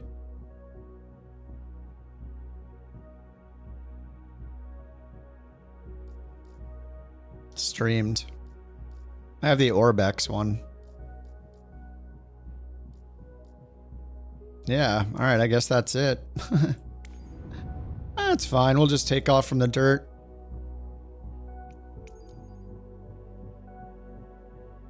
KSBP.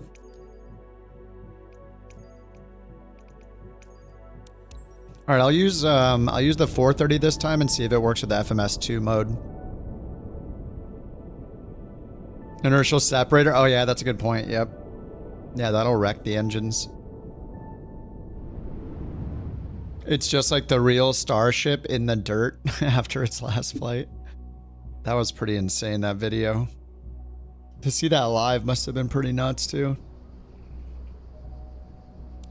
Yeah, I think I saw the clip on Reddit or something, and I heard Sawyer's voice. I was like, hey, I know that guy. Personally.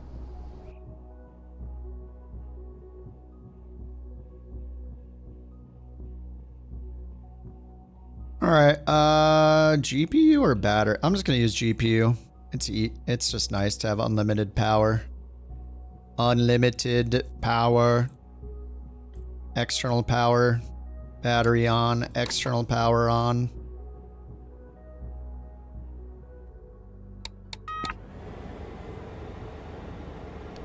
Anti-skid on.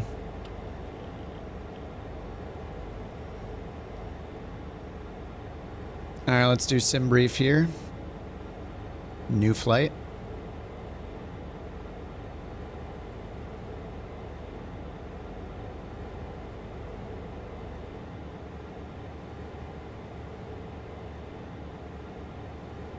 Starship. Generate. You had just asked a question, looked at your preview window, and just saw a completely white screen. Oh my god.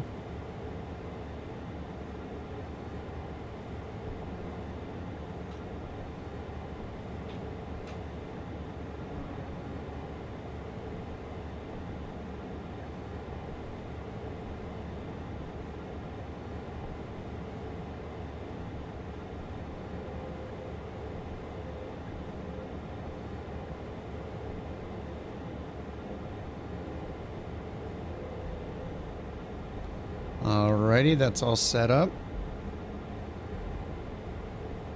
We need 1,800 pounds of fuel.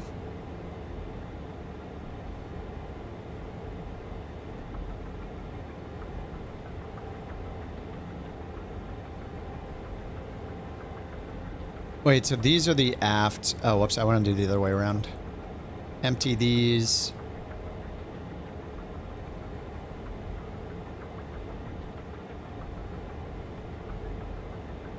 There we go, 1876. Close enough.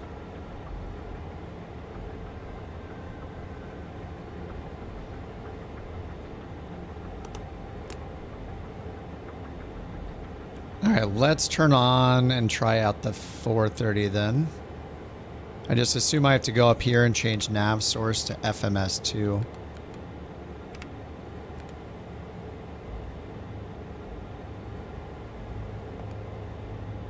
Oh, FMS route list and progress. Oh, that's nice. So I don't know if this will work with the 430 though, so we'll see what happens. Just curious to know what the purpose of this is.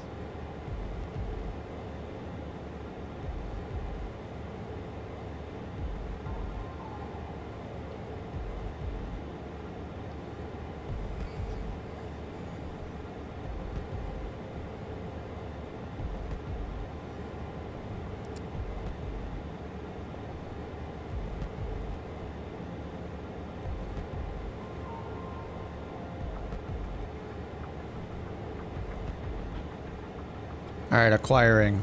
Flight plan, import route.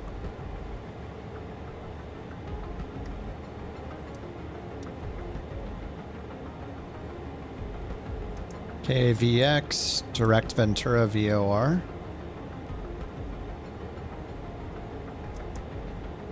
Direct. What's RZS? Oh yeah, San Marcos. MQO. Morro Bay.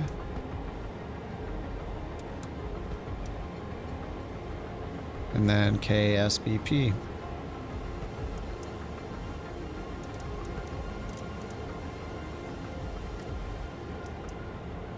Okay, so does that show up here? FMS2 Faybag auto like no, it doesn't. I don't know what the point of this is then. KSBP is in there because I don't know what the point of the 430 is. Let me look at the manual. They must mention it.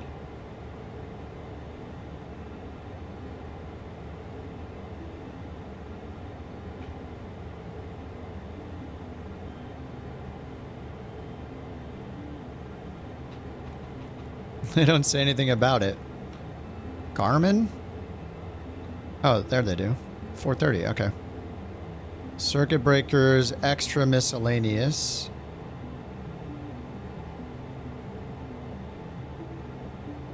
Page 75.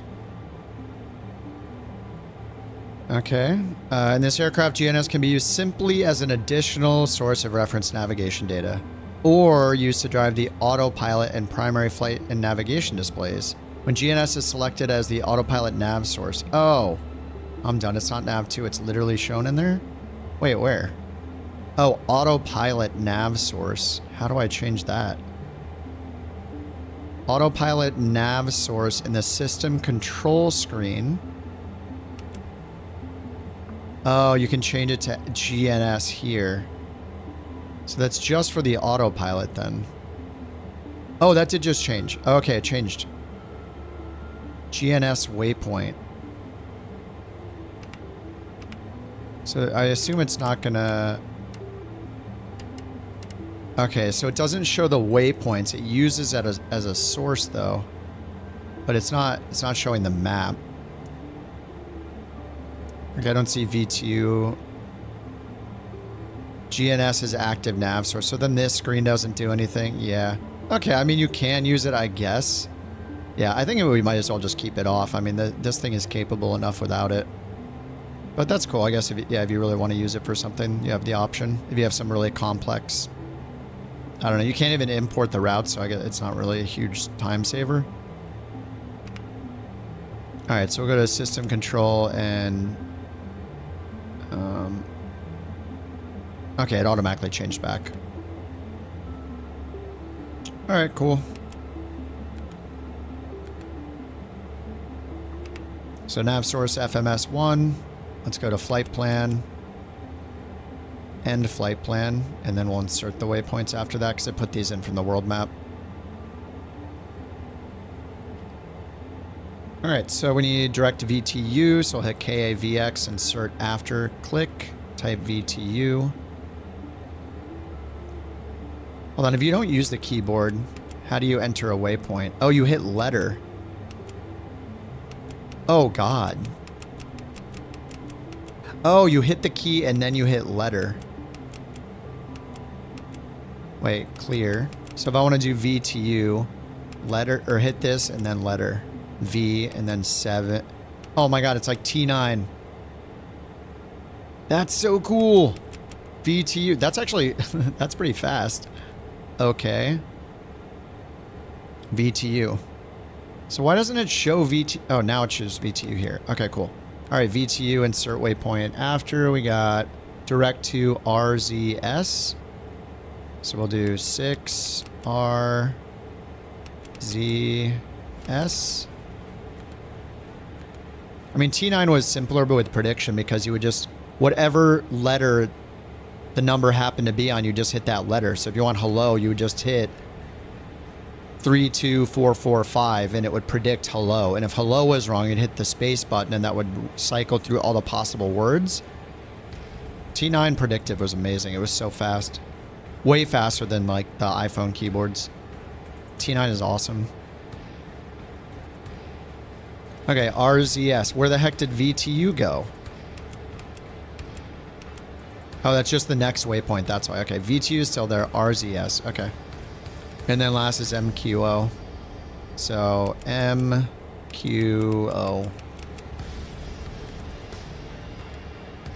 Cool. Wait, RZS is over there. Where'd MQO go? This thing is so buggy, dude. Now MQO is gone.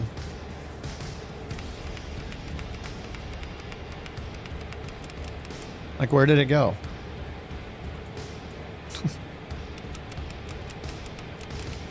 Now watch, if I add it again, it's going to add it twice. MQO.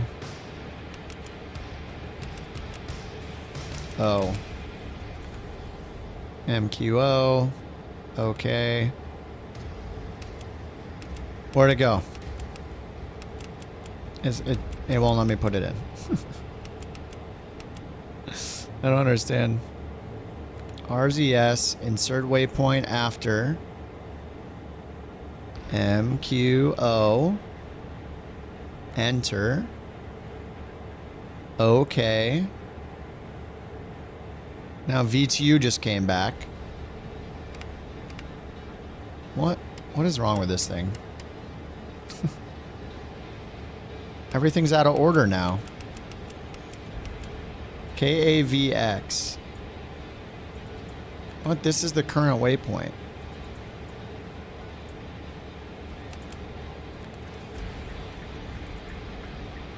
Alright, KAVX, VTU. Now now RZS is gone. Guys. Did they use this thing?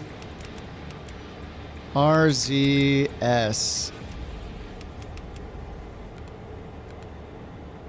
Okay. Maybe it has something to do with choosing it off the world map and it messing with it. Maybe I'll try not selecting the destination on the world map. MQO again.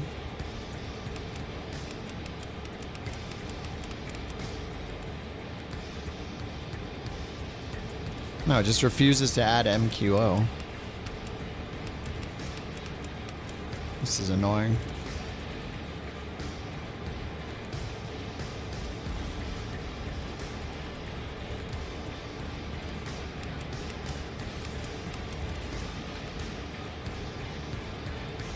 Alright, I don't understand. No, it's not the duplicates problem. I chose the first one each time. Look, RZS, insert waypoint, MQO, click, enter. There are duplicates if I want to choose them, but I don't, so I'm choosing this one. If I wanted to choose the duplicate at some other airport, which is not what we're doing. So I hit OK, and then it doesn't add it. So yeah, there's something wrong with it, unfortunately. I would love to add the waypoint. Now watch, I bet if I hit add waypoints down here, it'll work. And then I'll have to re-add the destination airport. It just kind of borked. No, it's just not adding that waypoint at all.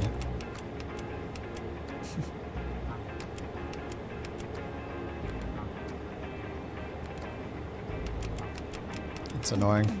Maybe we do need the 430 because this thing is so wonky.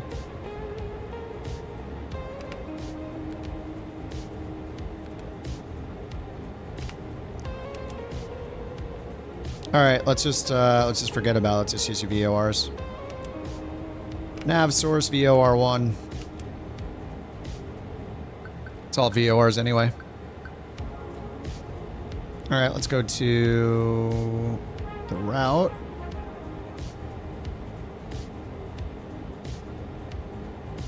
VTU frequency 116.55.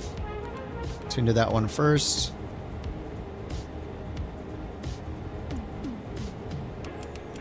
.1149 on the second frequency.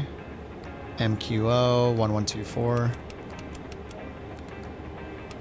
And let's just duplicate these.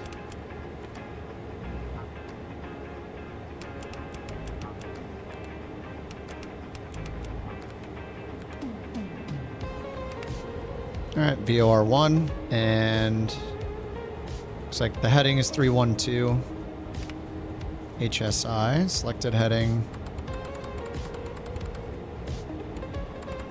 312, course 1.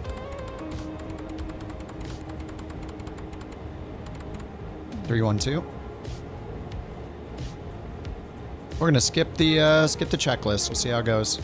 Probably a horrible idea, but I want to try to save a minute of time.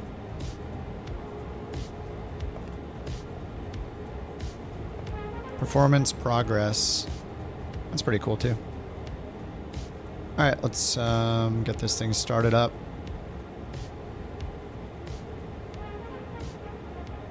So we feather the props.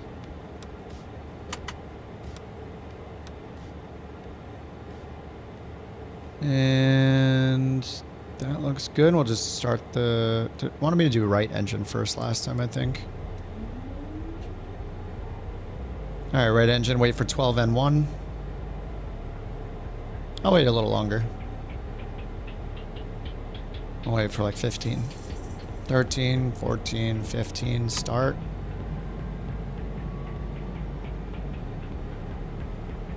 Only got to 800 ITT, nice. Okay, ignition off. Wait for green on the N1 at 65%. And then we'll turn it to run. 65, run. Alright, left ignition.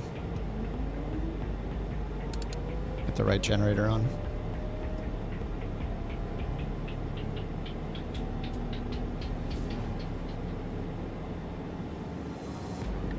$14, $15, start.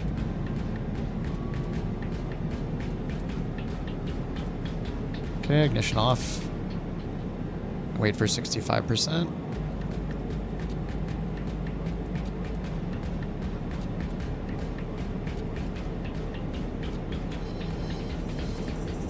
$65, green, start, or run rather.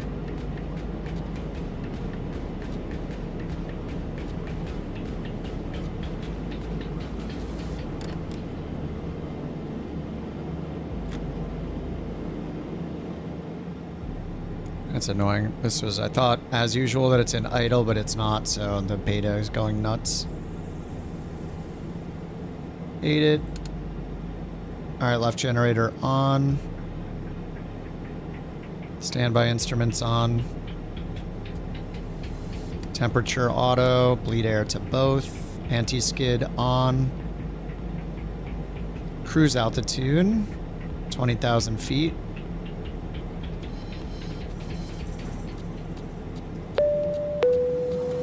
Oh, it's already set to 20. We'll do 21-ish.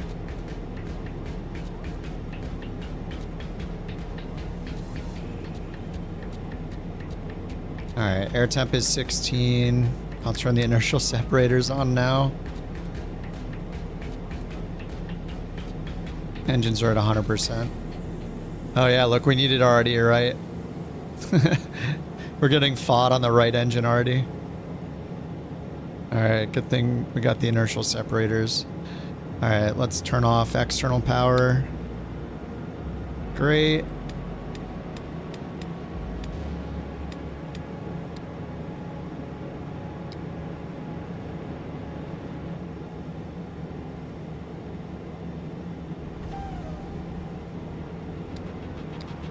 Alright, aft tanks are empty. And then we can get the prop to full forward.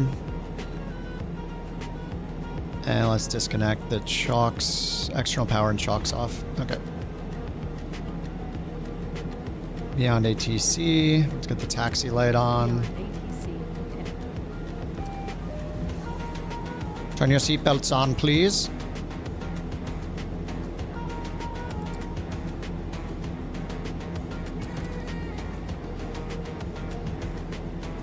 Alright, let's check the cast messages. Auto feather off, oxygen not armed. Oxygen on. Left and right engine anti-ice on. Yes, we turned that on for the ground. And auto feather off, that's it. Alright. And then we got our nav sources here. We got VOR1 over here, VTU. We're just going to head to the north, pick up VTU, go direct to VTU.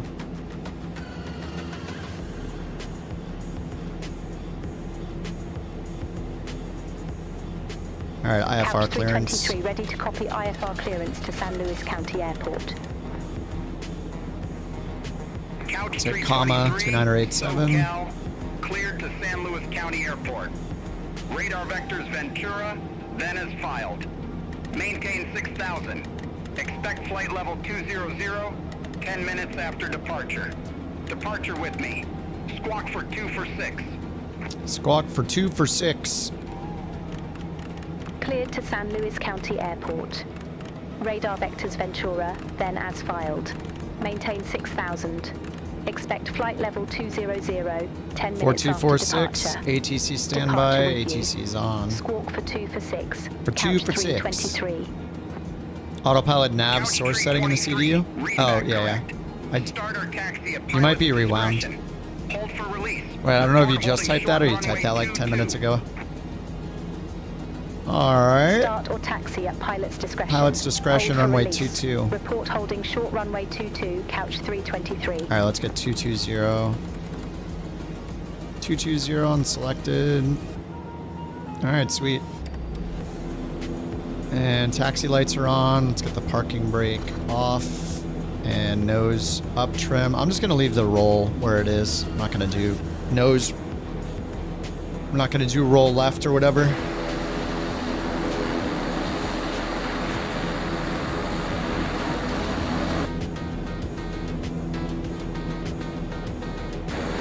Oh, I hope I don't hit those. Steady. Steady.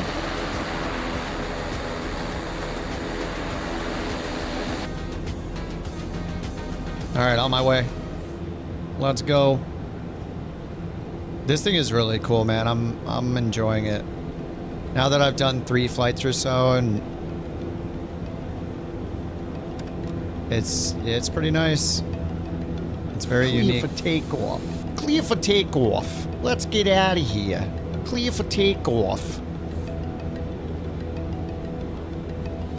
Yeah, if they fix that bug, it'll be nice. I mean, like, that's pretty annoying. We do have the... I could use the 430. At least there's a solution to it. But when I'm flying this, I don't know. I kind of don't want to use GPS.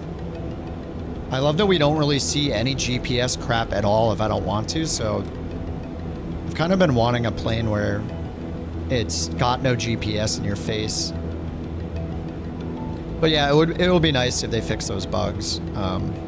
I don't know why I can't insert waypoints. It might be because of the world map. So I did choose departure and arrival airport on the world map. That might mess with the whole thing. So, what the heck? I'll try to, oh, there goes Jewel.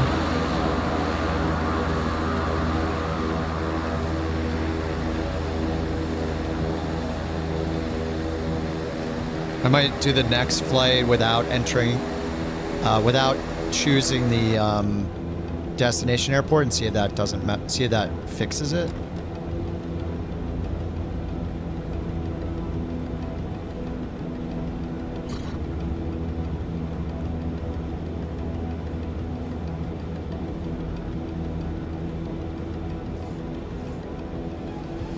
Yeah, that's why you like the Learjet, yeah.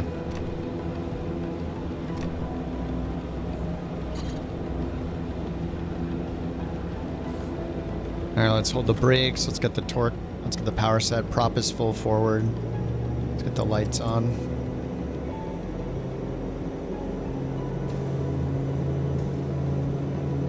Oops, I need auto feather on. Auto feather armed. Auto feather enabled. I'm going to turn the inertial separators off.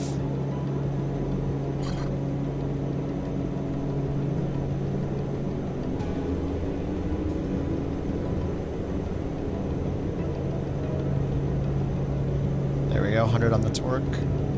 Couch Street 23, immediately. Uh-oh. Immediately stop your takeoff roll. You do not have takeoff clearance. Never! You'll never catch us! Roger that, couch 323. We need 120 knots. This airport is a bad idea. Oh! Wait, is it 100 knots for rotation or 120? I forget, it's down here. Not cleared for takeoff.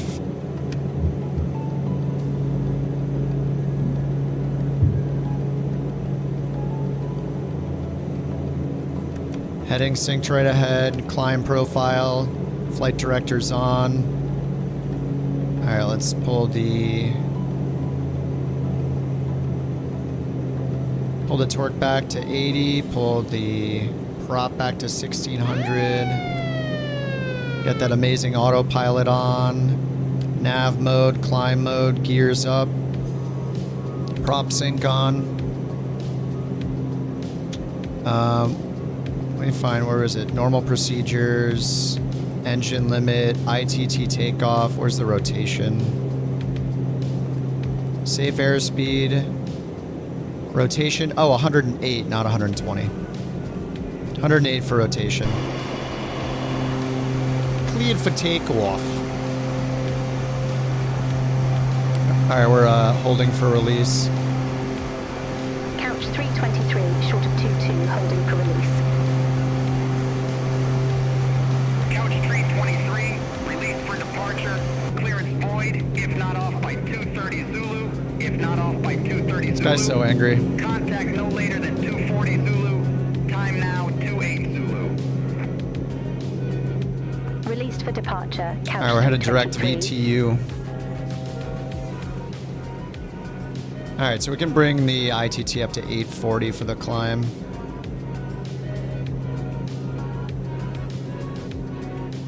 All right, announce we're on a frequency. We'll just keep the climb going to 20,000. 5,000 for 100 feet. Couch 323, SoCal departure, radar contact, climb maintain 10,000 feet, altimeter 2986. Climb maintain 10,000 feet, altimeter 2986. 2986. Couch 323, turn right heading 130.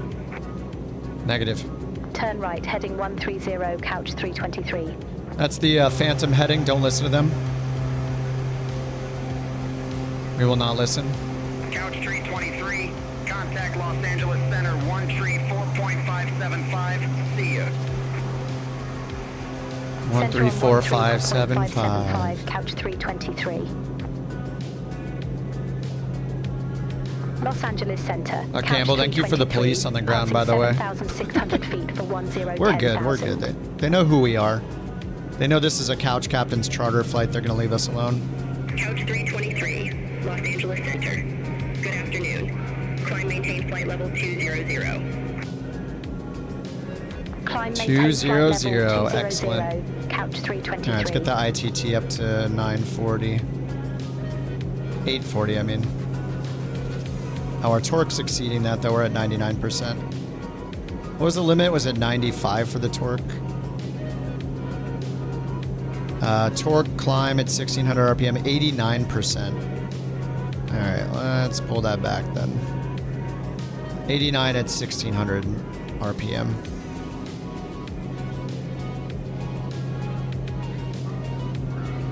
There we go. United 1637, contact Los Angeles Center 126.35. Contact Los Angeles Center 126.35, United 1637. Take care. All right, above 10,000 feet. Let the smoking begin. Smoke them, and if you don't got them, we have a small selection of premium smokes up here. $200 per smoke. Hey, Jewel, have you been taking off with the flaps retracted or extended? You have the mustache forward or back? I've been taking off with it back and just landing with it forward. Maybe I should have it. It says as required. Probably better to extend it. I don't know.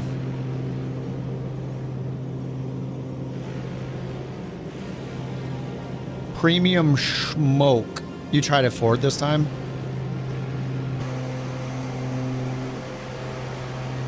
You're gonna fly in our opposite direction? Sweet. All right, did they add the airframe yet? Let's check New Sky.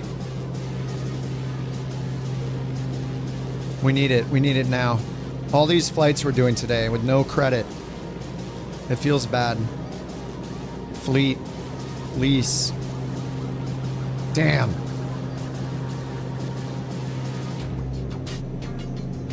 I want it.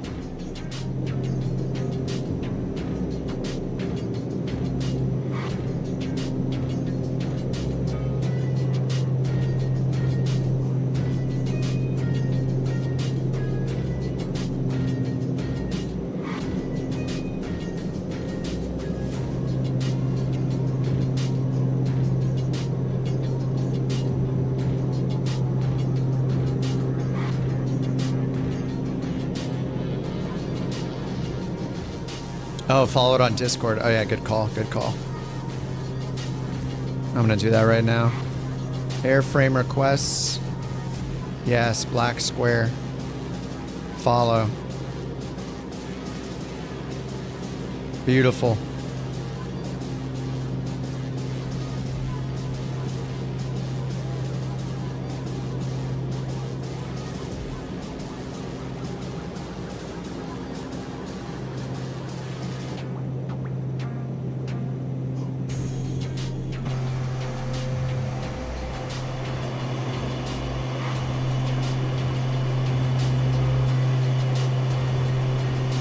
Oh, yours lifted off at 90?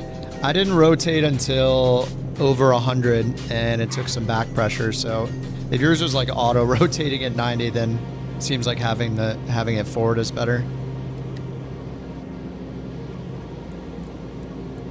All right, 2992.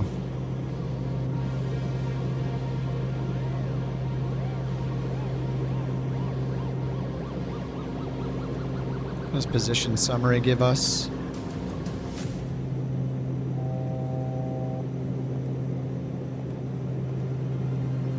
That's pretty nice, though. Shows the nearby VORs, what we're tuned into.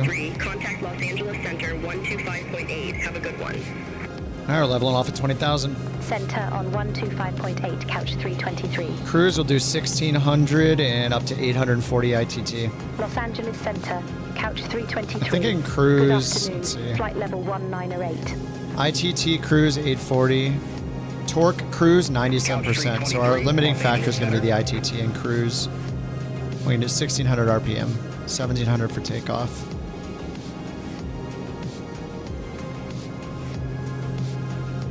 Hey, what the heck? Hey, go back down. What are you doing? I just blew right through 20,000.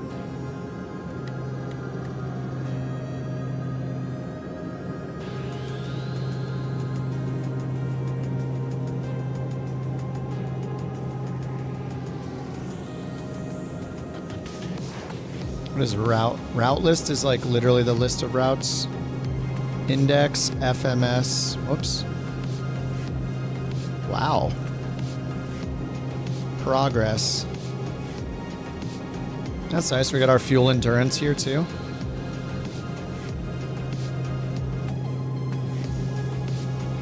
Ground speed, true airspeed, depart time, flight time.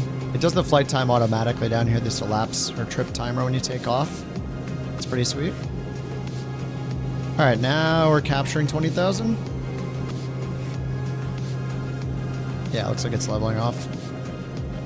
All right, so we get the torque all the way up to 840, or the ITT up to 840. Let's go. Chemistry!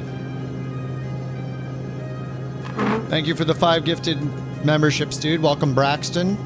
Welcome, Starship? Wait, what? Starship is here?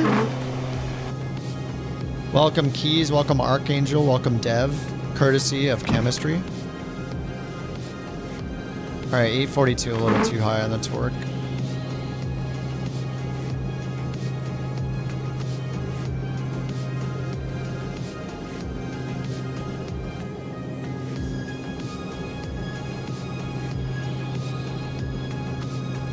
You know, I kind of want to set a button to increase throttle. I have one for decreased throttle. I'm going to set a button for increased throttle. Chemistry, thanks for joining the Couch Captains, dude. Throttle on my stick. Yeah, I have... Don't I have decreased throttle? Decreased throttle, yeah. I'm just going to set one for increased throttle. Oh, do I have that set to? Water scoop. All right, I don't think I need that. So if I just want to hit that to move them both at the same... Wait, they're off. Huh. Oh, it moves them the same. Let me do this all the way up and then back. Now they're in sync, okay.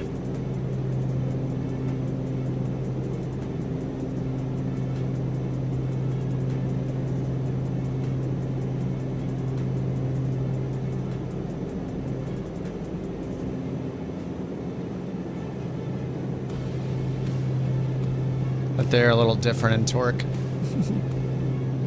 Alright, I'll just do it the manual way.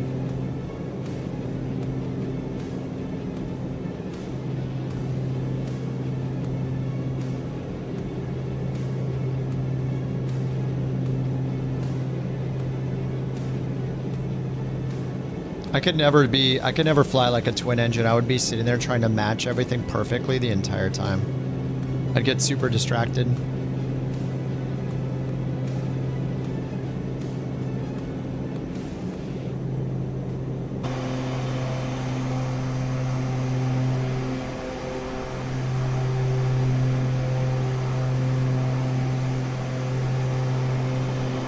Oh, prop sync.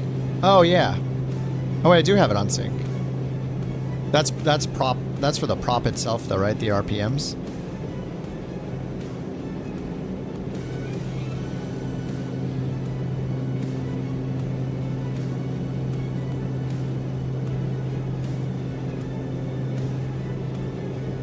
If I could have torque sync.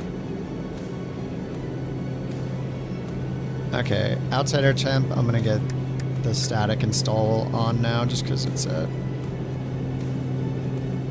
8. CAC Valley 8682, contact Los Angeles Center 135.5. CAC Valley?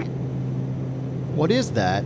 Center on 135.5. POC Valley 8682.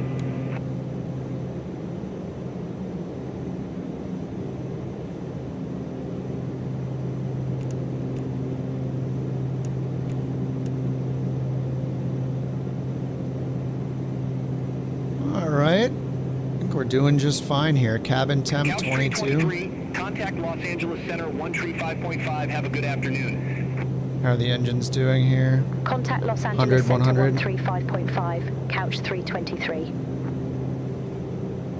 No failures, good. Los Angeles Center, couch 323, flight level 200. Couch 323, Los Angeles Center, roger.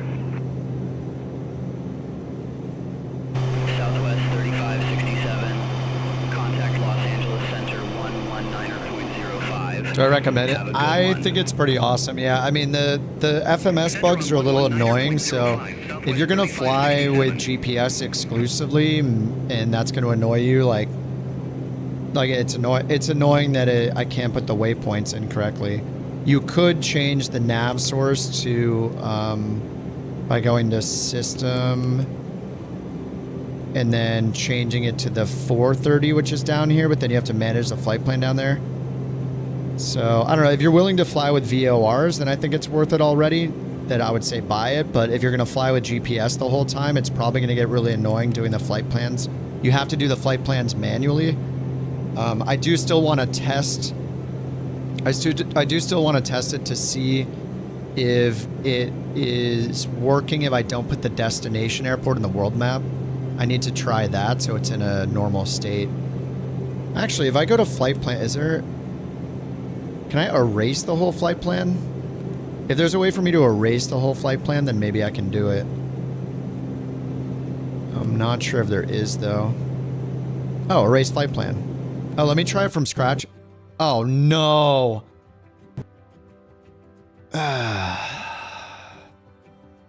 Well, that button doesn't work. RIP. Oof. It's okay. I'll take off in Santa Barbara or Ventura. I'll meet you guys there.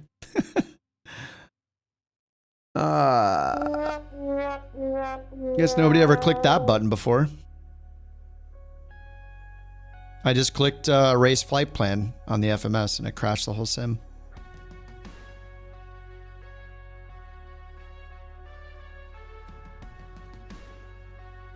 Feels bad.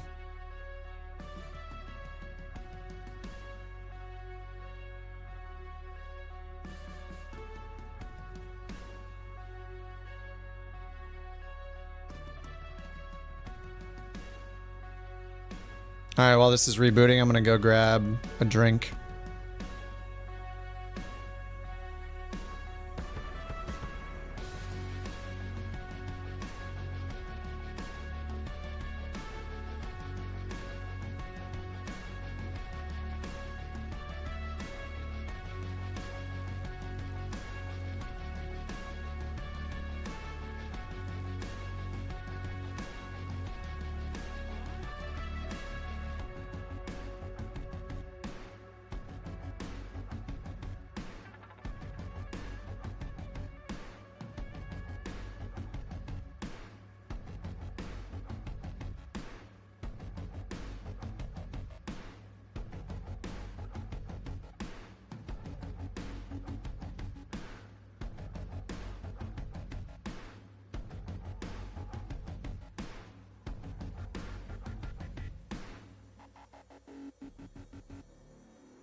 Oh, nice. That started pretty fast.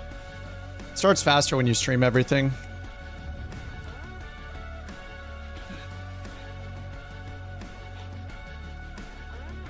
Okay. Oh, Oxnard? I'm gonna take off from Oxnard.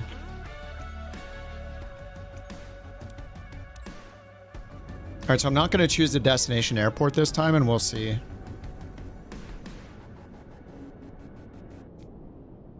The history eraser button? Yeah, that it did not like me hitting that button at all.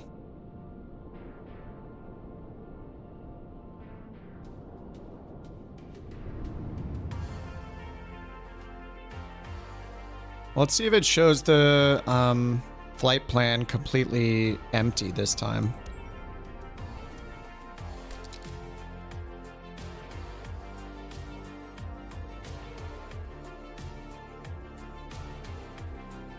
The heck?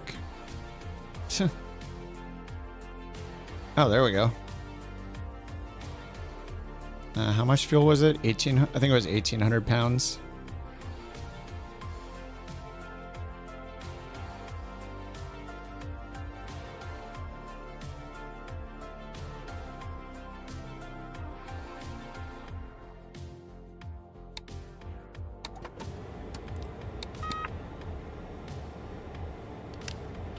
Los Angeles Center, SkyWest 3351, flight level 250. Yeah, we'll see how this goes. Let's get the nav light on. 3351, Los Angeles Center.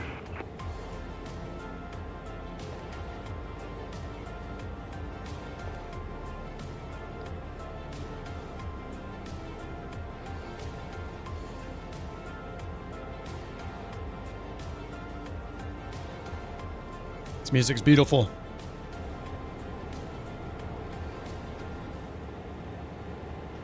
Alright, waiting for the alignment. Alright, well, I might as well start up the engine while we're waiting for it. Let's go right engine. Prop back. Feathered, actually. There we go.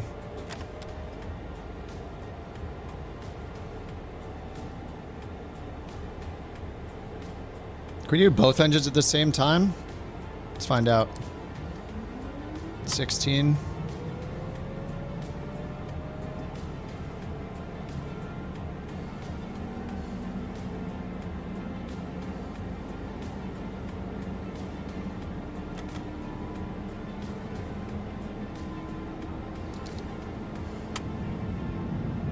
$65.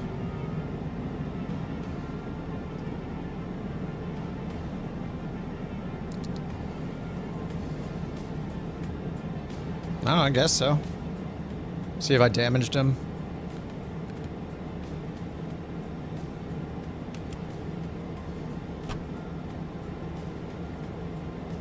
Pac Valley 8682, Los Angeles Center, expect radar vectors, runway 2. Expect radar vectors, runway 2. Connection to Beyond ATC was lost. Alright, see ya. I'll just leave it off for now, whatever. Let's go up to 20,000 ourselves. Beautiful. Enter router waypoint. Okay, so if you don't choose the destination airport, it doesn't even have the initial airport in. So let's try KVX. Enter. Okay. Enter router waypoint. VTU. Enter, enter. Router waypoint, RZS, enter, enter. Oh no, it wants my destination. Alright, KSBP. Okay, that's right. So I don't want to end the flight plan though, I want to add more waypoints. So I guess I need to hit end flight plan. Oh no, it does have RZS. Wait, what? AVX, VTU. The heck? Alright, I don't know how that works. Insert after MQO. Enter, enter. It added it. Okay. And then we're going direct VTU from here, so I'll just do direct VTU. Alright, direct to VTU, then RGS MQO. Okay. Cool. Nav source, FMS1. And let's turn the map on. Cool.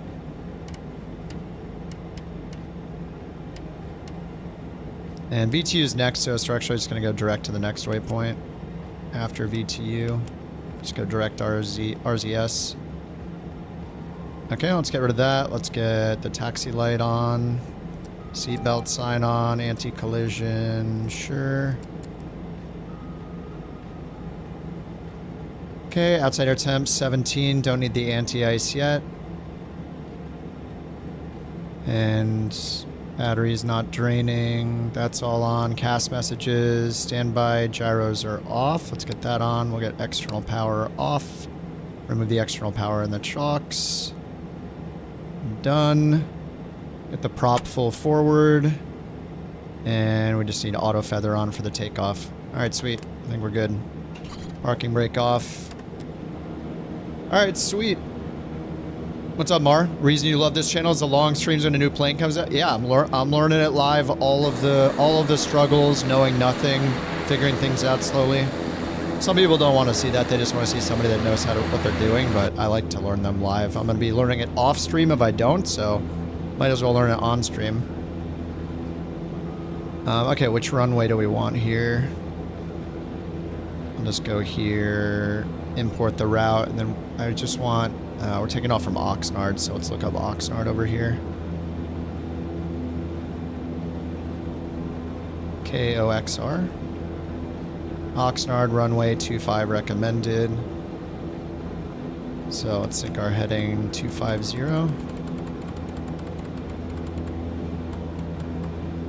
HSI. Yeah, we're going the correct way. The VOR? Dude, I don't do it that often, but I love doing it. I did it a little bit on this. I'm just using GPS this time because I wanted to test it. So I guess there seems to be a bug if you... I don't know, I'll have to try it again to be sure, but it seems like there might be a bug if you put in a destination airport on the world map.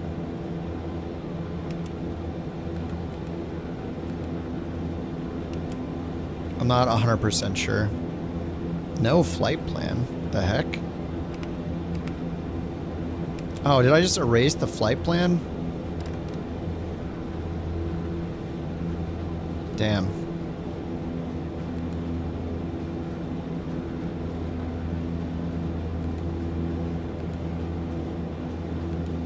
Oxnard, RZS, MQO.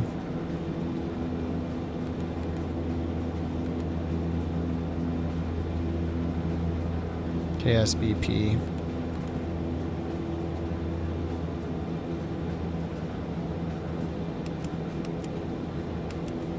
Okay, there we go.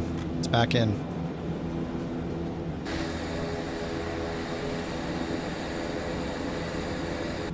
Alright, let's do the flaps extended this time. I'll get auto feather armed.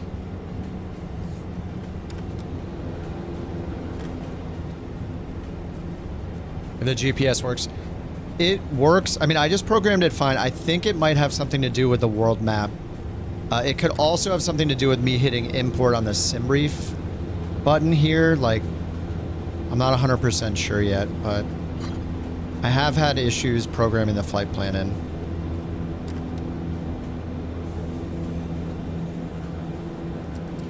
Alright, nose lights on. Landing lights on.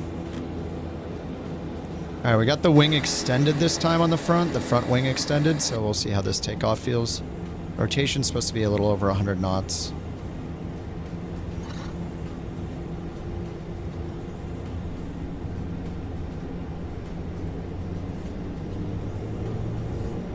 Alright, so we just want to make sure that it'll do the auto feathering. We just want to make sure the torque does not get over 100.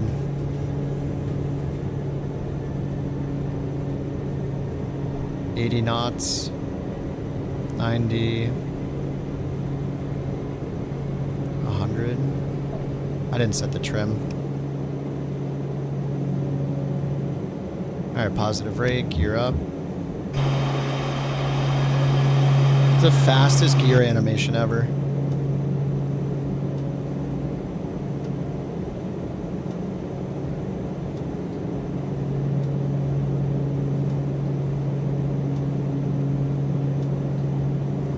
going to turn out to the right. Go down here and use nav mode and climb mode. Autopilot on, yaw damper on, which are both down here. These two buttons. And now let's turn the prop sync on. Let's get the flaps up, which will move the wings back.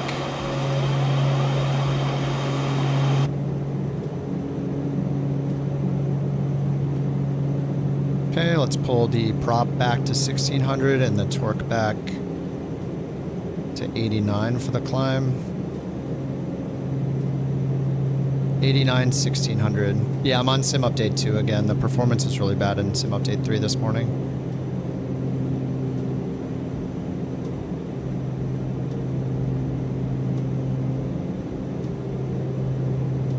All right, 88, 1600. Done.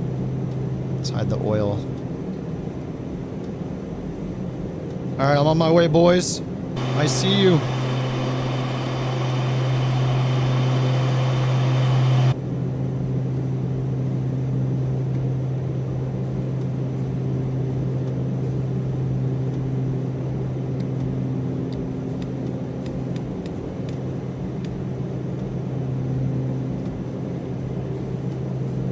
Sweet. All right, outside air temp, 26. Was there a significant improvement? Yeah, I was flying this morning for the first time in Sim Update 3 beta. When I was in the air, I was getting like, so I did like 40 FPS, 35, 40 FPS. And then I switched back to Sim Update 2 and I'm back to like 60 to 70 FPS. And I was having problems in the iFly yesterday as well that I was flying. I was dropping really low and that had to restart the sim. So Sim Update 2 is going to give you better performance right now.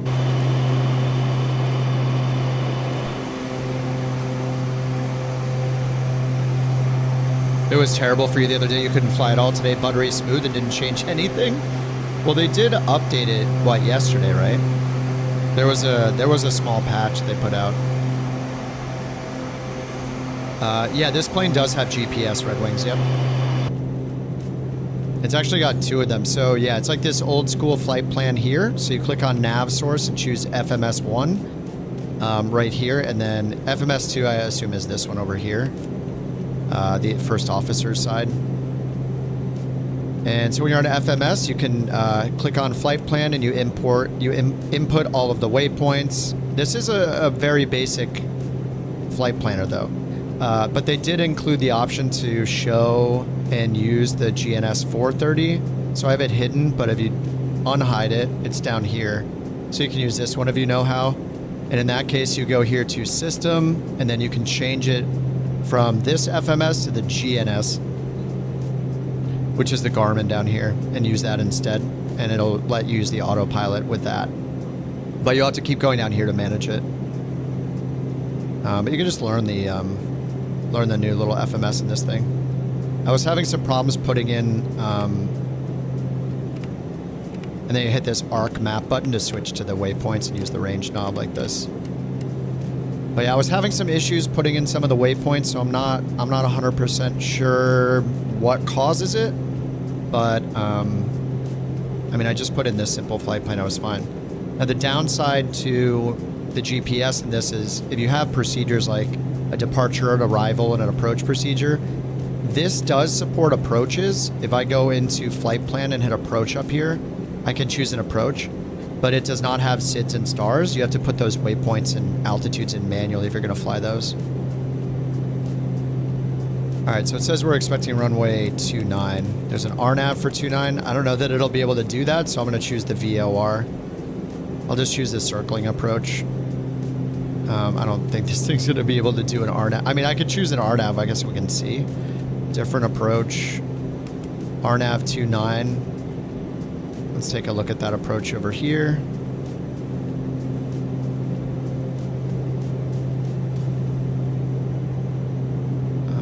Arrival.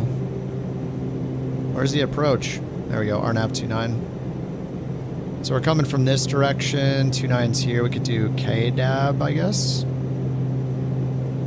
CADAB's right there. So we would remove MQO and go direct to KDAB. So I could go here and scroll down and choose KDAB, loading approach. And now we'll want to go direct to KDAB pretty much after, we'll go to KDAB after. So I'll remove this waypoint. RZS to KDAB. And then it did not pull in any of the altitude. So I'm going to go and look up that approach. Oxnard approach, FAA, RNAV runway. Oh, oops, that's Oxnard. Approach. Runway 29. Charts, approaches. There's no LIDO charts. We'll do FAA. RNAV 29. And then I want to put in these altitudes. So Kavli's at the bottom here, 2400. I'm just going to go backwards. 2400. And this is telling me if I want to get down to 2400 by that. Right now, I descended 592 feet per minute to get down to that altitude precisely. Haldo's 2900, so it's going to do the same. If I want to get to that waypoint right now, descend at this rate. KDAB down to 3900 right here. And so we look at our ground speed. We're at 172 right now. I think we'll cruise at, like, it matters our tailwind, but over 200. So just multiply our ground speed times 5. That's the vertical speed you'll want to descend at. And you just wait for that vertical speed to be the required vertical speed to do your descent, and you just start descending. Man, this glide path, 3.45 degrees. Then we can put in our minimums down here. It's an LPV 831 for the Barrow minimums. MDA 831. I get 840. I don't know if we'll get a glide path or anything on this because of how old school these avionics are. Going to space? Always. Most modern, but also old school aircraft. Yeah, this thing is so cool looking, man. I just love how cool these screens look. It's just, yeah, it's so old school. I like it a lot. It's so weird looking.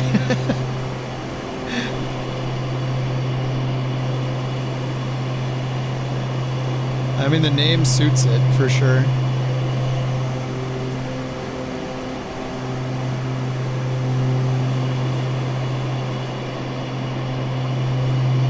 Dude, the fog looks so good.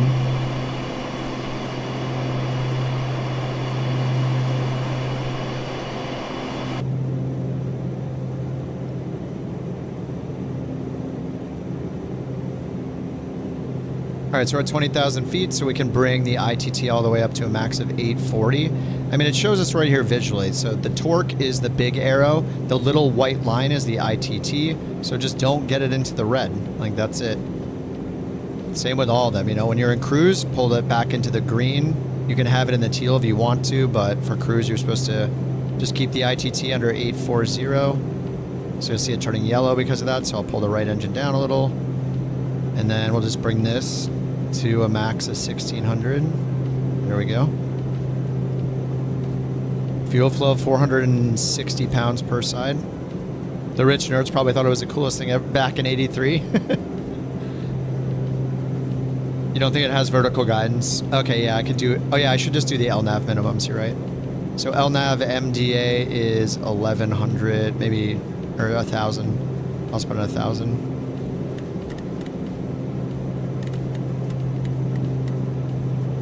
Yeah, we'll do the LNAV minima. So that's 788. Yeah, this thing is really cool, man. I'm guessing I'm going to do it again. Next flight, we'll try programming it again from scratch without putting the destination airport on the world map and see if that, see if it's okay to, with programming it consistently without any bugs if I do it that way. All right, so see, we need 1500 if we want to start the descent now. So our ground speed is 299. So 29, call it 30. It's basically 300. 30 divided by 2, 1500 feet per minute. So we'll just start the descent right now. So all we have to do, well, we can do descend. If you do descend, you just control your vertical speed with your throttle. And it'll handle the indicated airspeed automatically. So I'll just pull this down. I'll hit descend. Well, we're going to go down to 2400 eventually, so I'll just do 2400. And then our vertical speed is right here. That's 1,000, 2,000, 4,000. So if we look down here, it's automatically selecting our airspeed and pitching us if you hit the descend button. It's kind of like doing an automatic flight level change, which is IAS's flight level change mode. No sim brief import now.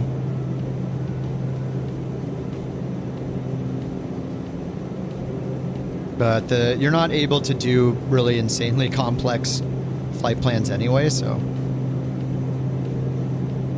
It also does not seem to support if you do import from SimBrief here on the view screen, or if you send to Avionics from up here.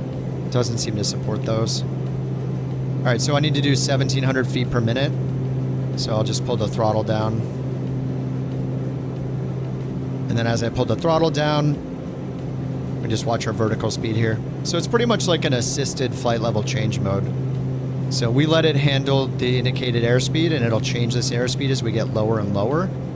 And then we just use our throttle to control our descent rate. So I'll just keep pulling the throttle back until it's getting down to like the 2,000 or so feet per minute I need right now. And I'm just looking down here. We need to be at 1,700 feet per minute to get to this altitude for this waypoint.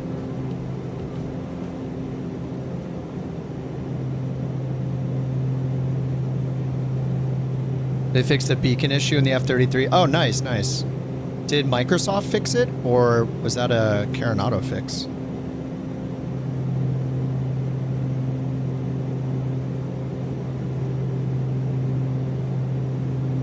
Yeah, I'm gonna stay in Sim Update 2. I mean, I check out Sim Update 3 when they make bigger patches for it to just see how stable it is, but the performance was really bad for me last night and today, this morning. So right after my first flight in this morning, I switched back.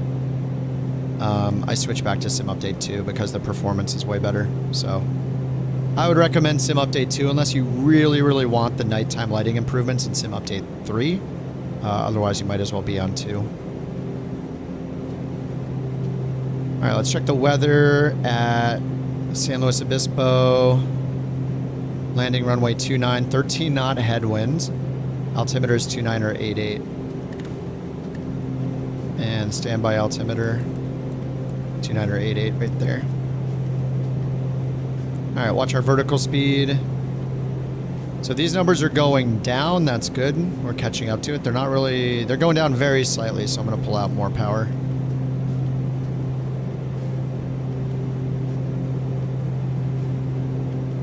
I don't want them increasing. So I could slow to 1,600 feet per minute or so, but it's not a super precise thing. Or we could just do vertical speed if we want. So I could just, whoops, switch to vertical speed mode. Set our vertical speed to 1,700. There we go, and then I'll watch our airspeed to make sure we don't overspeed. All right, vertical speed's gonna be way more precise, but I just wanted to use the descent mode, try it out. I guess really you just use descent mode instead of IAS mode. So if you want to descend, controlling the vertical speed with your throttle, but you don't want to have to worry about updating the indicated airspeed, let it do it for you. This thing can go to 41,000 feet. Like, that's pretty insane, 41,000 feet. Pretty cool. Pretty cool. All right, and then we have to figure out our approach speed. The base VREF speed is 121, so usually add 5, so that's 126. And then if there's a gust factor, you want to add to that. I don't know anything more than that. Actually, well, there's no way they have performance for this, right?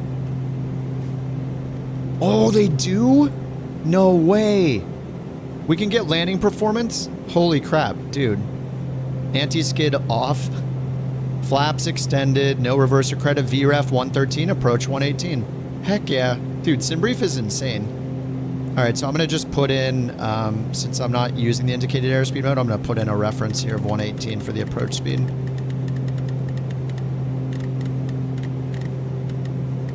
Dude, that's awesome. I can't believe it has performance, takeoff and landing performance for this already.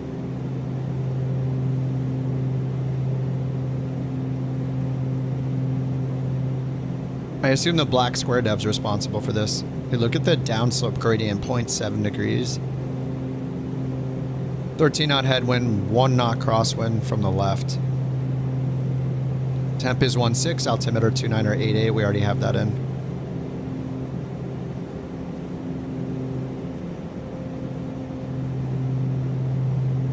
Oh yeah, we were supposed to do the bird thing today, but I totally forgot that the Starship was coming out. I woke up, I was like, oh, Starship!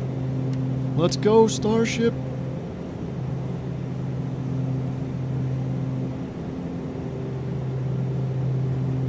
Wait for full tutorial videos. This thing is pretty fun.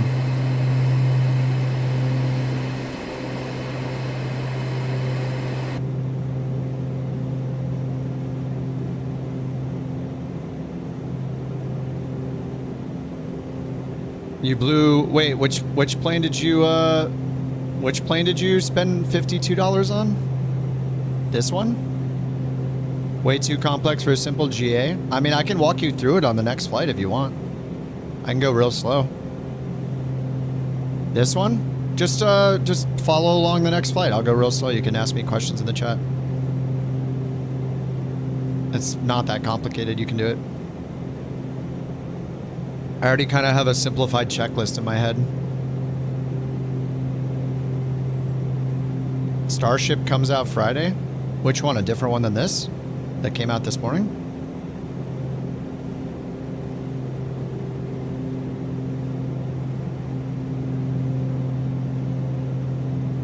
Starship 2 words as opposed to this one. This one's Starship 1 word.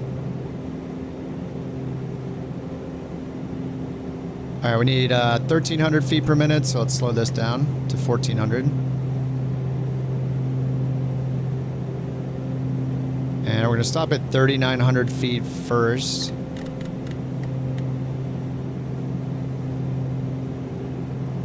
Yeah, this plane's already out. It came out this morning.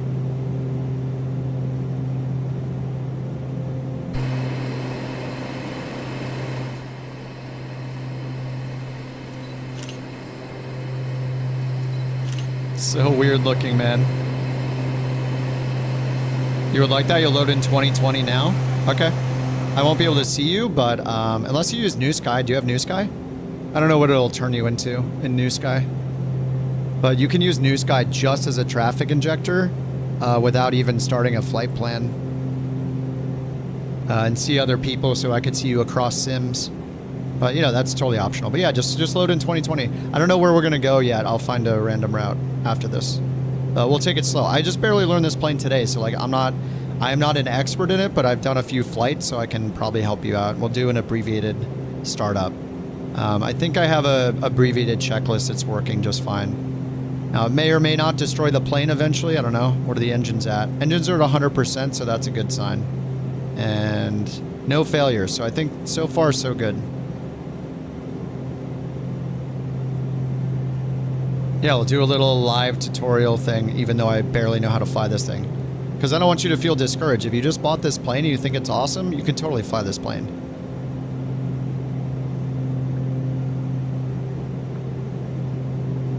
You don't need to wait for a full tutorial video. Oh, Red Wings, you said you're going to learn to fly the 787? Nice. Yeah, the Horizon Sim mod is supposed to be good for the Dash... Is that the Dash 9 or the Dash 8? I forget. You can get it started just entering the flight plan. So, I mean, the flight plan's pretty easy. You just click on the flight plan button. I had some issues inputting the waypoints the first time I did it, and I think it might be because of the world map. So that my current very work in progress theory is that if you choose a destination in the world map, it messes with the flight plan entry. But we'll see.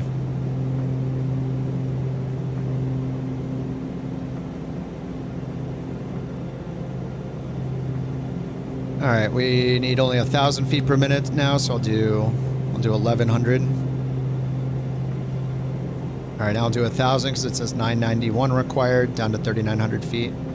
Where are we going right now? I have nav mode on. Did I change the nav source? FMS 1. KDAB. Why are we so off course? I'm not in heading mode. I don't know why we're so off course. So let's go direct to KDAB. Oh, there we go. That was weird.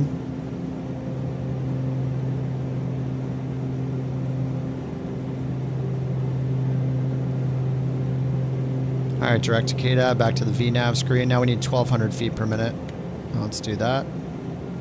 Oh, did it erase my other waypoints? Right? Where's WooTub at? What happened to my chart? WooTub? What's this doing here? Oh, there we go. Oh, okay. It scrolled down, that's why. This is the missed approach then, Wunnel. There's Wunnel here. WooTub, missed approach direct Wunnel. Okay, that is after it. Okay, I'm done. There we go. So 500 feet per minute. So let's slow down our descent. Especially with all these mountains around. Mojave to Bishop. Okay, yeah, I'll do the same thing. Let me, I'll load in there after I land here in San Luis Obispo.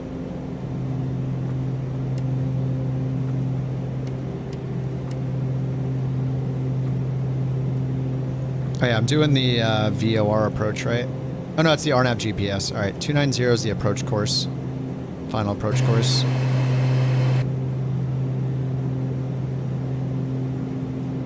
All right, in the descent, so we want... I should have turned auto feather off. And we'll turn prop sync off.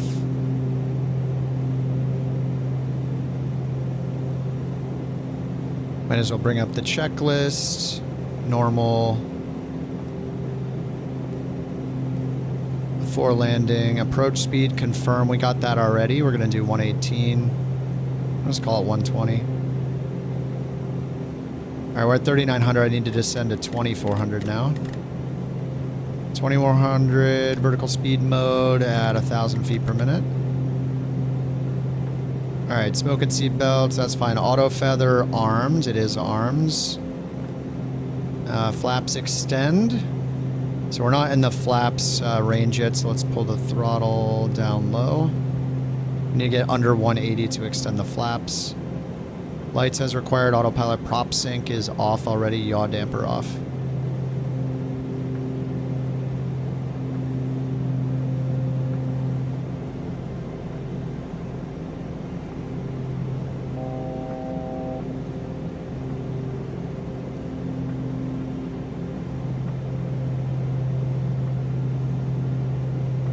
Oh, it's 2,900 here. 2,400, 1,400 feet per minute. Alright, I'm going to get the gear down. Anything under this block right here, you can get the gear down so we can get some more drag. And we can pull the throttle to idle without it yelling at us. Alright, we'll get under 180. Oops, I put in reversers. Under 180, flaps down, which is the wing extension. Alright, and we can keep taking this down to a minimum of 1,000. So we'll keep the vertical speed going.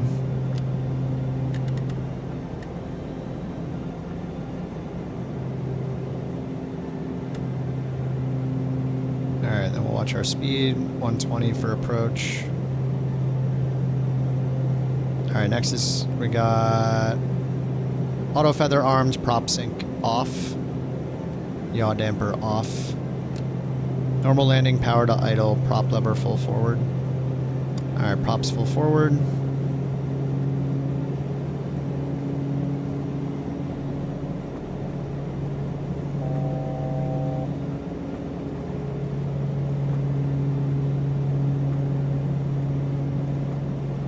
Alright, we got 1,000 to go.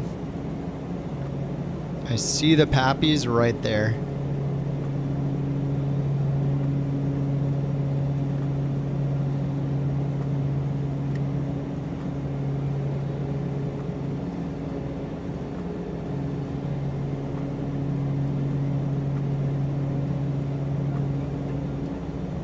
What's up, JT? What have you missed?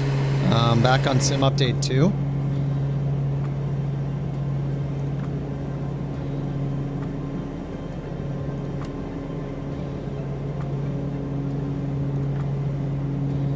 Alright. They're Vazzies, actually, not Pappies. And I got a 12 knot headwind-ish.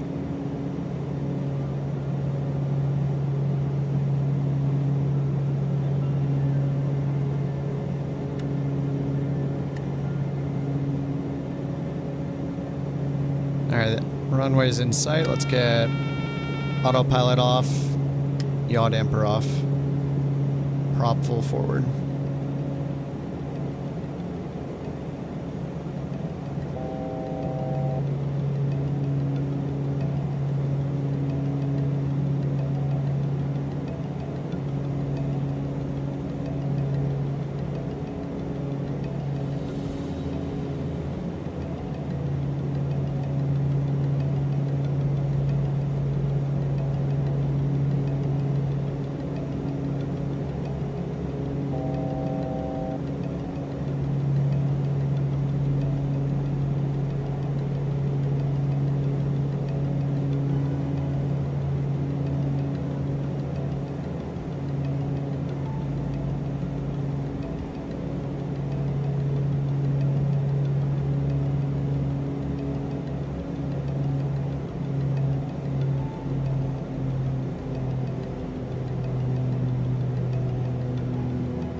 Beta.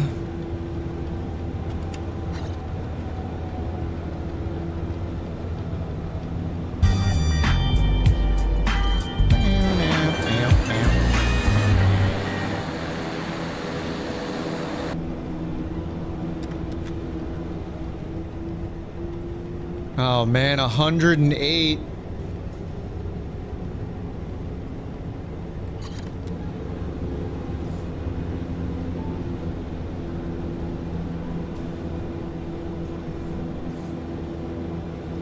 Oh, you're flying the Learjet? Yeah. It's been a while since I've flown that. It's definitely a handful. Landing speed is in the marketplace. It's just called landing rate.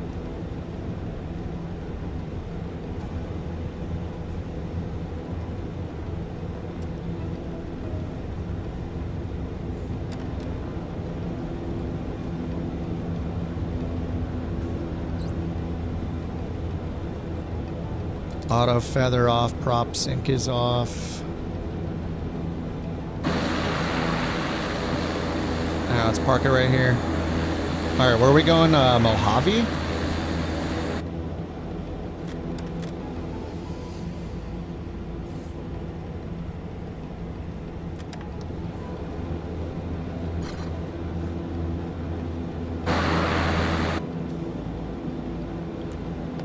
All right, parking brake is on.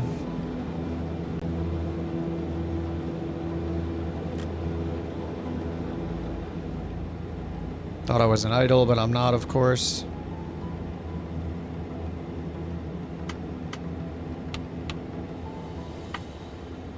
Feather the props.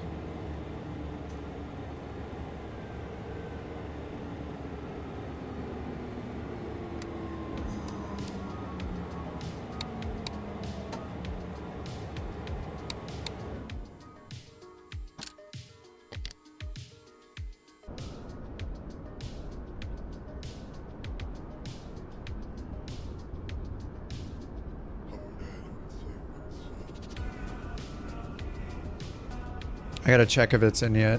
What are the chance? Oh no, I'm following it. Of course it's not in. I want it.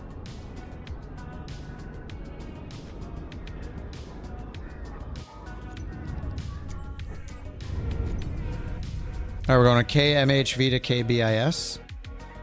Free flight. KMHV. Alright, we're following it. We're following a wash. Mojave. I'll just go parking 34. FSLTL. I use it for the models for Beyond ATC.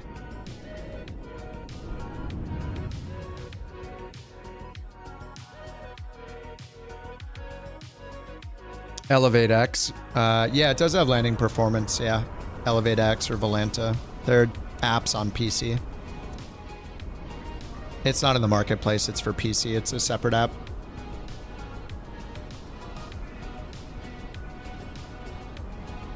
All right, let's open up SimBrief and do a quick route. Are you using SimBrief, Awash? Mojave to Bishop.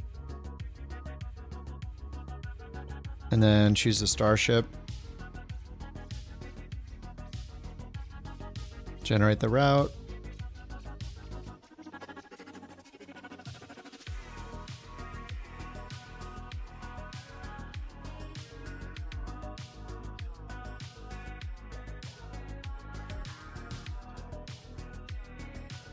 All right, here's the route I got.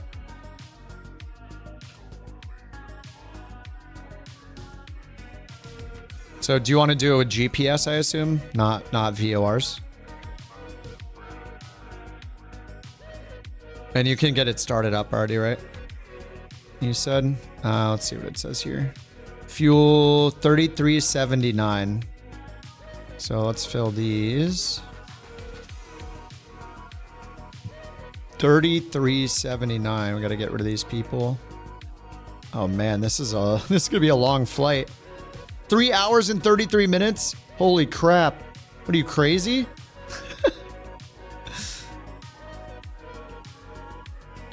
All right, we're gonna use time acceleration. 3 hours and 33 minutes. You're insane. 3,400 pounds of fuel, 509 gallons. And it'll be a little lighter. Throw people out because I need the fuel. Yeah, exactly. All right, we'll get chocks and external power on. And then we'll turn on battery and external power. And we'll get the nav light on.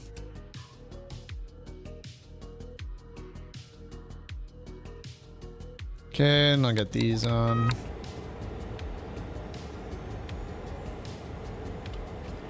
All right, cruise altitude is 35,000 feet. Now, this will be the highest that we're going so far, so let's set the cruise altitude 35,000 or 36,000 on the inner ring.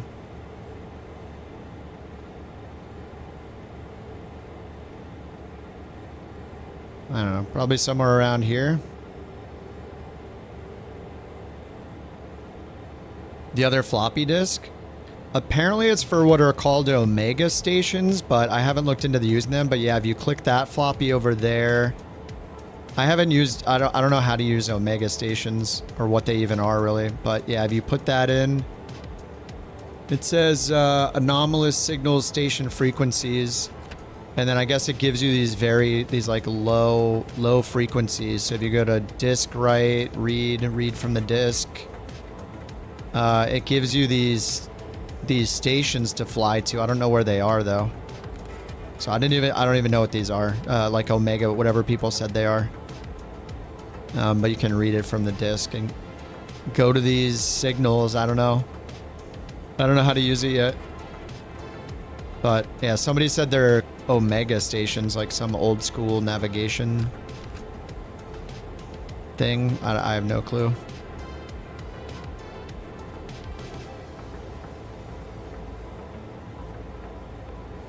All right, so I'll cancel that. Let's go to flight plan. So if you go to the flight plan, AWASH, it should look like this, right? And then over here on the right screen, if you want, you can go to like plan map and then display and then like zoom this out. And then there's all these icons. You can get rid of them by hitting menu and like turning things off like this to clean up the map. So it's just blank right now. So you should be able to at least hit flight plan over here on the left to get to this flight plan screen. It should be blank like this.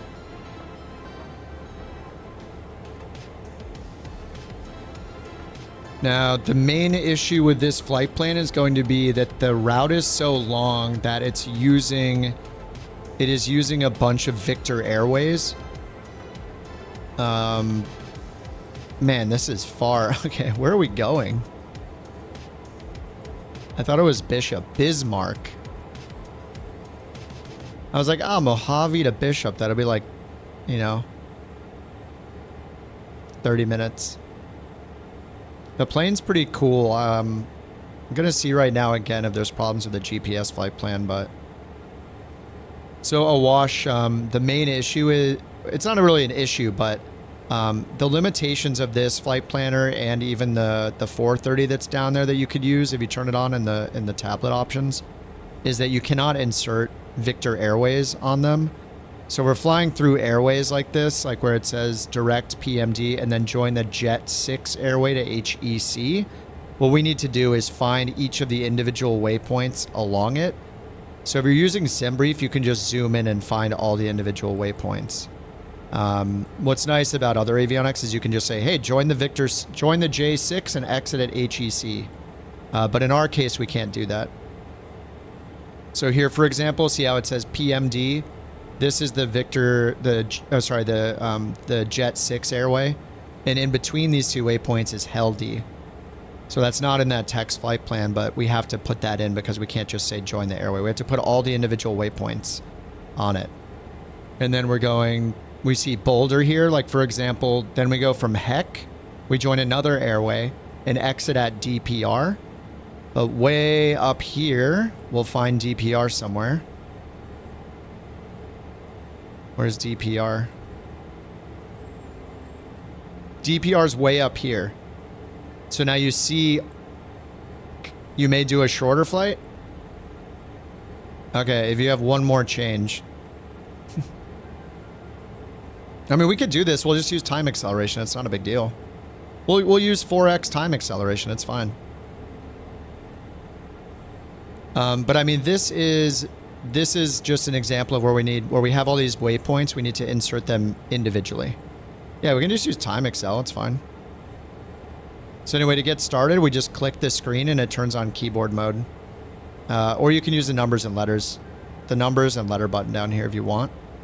But all you have to do is click and type in the first waypoint. So if I just look, I mean, I'll use this. So we're going from MHV. So over here, I'll click to get keyboard, type KMHV, and then hit the enter soft key right here.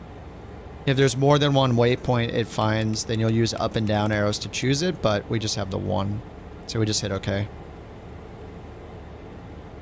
What's up, Brian? Oh, bedtime for you. All right, man. Have a good one, dude. Good to see you, man. So we have the first waypoint in. And then I think right now it actually just wants us to put in the arrival waypoint. So we'll put in our destination. So we'll put in KBIS. And then hit enter again. And then it's asking us to confirm. So we'll hit OK. And now it's got our...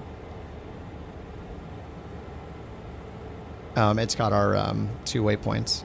So now it's saying enter route or waypoint. So I think at this point we could enter them sequentially. I think it's kind of weird though.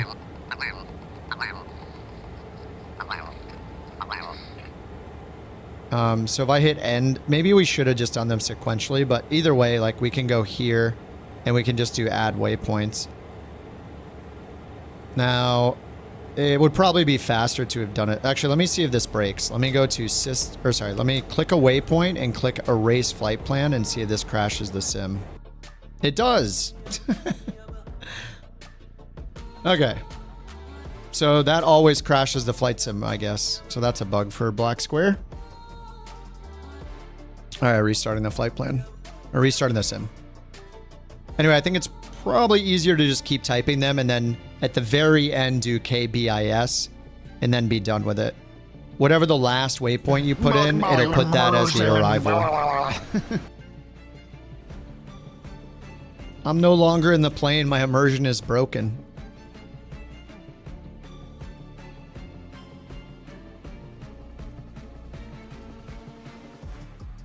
Anyway, if you look at the SimBrief flight plan, it'll give you all of those waypoints along the way.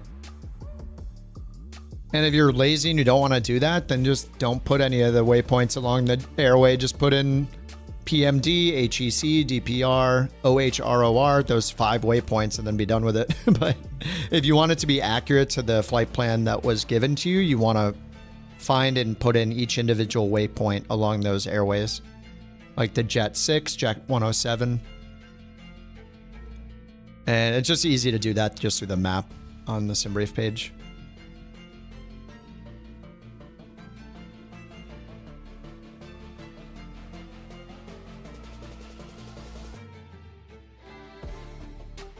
I haven't tested the plane with time acceleration anyway, so it's a good test to see if time accel works.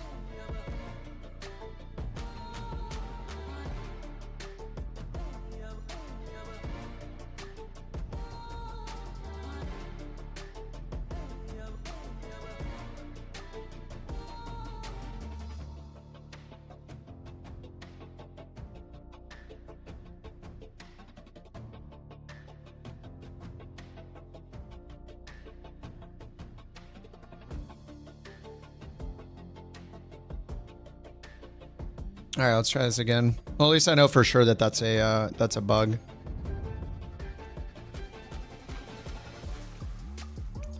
So I'll put in Mojave and nothing else. I forget which ramp I started at. What are the chances I pick one that somebody else is on? And I'm going to change it to custom time. And go to tomorrow morning.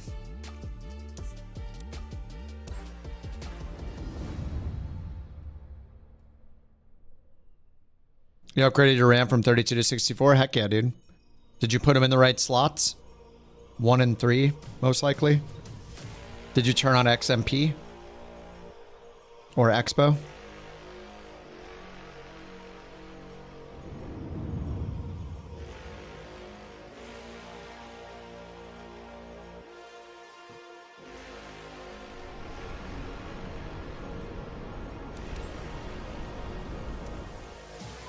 All right, let's try this again. All right, tablet, payload. Wheel chocks, external power. Battery, external power. All these guys. Feather the prop. All right, AWash, are you still there? I'm going to start over here.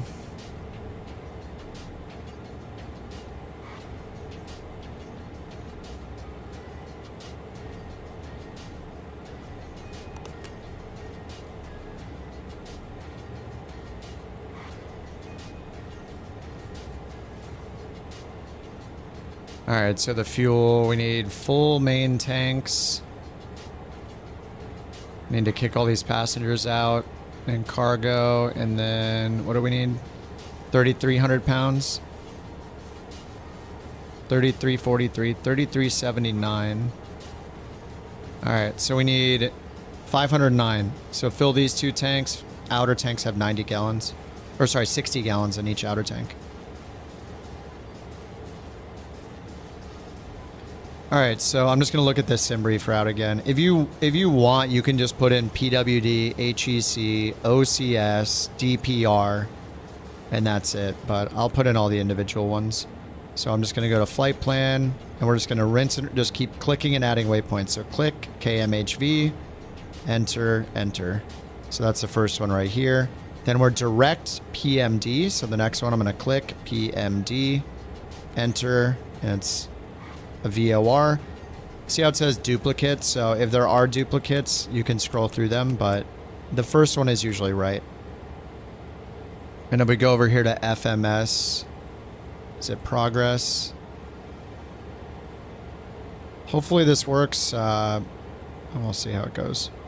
So I'm going to zoom in down here to find all those individual waypoints along those airways. So before, it says to go from PMD on an airway to an exit at HEC, but that includes this HELD waypoint in between. So I'm going to type HELD, enter, enter, click, HEC, enter, VOR, enter. And if you want, you can go over here and click index, plan map, display, and then we can zoom out And it's really cluttered, so I'm going to hit menu and hide all of these options here. And then go back to display. And so we'll be able to review it here. So far, so good. It's going down and then to the right.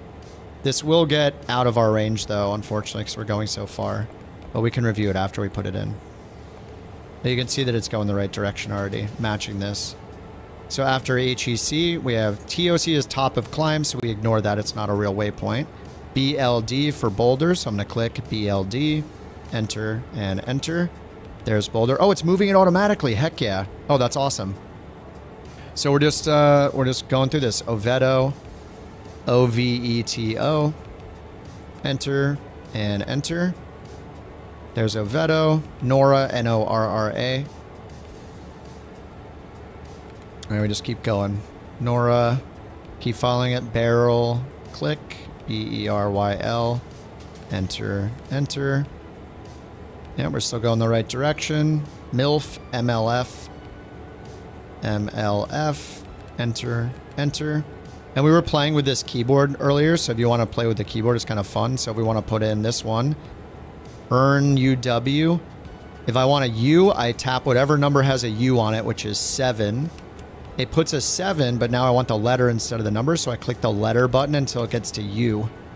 And now that I'm done with the U, I put in the R. So the 6 has the R, letter, letter, letter, R. Then we need an NUW. So NUW. It's kind of fun. It's like T9 style. All right, earn UW is there. Keep scrolling the map. We're finding all these waypoints. OCS. And we just keep going all the way. DDY. Click DDY. Enter, enter. Still going the right direction. Then we have DPR. Click DPR. Enter, enter. And you can see here at DPR, it's going to go to the north. TOD is our top of descent. That's not a real waypoint, so we don't put that in. Keep following the line. OHROR. Enter, enter. This should turn north. Yep. Then KBIS. Click KBIS. Enter. It's got the airport. KBIS. Enter. That's it. So since we're done, we just hit end flight plan. And now we can use the arrow keys here to scroll through. So as you scroll through, it'll change this map to review. So you can zoom in or out and review the whole flight. All right, that worked fine that time. All right, let me know if you're stuck on any of that so far. Got that whole flight plan set up. We're not using ATC or anything, so I'm just going to go set my cruise altitude up here, 35,000. Yeah, Nokia days, dude. Or Samsung. All right, 35,000. Are you all... let me know when you're done. I'll wash. I don't want to get too far ahead.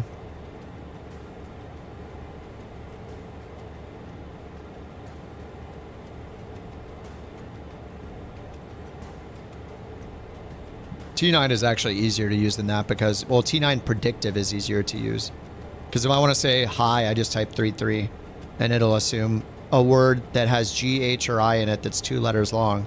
It'll give me all the possible words, which are just going to be H-I. That's pretty much the only word. So it'll just say hi, then you hit space. If I want to type there, I just hit every letter that has the T-H-E area. So I hit 7. So 7, 3, 2, 6, 2. And any words you just keep hitting. Is it 0, I think you hit, to cycle through all the possible words? Are we old enough we need to teach people about T9 texting? Oh, yeah. You want to try using the 430? We can if you want. We basically just do the exact same thing we did, except we do it down here on the 430. I mean, maybe we could do that another time, but I'd rather just use one for now. But yeah, I mean, you could do the same thing on the 430. That's just a separate thing. This is going to be easier to use. Just because it's right in front of us. If you use the 430, you have to keep going down here to make any changes to it. And it does not sync with this flight plan, so you're not going to see the map change here if you're using the map. It's just going to use the autopilot. You don't have to do VOR. We're doing GPS right now. You can do GPS on this. You just hit nav source FMS1 and you get GPS. I mean, we can try one on the 430 after this if I have energy, but we should just do it on the main one for now. If you want to use the 430, you have to unhide it from the tablet and then click on the system, and there'll be an option here to change to the GNS. Yeah, you can add RNAV waypoints. Yep. Am I gonna clip it? Probably not. I just don't take the time to do it. I don't know. I'll make it if I really like flying this and I just love the plane so much. Maybe I'll make a tutorial for it, but I pretty much stream every day, so. Hey, Wash, are you caught up? Do you got that flight plan in? Rookie! Thanks for 6 months, dude.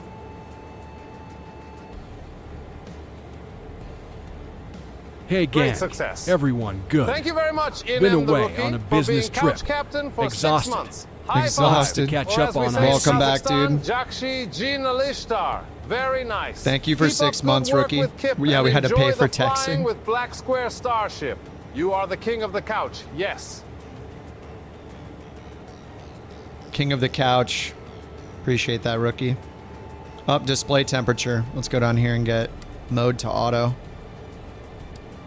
And get the blowers on high.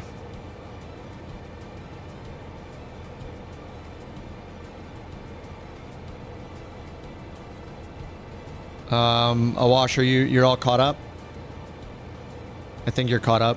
All right, as long as you have the whole flight plan. And next we just need to choose our nav source. So over here, we're gonna hit nav source and make sure it's on FMS1.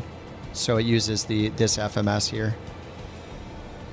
Uses this FMS for our flight plan. So we already see PMD as our current active waypoint right there. Now, if you don't want to use the HSI map over here, oh, you don't have it in yet. Okay. You could abbreviate it if you want. You're on a different sim anyway, but you could just abbreviate it by just doing the waypoints that are in the list. In the flight plan, you could avoid all the ones in between. You could do PMD, HEC, DPR, OHROR, and then KBIS. I just went through and did all the en route waypoints so it's accurate to the original plan.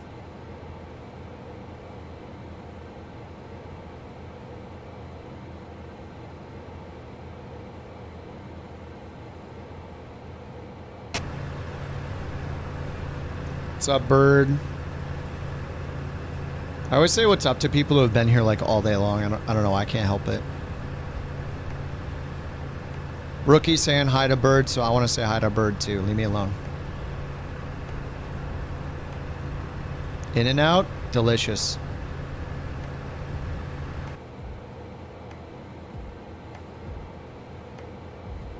VORs? Oh, we're gonna do. One of them's not a VOR. We're using the FMS, so we're gonna use GPS. But some of the waypoints happen to be VORs.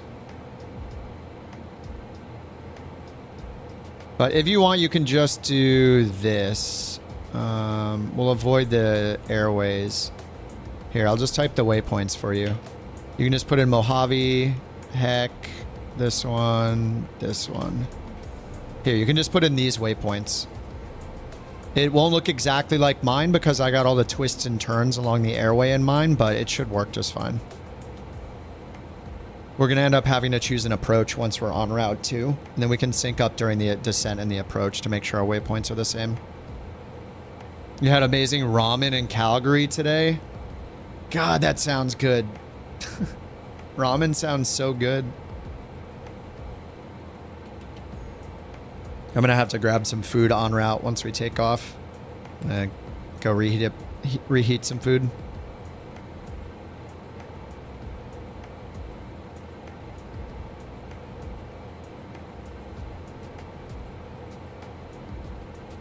It was really good ramen. Very nice.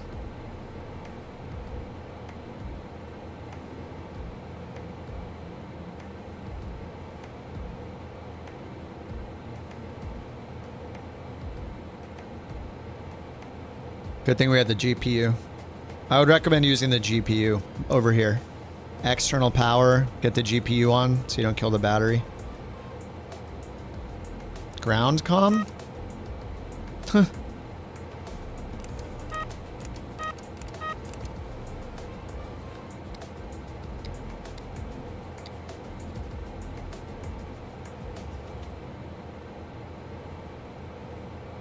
Five-hour drive home. Holy crap.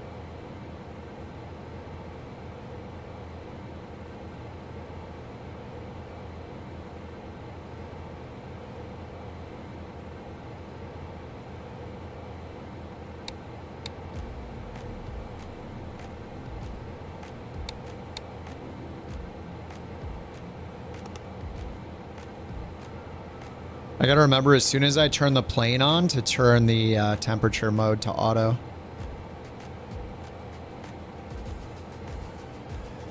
High cabin temperature.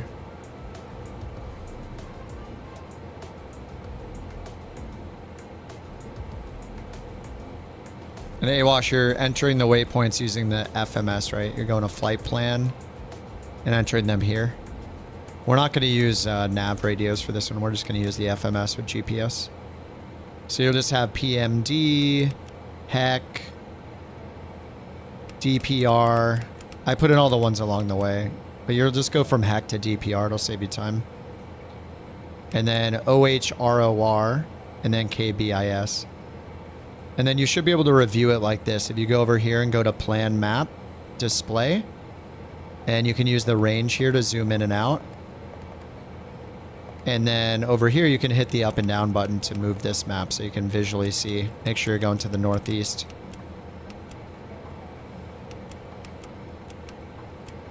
So mine will just have more waypoints. I happen to put in the ones along the airways. But eventually I'll go to DPR right over here. And then OHROR.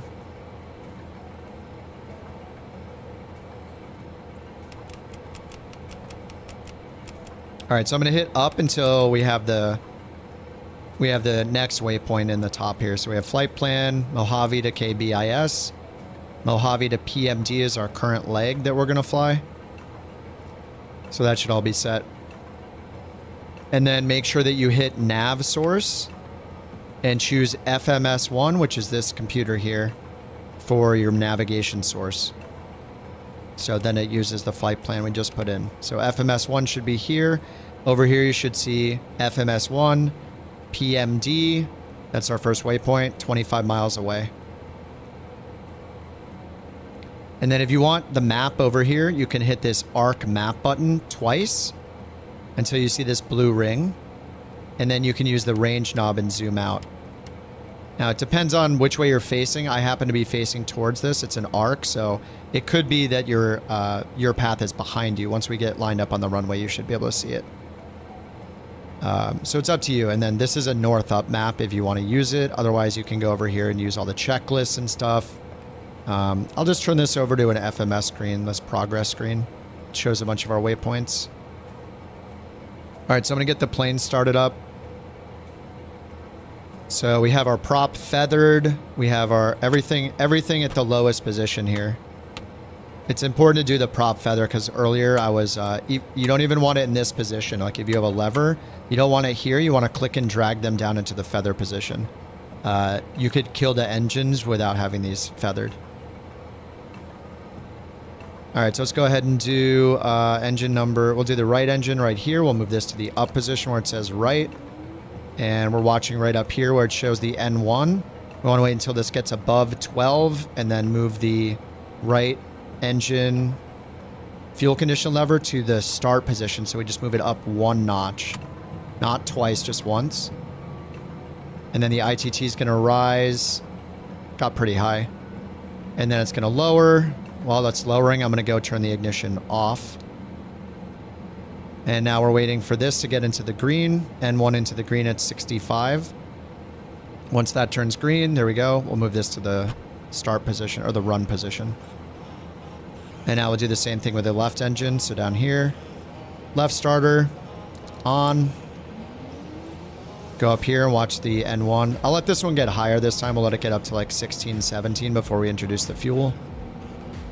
So it's at 10, 11, 12, and then We'll just let it get higher. There's 15, 16. Now we'll move this up to start. ITT is rising, not as high as the other one did, so it only went up to 930.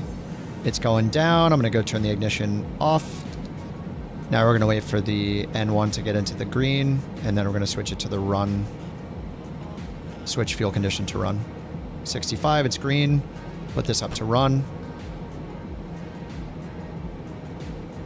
Okay, and then just make sure your throttle's in idle, which is here. Not all the way down. This is in reverse. You want to pull it up until it clicks into the idle position. All right, then we can get the props fully forward. Now we can go down here and turn on both our generators. You move it all the way up to the reset position, and then it clicks back into the on position. Now we see the generator loads here and here. Now we get the external power off, and then remove the external power from the tablet and the chocks. All right, next we're going to get the oxygen on right down here. We can just look at the cast messages. So bleeds are off. So down here, we're going to turn the bleeds to both. And those messages will go away. Anti-skid down here, anti-skid next to the gear handle is on. That message goes away. Now we just have auto feathering is turned off. We'll just wait till we get to the runway for that. All right, let me know that you're, yeah, the ITT rose fast. So if you don't feather it, it seems like it's best to wait until it almost maxes out on N1, like 16, 17% until you introduce the fuel. If you don't, it goes over 1,000. So hopefully, I don't think I damaged the engine because it was so fast. Yeah, they're both at 100% still. But yeah, I killed the engine at the start of the day. Hey, Wash, are you all set with your engine started? Cast messages are all, or iCast messages are taken care of. And then make sure you set 35,000 for your, we're just going to go all the way up to 35,000. We'll just climb it out. So set 35,000 here. I'm going to hit comma on my keyboard to set the altimeters automatically. This one and this one. Yep, you're all good. Okay, sweet. All right, all the messages are gone, so let's put this back. The outside air temperature is 30 right now, so we don't need the stall and pitot heat unless it's 10 or below, so we'll wait to do that till we get in cruise. Let's go up here and turn on the taxi light, seat belts. Oh, I forgot the nav light. Nav and anti-collision light. There we go. All right, and now we can pull this back all the way back. Pull the throttle all the way back and then take the pedals off. Take the emergency brake off, parking brake off. And then from that super low position, we can start going to the runway. So we're supposed to go to runway 26. I'm just going to use the heading bug right down here and turn it to 26. I can see the number right here. Or if you want to see it visually, hit HSI instead of the ARC map. ARC is 1, map is 2. So if I hit HSI, I can see where runway 260 is going to be roughly. So we want to go the opposite direction as the heading bug, so we'll go straight ahead here, over to where Speed is at. The bleeds are down and right here. Right below your pressurization. Just set it to both and turn your temperature mode to auto as well. Awash, something else I did was set the cruise altitude for the pressurization right here. Oh no, I didn't do it this time. Whoops. I did it last time. So we'll turn this to, we're cruising at, what, 36,000? 35,000. So we add 1,000 of that and we change this to 36 on the inner ring. 36 is around there. A little above from the 35. All right, then we'll make our way over to the runway.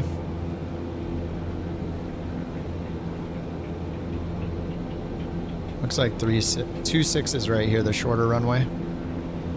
Also, I'm going to get the flaps out, so I'm going to hit flaps down, which is down here. That's the flap forward wing extension, so the wing is going to extend forward. Oxygen is right here. Click and pull this silver knob out towards you. This one right above the red knob.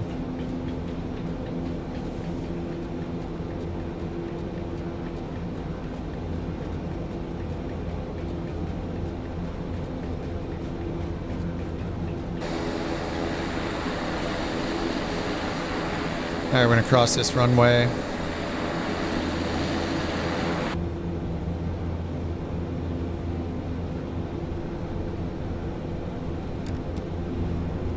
Done, nice. All right, let me know when you're at the runway threshold. Have you taken off in this plane yet?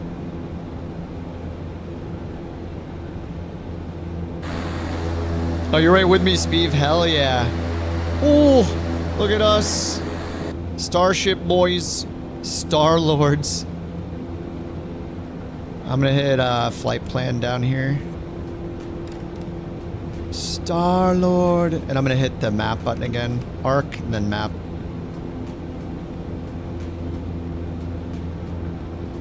You haven't taken off yet? Okay. All right, we'll stop short of the runway then before we set it up for takeoff.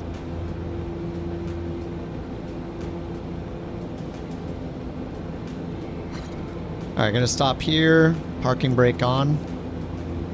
I set the roll trim before, and I just don't have a shortcut for it, so I'm being lazy and just leaving the roll trim centered. But you'll want to do trim up here, so I'm using elevator trim up to put it in the middle of the green. Make sure the prop is full forward. And then down here, we're going to want to arm auto feather. So AFX is auto feather off. That's the last message I have. So we're going to turn auto feather to the arm position in the middle. And then that message will go away. There we go.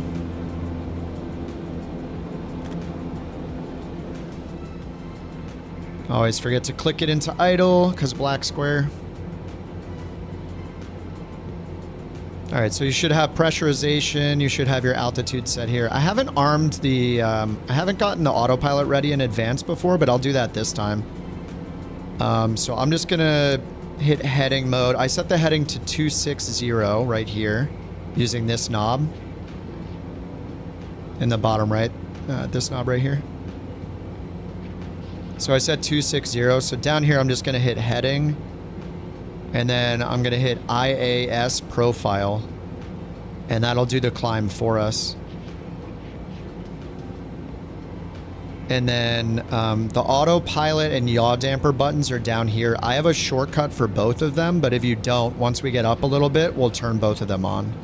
So this is the yaw damper switch right here. And then this one's the autopilot switch next to it. But if you have a shortcut, you'll just want to use those.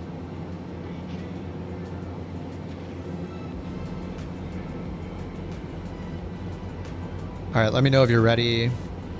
Awash, we'll also turn our lights on up here. Let's hit these first two landing lights. And if you're flying at nighttime, you'll probably want to hit lights master to turn the interior lights on.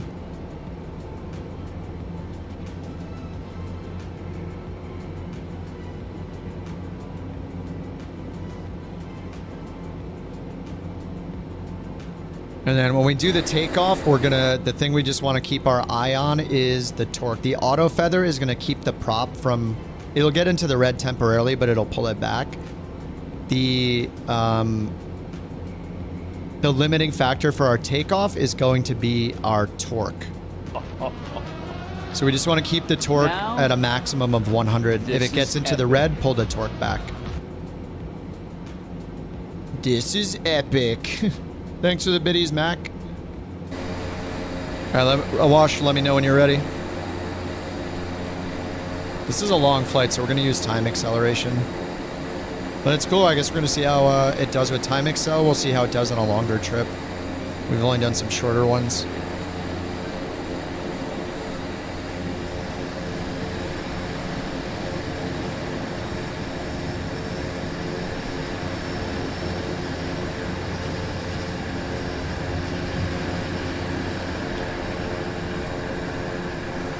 Gallon Smasher?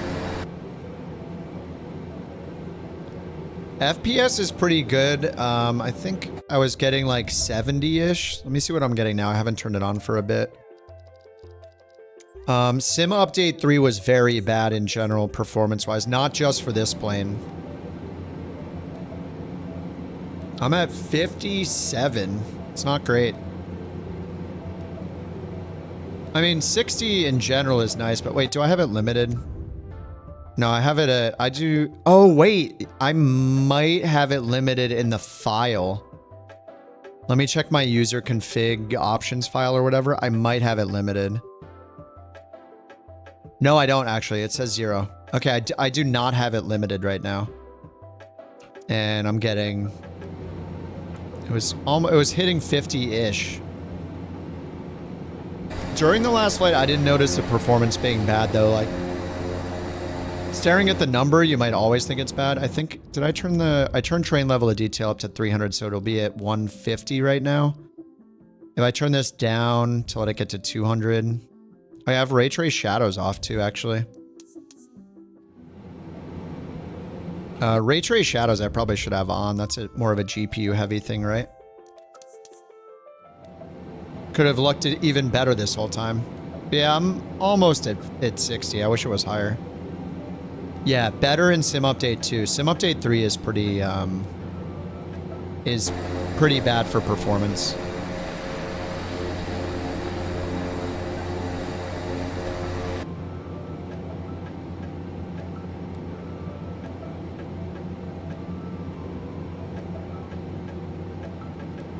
All right, let us know when you're ready, Awash.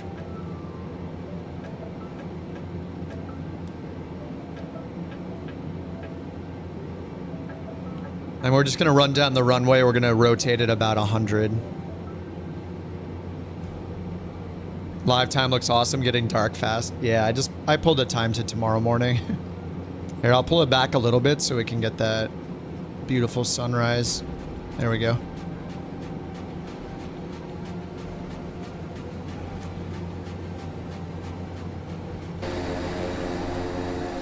Speed, is this your first flight with it too? It looks so weird. I keep looking for a tail and seeing nothing. It's the weirdest thing. Something wrong with it.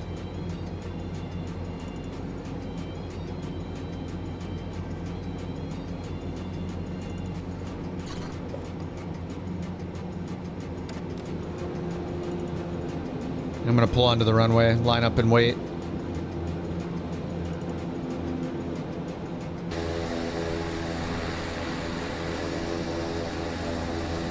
Oh, it shows our different liveries, Speed.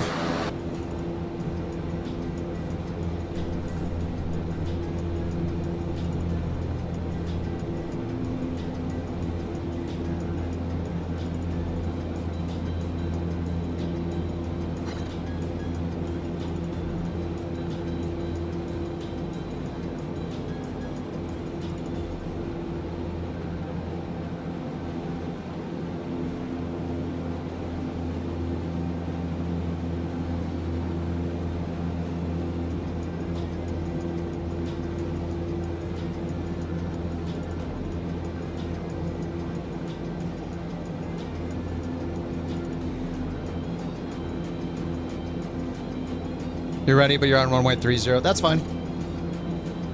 That's a longer runway, isn't it? All right, we're just gonna line up. You can hold the brakes and apply the power first if you want. I'll probably do that because this runway is pretty short looking. I can't tell from here, actually. I don't know. I didn't look up the runway length, you know? So just make sure your flaps are extended, which will push the wings forward. You can take off without them. You don't have to extend them. All right, so hold your brakes down and increase your throttle until your torque is close to 100, but don't bring it over 100. And you'll see the auto feathering working automatically, so don't worry about the prop. So just keep increasing it. You can see your throttle numbers right here, 95, 96. And you'll see that the auto feathering is going to pull these back. See, it pulled them into the yellow, so it's safe. So just set your takeoff power like 98. I got mine at 98. I'm going to let go of the throttle, or let go of the brakes now. And then we're going to wait for about 100, 105 knots with the flaps forward. We'll see though. My last one, I forgot the trim, so it might start lifting the nose up before 100 knots. We're just looking over here at our airspeed. There's 80 knots. Okay, this is a long runway. 90 knots, 100 knots. Looks like I needed some more trim. All right, then keep it under like 10 degrees on the pitch. You don't want to pitch up to, I think it says 8 degrees initial, and we'll get the gear up. So hit your gear button, gear up. I'm gonna pull my torque back a bit. It's in 102 right now. I saw the red right up here, so pull it back so it's not red. This is our height above the ground, so we're over 400 feet, so we can start making our first turn if we want. We're gonna wanna turn out to the left.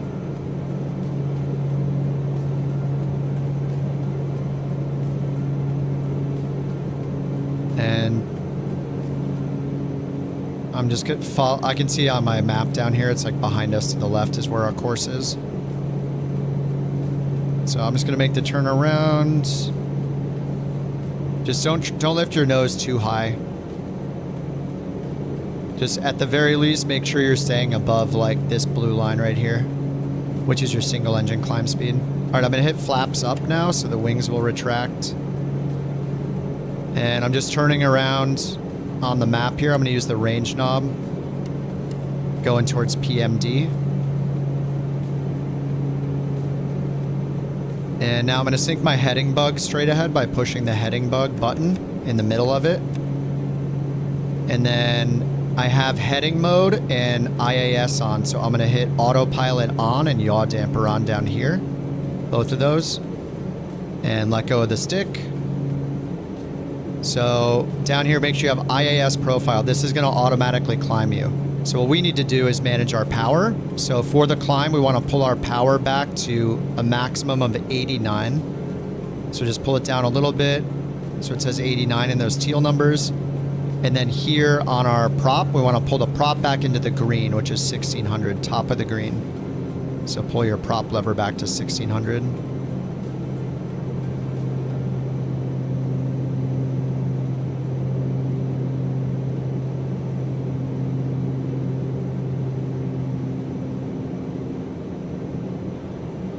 All right, props at 1600.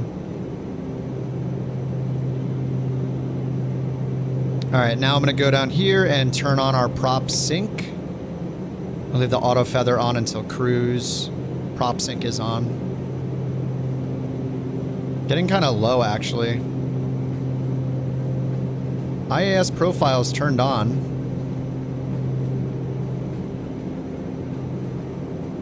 You might want to add a little more power. It's getting a little... Our speed is getting pretty low. This hasn't happened before. Oh, it's not changing our indicated speed. Okay, change this to 180. Oh my god, I thought it would do it automatically. Oh yeah, it's not changing it automatically. Okay.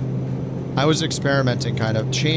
Use this and change it up to 180. Oh my god, I'm probably killing everybody. Probably getting everybody in trouble. Okay, today I learned.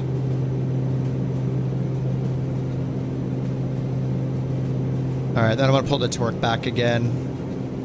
Cruise climb should be 180. I think at the least you need to set it to like 140, I think was the best rate of climb. Let me look. Alright, I forgot you. I didn't realize you had to set that no matter what. Cruise climb to 10,000 feet, 180 knots. So best rate of climb is 140. So I guess you could start it at 140 and then move it up to 180, but you could just set it to 180 off the bat. That's my bad. Sorry if it got you into trouble. My fault. So once you have that set, then just, yeah, look at your power, bring your torque up to 89% torque. Just keep your torque under 90 and keep your prop at 1600. I looked at that speed when I was on the ground. I was like, wait, it should be automatic. I think we'll be okay.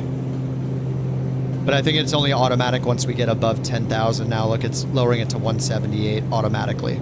So the IAS profile will, we set the, now I know we set the IAS first, but it will lower the IAS as we climb in altitude to keep our climb going, going strong. All right, and then I'm gonna go over here and click nav mode now so we can get onto course. Nav mode to pull us onto the magenta line. What's up, Squatch? How you doing, man? All right, did we all survive? Hopefully we survived, even despite my best efforts. Maybe we survived.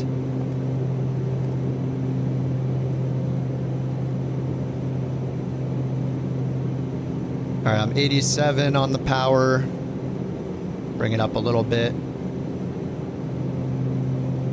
So yeah, just keep it, for the climb, just keep it below 90, like at 89, and then just we keep the prop at 1600 until we come into land. It just stays there. Stays there the whole time. We just keep it max for takeoff, but then pull it back to 1600 for the climb. Climb, cruise, descent, until we get to our final approach. We'll put it full forward on final approach. Yeah, I see you, Speeve. All right, we're alive. That's good.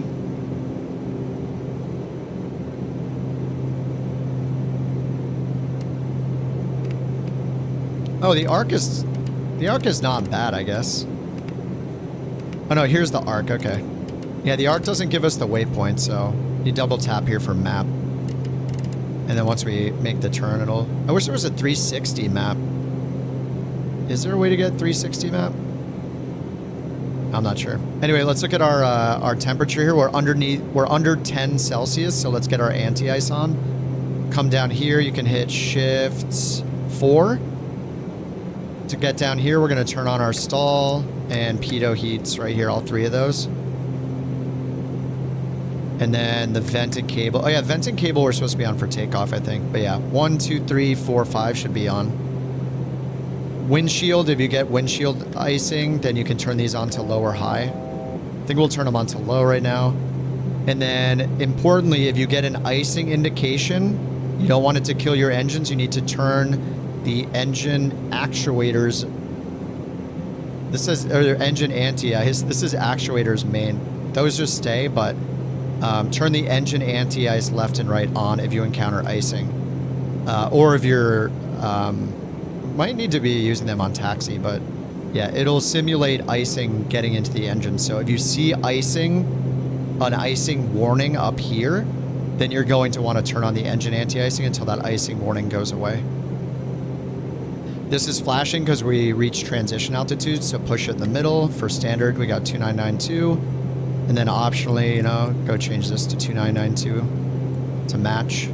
Or you can just hit comma and it should change both of them to 2992 automatically. And see the IAS profile climb is lowering our speed as we get higher in altitude to maintain a good rate of climb. So we just leave it alone. Our torque is dropping though as we get in altitude, so I'm going to add more power again. Bring these both up to around 89 if I can. And at some point, you'll notice that the ITT starts becoming the limiting factor. This white line is our the interstage turbine temperature. So you don't want that to get into the red either. So at this point, I can't get the torque up to 89 because the ITT is too high. So once you get to that point, you want the ITT under 840. When you get it to 841, it'll turn yellow like that. So that's your indicator to pull it back. So keep everything in the green or the white. So the left one's at 840. I'll pull it back a little bit. So you just got to keep an eye on that as we climb. But if you don't keep adding power up to the limits, then your climb rate's gonna go lower and lower. There is a message here that I'm going to ignore because if I hit this, it's going to clear the flight plan. So I didn't do that on the ground. I thought I turned VLF off anyway, but just ignore it because it'll reset your flight plan if you hit OK. All right, here's our left turn. So I'm turning direct to Heldy. AWASH is probably turning direct to HEC, which is right after that waypoint. And we can see that here. Heldy is in 33.8 miles.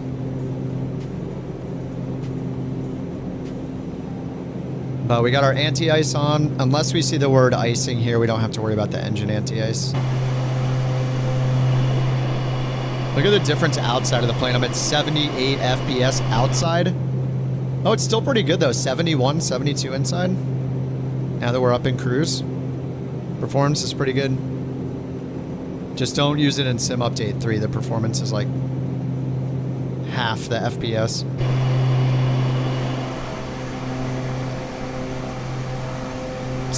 Speeve is invisible already. He's super far away from me at, how many miles out is he? I can't even see. 2.7 miles, I can't see him. Damn, there's a lot of people down there. Who's down there? There's just a ton of people over there.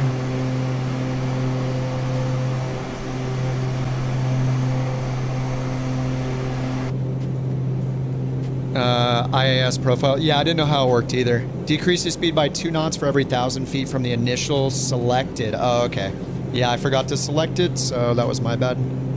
I looked at it during taxi. I was like, I didn't select that. Maybe it'll work. Because it's automatic, right?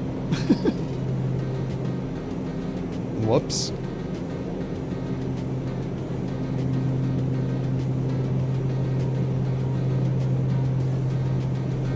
What's up, Beaufort? Yeah, we should check our pressurization. Looks like it's already done. I know it's, yeah, it's at 7,000-ish. All right, we're at 26,000 feet. ITT is too high now. Whoa, need to pull it back. I went a little too hot. All right, I'll keep it at 70% for now. And I think once we get to the top, we turn auto feathering off, right? We can go index, normal procedures, and then use these to scroll through all the checklists. So I'm going to go down to the climb checklist. And when you're in the checklist, you can click the down button right here, the little down arrow soft button. Prop sync is on. When you finish the checklist, the shortcut to get to the next checklist is this little tiny joystick. You push it to the right, and that'll move to the next checklist automatically. And then here for cruise, it's saying, yeah, climb power. Our limits are 97% torque, 840 ITT, and 1600 RPM for the climb. But once we get to the top of the climb, we'll turn the auto feather off. But it's on for now.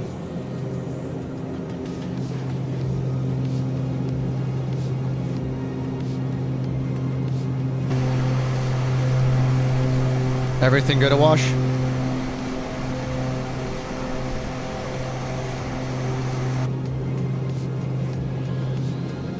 And then the range knob is down here for the map.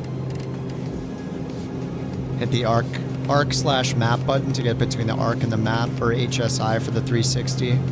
This is just kind of useless for the FMS flight plan. It's all good? Okay, sweet, man. Heck yeah. Just remember, if you hit icing, if you're going through any clouds, or you get the icing warning up here, it'll tell you icing. Just turn on these 2 switches right here for engine left and right anti-icing until the icing warning's gone. Then you can turn them back off. And then here you got the windshield anti-icing. It's cold out, so I just turned it to low.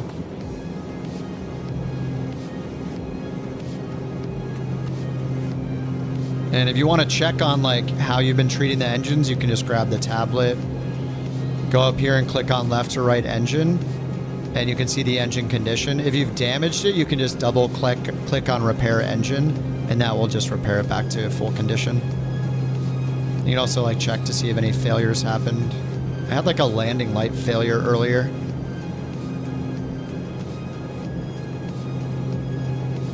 And then if you go to cabin, you can see like your outside air temp, and then your inside air temp. Mine's set to 72. That's right over here with these knobs. Cabin temperature. Set both of these. Cockpit and cabin auto temperatures. Looks like we have oxygen. That's good.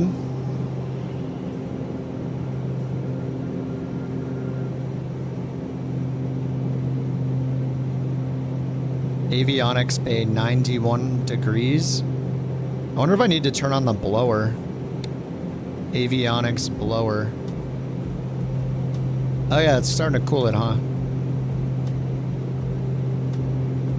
What changes when I hit the avionics blower? Oh, it's this right here turns on.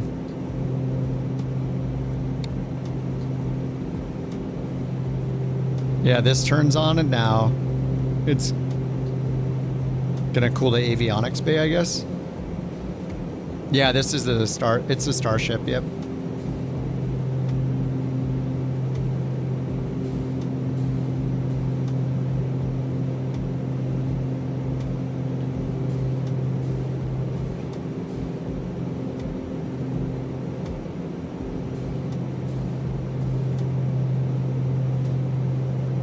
Yeah, it is cooling the avionics bay a bit.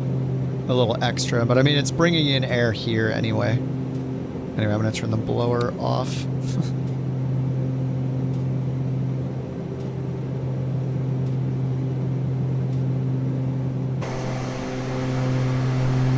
can't believe this is a real plane. In real life, it took 300 million to develop. You don't have the lines connecting your waypoints. Did you went through the flight plan when we inserted all the waypoints?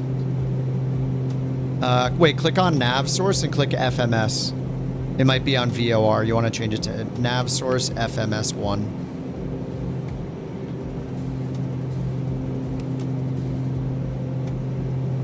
It's on FMS. Just hit the DIR button and choose a waypoint. Choose your next waypoint. So down here, hit DIR. Use the up and down arrows if you need to. The magenta one will be your current waypoint, so you could like pick the next waypoint, like HEC, and click it and see if it draws a line to it and then connects the rest. DIR doesn't work either. You put all the waypoints in. If you scroll through them, you see all these waypoints.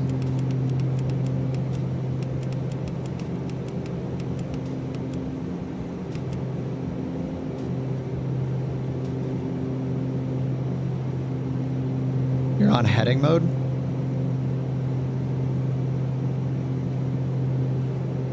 No lines.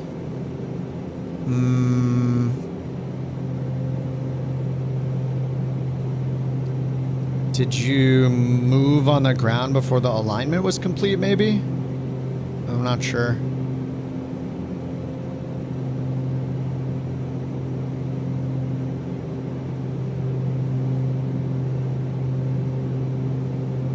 There's still a couple in service. Most have been scrapped. Damn. It's so cool. Heading mode it is. Yeah, I'm not sure that is weird. I mean, I haven't had it happen, so I'm not sure what the steps were. Yeah, if you hit nav source and you're on FMS1 and you go to flight plan and you have the whole flight plan in here, then you should at least be able to go direct to one of them. And over here it says FMS.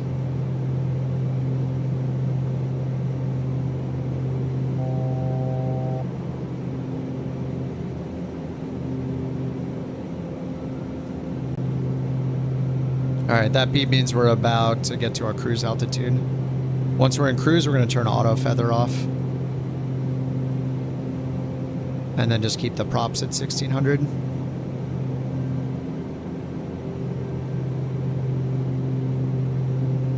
You know, the one on the right just showed up for me when I went to nav source and selected it a second time. I don't know why. Course transfer? Oh, that's why. I hit course transfer. Oh, that's weird. Yeah, I mean, it seems to be working. Yeah, I don't have the blue one anymore now either. Active nav source, FMS1. You could do VORs if you want. We got a bunch of VORs on the flight plan anyway. So we have HEC right here. Could look up the HEC VOR. Hector frequency is 112.7. And then click on nav and type 1127 and put it in nav 1.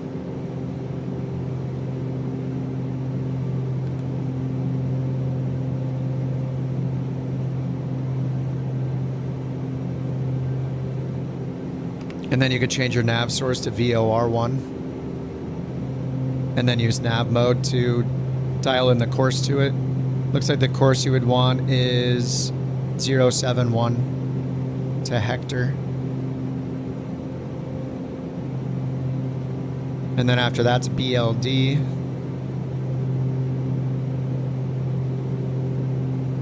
I don't know why the FMS isn't working though.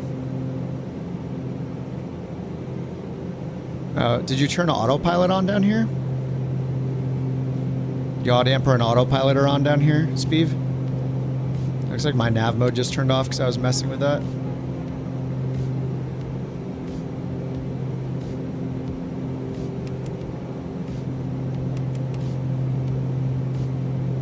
Autopilot, yaw damper on.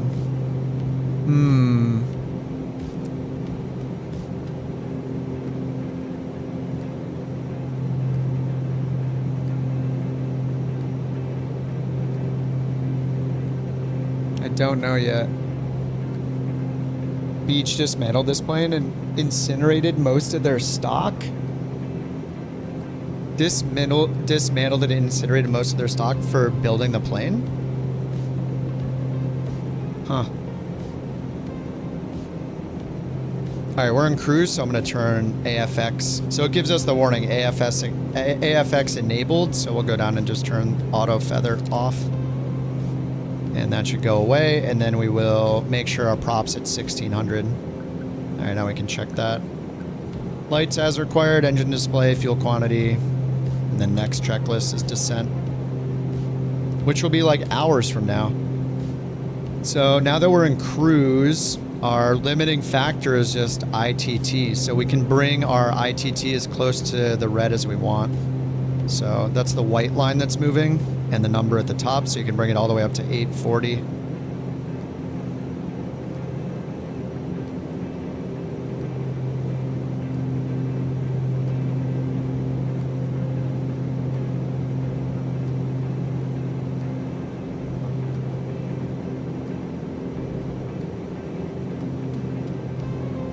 So hard to get it perfect.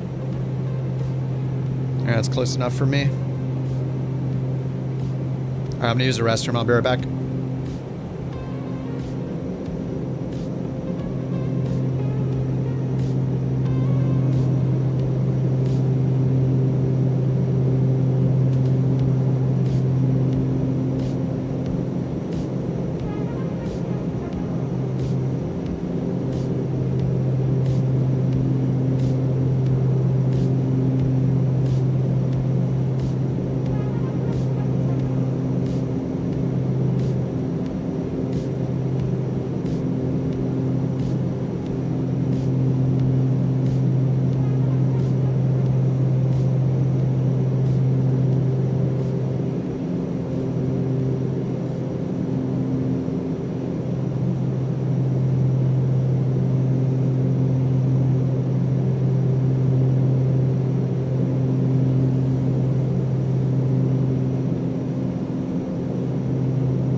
All right, I'm back.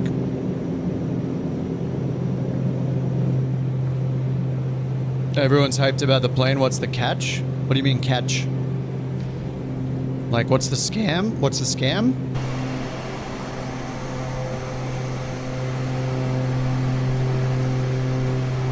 It's just another black square plane. It's, I don't know, it's cool. It's pretty retro. It's, I don't know, it's futuristic.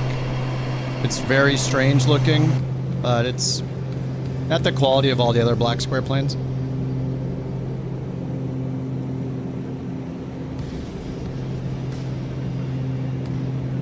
Yeah, it was real. I guess we were just chatting about it. I guess there were like 3 of them or so that still exist. They built like 50 something. It's the Beechcraft Starship.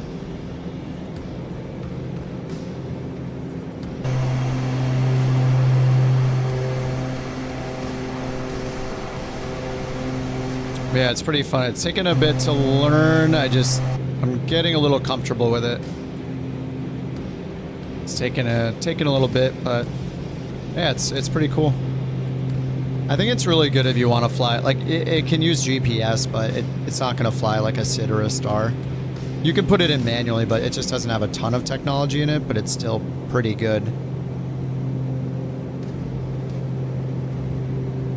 You see one fly in and out of the airport you're close to a few times? Really? Wait, how many of them actually still exist?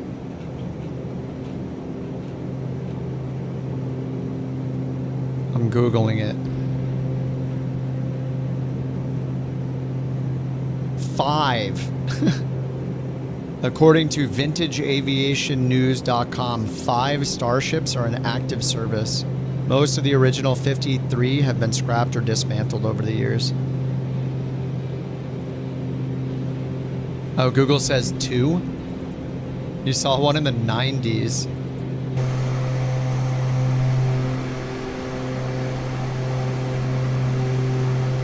There's one based out of Aspen, flies into Rocky Mountain Metro. Dude, that's so cool. What a crazy looking plane. That's pretty nuts to see one when there are so few.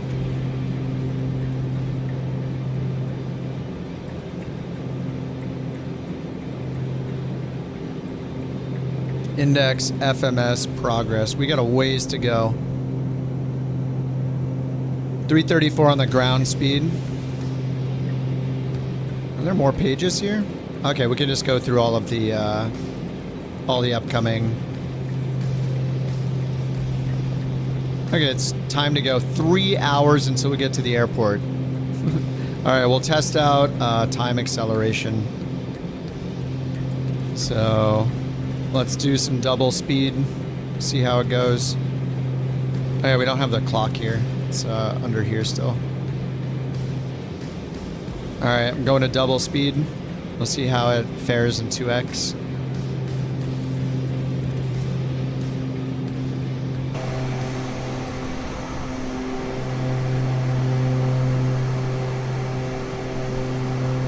You don't think they sold enough to require a robust parts program? Oh yeah. What's up, Tenchi? Yeah, this thing is really cool. I'm having a good time flying. It's so hard to land though. The thing floats forever. You have to like nosedive it into the runway. It's pretty nuts. Moose! Holy crap! Thanks for the huge raid, dude. Thanks so much, Moose. Look at that, Moose's staffer rolling in with the cavalry. 41 fresh eyes on the prize. Much appreciated for the raid, and welcome to the madness, folks. Buckle up, it's gonna be one hell of a ride on this Black Square Starship. Grab your popcorn, sit back, and enjoy the flight. Let's get this show on the road. Well, we're on the road. We're doing like a 3-hour flight, but we're using time acceleration. I think this is flight number 5 of the day, maybe. This is the first one we're using Timex, although I'm gonna bump it up to 4x right now. We'll see how it performs. We're going pretty far. Where are we even going? Let me go to SimBrief and import the route just to get the charts and stuff here. I thought we were going to Bishop Brunswick. Thanks again, Moose. Much appreciated, dude.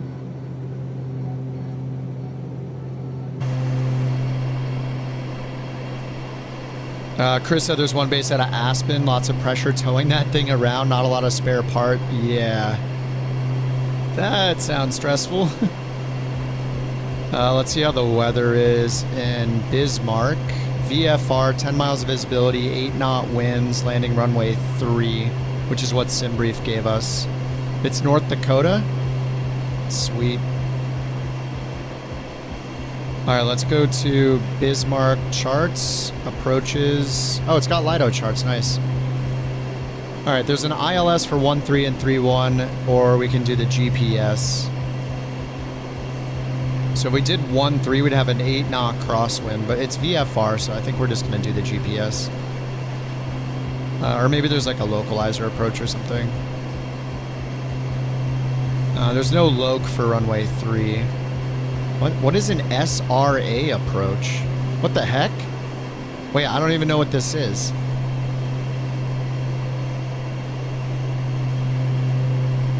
SRA? Surveillance radar. Oh, a ground control approach. Alright, with no ATC, that doesn't really mean anything. This is where they literally tell you turn left, turn right, descend, turn left, turn right, descend. They give you vectors and altitudes the whole way along while you're in IMC. And then there's a circle. We can just do the VOR approach. That's most appropriate for this plane, I guess, but there's no ILS. So let's do the VOR approach. And then the only altitude we'll put in it is at the VOR, BIS VOR, Bismarck VOR. So I'm gonna go here to flight plan. Where's the flight plan? Flight plan's gone. The flight plan's gone. I guess hitting import removed it. Alright, let me put in the waypoints again. Oh god. KMHV. All right, I'm gonna remove some waypoints. I'm just gonna simplify it. Let's see, we were going, DPR was gonna be the next one. I think the import button must have messed it up. All right, DPR is 832 miles out. Let me look for the ones before that. Whoops.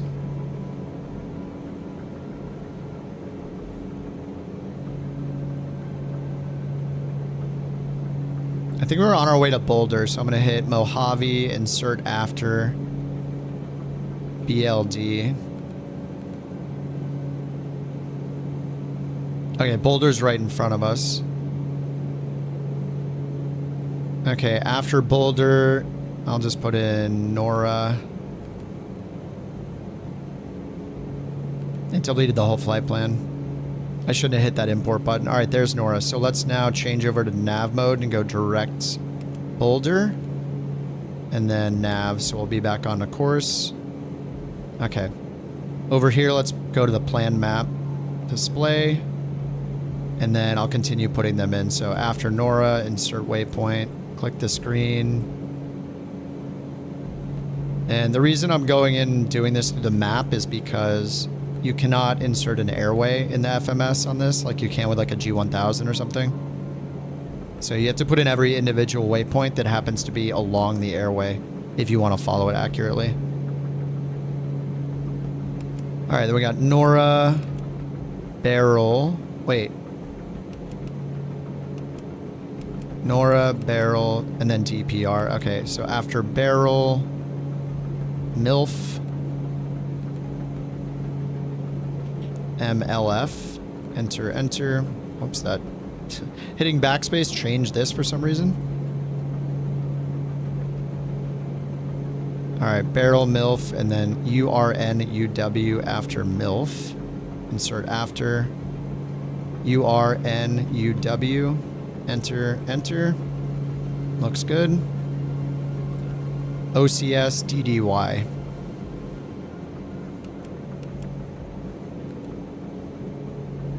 All right, insert after OCS. That looks good. After OCS, DDY.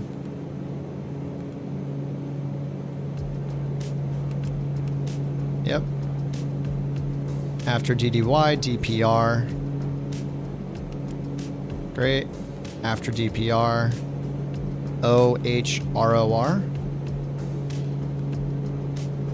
Beautiful. And then we just have our destination. KBIS. Enter, enter. KBIS. Okay, we're done. All right, let's bring this back to FMS. FMS progress. And then zoom the map out. All right, we're good. I'm going to hit 12-hour streams in an hour and 90 minutes. Yeah, on YouTube, the stream will keep going as long as I want to, but the replay will limit to 12 hours. I don't really feel like making a whole new stream and thumbnail and redirecting you guys to it, so I'll just keep streaming and we'll just make an announcement and say goodbye to everybody watching the replay, the 12-hour replay, which is totally going to happen. So that'll be fine. All right, so we got all those waypoints in. Now what I meant to do is hit approach and select the VOR approach. So we go back here to the flight planner. We had the VOR Alpha, which is a circling approach. So we can take it all the way down to 2,460 MSL, which is 800 feet above the ground, and then circle to land at any runway we want. And it's VFR, so we'll just do that. So I'm going to go here and choose, if it has it, the VOR Alpha. Yep, it's right there, VOR Alpha. And then we're coming from the south, right? So if we look back at our full map here, full route, we're coming in from the south like this, so.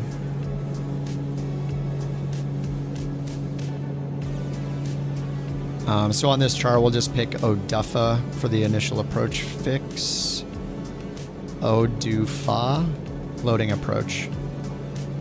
All right, and now let's check it on the map here. Index, double tap plan map, zoom it in.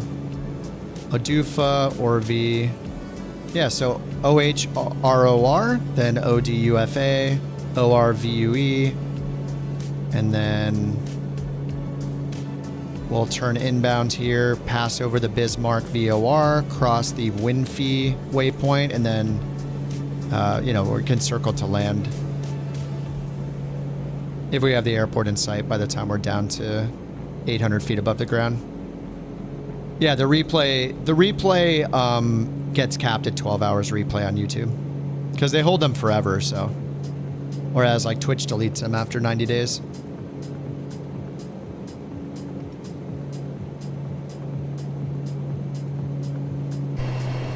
I mean, I could stop it. You fix it under system control, you hit auto leg. Oh, that wasn't on? Oh, I think mine was on auto leg by default. Oh, that's good to know, though. So it just wasn't automatically sequencing to the next leg each time? How'd you figure that out? Dude, awesome. All right, I'm direct Boulder right now, BLD.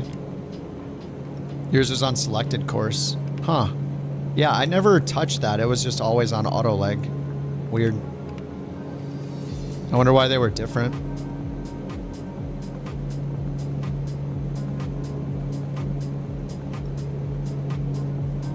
All right, now on progress, we got...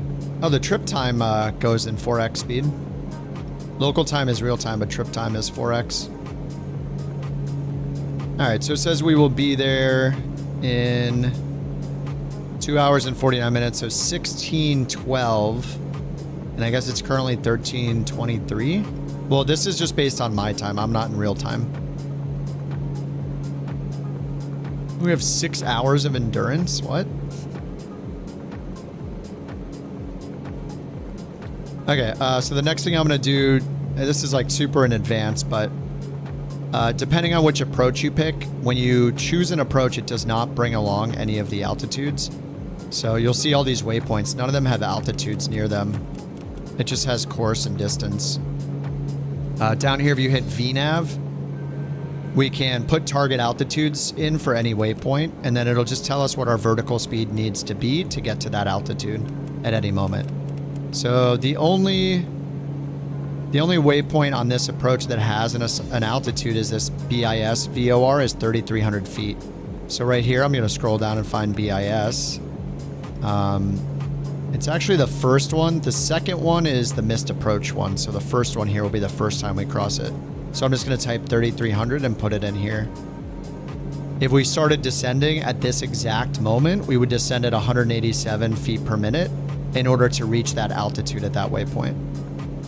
So we're just going to wait until that vertical speed gets down to whatever we want to descend at once we're ready at our top of descent. So our ground speed's 338, so 340. 34 divided by 2 is 17. 1,700 feet per minute, so normal rate of descent for this, for that speed.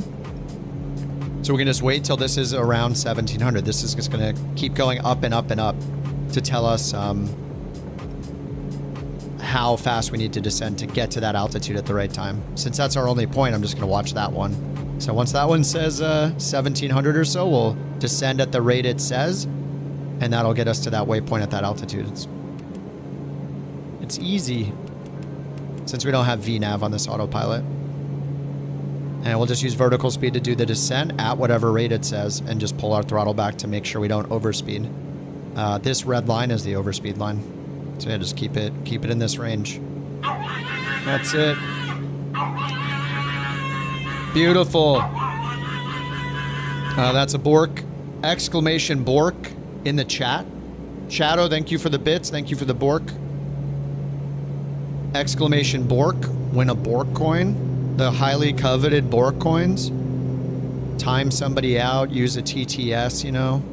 Trade it. Gamble it. The BorkCoin system has gotten sophisticated over the years. And by years, I mean 7 months on Twitch.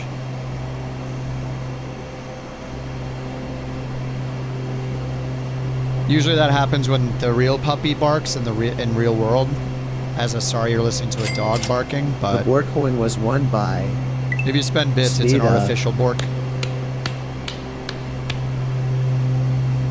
Speeve's the winner.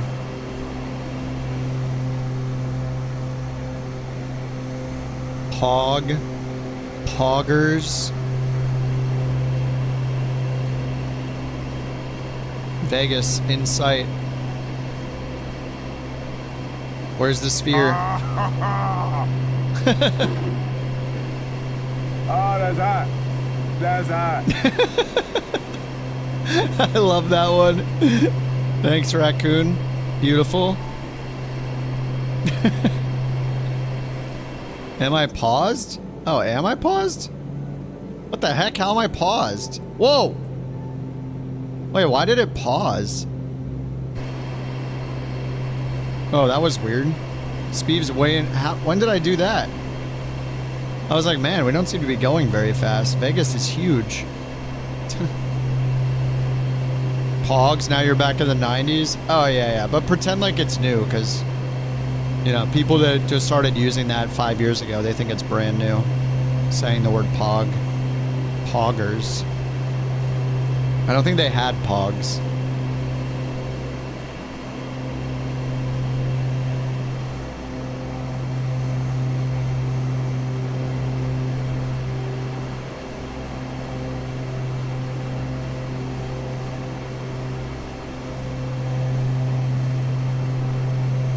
Man, it is really trying to load stuff in.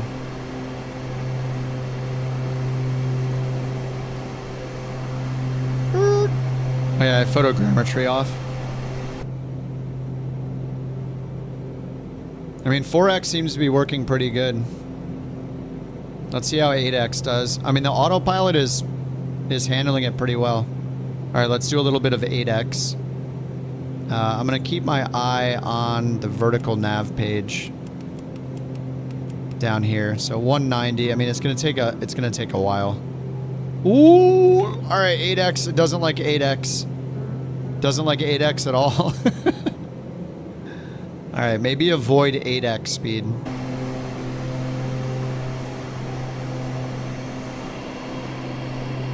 .4X, pretty good. Pretty solid for me. 8X, not so much. So this number will just keep going up. When it hits 1700 or whatever rate we want to descend at, we'll just start our descent.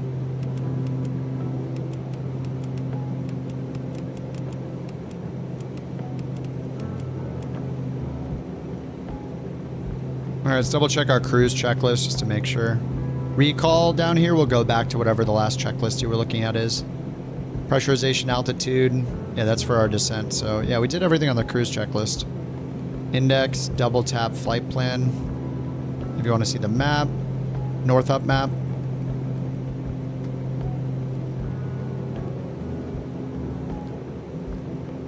Present position map. Oh, right, that is the same thing. Plan map. Wait, what? Oh, I see. Oh, nice. Present position versus plan map. So plan map, you know, when we're on the ground. Present position while we're flying, we can get the north up map. Nice. Okay.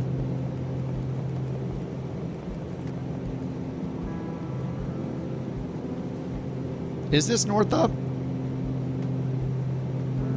Yeah, I think it is. Yeah, okay. Neat. There's also radar control over here if you want to turn on weather. Weather and turbulence. It'll show it on this map. It'll show it on this map.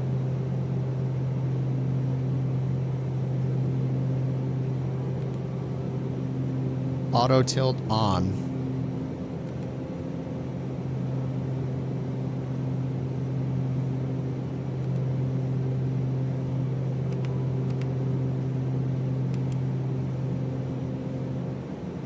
What else we got over here? Avionics status, no faults.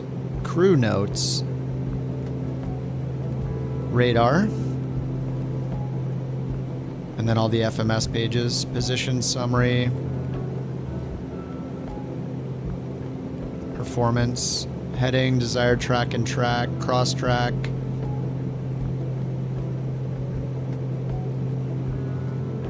ETA 1342. That's the next waypoint.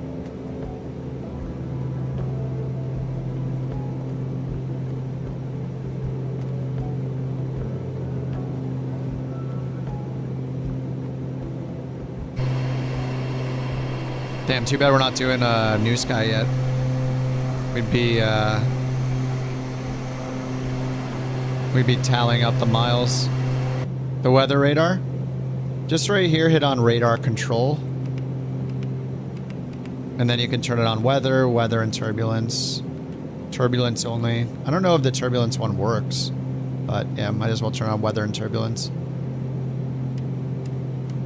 And then it should show up on this map. It should show up on this map if you have it turned on.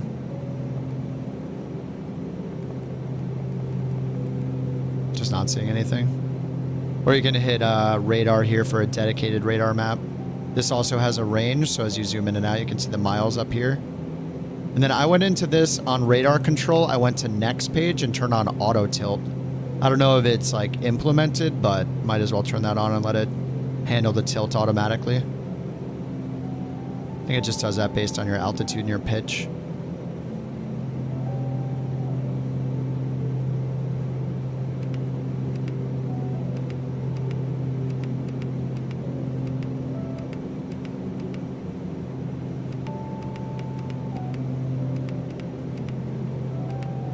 Oh, do you have to turn it on?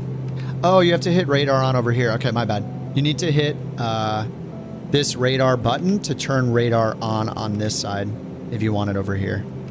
Radar toggles it right here. You can see the status. So now we should be able to see it over here.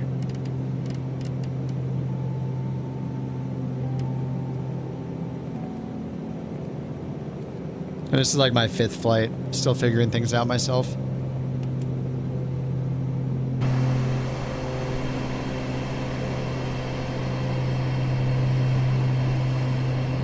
We're just going across the country, no big deal. You sure picked a really long flight. Look at this. Jeez. Good thing we have time acceleration. This thing has a crazy range to it.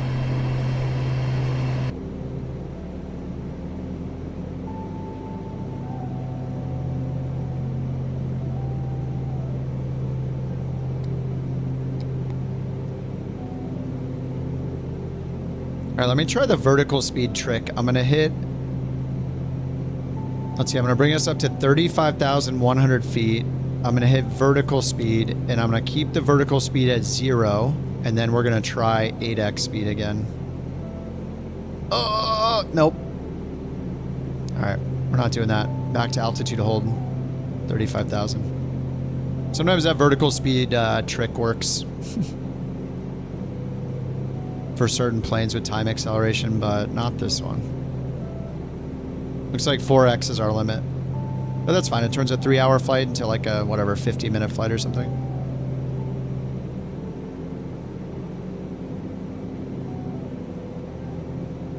We're over Utah. Coming up to Salt Lake City. This is actually a good time for me to go reheat some food. I haven't eaten since breakfast. We're about to hit the 11-hour mark. I mean, I had a snack, I had a beverage, I had a protein shake. But I'm gonna go reheat some actual food. So I'll be back in about 4 minutes. What is a good camera? These are not the best cameras. Let me set up the outside cameras first. Let's try the camera trick. So let's go up here, camera mode, move all the way to the right, pilot. Co-pilot. Now I'll save this camera with Shift F5 and then Shift F1 to get back out. Alright, now we'll make some cameras. I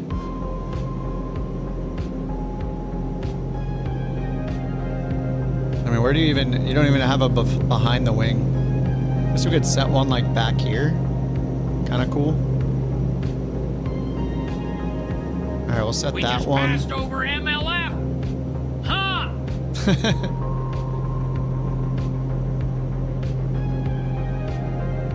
And then maybe this one. And then the other side.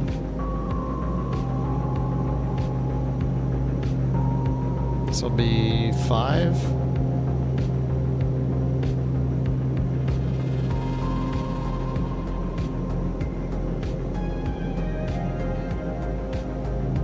Okay, so this is camera 1.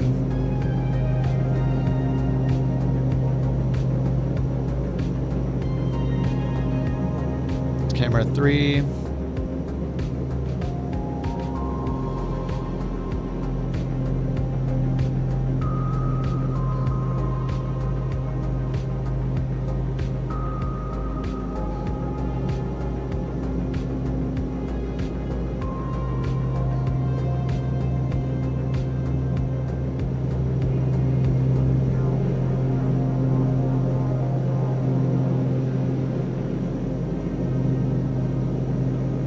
These are pretty cool looking. All right, so I got 1, 2.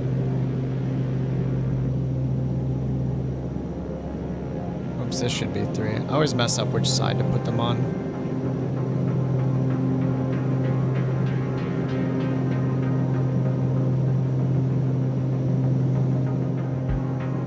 There we go. Pretty cool. All right, I'm gonna go reheat some food. I'll be back in about 4 minutes. BRB.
Alright, I'm back. In-flight meal acquired. What's up, Conti? This thing's really moving. Yeah, we're in 4x speed. Somebody wanted to do a flight that did like a live... We're kind of doing a live tutorial. I don't know. I'm not an expert in this thing yet, but by any means. But somebody was going to give up flying it, so they're like frustrated with the plane. I was like, no, don't give up. We're good. Let's go. So we're just doing the route they wanted, which is a really long route from Mojave to North Dakota. It's a long route. I'm not going to do this entire route in real time, so. How do you primarily use New Sky? Yeah, it's like a flight tracker with it rates you as a pilot. It gives you a rating for every flight. It has a resume feature, which is really nice, and it lets you run a virtual airline through it. So we just use it to track all of our virtual airline flights when we do them. So we tried On-Air Company, but it's so advanced, like it's so tedious. It's just not fun.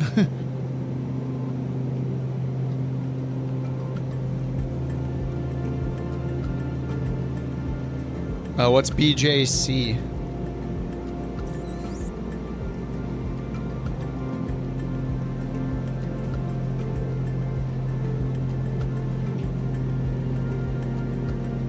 Oh, Rocky Mountain Metro?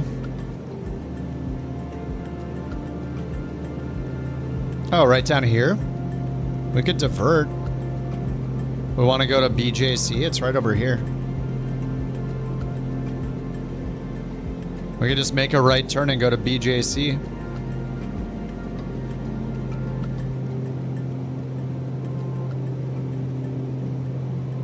Like a logbook? Yeah, it rates your flight as well, like a career mode will. It'll give you ratings based on your landing. And then you can have like criteria, like you have to have a certain rating to join a VA. If you get too many low ratings, it'll suspend you from the VA. Like, it's pretty, the ratings are pretty difficult too, especially like centerline and landing distances. It's pretty hard to get a 10. But it's a good tool. I mean, it doesn't have any of the like tedious economy stuff that most like career mode-ish feeling things have. And it has like dynamic routes that pop up based on where people are flying, based on like passenger demand. So if we all took 777s out of LAX, it would generate routes into LAX to replenish the passengers we took away from it. So it's kind of neat.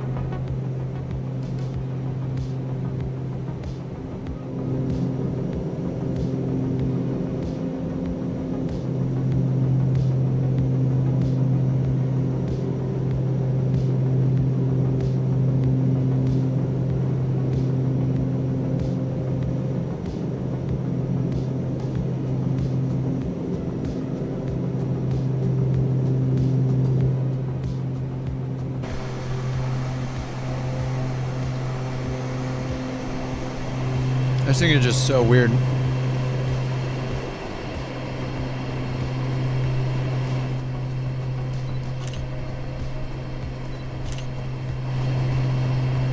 If you want to crash your sim, hit the waypoint and hit erase flight plan and then confirm, and it'll crash your sim. Just FYI. If you want to crash your sim, that's how you do it.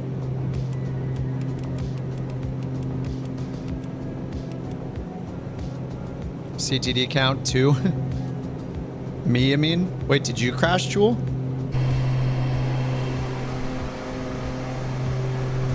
I see Shadow and Speed behind me still. White Rice is in front of me. Oh, he's in the Learjet.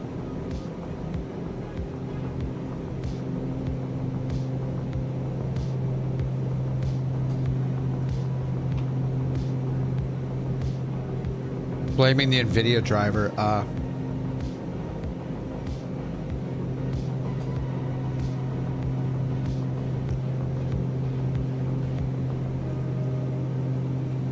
Where's the wash? He's playing Flight Sim 2020.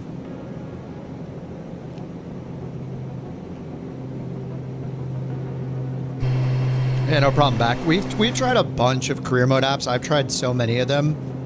As far as running a VA, I mean, On Air Company is the most advanced if you want to get super detailed. But I think it's at the expense of it just being fun.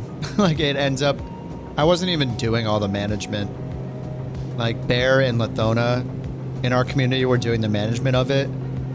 And even just as a pilot, I was like, oh God, like I flew a plane somewhere and then somebody took that plane to somewhere else. So my pilot was stranded there. So I had to figure out how to rent a new plane. And it was just not, it was too much.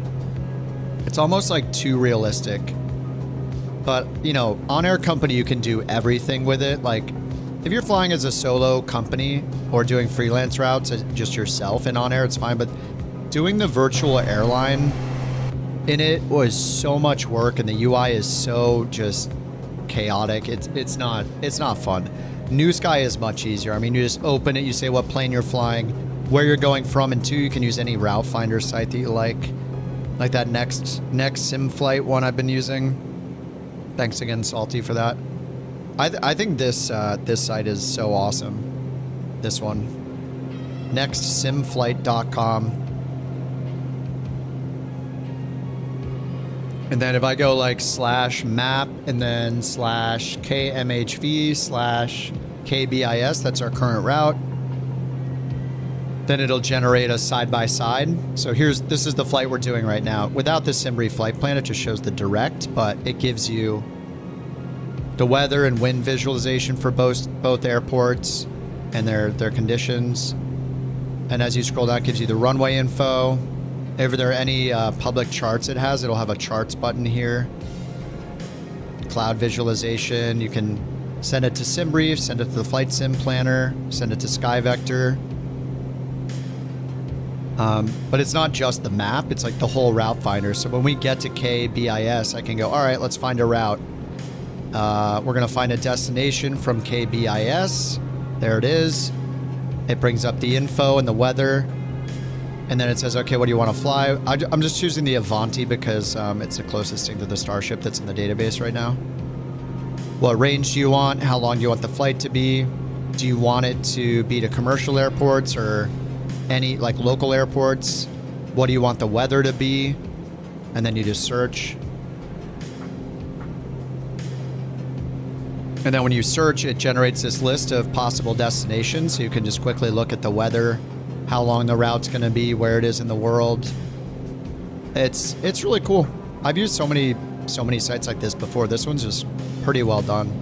If you use VATSIM, which I don't because they're creepy with their whole real name policy and stuff, but if you do use it, you can enable VATSIM to limit it for ones that have VATSIM coverage. Stream sponsored. Yeah, I literally learned about this like 2 days ago and I love it. It's funny because I literally just paid for this website. I paid for an annual membership to this website. This is for real world routes. And I was like, oh, this is such an easy way to get routes. Look, I can just zoom in. I can hit duration less than 3 hours. And then I can click and bam, here's a bunch of options on the side. So easy to find a real world route.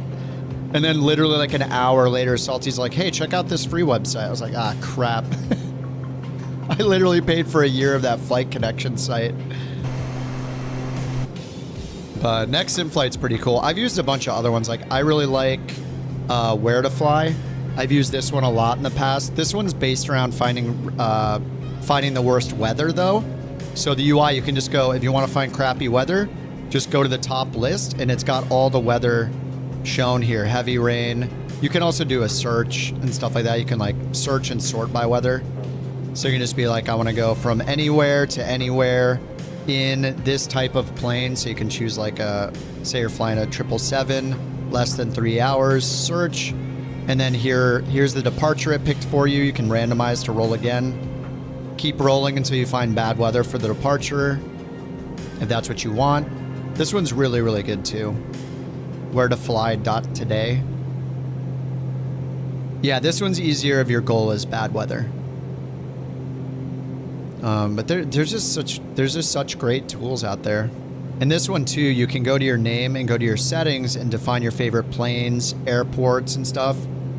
And then you can go to your hub and you can just generate an assignment. So it's like, okay, I'm flying the MAX. I want it to use Southwest routes. I want to fly from this airport from the list that I put in. Let's fly from Denver and give me up to 5 assignments point to point. It only generated 1 that time. Let me do hub and smoke, generate assignment. But every time you click it, it'll generate a new one. This is not, maybe I'm picking a bad hub. Like let me pick LAX or something. But there we go. There's a ton of continuous flights. Click 1, here's all the info for it, just get flying. It's got the VATSIM, ATIS. It's pretty incredible. They did a great job. Good find, Salty.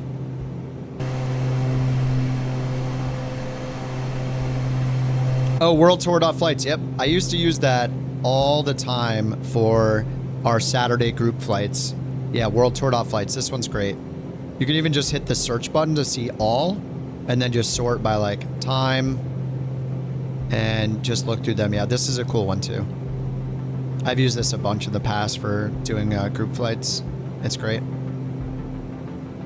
And I like with the next sim flight one, like you can just, whatever you're doing, like I don't need to necessarily even share my flight plan. I can just put the link in the chat like this and be like, hey, let's go from here to here. Everybody can open it up, look at the route, choose whatever their preferred way of planning is through SimBrief, the Flight Sim Flight Planner, through SkyVector. Yeah, and you can just copy that, and it'll just give you this same information that I'm getting. So it's like a nice dashboard per flight. Really sweet. All right, what's our let's check our VNav page here. Okay, we only need to start at 600 feet per minute, so we got a ways to go. We want to get it to 1,000, like 1700 feet per minute for a rated descent.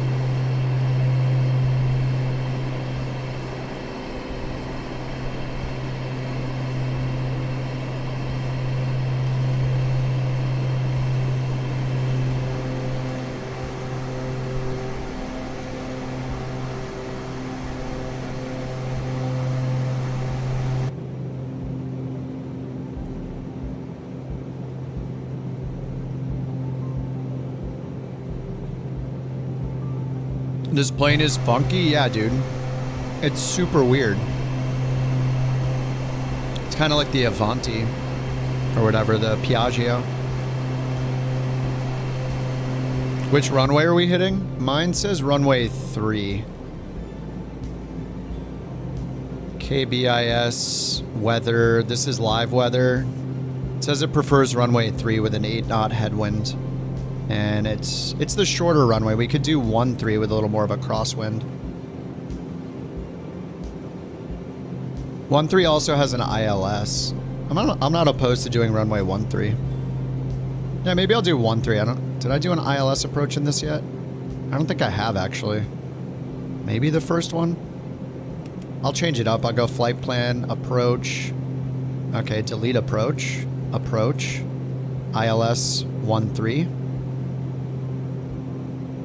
And then we're coming from the south, so... Oh, this is perfect. This is our en route waypoint anyway. So OHROR. And then let's scroll down to make sure it didn't duplicate it. No, it looks good. So we're going DPR to OHROR. Around here to JetCan. And then Whitmo 4000. And then inbound Husky at 3600. So I'm just going to put these altitudes in. I'm going to hit VNav. We got Whitmo 4000. Husky is 3600.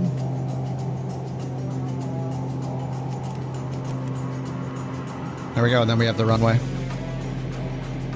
Alright, and then let's just set up the nav. So I'll go to nav and put in the localizer frequency, which is up here. 111.5, 1115. We'll put it in nav 1.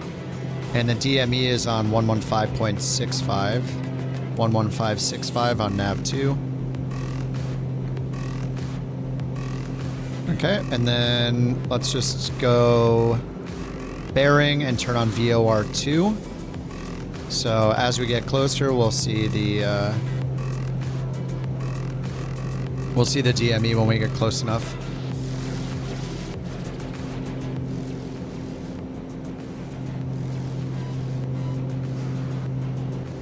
Oh, good night, JT.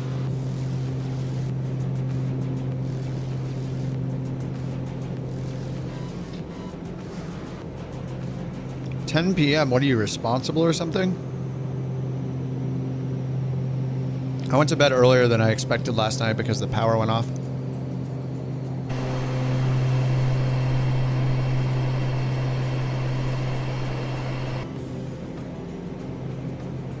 KT's your new name. See you, KT. If Conti says it, it is the law. Good night, KT. We'll miss you.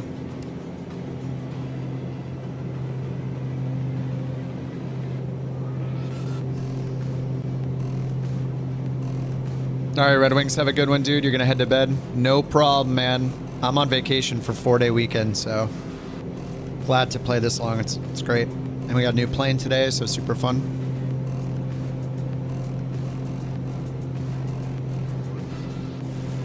JT will now forever be known as KT. We have to change the emotes and the socks. Damn. Maybe this is a bad idea.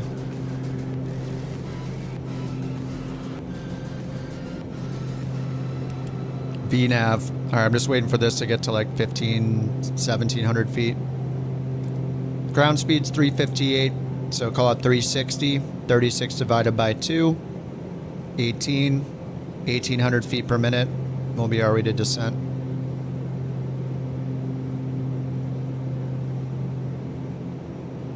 Ish.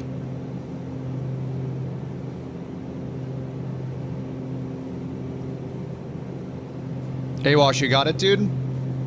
No problem, man. Yeah, landing this thing is hard, though, if you... I don't know if you're abandoning the flight or you landed somewhere else, but... Or maybe you'll do a landing tomorrow, but yeah, the landing is a bit challenging. This thing floats like crazy, but you just put the flaps down, which extends the wings. All you have to do is look at this. You know, you do your descent, you get lined up with the runway as usual. This white block right here, you can get your gear down as long as you're under this white block speed. The arc, you can get the wings or flaps extended as long as you're in the white arc. And then obviously you don't want it to get into the red. And your approach speed is generally going to be like about 126 to 136 knots, depending on if there's gusts or not. So you could just do like 126 for your approach. 130 maybe if there are gusts. But the landing is hard. You have to keep the nose pitched down and it just floats like crazy. Like I've only done 5 landings or something, but it's yeah, it's challenging for sure. But no problem, Wash. Glad I helped, man. We're gonna land here at your airport. We're gonna do it justice, hopefully. Hopefully you don't want to throw the plane in the trash now.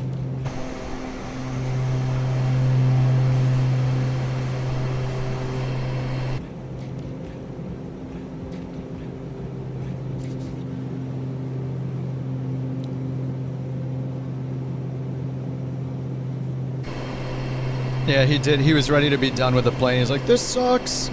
I felt that way about planes too, so I totally get it. I mean, that's how I felt about the iFly on Thursday, and now that I flew it again and figured out, I don't know what got fixed or what I reinstalling it, got my sim brief and stuff working, and so my rage was much lower. I'm not a stranger to raging at planes.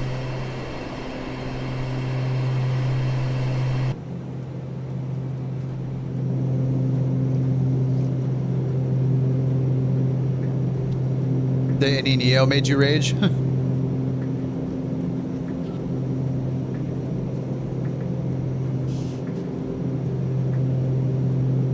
Thanks, Red Wing. Glad to hear it, man. What's up, Informer? Yep, that's the emote. That's the one. All right, TOD says 1,300 feet per minute. Or if we descended now, we'd have to do it at 1,300 feet per minute. So you can descend whenever you want, but, you know, as long as the terrain will let you. All right, let's bring up the checklist. I'm gonna go recall, descent checklist, pressurization altitude. So once we start the descent, we'll set that. Let's take a look at the airport elevation, 1641. So call it 1700, add 5, 2200. And so we'll set this to 2200 on the altitude for the descent. And then approach speed, the standard approach speed seems to, the VREF speed is 121 it says, so generally you add 5 to that, so that puts us at 126 at a minimum. But we also have the performance calculator in SimBrief already working for this plane, and it's given me lower than that for an approach speed. So if I go here, populate from last flight, it's got the Starship. We'll choose landing performance, refresh the weather, and then hit calculate. So yeah, it's giving a VREF of 112. So it's going to be based on the weight and the fuel and the weather. So V approach is 117. It worked pretty well last time, so I'll try 117. See how that goes. Factored landing distance, 3,800 feet. We got a 8-knot headwind and a 5-knot crosswind from the right. And that's with the flaps extended. How do you figure out the landing weight?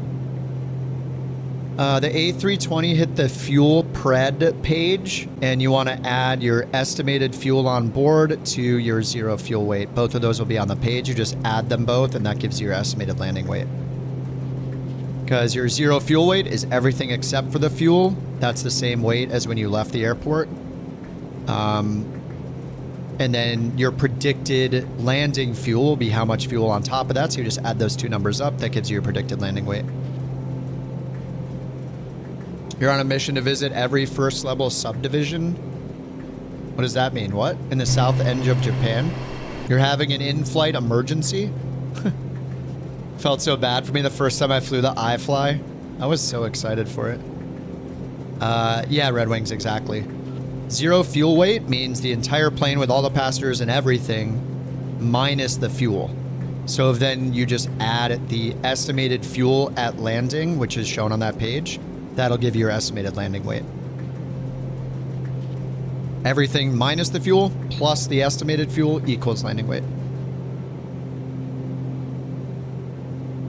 And you could also, if you're using SimBrief, that's estimated before you start the flight. So you can go in here, worst case, and look at ELW on that main SimBrief screen. Estimated landing weight on the right over here. It'll give that to you just based on, you know, all of its calculations from the beginning of the flight. It's usually pretty close. You know, as long as you didn't do like a diversion or change your route or do a hold and burn more fuel, then it'll probably be less, but it's usually pretty good. SimBrief one is fine to use. Really, you just want to make sure that your estimated landing weight isn't so heavy that you are overweight landing at the airport and can like break the gear or something like that.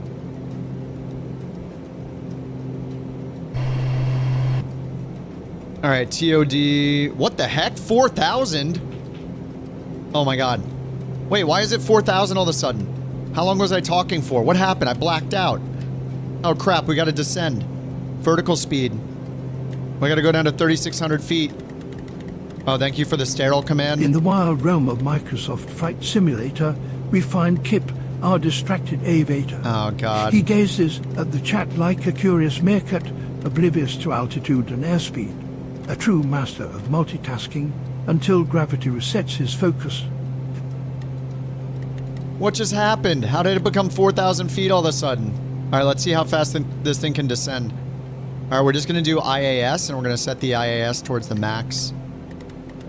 IAS, we'll bring it up to 200. Pull the throttle until the gear light turns on. See the red gear light's angry? So we'll just increase the throttle until the gear light is not red. There we go. So that's our minimum, and then I did IAS for the descent, so it'll go up to 200 knots to descend as fast as possible. 6,000 feet per minute. All right. Oh, God. All right, once we make this left turn.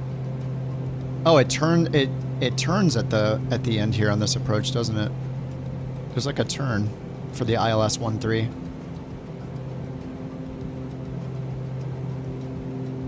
Is this offset? Anyway, let's put our minimums in. Cat 1, 1860. So up here, we'll turn the MDA to 1860. All right, round it up to 1900. Glide path is 3 degrees. We're going to go down to 3,600 feet.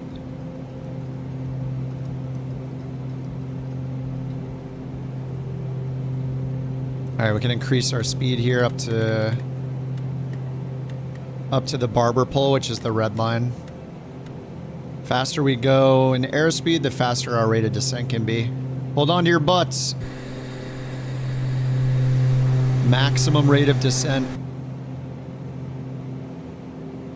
High sim rate? No, I think I turned it off. Let's see. Yeah, that looks real time to me. The trip timer also works. We're good. We're just descending very, very quickly. All right, as we get lower, I can descend faster and faster. Just watch the barber pole speed.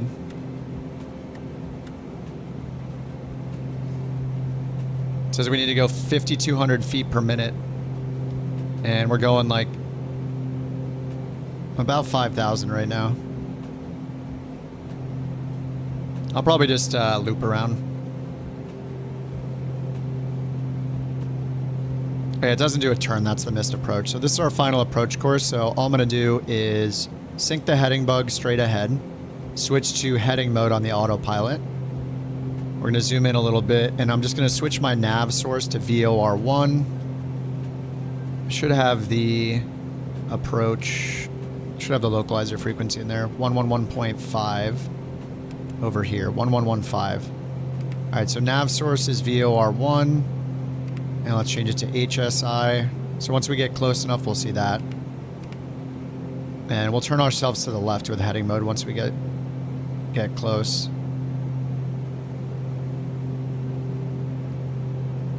All right, then our VNav. And we need to be down to 4,000 feet. We're at 20,000 feet. Let's get the weather. We need the altimeter setting here. 2968 and VFR. And runway 13 will have an 8-knot crosswind, but we have the ILS. So 2968 for the altimeter.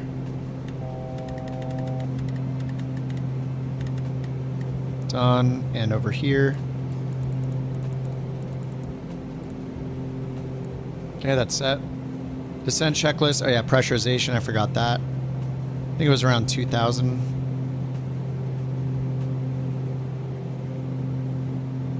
Landing elevation plus 500. 16, so 7, 2,200. So right around there. Okay, cabin altitude's going down. All right, let's go to 245 knots. Just dive. And then we'll go down to 3,600 eventually. All right, so we have the localizer in. We can see it right here.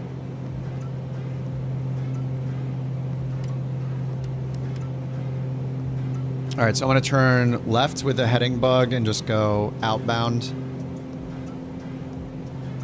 I'm going to switch over to HSI.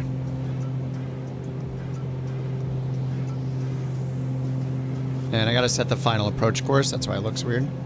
Final approach course for runway 13 is 131. So use the course knob down here. I should have turned it the other way. I'm committed at this point. And in the top left of the navigation display, you can see the actual course.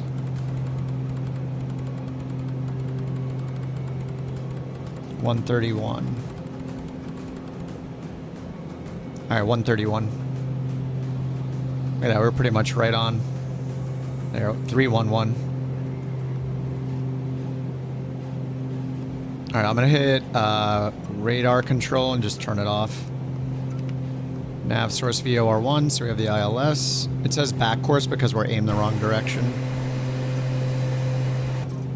All right, let's go back to VNav. All right, we just need to get down to 4,000 feet. All right, let's go ahead and slow our airspeed down. We're getting dangerously fast. Bring it to 180. Oh, we're at 9,000 feet. All right, let's bring it to 195. The white block here is where we can get our gear out. So as long as we're below that, we can get our gear down for more drag. The white arc starting at 180 is where we can get the flaps out. All right, so rate knob as desired, that's fine. Power and lights, checklist complete. All those are good. We don't need the interior lights. Approach speed, confirm. We're gonna use the one from SimBrief, 117. Good, auto feather, arm for before landing. All right, auto feathers on. And then landing gear down, extend the flaps.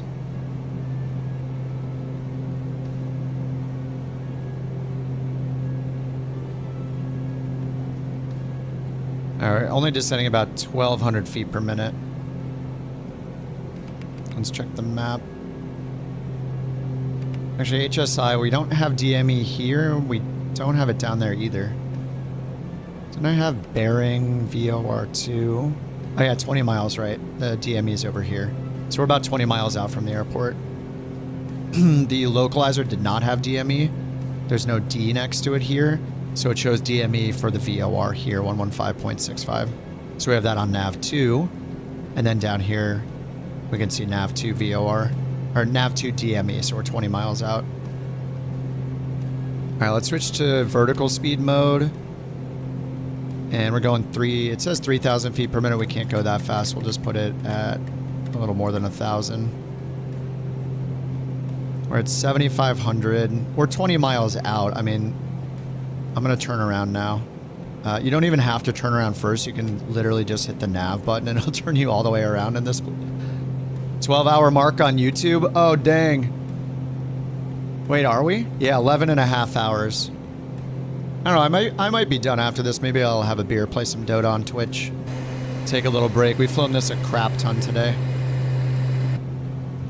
I'll be happy to be done with simming after this. A nice 12-hour day of simming. All right, we're going to descend down to our final altitude of 3,600 before the glide slope.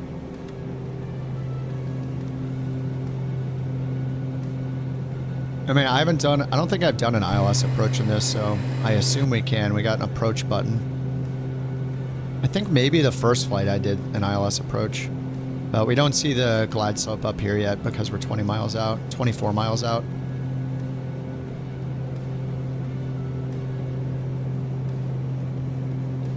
All right, I'm gonna keep the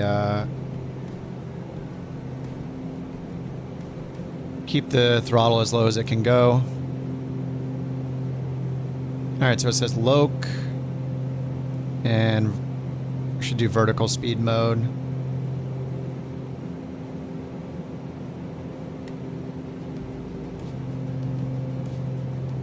All right, we'll wait on the gear actually.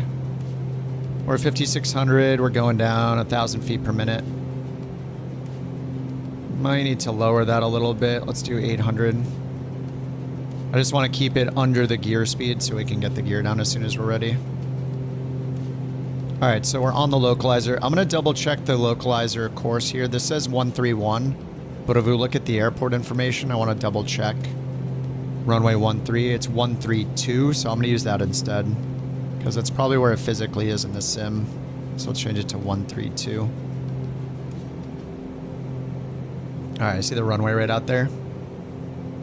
All right, so we got auto feather on. Next is landing gear down and flaps down. Lights as required. Autopilot disconnect. Prop sync off. Radar is off. Yaw damper off. And let's see. We're supposed to have an 8-knot crosswind and a 3-knot headwind for the landing.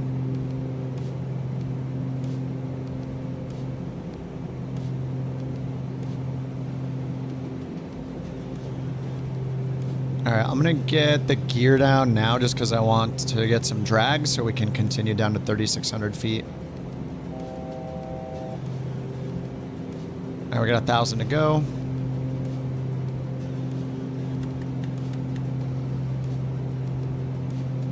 And now that the gear's down, I can pull the throttle to idle. I'm gonna move this down to, whoops, that's not idle, it's reverse. Oh God, I hate that so much. We're gonna pull this down to the 117 approach speed, just for a reference. All right, we're at idle now.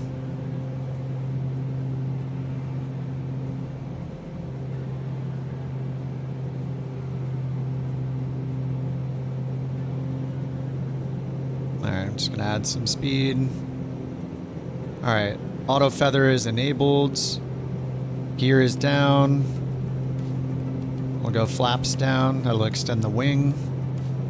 We need to add power when that happens, I'm pretty sure.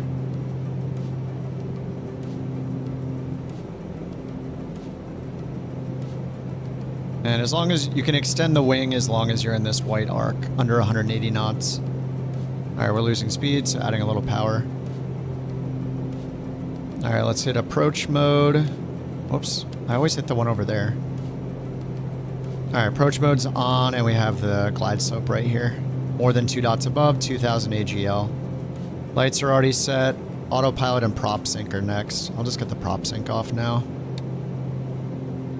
Autopilot and yaw damper are next, and that'll be before landing checklist. Normal landing, idle, prop full forward. And down here on the DME, we're showing 13.6. On the chart, we're supposed to be on the glide slope at DME 9.7. Bird strike. Oh God, please no. Speaking of that, let's sync this straight ahead. Add a little more power. Our go around is, in the blue text, 2,200 feet, left turn, direct BIS, 3,600. And we do have BIS right here. So 3,600 for the go around, which is already at, so we're good. Approach mode is on, GS is in white. We're just waiting for the glide slope to come down, and we see the runway right there. And winds, 19 knot, mostly headwind right now.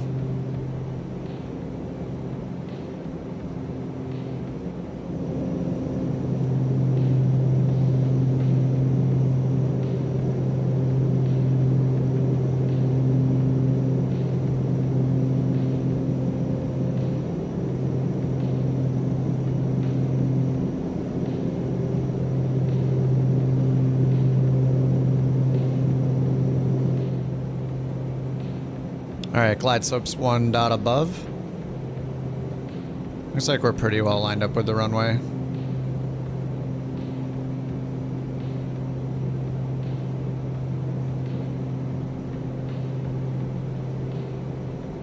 Alright, here comes glide slope. Wait, why does it say roll? What happened to approach mode?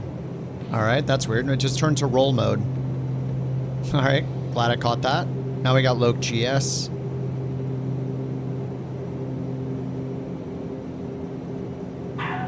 Uh-oh. Nice, a Bork for the end. For the end of the simming.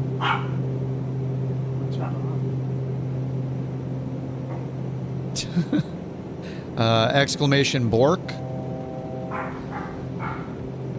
Am I streaming all content in Flight Sim 24? I'm streaming it all now because I'm back on Sim Update 2. Downloading it, okay, it doesn't seem to help all that much with performance or anything.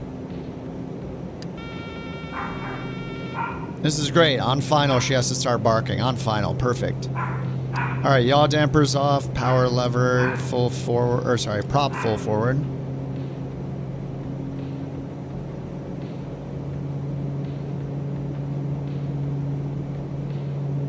Quiet all day, and then, damn. What? Chewy?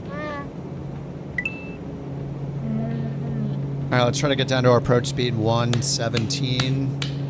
I'm high.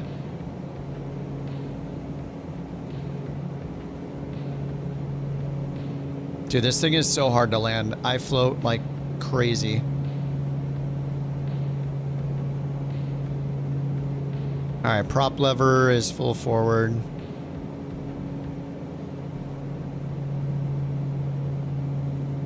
we're back on the glide path. Add a little throttle.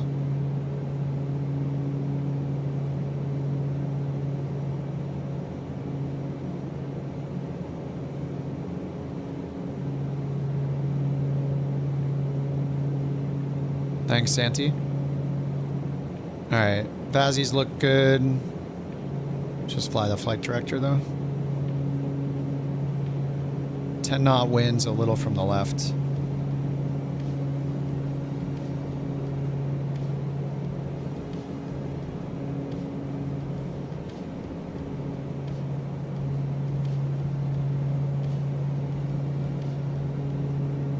Just gonna aim for the threshold instead of the aiming point because it's gonna float so much. Approach speed looks good, we're just a little high.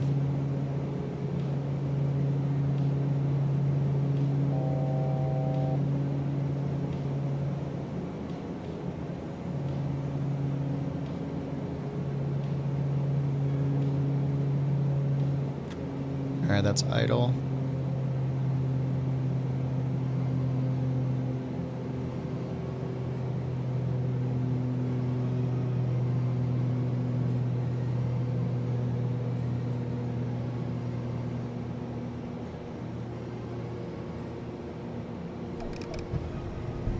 Oh! Alright, reverse. 31 feet per minute, baby. It's super long, though. I don't know how not to do a long landing on this thing. With this plane, it's crazy how much it floats. Oh, let's go all the way down. There's a taxiway exit up here.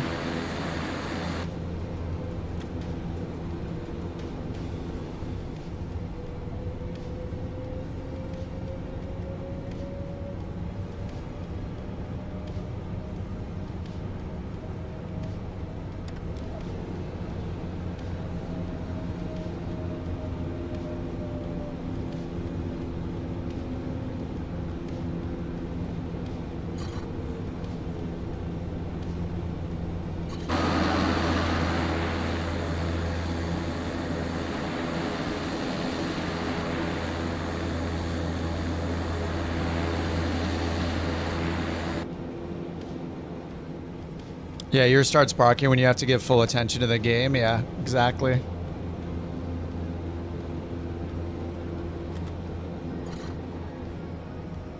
This thing is all wing. True. This thing is crazy. It's been a lot of fun learning it. I mean, the first flight was pretty difficult to get going. Just, you know, you don't know where anything is. It just takes a while to find all the buttons, understand what the heck is going on. Tommy! Tommy's in the MD-11. Oh, this is your hometown? Nice. I don't know that I've flown here before. Oh, we'll get to watch Speeve come in. I think this is Speeve's first landing. Just make sure when you click it into idle, like if you don't need it super buttery, you just, if you want to land, when we do this in New Sky, we're going to have to land hard and short because, I mean, I was idle before I even crossed the threshold and I landed like, I don't know, was that more than halfway down? It was probably halfway down, maybe even further. It's like we're going to have to pick between landing rate and landing distance. Will I fly it again? 9 hours ago, I sounded on the fence. There are planes like this where I fly them and I think they're really cool. The same thing happened with a Piaggio.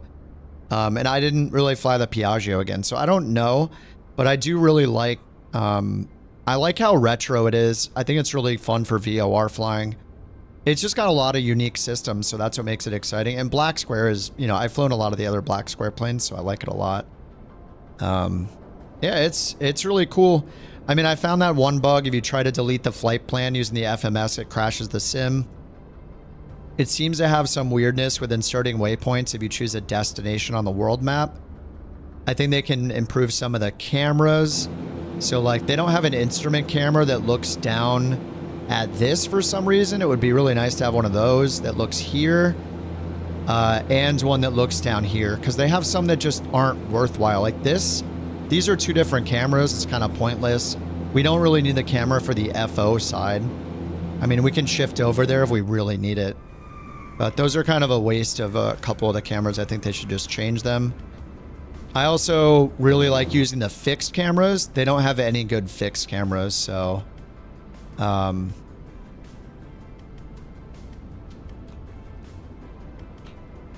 know, what, Speed? What are you talking about? Oh, he's lagging like crazy. Here comes the float. I didn't know it was the Speeve show. Look, he's gonna land 16 times with that stuttering. That looked pretty soft. Yeah, he landed far like me because this thing just floats like crazy.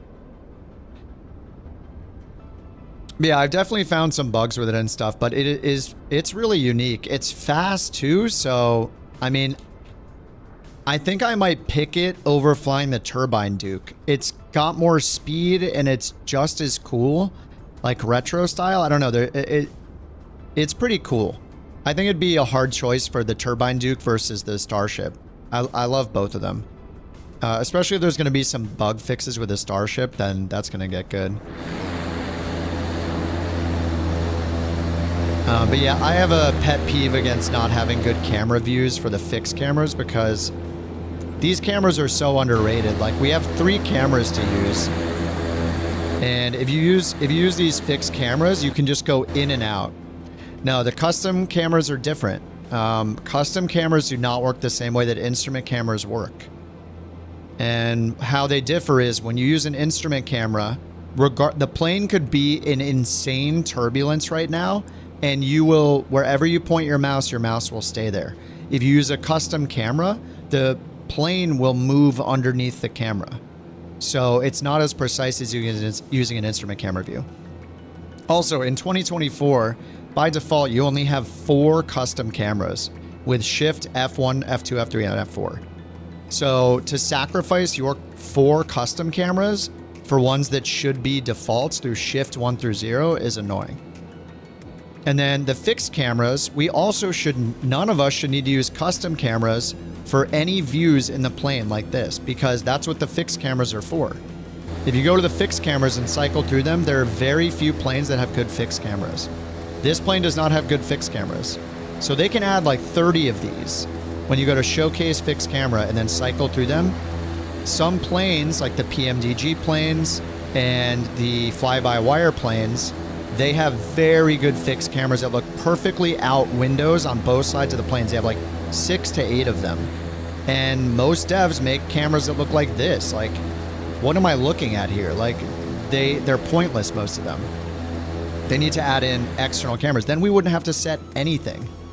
The custom cameras would truly be custom for personal preference as opposed to the views that everybody wants, right? Everybody needs the instrument camera presets. Everybody needs the fixed cameras for the wing views and the window views. So if the devs did their job and made those cameras, none of us would have to set custom cameras.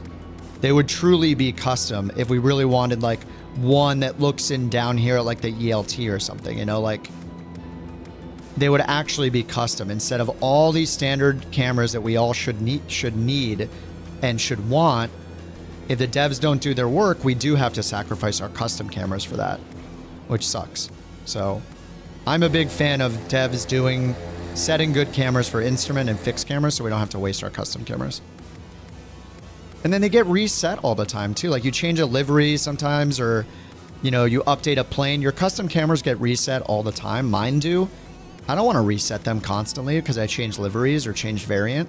It's super annoying. If they just had the camera set correctly, we wouldn't have to do that ever. So anyway, yeah, I have an opinion about cameras. Anyway, let's watch the replay, and I'm going to be done on the YouTube because we're hitting the 12-hour mark.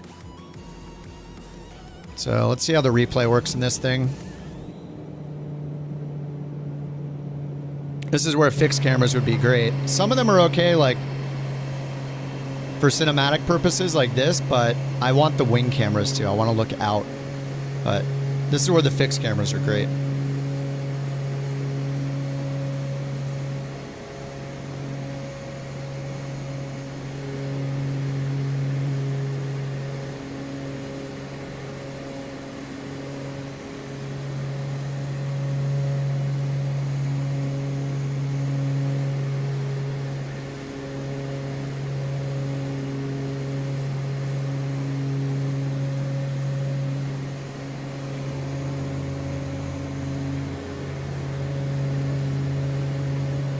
See how long we float here.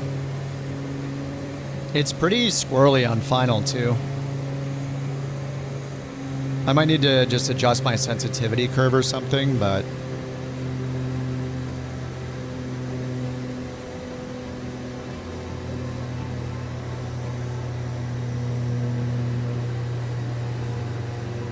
floating, floating, floating. Still floating. There's the back.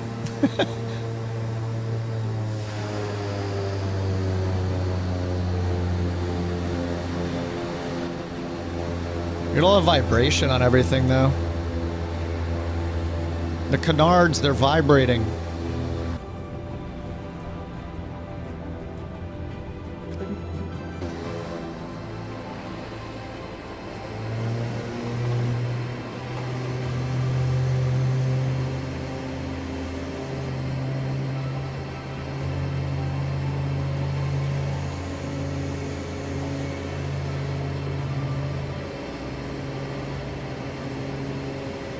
Ten-second float. Yeah, supposedly it's accurate. Yeah, somebody was saying that before, that the dev was on V1 stream and was talking about it. Talked about the float, and yeah, it's so floaty. Need some long runways for this thing. Or just get way down below the glide slope in advance. I don't know. Float it over the threshold. Hacking too close to center line.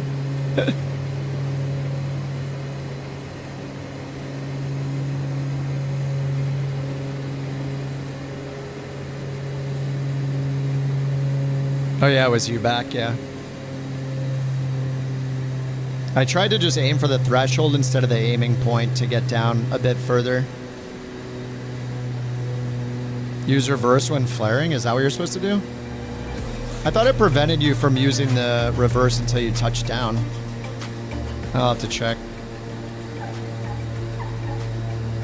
It definitely pulls to the left really hard as soon as I touch down every time, but maybe I can figure that out. Alright, that was pretty fun. Alright guys, GG's tonight.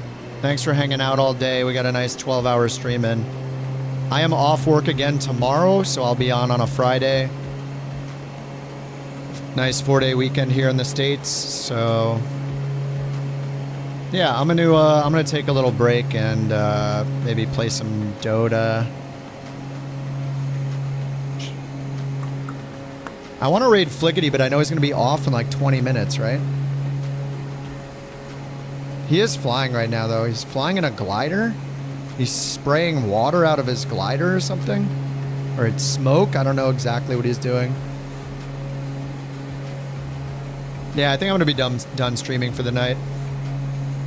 I got a little bit of a stream in tonight. We'll raid Flickety over on the Twitch side if you guys want to join Flickety's stream. I'll start the raid now. I think he'll be on another 30 minutes. He's doing challenges and stuff. He's in a glider right now in some